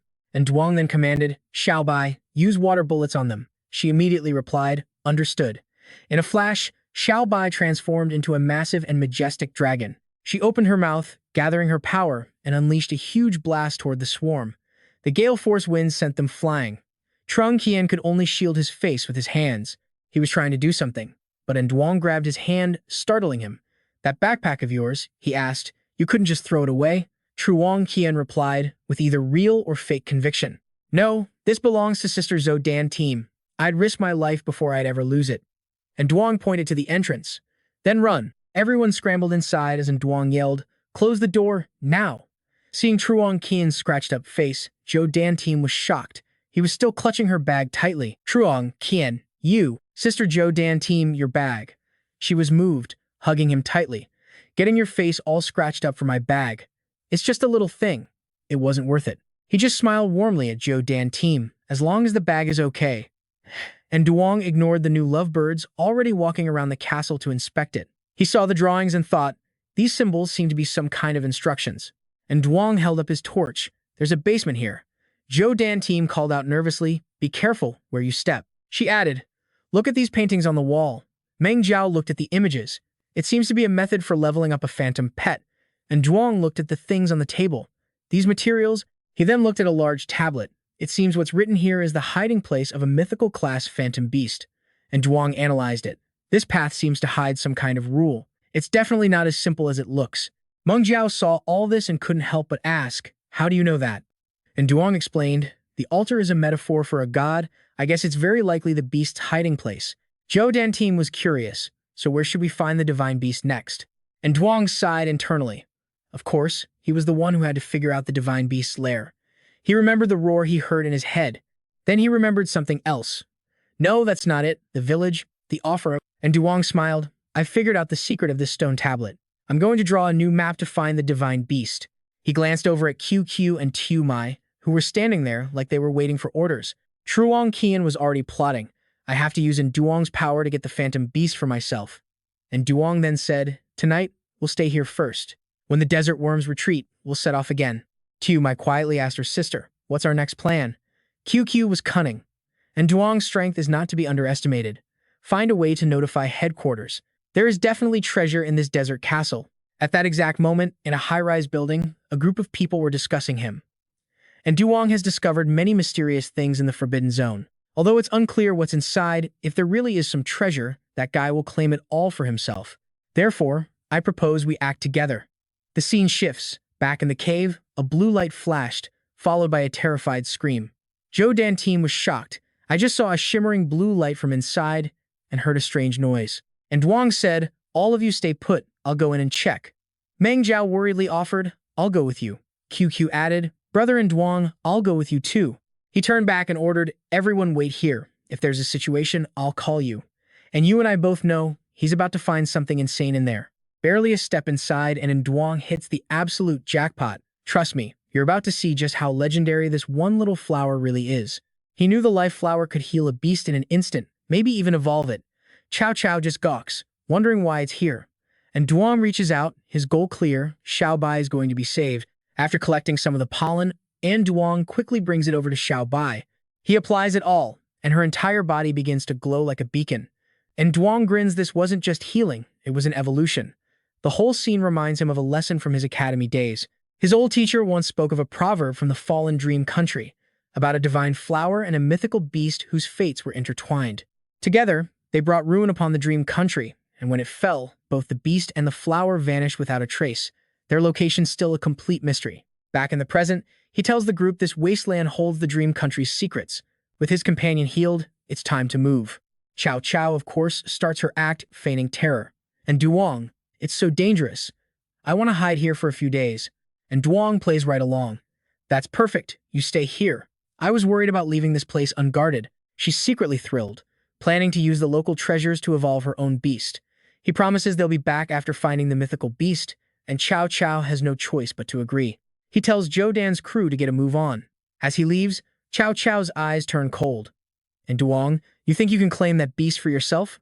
Not a chance. She turns to Xiao Mei, we can't just sit here and wait. Meanwhile, and Duong's team presses deeper into the eerily silent landscape. And just as we expected, Cao Cao and her sister are secretly tailing them. Hiding behind a rock, her high heel snaps a twig with a loud crack. And Duong's hearing is superhuman. Despite the distance, his head whips around. Who's there? Realizing they're caught, the two step out from their hiding spot. And Duong feigns surprise. Cao Cao, Xiao Mei, what are you two doing here? Cao Cao lays on the sob story thick. Oh, and Duong, I had no choice. My beast is linked to my sister's, so no matter the danger, I have to follow you. Zhou Dan is suspicious, but she has bigger problems. Pay attention, because a new order just flashed across her laptop screen. Zhou Dan, this mission is critical. Retrieve the map, and eliminate and Duong. He notices her lost in thought and asks what's wrong. She slams the laptop shut, her mind reeling. Why on earth would HQ want her to kill Duong? And Duong trusts her completely, but before he can say more, a new voice cuts through the silence. Stop right there. A group of shadowy figures emerges. Who are you? One of them sneers. The one's here to end you. Their leader steps forward. Cut the crap. Hand over the map, or die. Xiao Bai just scoffs. You think this pathetic crew can threaten my master? The man roars back. You're asking for it. Get her. Xiao Bai takes a single deep breath and exhales, trapping the entire group in a massive bubble and lifting them helplessly into the air. They scream in a panic. Seeing their insignia, Zhou Dan's face hardens. It seems the Zhou and Feng families have teamed up.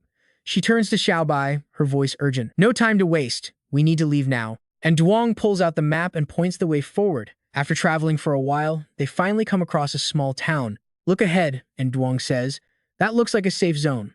Let's check it out. But he freezes. A huge swarm of bees appears out of nowhere, descending right on them. These are poison bees, known for their toxic stings and swarming attacks.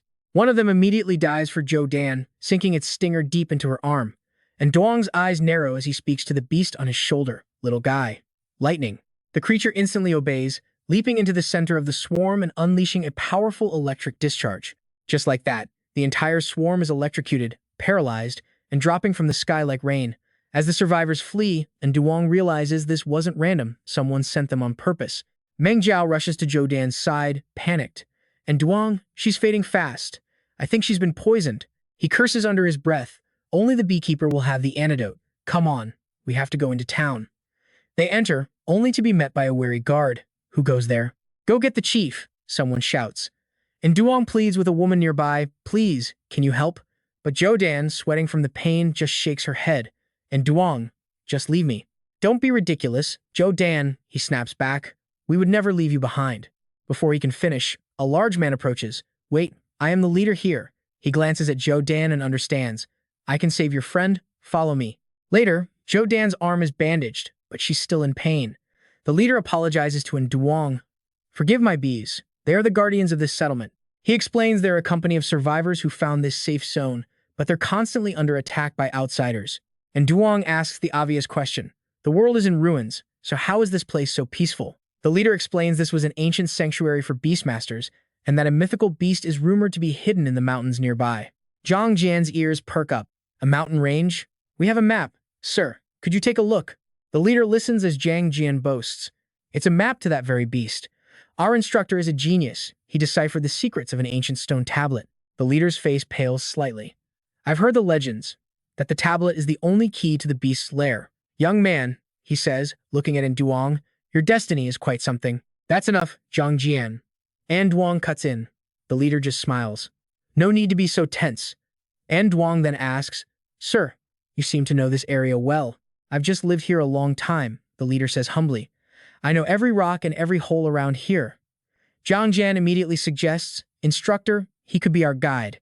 The chief has helped us enough already, and Duong replies. The leader looks at Jodan. Your friend needs a few days to recover. Please, stay here and rest until she is well. She opens her eyes weakly. I can't slow everyone down, but Duong insists. Your health is what's important. The leader says he'll arrange rooms, and Duong thanks him. But the second he steps out of the room, the friendly mask drops. So they really found the mythical beast's location, he thinks to himself. And you and I both know what that means. I cannot let them succeed. All right, let's watch our heroes walk into a trap they think is a safe haven, where the enemy's plan is simple. Wait till they're asleep, then strike. One of them suggests they just wait for Duong to leave and then tail him, but their leader has a much better idea, a complete change in strategy. That night, a lackey brings over food, announcing, Gentlemen, a special dinner from the chief. Looking at the feast, Truong Qian is completely fooled. Wow, the old man is so thoughtful. He brings the tray into their room, offering a piece to Jodan team first. But just as she reaches for it, Duong stops them cold. Wait. Truong Qian flinches. Instructor, isn't that a bit extreme? And Duong explains calmly. Until we know who they really are, we don't accept their kindness. He eyes the tempting chicken leg on the tray. Though starving, the others hesitate at his warning. Suddenly, a glowing blue creature flutters in. Hey, what is that? One of the locals reaches out, and the creature begins to shine intensely. It's a radiant knight. Its blinding light makes the man faint instantly. At the same moment, a massive frog hops into view. Truong Qian gawks out the window. Look, that frog is named Prince, and it's a primordial level beast. It flicks its tongue out, snatching the radiant knight right out of the air for a quick snack. And Duong watches, his mind racing. To have trained a primordial level beast, this chief is no simple man. He knew they couldn't let their guard down. Right on cue, the chief himself shows up, wondering aloud who would dare provoke the powerful Feng family. He knocks on Duong's door, calling out to his young friends. The Dan Than Lu attacked just now, he says. Are you all okay? And Duong plays along. Your fortress is quite strong. The chief smiles. Rest easy. As long as I'm here, you're safe. With that, he leaves them. I'm in the red house next door. Come find me if you need anything. Watching him go, Truong Qian feels a bit uneasy. Who is that guy? He's definitely skilled. Jodan team has had enough. I'm tired of waiting. Let's just go. Truong Qian tries to calm her down. Sister, be patient. The old man seems okay. We can leave after we rest. Seeing she's hungry, he offers, I'll go get you some food, but Duong stops him dead. Stop. Now, this is the part every leader dreads the enemy within. And Duong reminds him, did you already forget my warning? We accept nothing from them. He forces a laugh. Come on, man, you're just being paranoid. Jodan team is hungry, and frankly, I'm starving. Truong Qian glares. We've been hungry for 3 days straight following you. And Duong replies coldly, if you don't like it, leave. Jodan team quickly steps in. All right, I know you're just looking out for me. Mong Dao adds, and Duong, your temper is as prickly as a frog. And Duong presses the point. I know you're not convinced. So, are you staying or are you leaving? Truong Qian just stammers, unable to answer. Then, he fakes a smile. My mission isn't done. I can't let hunger ruin the plan, instructor. I just lost control for a second. My mistake. I'll follow you. Seeing his silence, Truong Qian practically grovels. And Duong just states the facts. Our current situation is incredibly difficult. We can't afford enemies on all sides. But the brainless traitor doesn't get it, already thinking, on Duong, I'll make you pay. Before dawn, Truong Qian is at the chief's door. Who is it? The moment the door opens, the traitor makes his move. I'll get the map for you. The chief grins, perfect. Once you have it, we kill them all. We'll split the mythical beast reward 50-50. Truong Qian shakes on it. Deal. But why not just kill Duong now and get it over with? The chief smirks. Today's events gave me a much better idea. The great families could kill Duong easily, so why haven't they? Simple. They're waiting for him to find the mythical beast for them first. It starts to click for the fool. The chief lays out the rest of the plan. The next morning, Truong Qian eyes Duong with greed. That mythical beast's power will be mine. He tries to act casual. Instructor, can you teach me how you turn the stone tablet into a map? And Duong, sensing something is off, just glares at him and says, get lost. This, of course, makes the traitor furious. Meanwhile, Zhou team spots Truong Qian talking secretly with the chief. She's too far to hear, but she knows they're plotting something against Duong. She panics. I have to warn him, but before she can, Truong Qian corners her. Sister Chao, I'm challenging Duong to a duel. And there it is the moment the betrayal goes public. You and I saw this coming, right? Zhou team is completely stunned. A duel? What are you talking about? He goes on a rant. All he does is hold me back. He never teaches me anything. I know my skills are just as good as his. Zhou team pleads, and Duong has his reasons. We can't cause more trouble now. Truong Qian roars back, no. If he beats me, fine. But if he loses, that map is mine. And I will be the one in charge. Making good on his threat, he marches right up to his target. And Duong, I want to duel you. If I win, you hand over the map. And Duong just smirks, acting surprised. He remembers Zhou team's quiet warning from earlier, their scheming and his simple reply, I know. He thinks to himself, let's deal with this little problem first. Without even waiting for an answer, Truong Qian throws his head back and bellows. Tyrant! Instantly, his T-Rex beast appears, letting out a deafening roar as it charges. But Duong dodges the attack without breaking a sweat. Watching from the side, the chief smirks, teachable. And Duong has seen enough. He yells, little cub, and at his command, the small leopard leaps into the fray. A massive bolt of electricity slams into the leopard, sending it flying with a roar of pain. The tough little beast is momentarily stunned. And Duong coaches it from the sidelines. Don't just go for the kill shot. Change your tactics. Little cub is a fast learner. It lunges again, using its speed and brains. Tyrant uses the same old attack, but this time, it misses. Seeing the new strategy, Truong Qian panics slightly. Not good. From the shadows, the old chief smiles. My chance is here. He launches a sneak attack, using his own power to strike Little Cub down. A dirty, ruthless move. Seeing its companion fall, Xiao Bai screams out its name. The chief is ecstatic. The plan is working perfectly. But he celebrated too soon. Xiao Bai is enraged. In the next second, she transforms into a massive dragon, soaring into the sky. Xiao Bai hates it when anyone hurts her family, and she's about to make him pay. The chief counters by summoning his own beast, a golden phoenix. Let's see you handle this. Instantly, two colossal powers clash, raw fire versus the sea blue pearl.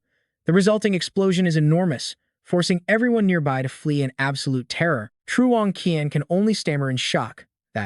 That's at least a legendary level beast. But it's clear Xiao Bai's power is on another level entirely. Seeing the tide turn, the chief panics. Golden Phoenix, retreat. But you and I both know it's not that easy. And Duong presses the attack, ready to end this for good.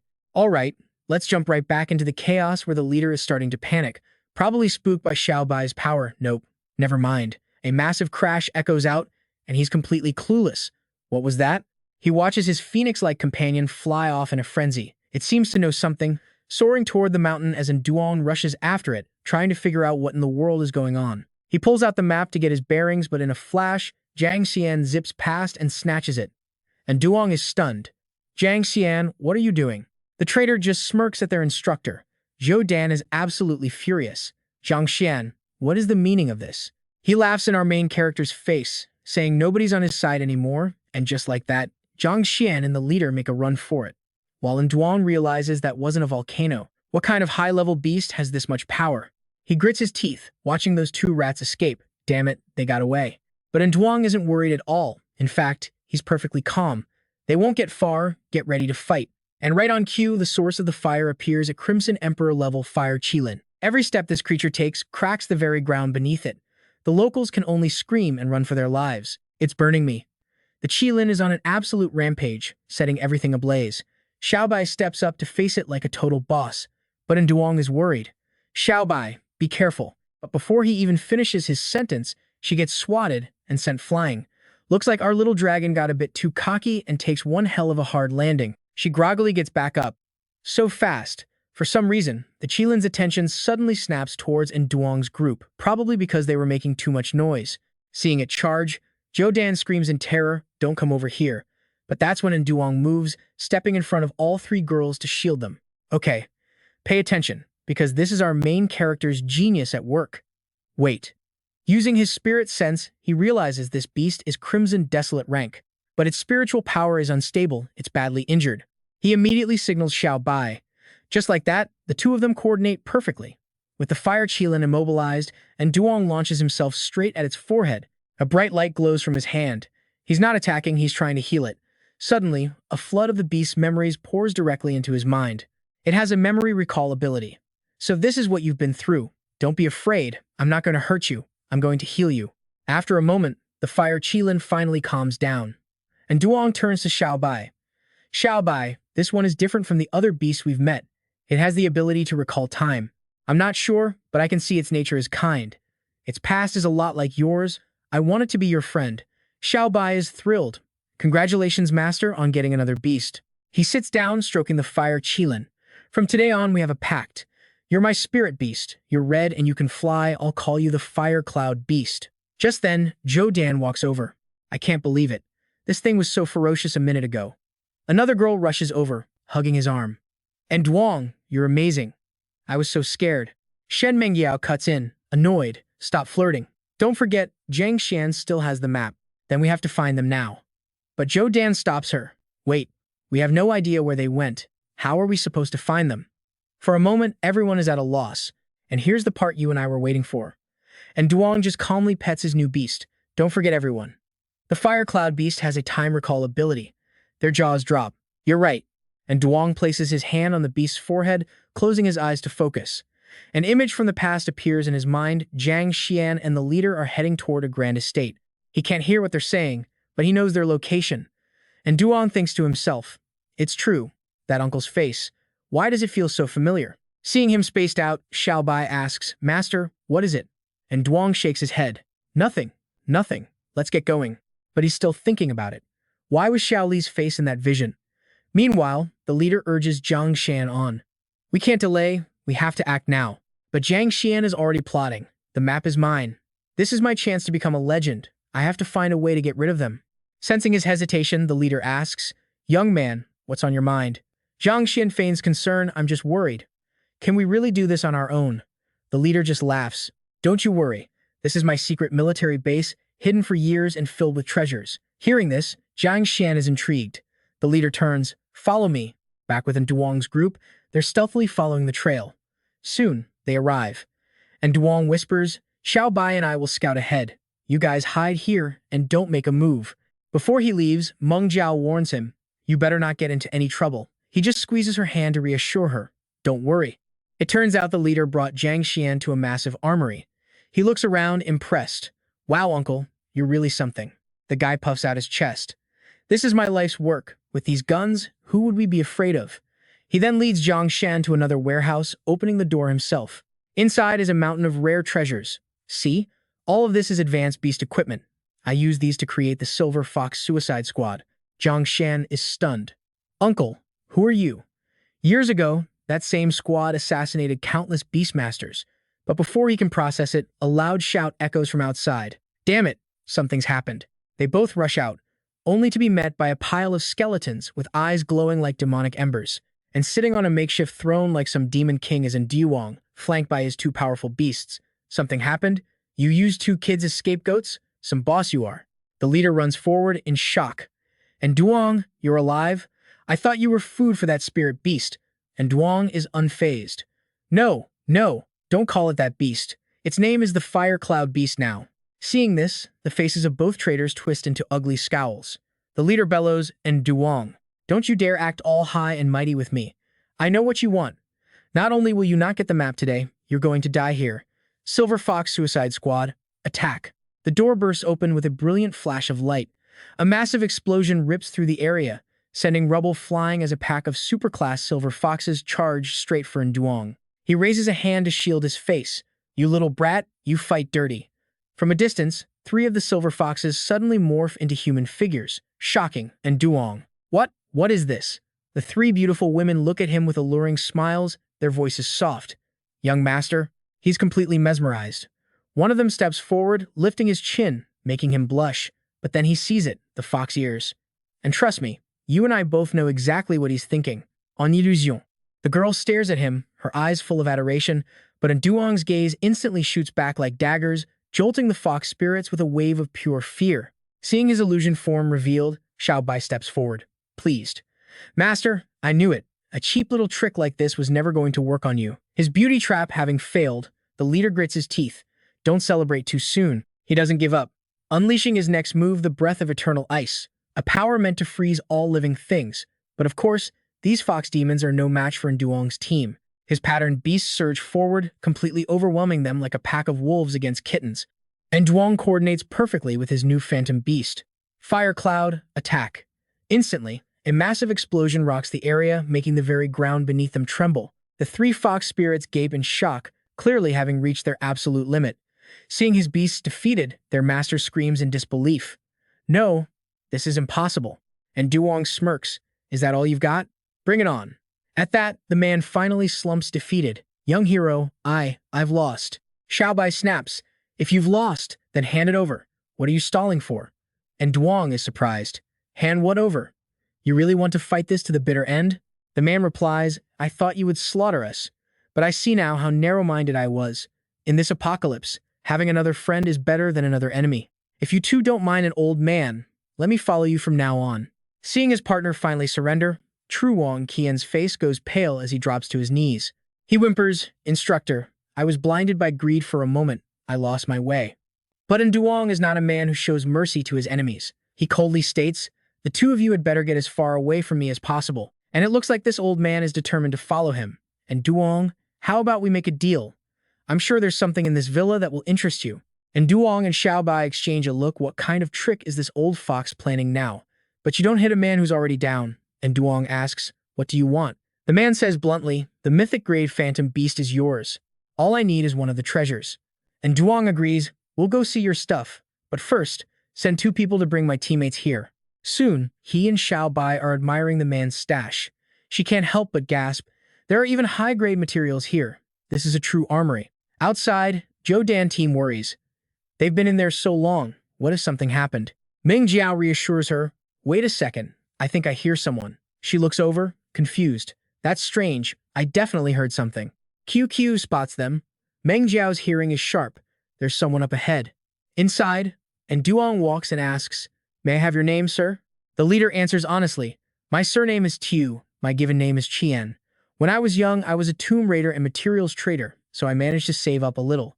Xiao Bai chimes in, I see. So what's your purpose for staying here? Tu Qian replies, 1, to find a mythic grade beast, and 2, to find my missing son. She's surprised. Your son? He explains, after the phantom beast tide broke out, my son and I lost contact. I heard his hideout. Xiao Bai interrupts. So, you're looking for your son. The fire cloud beast has a time reversal skill. Maybe it can help you. Tu Qian is stunned. Really? My 2 saviors, please help me. He's the only heir to the Tu family. And Duong asks, what's his name? Tu Qian answers, Tu Li. He was once a chosen one, a top contender in the National Phantom Beast competition. What a coincidence. Xiao Bai and Duong share a difficult look. Just then, Meng Jiao's voice rings out, and Duong. The moment she sees him, she rushes over and hugs him tight. And Duong, you scared me to death. I thought something happened to you. Don't worry. And Duong says gently, I'm fine. Meng Jiao replies, how could I not worry? A little while ago in the woods, I think I heard footsteps. He's surprised. Footsteps? Meanwhile, Truong Qian is meeting with someone. He looks out the window, shocked. The Alliance got here that fast? And Duong tenses up. Looks like we can't stay here any longer. We have to leave now, but they've realized it too late. Outside the villa, a swarm of mercenaries rushes in, surrounding them. He looks out the window. The Emperor's army is here already. Someone must have leaked our location. Zhou Dan team steps forward nervously. And Duong, what do we do now? Seeing everyone starting to panic, and Duong calmly reassures them, don't be afraid, we'll adapt as we go. In just moments, Tu Qian's villa is completely surrounded, with mercenaries ready to open fire at any second. One of them calls out. Xiao Bai worries, Master, be careful, it's a trap. And Duong immediately responds, I'll go meet them. Everyone else, be ready to move. The man calls again, and Duong, rest assured, we only wish to discuss cooperation. Finally, Duong calmly opens the door and steps out of the villa. How do you want to talk? Just as Xiao Bai predicted, it was a trap. The moment they see him, two mercenaries lunge forward. They pin his arms back, holding him tight. He says, annoyed, you people. They say nothing. And Duong just scoffs, is this all you've got? Using cheap tricks like these, the mercenary doesn't care. He asks directly, where's the map? And Duong says calmly, if you want the map, you need to show some sincerity. I've never seen anyone act so tough while captured. The mercenary clenches his fist in frustration. Cut the crap. And Duong just glares at his enemy. But just then, a bullet flies from a distance and hits the man's arm. The spot is instantly scorched. The mercenary screams in agony. Get him. From inside the villa, Xiao Bai holds a sniper rifle. Her eyes are filled with fury seeing Duong restrained. But it was just a game, and Duong shrugs his shoulders and easily breaks free. Xiao Bai says, Master, I knew this bunch couldn't be trusted. Tu Qian emerges with a gun. I'll draw them away. You all find a chance to escape, and Duong quickly stops him. The enemy is many, we are few. We can't fight them head-on. He couldn't let his new partner take such a loss. The mercenary leader is furious. He clutches his bandaged arm and yells, surround this place. Even after being shot, the man isn't afraid. He lets out a sinister laugh, bring little butterfly here. Meng Jiao looks out the window, her face full of worry. Why isn't anything happening? At that moment, a beautiful blue butterfly catches her eye. It's the little butterfly, the man mentioned, a Hong Huang-level phantom beast. Girls always love beautiful things. Meng Jiao stares at it, completely mesmerized. Even in this apocalyptic world, even a creature this small. Suddenly, Duong runs in. He sees the butterfly on her hand and shouts in alarm, Meng Jiao, be careful. A step too late. The long stinger on its body, like a poisonous wasp's, strikes deep into Meng Jiao's finger. She immediately feels dizzy. And Duong asks anxiously, what's wrong? She says, nothing, just feeling a little. Before she can finish her sentence, she collapses to the ground. And Duong catches her, worried. Meng Jiao? Meng Jiao? He carries her out. By now, Meng Jiao is completely unconscious. Xiao Bai and Xiao. Suddenly, she wakes up, but something is very wrong with her eyes. As if possessed by a demon, Meng Jiao's hand clamps around Duong's neck and lifts him off the ground. Seeing her master under attack, Xiao Bai shouts in fury, damn it, Meng Jiao, what are you doing? She grabs Meng Jiao's shoulders, screaming through clenched teeth. Let go. Meng Jiao looks at him, her eyes filled with a demonic, insane rage. But it seems Duong has already figured it out, and you already know he's always prepared for these kinds of tricks. He quickly pulls a small pill from his pocket. Stick with me here, because you're about to watch our hero play a game of 4D chess against a world of idiots. The pill flies straight into Meng Jiao's open mouth. In that instant, her eyes clear up, only for her body to go rigid like a puppet. Then, her eyes roll back as she goes limp, but Duong is already there to catch her fall. Xiao Bai panics, asking her master what's wrong with Meng Jiao. He looks up. Everyone, be careful of that butterfly. Xiao Bai finally gets it, so that was the culprit. Hot-headed as ever, she immediately reaches out to snatch the little insect. Elsewhere, an unseen villain smirks, planning to use these pawns for a show, and Duong spots the object thrown inside a tear gas grenade. Quick to the basement, but then a clever idea sparks in his mind. Uncle, wait a second. Outside, the mercenaries get their orders from a man with orange hair. They open the door, only to trigger a preset trap on the handle. A massive explosion forces them back as they switch to surrounding the exits. Down in the infirmary, Zhou Dan team is relieved. And Duong, you placed a minefield in the hall? They definitely won't dare to rush in. But she's still worried about their poor conditions and when the patient will wake up. And Duong reassures her, I've already injected her with an antibody. She will wake up soon. Zhou Dan team is confused. What exactly was that butterfly? And Duong simply says, I had Xiao Bai take its blood for analysis. We just have to wait. Meanwhile, Xiao Bai rushes through the halls carrying a huge stack of papers, dropping one in her haste. Tu Qian, following behind, quietly picks it up without alerting her, silently scoffing at her carelessness. Xiao Bai pops her head in. Master, we've successfully extracted the mutant gene from the butterfly's body. And Duong analyzes the findings. There's always someone looking to profit from chaos, engineering a mutant factor to spread a virus and kill off anyone who disagrees with them. Once infected, a person's nervous system is destroyed for good, with no chance of recovery. Xiao Bai argues, but we already eliminated Tu Lei and his cronies in the lab. And Duong corrects her. Tu Lei was just a pawn. The real power behind him is still out there.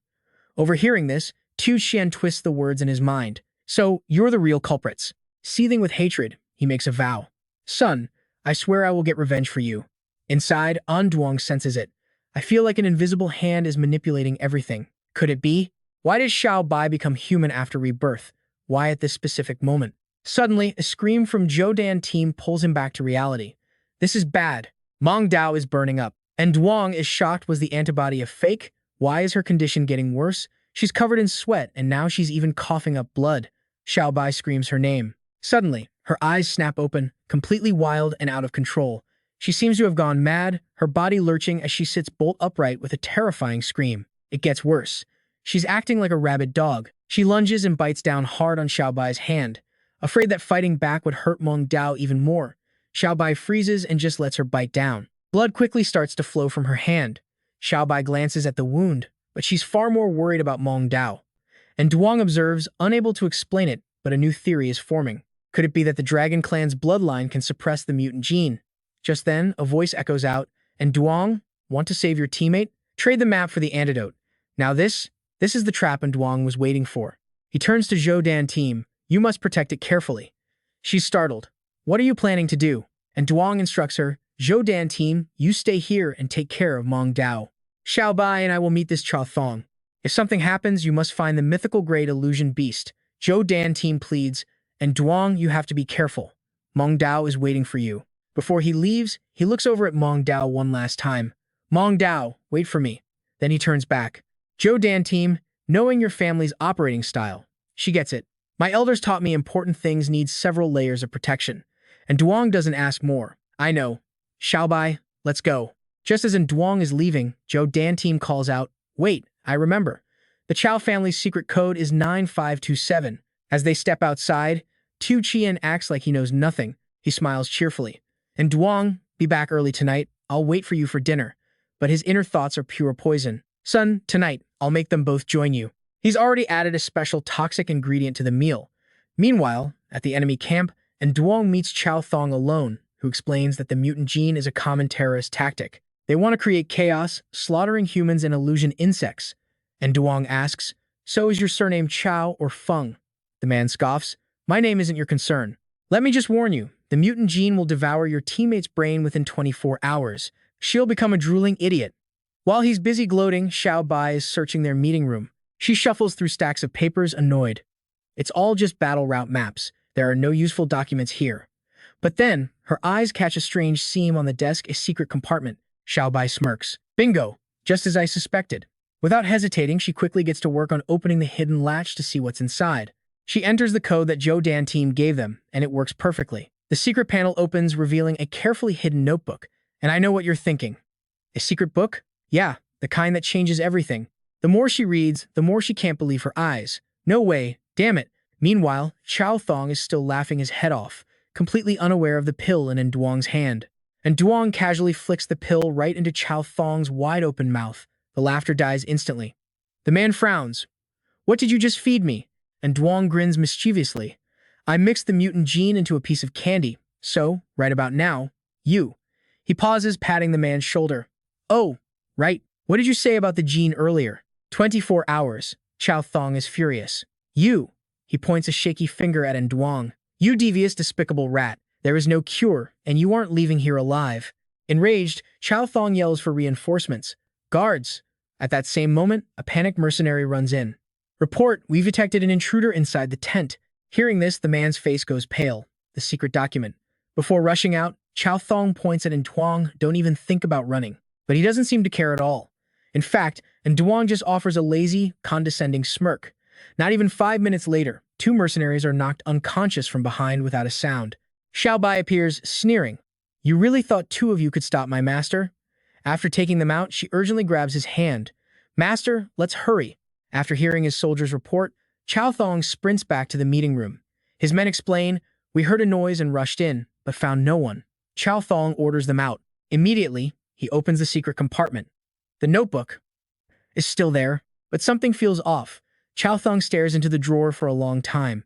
Just then, a soldier reports, Sir, the bait got away. He knew it. A classic diversion tactic. And you and I both know who just outplayed him completely.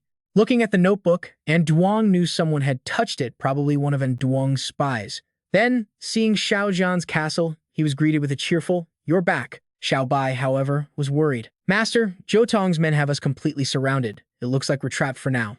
But Duong just smirked. Don't be afraid. The map is in our hands. Sooner or later, we'll find that spirit beast. In the med bay, Zhou Dan reported that the girl had been asleep ever since they left. Her fever was down. Could Xiao Bai's bloodline really be suppressing the gene mutation? Zhou Dan looked at Xiao Bai. Did you find anything? She recounted finding a document from something called the Trade Organization. The name shocked Zhou Dan, who seemed to know nothing about it. Xiao Bai continued, Zhou Tong is a low-level leader in their ranks. It seems they're researching a virus, something called the Keratin Project. And Duong added, first time I'm hearing of this trade organization. Just as he was analyzing their behavior, Xiao Zhan barged in cheerfully. Time to eat. And Duong glanced over at them. You guys eat first. I need to keep researching the counter serum for the mutant gene. Same old workaholic. Meanwhile, Zhang Jian and Cao Cao were plotting in the shadows. After Duong left, he grew anxious. Do we really have to do this? Cao Cao insisted. Why wait for backup? We should just take it for ourselves. Zhang Jian hesitated, but she pressed on. The map is with Zhou Dan. We have to act now. Finally, blinded by his own resentment, he agreed. Fine, I'll do as you say. Back in the lab, Duong was analyzing the serum. Just as he predicted, Xiao Bai's blood held the secret to fighting the gene mutation. Seeing the serum begin to separate, Duong exclaimed, it's separating. He added another compound, thinking about the power of the Dragon Clan's bloodline, and quickly prepared the antidote for Shen Mengyao. But then a thought struck him. If the Dragon Clan's blood could counter the mutation, the trade organization had to know. Wouldn't that make Xiao Bai their #1 target? Now here's where it gets deeper. He thought of his small crew, worried for Xiao Bai and Xiao Bai. He recalled his past life's betrayal, feeling an invisible hand manipulating everything from behind the scenes. He couldn't help but suspect a certain someone was pulling all the strings. Remembering those treacherous faces, and Duong's brow furrowed in anger, he made a vow. In this life, I will burn every last one of you to the ground. At that moment, Zhou Dan was in her room, scrolling on her phone when a device in her bag lit up. Zhou Dan sat bolt upright. A message from the Zhou family. The content was chilling. Hand the map to Zhou Tong immediately. Your sister is in my hands. Her heart sank. My sister. Just then, a knock at the door made her jump. She quickly hid the communicator in her bag. Zhou Dan forced a calm expression, calling out, one moment. She switched from worried to cheerful, hiding her emotions as she opened the door. Who is it?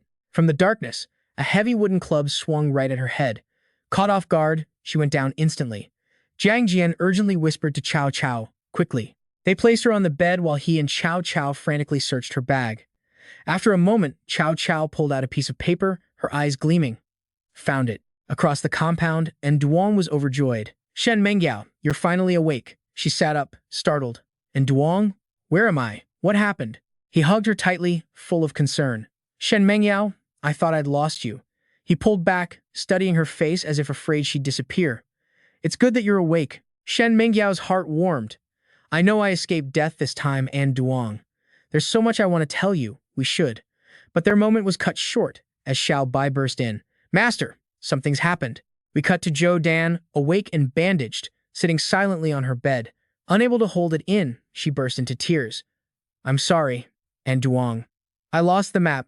You can just feel the rage building in him. And Duong's face went cold as he seethed, spitting out 2 names. Zhang Jian, Cao Cao. The traders immediately handed the map to Zhou Tong. Seeing him inspect it, Zhang Jian said, Don't worry, the map is definitely real. Zhou Tong was blunt. What do you two want? Zhang Jian replied, Safety.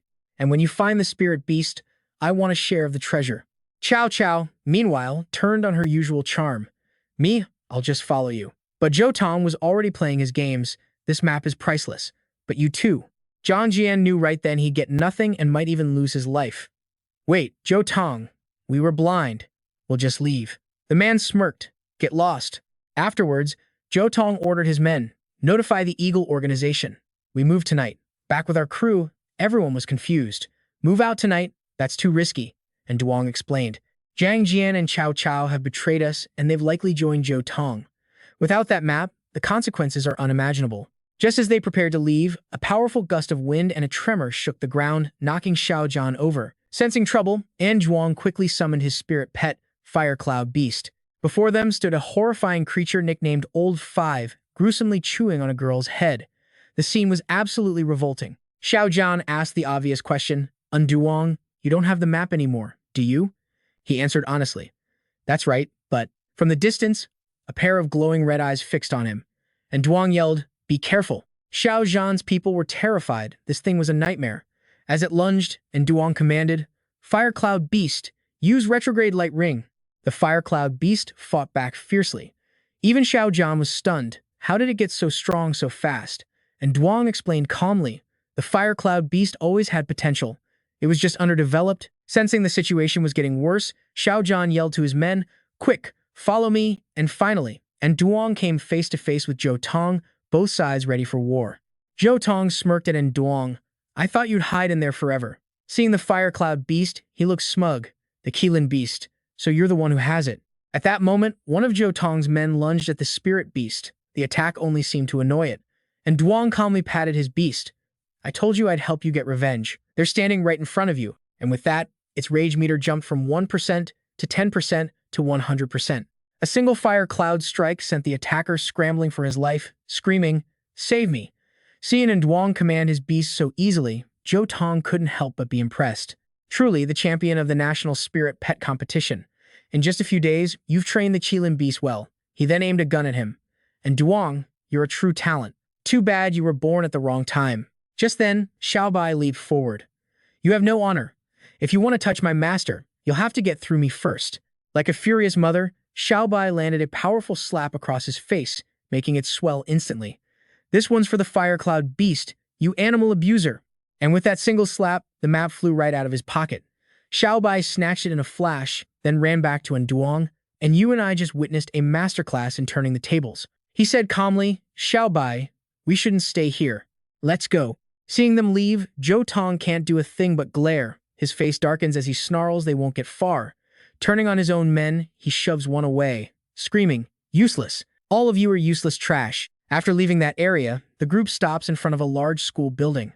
And Duong gives the order, we'll stay here for tonight. Suddenly, Xiao Bai's face lights up. She runs over to Duong. Master, look what I found. He looks surprised.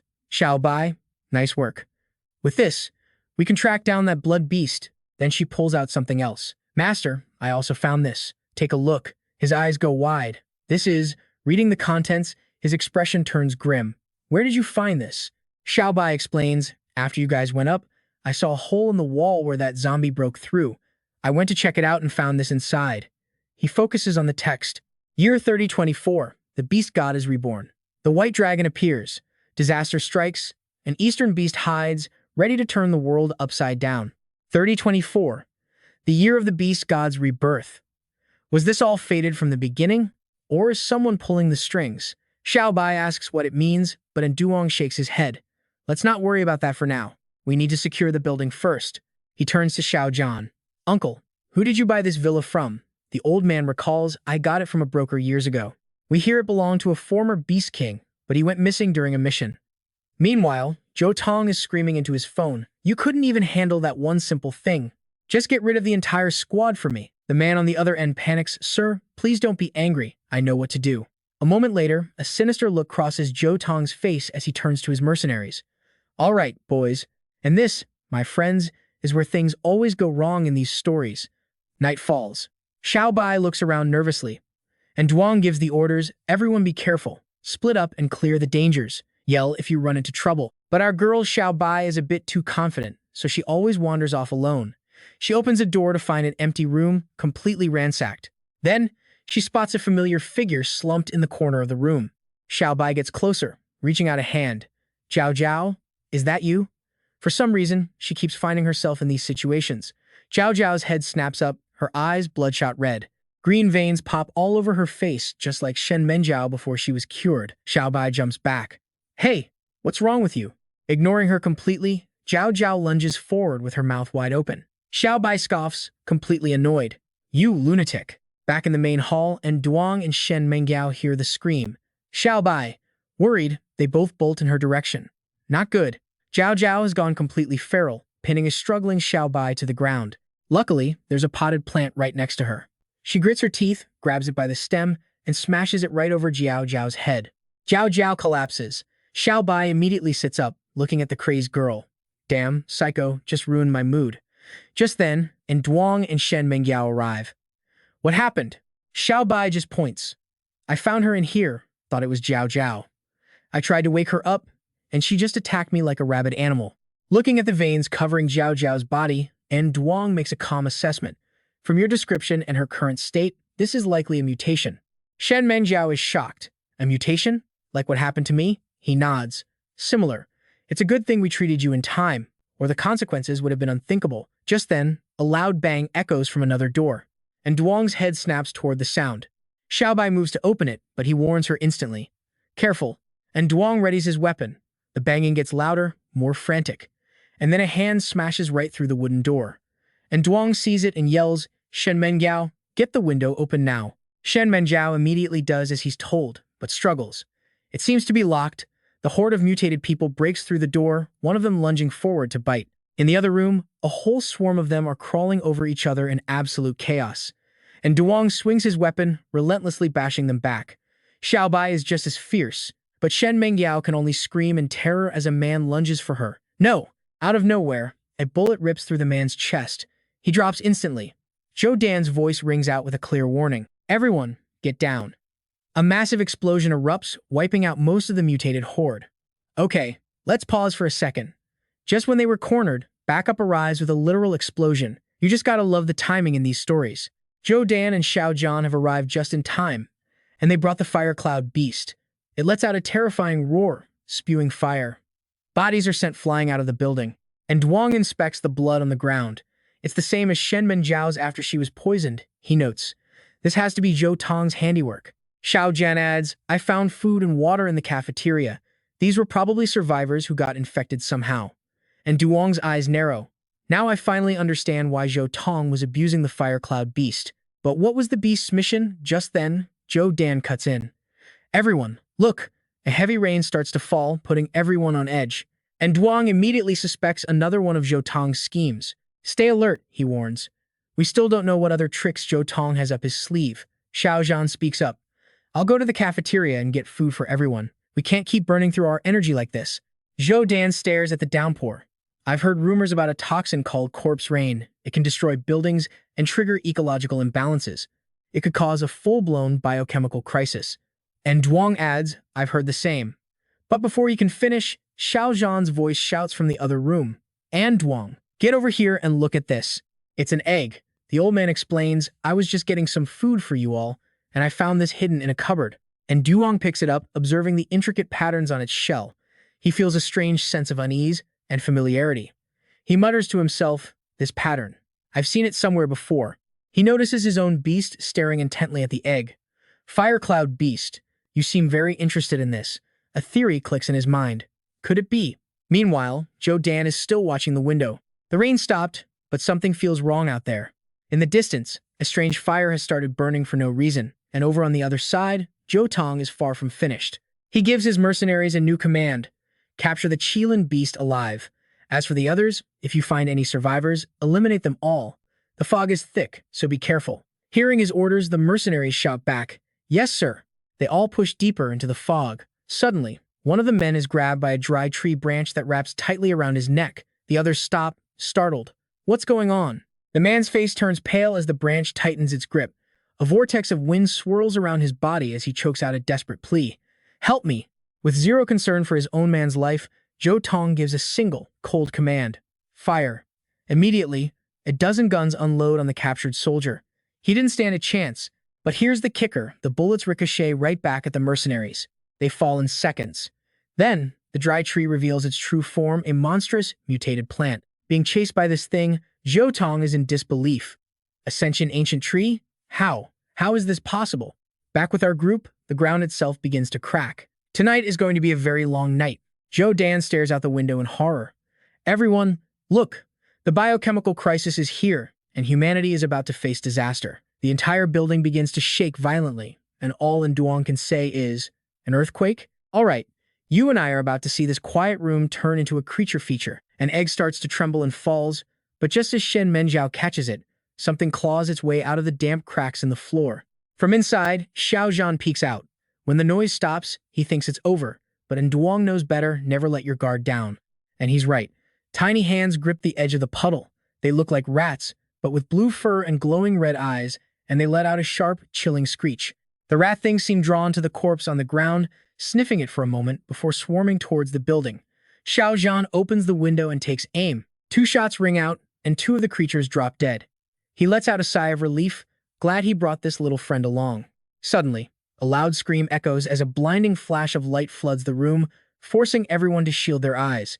And Duong looks toward the source and immediately knows. It's mutated, and Duong tells everyone to get ready to move. At that exact moment, the egg in Shen Menjiao's hand starts to crack. Perfect timing. It's about to hatch, startling her. An unbelievably cute little spirit appears, greeting the world with a tiny smile. And Duong looks over, completely and utterly stunned for once. Freshly hatched, the little spirit joyfully flies out of Shen Menjiao's hands and lands right on the Huoyun beast's head. The massive beast doesn't even flinch. Just then, Duong's Nirvana diary starts to glow, reacting to the creature. Outside, the pack of rat things are still sniffing at the body, looking for something. In a flash of light, the entire group is teleported outside, and Duong is shocked by this new power. Instant transmission. The Huoyun beast stares down the rat creature, which hesitates, sensing danger. The little newborn spirit, however, launches an attack that sends the rat scrambling back in terror. The other rat gets absolutely demolished by the Huoyun beast, screaming in agony. Seeing its buddy get wrecked, another one turns to flee, and the Huoyun beast immediately gives chase. Worried, and Duong yells out a command. Huoyun beast, come back. But it's no use. The beast is in full pursuit, completely ignoring him. Xiao Bai is baffled. Master, what in the world is that thing? It was just born, but it's already fighting, and it syncs perfectly with the Huoyun beast. He pulls out the diary. What's the connection between this book, the Huoyun beast, and that little guy? But when he looks up, the beast is gone and a sense of dread hits him. Shen Menjiao points to the ground. And Duong, look!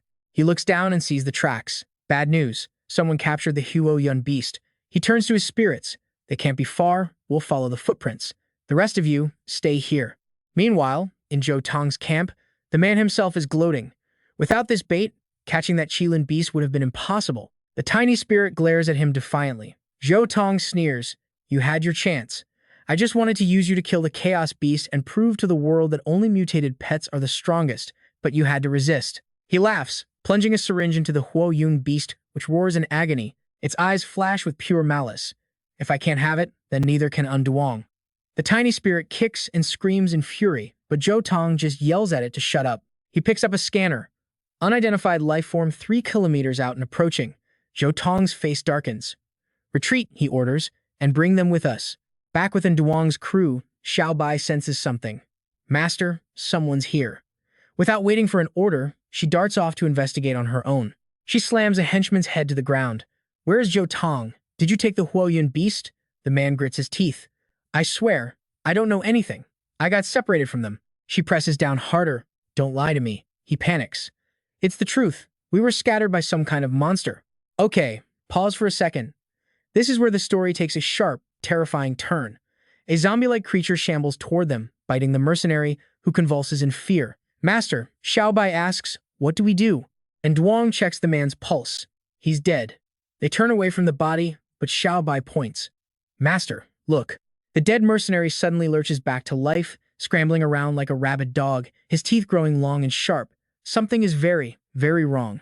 Seconds later, his body starts smoking, the flesh rotting away right before their eyes. In a horrifying instant, he melts into a pile of acid-eaten bones, and from within that skeleton, a centipede crawls out. Xiao Bai is horrified, but Duong recognizes it instantly. A mutated blood centipede, it can drain an adult's blood in a flash. A chilling thought crosses his mind. Could this be some kind of planned, systematic purge targeting humanity? Just then, Xiao Bai spots something else. Master, look over there. Before them, a massive, violent vortex is tearing through the forest, ripping trees out by the roots and cracking the very earth apart. It's a full-blown natural disaster. And Duong mutters to himself, could this be the third beast tide? Distracted by the chaos, neither of them notices the ambush coming from behind. When Duong wakes up, he's tied to a chair. A man in a doctor's coat holds a syringe. Ah, you're awake. And Duong is startled. Who are you? The man ignores him, asking his own question. What are you doing in the Yuling restricted zone? And Duong plays dumb. What restricted zone? The doctor sighs. Well, it's a long story. A waste of good parts, really. Only your corneas are salvageable, and that's in Duong's cue. He drops the act, snaps the ropes with ease, and grabs the man's wrist, making him shriek in shock. Before the man can even process what happened, and Duong has him on the floor. Sorry, he says coolly, but I'm not interested in being your experiment. This uniform, however, I'll be borrowing this. Now disguised, and Duong wanders around and overhears two other doctors talking. Can you really achieve immortality through surgery, transplanting healthy organs? The other scoffs. We've already had a successful case. You still don't believe it? Besides, the candidate's been awakened, and they brought back 2 new subjects. We have to prep for surgery now. At the same time, another person gives orders into a radio. Target is in the abandoned school. 3 test subjects, 2 female, 1 male. Move in now. A guard spots the disguise in Duong and finds him suspicious. Which department are you from? He points a gun at his head. Take off the mask. Just then, a nurse runs over. Officer Lee, what are you doing? This is the new Dr. Zhao, she says, pointing at the name tag. She grabs in Duong's arm. Dr. Zhao, the surgery is about to start. Where have you been? Let's go. As Duong is pulled away, the guard stares after him. Dr. Zhao? He then turns his gaze towards Xiao Bai. Inside the operating room, another doctor says, Dr. Zhao, we were just waiting for you. This girl's body is incredible. Every organ is different from a normal person's. Seeing Xiao Bai on the table, and Duong yells, stop. All right, let's start with this absolute genius, Zhou Tong. He's gloating that with 49 spirit cores as a catalyst, he'll dominate this new world. He injects the final spirit, saying, congratulations, you're my final piece. And just like that, its eyes flare wide. It growls, and then the little spirit just starts laughing. An explosion of power sends Zhou Tong flying. He's terrified. It's out of control. How is this happening? He just tosses another beast at the unconscious Fire Qilin. Perfect timing. He wants both of their cores today. Then he orders his men, get these 2 out of my sight. Meanwhile, in a quiet hospital corridor, Xiao Bai lies unconscious. The doctor's confused. What happened? And Duong quickly explains the situation. This test subject is unique, prone to mutation. I suggest you all step out. And the doctor actually buys it. Once they're gone, and Duong leans in and whispers, Xiao Bai, wake up now. The department head walks in on the chaos, demanding to know what's going on. A man in his shorts frantically explains, I'm not a pervert. I'm Dr. Chiu. I was drugged. Something's wrong. The head is completely baffled. Another Dr. Chiu? Then who the hell is inside that room? The real Dr. Chiu confirms it. He's an imposter. Just as the head yells to open the door, soldiers show up, shouting, too much talk, get out of the way. They smash through the lock and burst into the room, only to find it completely empty. Where is he? Lock down every exit, now. Too late.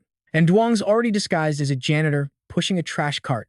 The soldiers are swarming the area, checking everything, and of course, they stop him. Halt! One of them barks, reaching for the lid. Now watch this, what's in the trash can? And Duong plays the part, acting nervous. The soldier barely cracks the lid when a new order comes through. All units, assemble. He has to rush off, yelling, on my way. See, and Duong had already planned for this. He told Xiao Bai to stay absolutely silent and pointed towards the trash bin. Outside the city, everything has returned to normal. The 2 of them make a clean getaway. Xiao Bai sighs in relief. Master, that was a close one. We basically walked out of a death trap. But Duong knows this is far from over. An extremist organization wants to rule this world. If we want to survive, we have to unite the others and destroy them first. Xiao Bai smiles, full of confidence. Master, this time, we will definitely succeed. They arrive at their destination, and Duong slamming on the brakes. They step out onto barren land to scout the area, and then he sees it. The Fire Qilin, lying unconscious on the ground, and next to it, the little spirit. And Duong's hands tighten into fists, his gut churning with guilt. I'm sorry, he whispers. I failed to protect you. Seeing this, Xiao Bai's rage explodes. Zhou Tong, I am going to tear you limb from limb. He has to calm her down. Xiao Bai, be careful. First things first, they need to move them.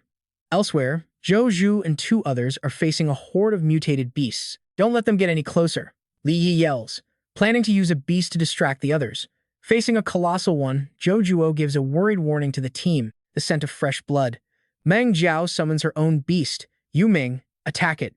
But from behind her, another monster takes aim. Li Yi gives a chilling order, leave no one alive. That is an order. But right then, Xiao Bai arrives, letting out a roar that shakes the heavens. In a single sweep, she obliterates the beast that was targeting Meng Jiao. Li Yi's face goes pale from the shock. A dragon? Another man seems thrilled by the takedown. I can't believe it. To meet a supreme-class beast in this wasteland, Xiao Bai continues to fight the beasts mid-air until Duong simply says, stand down. The man, not realizing she belongs to Duong, praises him. You're young, but already protected by a white dragon. At her master's command, Xiao Bai immediately lands. She looks at him, relieved. Master, good thing we arrived in time. Li Yi is once again completely dumbfounded. You, he stammers, a white dragon that can shapeshift, so rare. And let that sink in for a second, because he finally puts it together. What did she just call you? Master? She's your beast? Li Yi is full of praise. To tame a supreme-class beast at your age, your skills must be extraordinary.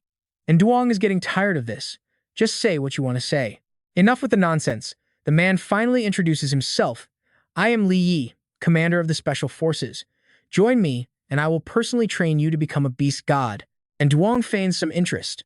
Train me to become a beast god. Huh? Hey, old man, what level are you, anyway? Li Yi calls over his men, but Duong confronts him. First you want us dead, now you want to recruit us. What do you take us for? Li Yi just laughs and proposes a deal. 1 week, we'll have a beast duel. You lose, you submit to me. How about it? Without a moment's hesitation, he replies, it's a deal. Now get out of here. As they leave, Meng Jiao runs over, full of hope, asking, so, how is it? Did you find the Ho Yun beast? And Duong pauses. The Ho Yun beast. It. A short while later, he leads them all to a nearby building, and Duong gently places the beasts inside a room, then reveals the truth. Their spirit cores were stolen. With our current resources, I'm afraid. Suddenly, the small book appears, magically flipping to the exact page Duong needs. He glances at the page, then tells Meng Jiao, the diary has the answer, the extreme cold ice flower. Meng Jiao is completely baffled. What on earth is that book? How does it always give us clues at the perfect moment? And Duong shares his guess. I think an ancient Beast Tamer linked the Huo Yun beast, the diary, and a mythical beast, waiting for someone to unlock them. Zhou Juo adds, I've heard the ice flower on the extreme cold mountain can extend life. It's just, no one who's ever gone there has returned alive. He sits down beside the fire chillin, his heart heavy. I can't just sit here and watch them die. Meng Jiao immediately volunteers for the mission, but Duong is worried for her. Meng Jiao, it's too dangerous. I can't let you go alone. After a moment, his own resolve hardens. We're going with you, he says. We can't afford to wait. We'll split up. Meng Jiao agrees. All right, let's form a plan of action. They all head to a room with a map. Xiao Chen grabs a gun for self-defense. After finalizing their plan, they head out. The beasts only have 3 days. We'll regroup here in 3 days, Xiao Chen says, reassuring everyone. We've already prepared weapons to deal with ice-type beasts. Just wait for us. And soon enough, night falls. Beneath the bright moon, Duong says softly, Xiao Bai, this time, I'm going to teach you a new technique. Xiao Bai transforms into her white dragon form as Duong announces the skill. Yan Prison, Dragon Illumination. Instantly, her forehead glows. Following his thoughts exactly, she unleashes a terrifying torrent of flames, and Duong continues with the next command, Chaotic Dragon Fist Wind. In a flash, Xiao Bai's spinning creates a massive tornado. He points towards the building across from them and shouts, Li Tian Dragon Claw. On command, Xiao Bai unleashes a blast of fire right at the designated target. The next morning, back at the military camp, we hear Zhou Tong's voice. Master, is there a reason you summoned me back here? Li Yi summons him for a private meeting. Zhou Tong glances at the report and smirks. I've fought this kid a few times. He's powerful, sure, but not flawless. And you and I both know this is where the real game begins. The man leans in close, a cunning look on his face, whispering to Li Yi that he has a way. But suddenly, Lei Dian convulses, and Duong spins around, his face, a mask of worry. Xiao Qi, what's wrong with him? A voice crackles from a speaker on the wall. Welcome to the underground fortress. This is the punishment for intruders. Soon, it will die. Let's see how our boy handles this little death trap. Just when things look dire, a spirit beast appears in a flash of light, its thoughts echoing urgently. Kid, hang on. I'm here to help. Listen to me, gather your energy in your core, and slowly push the poison out. Lei Dian strains, mustering every ounce of strength to expel the toxic energy from its body. It works. Seeing Lei Dian return to its original form, and Duong smiles. Elsewhere, in a quiet room, Meng Dao lies motionless. After a long time, she finally regains consciousness, her eyes fluttering open to a strange room full of surveillance cameras all pointed at her. Shocked, she gasps, "Where is this place?" Sensing that something is very wrong, Meng Dao anxiously looks around, her voice echoing, "Is anyone there?" Suddenly, a bizarre mask appears on a screen. "Hello, Shen Meng Dao." She furiously demands, "Who are you? Why am I locked in here? Where are my friends?" The mask continues calmly, "Don't be nervous. As long as you do as I say, I guarantee you will all leave here safely." Meng Dao angrily points at the screen, shouting back, "Why should I listen to you? Who are you?" The mysterious figure immediately shows an image of Tu Long tied up, a masked man holding a knife to her. "You can refuse to obey. Please watch. You have 10 seconds to reconsider."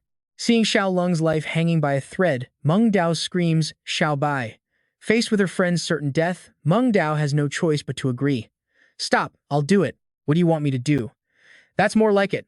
Meanwhile, Duong is still observing his surroundings in the crypt. Strange, these statues. The mysterious figure continues with his demands. The Eagle Swarm is a king in team battles, but right now, it lacks a commander. "I've seen your experience. I want you to eliminate Duong." "Okay, now things are getting complicated. You and I are about to see where her loyalty really lies. Let me show you something. Don't leave the ghost owl's side, or he will die a miserable death." After hearing his demands, she whispers, exhausted, "And Duong, I'm so sorry."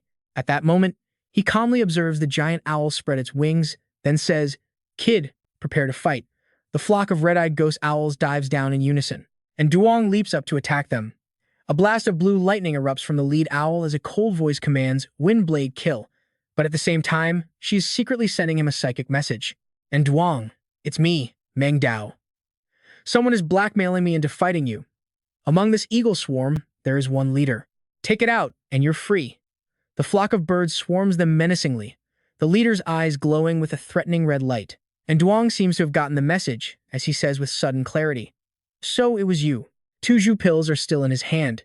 He thinks to himself, "Good thing I have a few of these left." Then, Duong hurls one. The pill flies straight into the owl's mouth as he drops to the ground and yells, "Kid, get down." Suddenly, the owl goes completely still. Then, a massive explosion erupts, creating a thick cloud of black smoke and dust. Back with Meng Dao, the mask speaks in a cold tone. "As expected of the national Hong Kong tournament champion, I'll let your friend go." The light of the machine reveals a deserted and chillingly silent underground parking garage. And Duong observes the parking garage, adding, "Based on the environment, it looks like a mechanical sanctuary." From out of nowhere, a 4-legged creature stalks forward and lets out a threatening roar. "You who have trespassed into the forbidden land will be punished. Name, Huanba. Attribute, mechanical. Tier, super, level 3. Skill, electric shock." Okay, I know what you're thinking. A boss fight this early? Let's see it. Mechanical shield. Flash of lightning. Lei Dian's form mutates, crackling with electricity around its body. And Duong gives the order, "Kid, prepare to attack." It confronts Huanba head-on. And Duong observes its unusual reaction, noting, "Strange. It seems to really like this fixed current."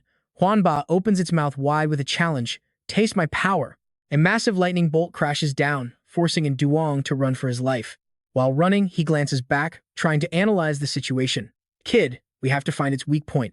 After carefully observing its every movement, he suddenly spots its fatal weakness and gives the order, "Kid, attack its power cell." Lei Dian quickly shoots out a massive bolt of lightning, hitting Huanba's head directly. At first, it seems to have no effect, but then, a pink halo erupts from its body, and it screams in pain as the current invades its system.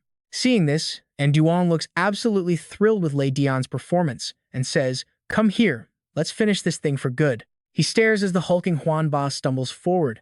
Suddenly, its body can't take it anymore and collapses to the ground. And Duong squats down to check the loot and mutters, "Huan Kong Tian Xin." Cutting back to the other side, the strange mask has grown suspicious. Even if Duong is a genius, he couldn't have cleared 2 gates in a row and taken our Tian Xin. I suspect someone tipped him off. And so, Meng Dao is restrained by 2 minions, causing her to curse angrily.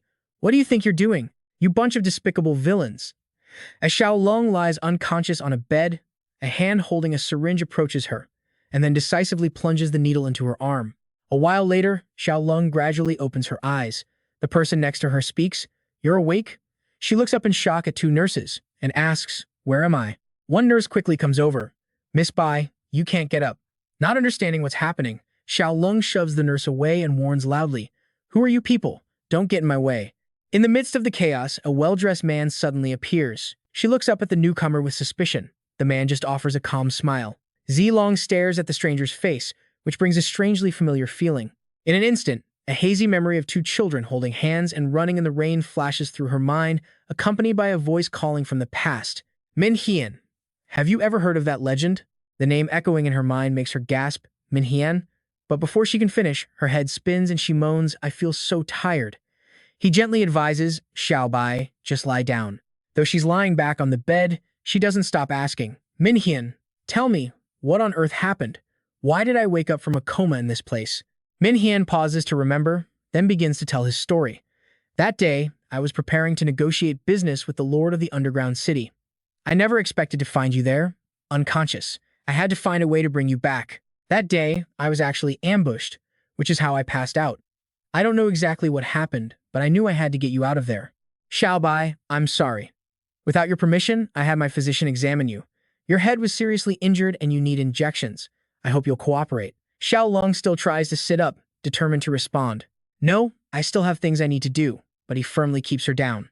"Nothing is more important than your recovery. We can talk when you're better." It seems the drugs and her exhaustion are catching up to her as her eyes begin to close. "I'm suddenly so sleepy." Seeing this, Min Hien gently reassures her, "Xiao Bai, just rest and recover here. I will protect you." But then he turns and whispers to the nurse. Xiao Lung is given another injection. And just like that, she sinks into a deep, peaceful sleep. And that's where we leave her with a supposed savior who seems anything but. "Trust me, we're just getting started." Min Hien's eyes narrow. So it was all his plan from the start. He looks at her with a knowing smirk, channeling his energy. "Xiao Bai, you were never his. You have only one master and his name is Tan Min Hien." The scene shifts. Space itself begins to tremble. The test has begun. The enemy summons his power. First trial, control field art. Rings of magical light fly straight at Duong. He dodges effortlessly, then rushes forward and calmly speaks. Spirit, swap art. The magic circles instantly reverse course, slamming into their caster. Just like that, and Duong clears the first trial. Next up, trial 2. They create a massive energy vortex, but he's completely unfazed. "My turn." And Duong raises his hand, focusing all his spiritual power. With a single point of his finger, his opponents are sent flying. Meanwhile, in another room, the higher-ups are talking. Li Lao speaks with a heavy tone, and Duong's offense is too fierce. "He broke through our defenses like they were nothing. What are your thoughts?" This is Jenny, 28 years old, the capable and kind vice chief of external security. Hu Sheng looks at her and adds, "The chief isn't back yet. For now, just keep him stable. Treat his friends well." The scene changes. Inside a cell, Chu Chao looks over with concern. "Meng Dao, I'm so glad you're okay. I was so worried. Has anyone seen Xiao Bai?" Tu Qian explains, "When we woke up, we were already in here. We have no idea where Xiao Bai went." Meng Dao's voice is low and urgent. "Xiao Bai isn't normal. The danger is even greater for him. We have to find a way out of here." Outside, another group approaches the entrance to the large cave. Their leader speaks in a cold voice, and Duong is inside. "All we have to do is wait for the perfect opportunity." "Okay, now pay attention, because this is where the board gets complicated." Another man observes from a distance. "That extremist organization is nearby. We have to be careful. Let them fight it out first. We'll just swoop in and claim the prize." Back in the meeting room, everyone is debating. Li Lao's voice is grim as Captain Hu walks in, his face serious. "I have an opinion," he declares. "You treat him like an honored guest? He murdered our knights. He destroyed our facilities. 5 of our tamed beasts still haven't woken up.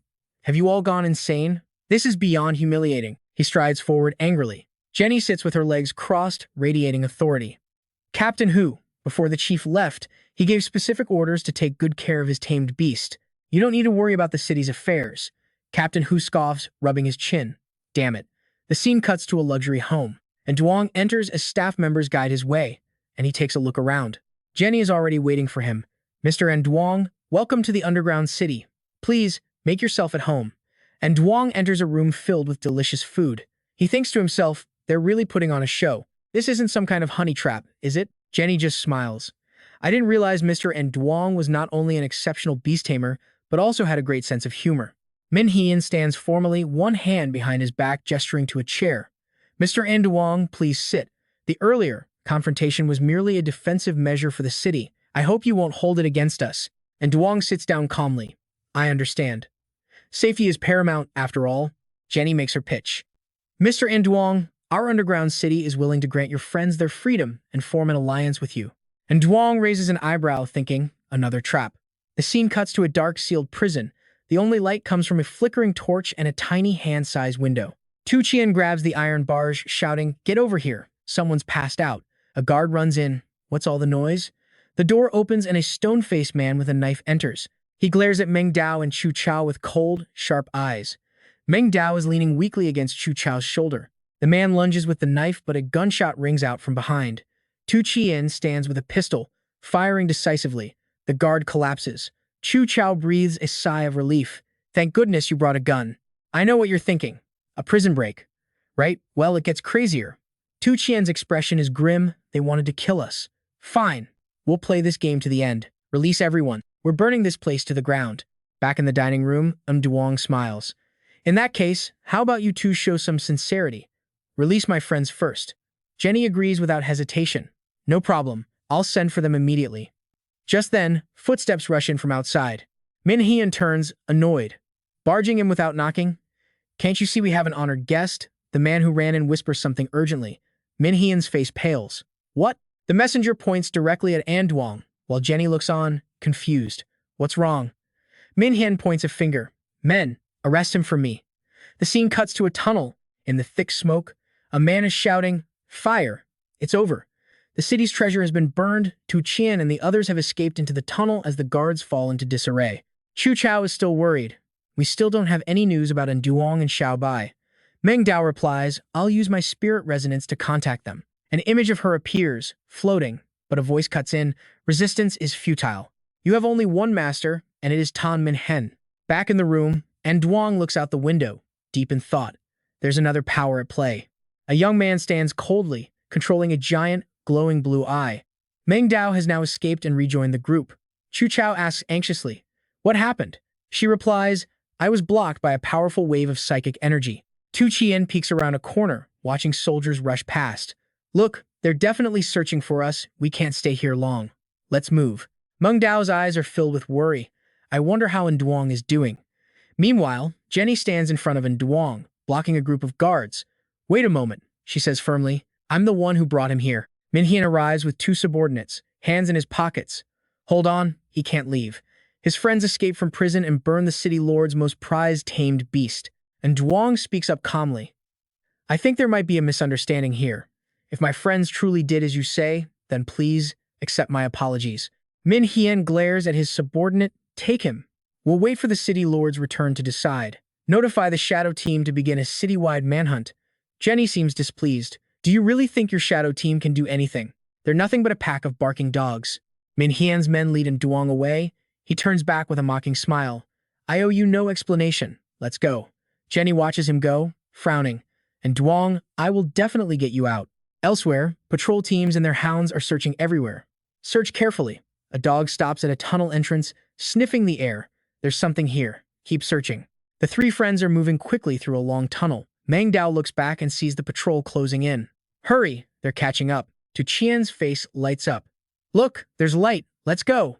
They run toward the light, only to freeze in place. They've run in a complete circle and ended up back where they started. Chu Chao starts to sweat. Are we trapped here? Meng Dao speaks from behind him. Don't worry, I have a plan. They're surrounded by armed men. One of them aims his gun at them and smirks. Let's see that plan of yours. Meng Dao just smiles softly. Then I'll show you. Suddenly, a massive, winged tiger appears, making the soldier's eyes bulge in shock. She flies up, dodging a hail of bullets. The soldier from before falls to the ground in a panic. After them, the three escape into the woods, but the relentless pursuit continues. A notice goes out about 3 fugitives from the Crimson Prison, followed by a pack of tamed beasts.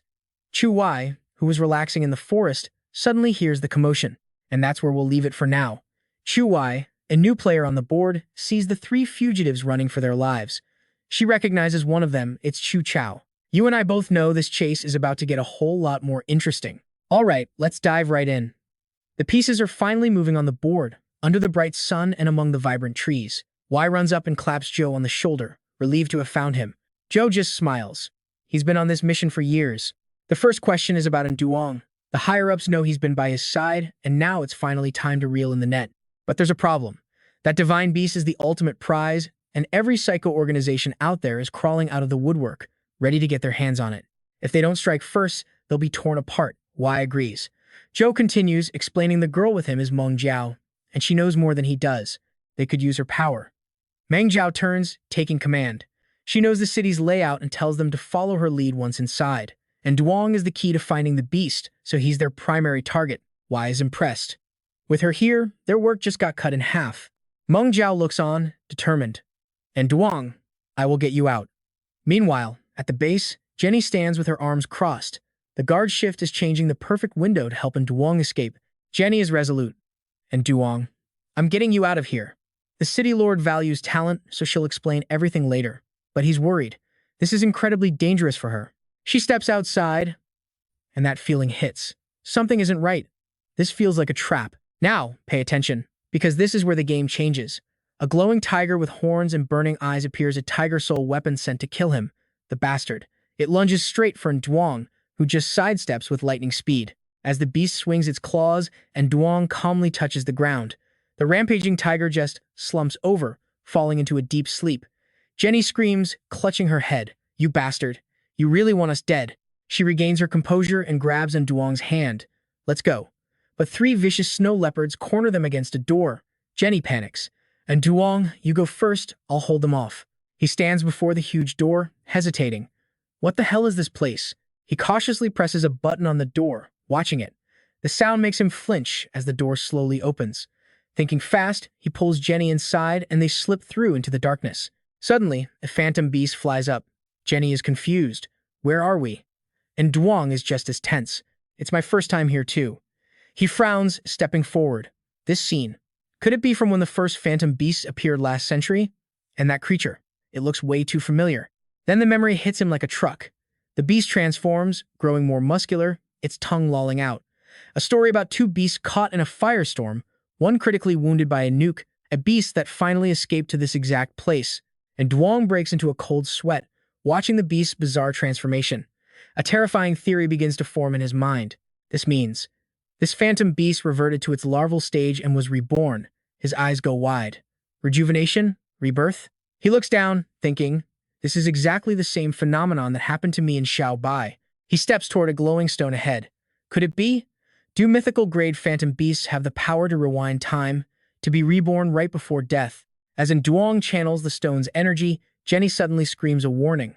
A chase is on. The stone shatters into pieces as he points forward, unleashing a powerful blast. Break. He points his finger straight at the phantom beast, and an intense beam of light shoots out. It strikes the creature's forehead, causing its eyes and horns to glow brilliantly. Jenny hides behind him, Duong, absolutely terrified. Why is there a mythical-grade phantom beast here? And Duong replays the blast in his mind. Break. And let that sink in for a second. He realizes something huge. If his guess is right, the clue to this beast's weakness is definitely here. He looks over at the creature flexing its power. This thing, it was reborn too. We cut to another scene. Under the shade of green trees, Xiao Bai is walking with Ming Hian, who has his hands in his pockets looking serious. He tells her to just focus on recovering. Then, with a deadpan expression, he asks, Xiao Bai, where have all your brothers and sisters gone? Xiao Bai rubs her head. My head hurts so much. As she and her attendant walk away, Ming Hian watches, his eyes cold and determined. Sooner or later, I will find the dragon's lair. Back to Meng Jiao's location. She stares intently at a map. This is the best chance to rescue Duong. I have to seize it. She turns to face a group of people standing there, one of them speaking up. Then let's do it your way. Two men in suits are talking. I heard the underground city has a lot of treasure. When the time comes, don't worry. Anyone who stands in our way dies. All right, you and I are jumping right into the thick of it. In a cellar, the city lord and Jenny are deep in discussion, clearly on the same twisted page. When Duong walks in, Jenny starts an introduction. But the lord just looks up. No need to introduce him. I know exactly who he is. And Duong just smiles. City lord, how would you know a nobody like me? But the old man's face remains like stone. You are no nobody. You won the National Phantom Pet Tournament that year, and I started paying attention to you then. He narrows his eyes. The best asset of our underground city is intelligence. To be honest, I've been secretly watching you for a very long time. And Duong is on guard. What do you want? The city lord explains. Right now, the only way to save humanity is to preemptively strike that mythical grade phantom beast, and this great responsibility can only be placed on your shoulders. And Duong is floored by the lord's words. Me? We cut back to Meng Jiao's room, where men in suits are shouting, "Listen up, any treasure in the city, whoever grabs it gets to keep it." She turns to protest. "We're not here to steal treasure." A burly man in a vest shouts, "Shut your mouth. Who dares stand in my way?"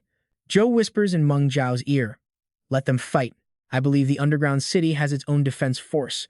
We shouldn't get our hands dirty in this mess." Meng Jiao looks up, biting her lip. "Good. Let them kill each other. That will give me the opening I need to save in Duong." Scene changed to a cave. 3 massive beasts step forward under orders. The allied forces of the 3 great families will break the city walls. 2 phantom beasts, a tiger and a winged creature with the body of a lion and head of a bird, charge forward ferociously. A robot steps forward. Meng Jiao rushes out but is blocked by huge beasts, a snake and a bear. She stops, panicked. "And Duong, where are you?" She calls out as a giant fox flies up. "You Ming, help me find where Duong is." The fox soars majestically over the giant beast, trying to swallow it whole. Meng Jiao's face is covered in sweat. There. Back to the green pathway. Jenny, and Duong, and the city lord are running as fast as they can. Faster. "You and I are about to see this all come together." The 3 of them burst through a door where a beast with red eyes waits. The battle inside is pure chaos, and amidst it all, Meng Jiao spots Duong wandering around and shouts his name. "And Duong!" She runs to him, overjoyed. "And Duong!" He manages a smile. "Meng Jiao, it's really you." They hug tightly. "And Duong, let's get out of this chaotic place." He pulls her away gently to comfort her. "We can't leave yet." Nearby, a group is fighting fiercely, and the city lord's face is pale as he stammers, What do we do now?" Model. "All right, stick with me here, because everything's about to go sideways." They all back away as something starts to stir. A mythic beast awakens from the stone, its eyes glowing a furious, hellish red. 2 robed figures panic, one of them screaming, "What are you waiting for? Attack." The beast lunges at one of the robed men, unleashing a torrent of raw power. The rest of them just stand there, faces pale with absolute terror. Debris explodes everywhere as the colossal beast stands tall, radiating pure menace. What is this thing? A bead of sweat drips down one guy's face. This is a mythic star grade. A single flick of its tail sends the remaining grunts flying. The beast charges forward, claws out, unleashing a vortex of energy that tears apart everything in its path. The bird is taken down in an instant, and then it moves on to the robotic beast, ending it with a single strike. The robed men scream, fall back. Chaos reigns as rocks crumble around them. "We can't beat it. Run." The city lord looks up. "This is the final legacy the old lord left for us. The guardian beast of the citadel." His eyes droop. A mythic beast has appeared. The world is doomed to chaos. One of the robed men falls as Duong raises an eyebrow. Shen Mengyao turns to him. "If you want to stop it, we fight side by side." And Duong and Shen Mengyao stand calmly before the monstrous beast. He steps forward and yells, "Stop." Then, he gently taps his staff on the beast's head. "Suppress." Nearby, Shen Menjiao and Holly unleash their own power. "Defend." The beast rears up, letting out a terrifying roar. He simply places a hand on its head and pulls out a glowing stone. Shen Menjiao eyes the stone, impressed. And Duong is focused. "I've heard that some illusion-type beasts can create any kind of mirage." He closes his eyes. "This ability, it might be exactly what we need." The stone shines, sending out thousands of interconnected lines. Found its real body's location. The scene shifts to a memory of 2 people kneeling before the beast as a woman cries out, "Xiao Bai." It was the city lord's memory.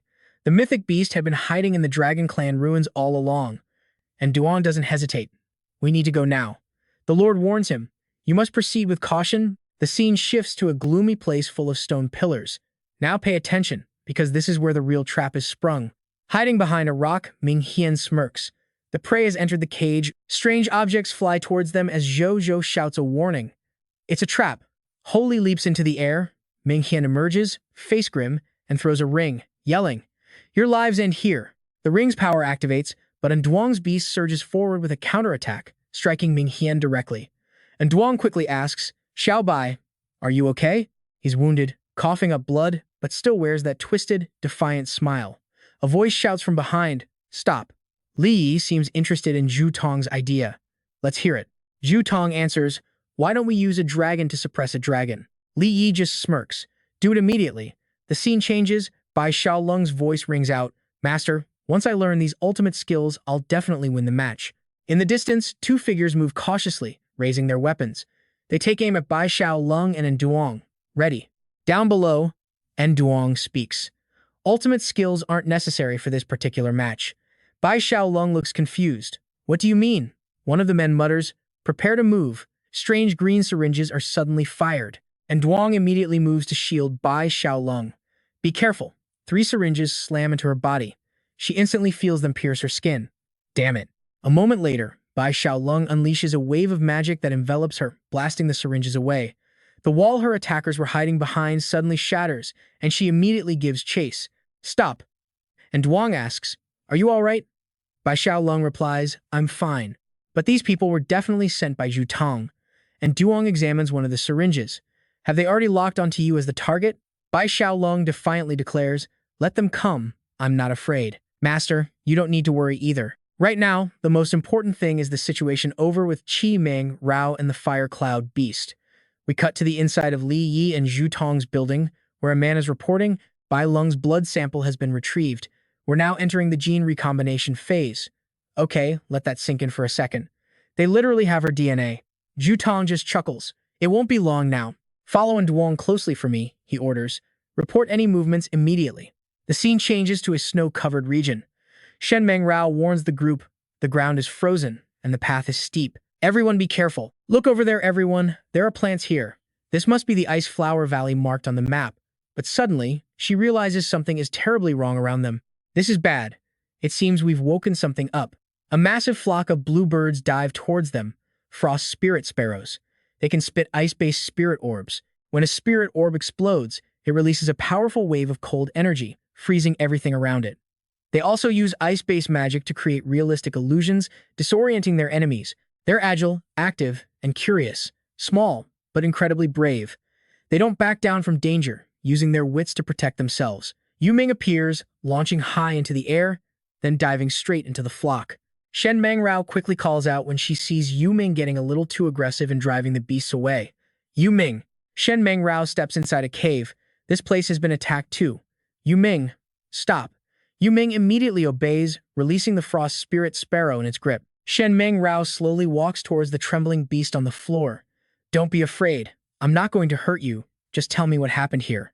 It turns out their leader has been afflicted by a mysterious poison and is on the verge of death. No wonder they were so hostile towards us. Sister Jojo, open the medicine box. Shen Meng Rao gives a pill to the flock's leader. One of the birds is suspicious. Is this really okay? What if they're here to harm our leader? However, with Shen Meng Rao's help, the leader makes a full recovery. She looks toward her team. Let's go. The ice flower is more important. A frost spirit sparrow flaps its wings, calling to her. Follow me. Before long, Shen Meng Rao cries out, this is great. We found it. Yu Ming, get me over there. But then no, go find Duong. Yu Ming is flying at incredible speed, seemingly searching for someone. Tall buildings appear in the distance and then quickly fade away. Bai Xiao Lung is speaking. Master, I still feel that for this training session, we should end. Duong cuts her off when he sees Yu Ming. This is bad. A beast has appeared in the Arctic region. Bai Xiao Lung offers, Master, go and save Sister Meng Rao. Leave this place to me. And Duong asks, surprised, leave it to you? She replies, don't worry. If something happens to Sister Meng Rao's group, it will be much more troublesome. And Duong is hesitant. Don't do anything reckless. Wait for me to get back. A dark shadow watches them from a distance. The scene changes. A voice rings out, stop it. Nickname, Snow Leopard. Element, Ice. Level, Super Rank 5. Star, Skill, Frost Claw. The snow leopard's claws are covered in a thick layer of ice in the blink of an eye. When it attacks, it not only deals physical damage, but also inflicts freezing cold. Limbs become numb and movements slow. Mist concealment. It can spray a large amount of cold mist. It covers itself and the surrounding environment in fog, hiding its movements and confusing the enemy's senses. Snowstorm. The leopard roars, summoning a fierce blizzard filled with razor-sharp ice shards like hidden weapons. They shoot towards the enemy, dealing massive area of effect damage. Jojo is worried. She's running out into the open. Shen Meng Rao yells, lure it somewhere else. Buy more time for Jojo. A snow leopard roars as Jojo approaches the coveted ice flower. Seeing the danger, Xiao Zhan immediately opens fire, laying down a volley of shots toward the beast. She bravely holds her ground, facing down the snow leopard. Juju cries out in worry, Mingrao, But Shen Mingrao just calls back, Juju, I'm fine. The flower is more important. So, Juju carefully inches closer to the rare blossom. Her hand stretches out, her fingers just about to touch the flower. But then, disaster. Her footing gives out, and her body plummets into the chasm below with a terrified scream. From below, Shen Mengrao yells in panic, Jujo. But thankfully, and Duong and Yuming dive in at the last second, catching her midair. Shen Mengrao runs to them, relieved. Yu Ming, it's you. And Duong glances over at the snow leopard, its eyes now glowing a demonic red. The beast roars and lunges straight for him, but his mutated lightning leopard flashes forward to intercept the attack. The snow leopard sinks its fangs into the lightning leopard's flesh, but just a moment later, his beast rips itself free. And Duong shouts an order, little guy, get to the cliff face. It immediately obeys his command, repositioning itself by the cliff, with his beast holding off the snow leopard, and Duong calmly plucks the ice flower. Shen Mengrao sighs in relief, and Duong, you got here just in time, he simply replies, as long as everyone is okay. Gazing at the flower in his hand, Shen Mengrao smiles. The fire cloud beast is saved, and Duong scans the area. We shouldn't stay here long. Let's get back. Quickly. Elsewhere, Xiao Bai roars at her opponent, Zhu Tong. If you have any honor, you'll face me. The fire cloud beast, enraged, raises its arm to strike but collapses from weakness. Fire cloud beast. Zhu Tong just mocks them, so this is all in Duong amounts to. The phantom beasts he trains are completely pathetic. Xiao Bai yells back, sneak attacks don't make you a hero, and you just know a guy like this loves to rub it in. Zhu Tong smirks, and Duong, let's see what kind of end you meet. I will not forgive you, she screams, but he just laughs as she looks worriedly at the fallen beast. She points her hand towards it, and a stream of magic flows out. Fire Cloud Beast, I'll use my own life essence to sustain you. You have to hold on until the master returns. Back in the snow-covered mountains, and Duong's group is on the move. He suddenly stops. Wait, a strange, deep rumbling sound echoes through the peaks, and Duong's eyes widen in alarm. This is bad avalanche.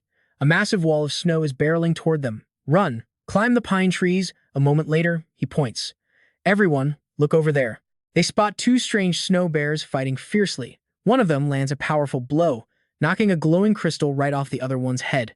An ice crystal tumbles from the bear's forehead. A glint appears in Duong's eyes.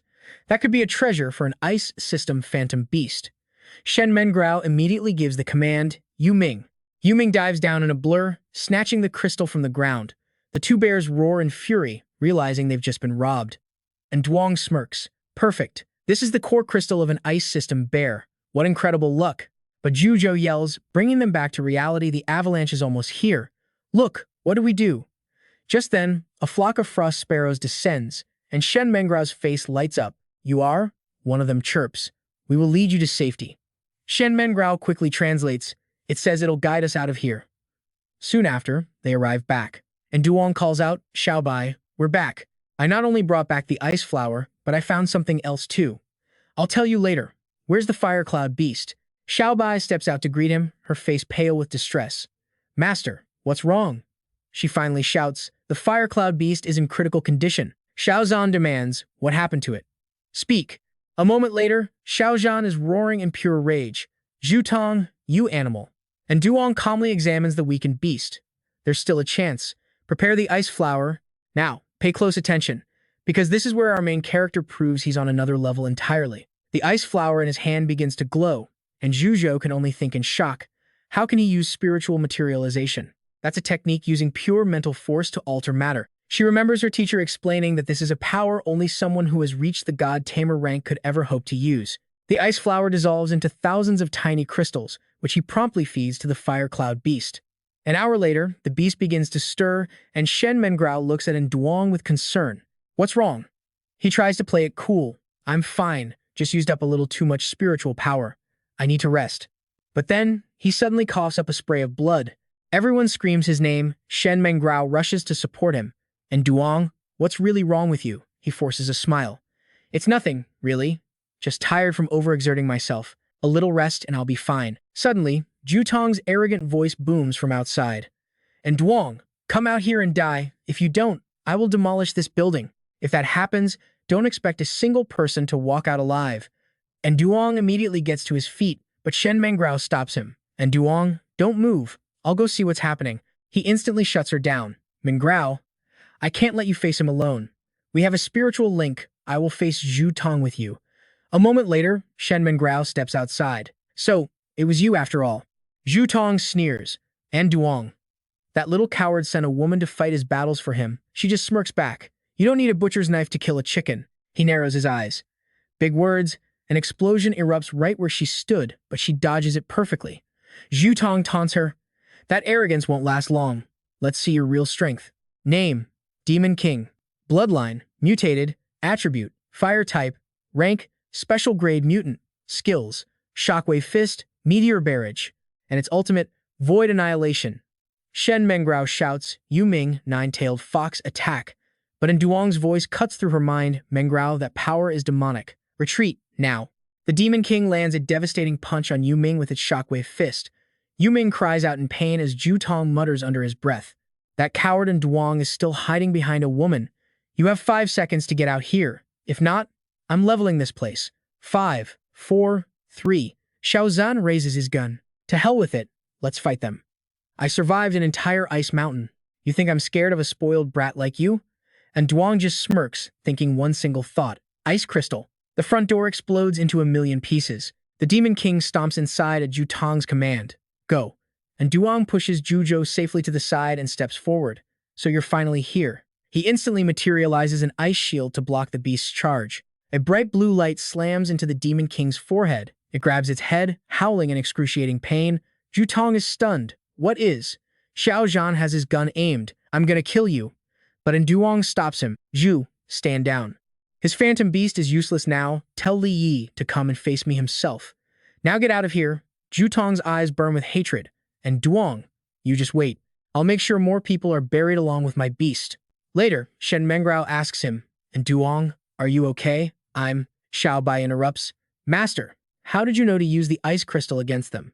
You and I both know it wasn't a guess, but he just calls it a calculated gamble. Any item that can make 2 colossal beasts fight to the death over it. Well, I figured it had to be something special. A smirk plays on Shen Mengyao's lips. Good thing they brought the ice crystal. Without it, Yu Min would have been a total loss. Remember our last encounters with Qiao Tong? She says. His mutated beasts are almost all fire-based. The ice crystal is the perfect counter, but Yu Min is with them. Still, she just smiles. It's fine. Looking outside, Chua Chao confirms their intel. It's Qiao Tong. He's so lost in his rage, he's attacking innocent bystanders, Xiao Zhan mutters. If I'd known then, that monster would already be dead. And Duong spoke calmly, preparing for the decisive battle the day they would all be wiped out. Chua Chao asked how they should prepare. He replied this would require Tu Qian's power. Just then, Xiao Bai smiled, announcing, Master, the fire cloud beast is awake. Tu Qian was overjoyed. That's great. Now that you're alive, my son can be saved. But a look of concern crossed in Duong's face. First, we'll set a trap for Chu Thong's men, and Duong said, to buy the fire cloud beast recovery time. Tu Qian's face darkened. Chu Thong, he almost cost me my only chance to find my son. This is a debt. I will collect. And you and I both know he absolutely means it. And Duong gave his orders. Chua Chao, you're a team. Set explosive traps around the school for the extremists. What about me? Meng Zhao asked. Get Yu Min to peak condition. Eliminate any small mutated beasts that follow. In this lifetime, I will destroy every last extremist organization. And Duong stared at the distant city. Meanwhile, at the enemy base, Li Wai was furious. I can't believe this happened. Chu Thong replied, Master, and Duong has zero respect for you. He's secretly allied with the 3 great families. His ultimate goal is, he paused. How is the cloning experiment going? It's already in the testing phase. Let me show you. Inside a cage, a white dragon cornered a man screaming for help. The dragon then opened its jaws wide. Chu Thong reported, Master, the white dragon has had its first taste of blood. With a bit more guidance, we'll get twice the results with half the effort. Lai Wai cackled. Those exquisite dragon scales, those razor-sharp claws, magnificent. With this beast, your conquest of the world is just a matter of time. And Duong's voice cut in. Enough nonsense. We walk different paths. Lai Wai laughed. So be it. Don't blame me then. White dragon. A creature identical to Xiao Bai materialized, and Duong gasped her name in shock. Xiao Bai. Instantly, the real Xiao Bai responded, Master, I am right here. It clicked for Duong instantly. So, it's a clone. Lai Wai sneered, and Duong, come on, let's have them fight. Tuzi, time is short. I'm using my spirit power to transfer a technique to you. The Ice Blast, 10 souls. It can kill anything, except an ice-type beast. 2Z, for your sister, destroy it. The leopard instantly attacked the clone. The white dragon was immediately at a disadvantage as ice covered its body. More spirit power. Lai Wai yelled as lightning surged. And Duong gave a single command, down. Watch closely. This changes the entire fight. Lai Wai and Duong locked eyes. Xiao Bai watched, equally tense. Lai Wai frowned. The new generation surpasses the old. Hundreds of ice shards shot out. Xiao Bai thought, this is not good. Lai Wai glared at the roaring white dragon. You. Without warning, the dragon lunged and clamped its jaws on his head. Master! Chu Thong screamed, and Duong calmly gave the order, return. The white dragon flew into the sky. Master, what happened? Xiao Bai asked. He replied, greed makes you stupid. It was a perfect copy, which means it also copied her memories. And I am her true master. Xiao Bai looked around. Where's Chu Thong? Did he escape? And Duong instructed, take care of the fire cloud beast. We are going to destroy their headquarters. Meanwhile, Chu Thong was running for his life. It's over. Everything's over. He noticed a group of people at the gate. Chu Thong. He raised his weapon in fear. Who are you? What do you want? They roared in pure fury. Pay for our brother's life. Chu Thong desperately begged them. No, spare me. It was no use. Soon, his lifeless body collapsed to the ground, back inside the enemy headquarters. And Duong gave his orders. Everyone be careful. Capture them alive and destroy the equipment. We need all their intel on future plans and other branches. Inside, enemy grunts were whispering. Let's get out of here. The device is set. They'll all be dead soon. Fall back. A voice suddenly echoed. Tu Qian looked through the smoke. Get back. And Duong saw a gate slam shut. Then, a voice on an intercom. Welcome to the new laboratory.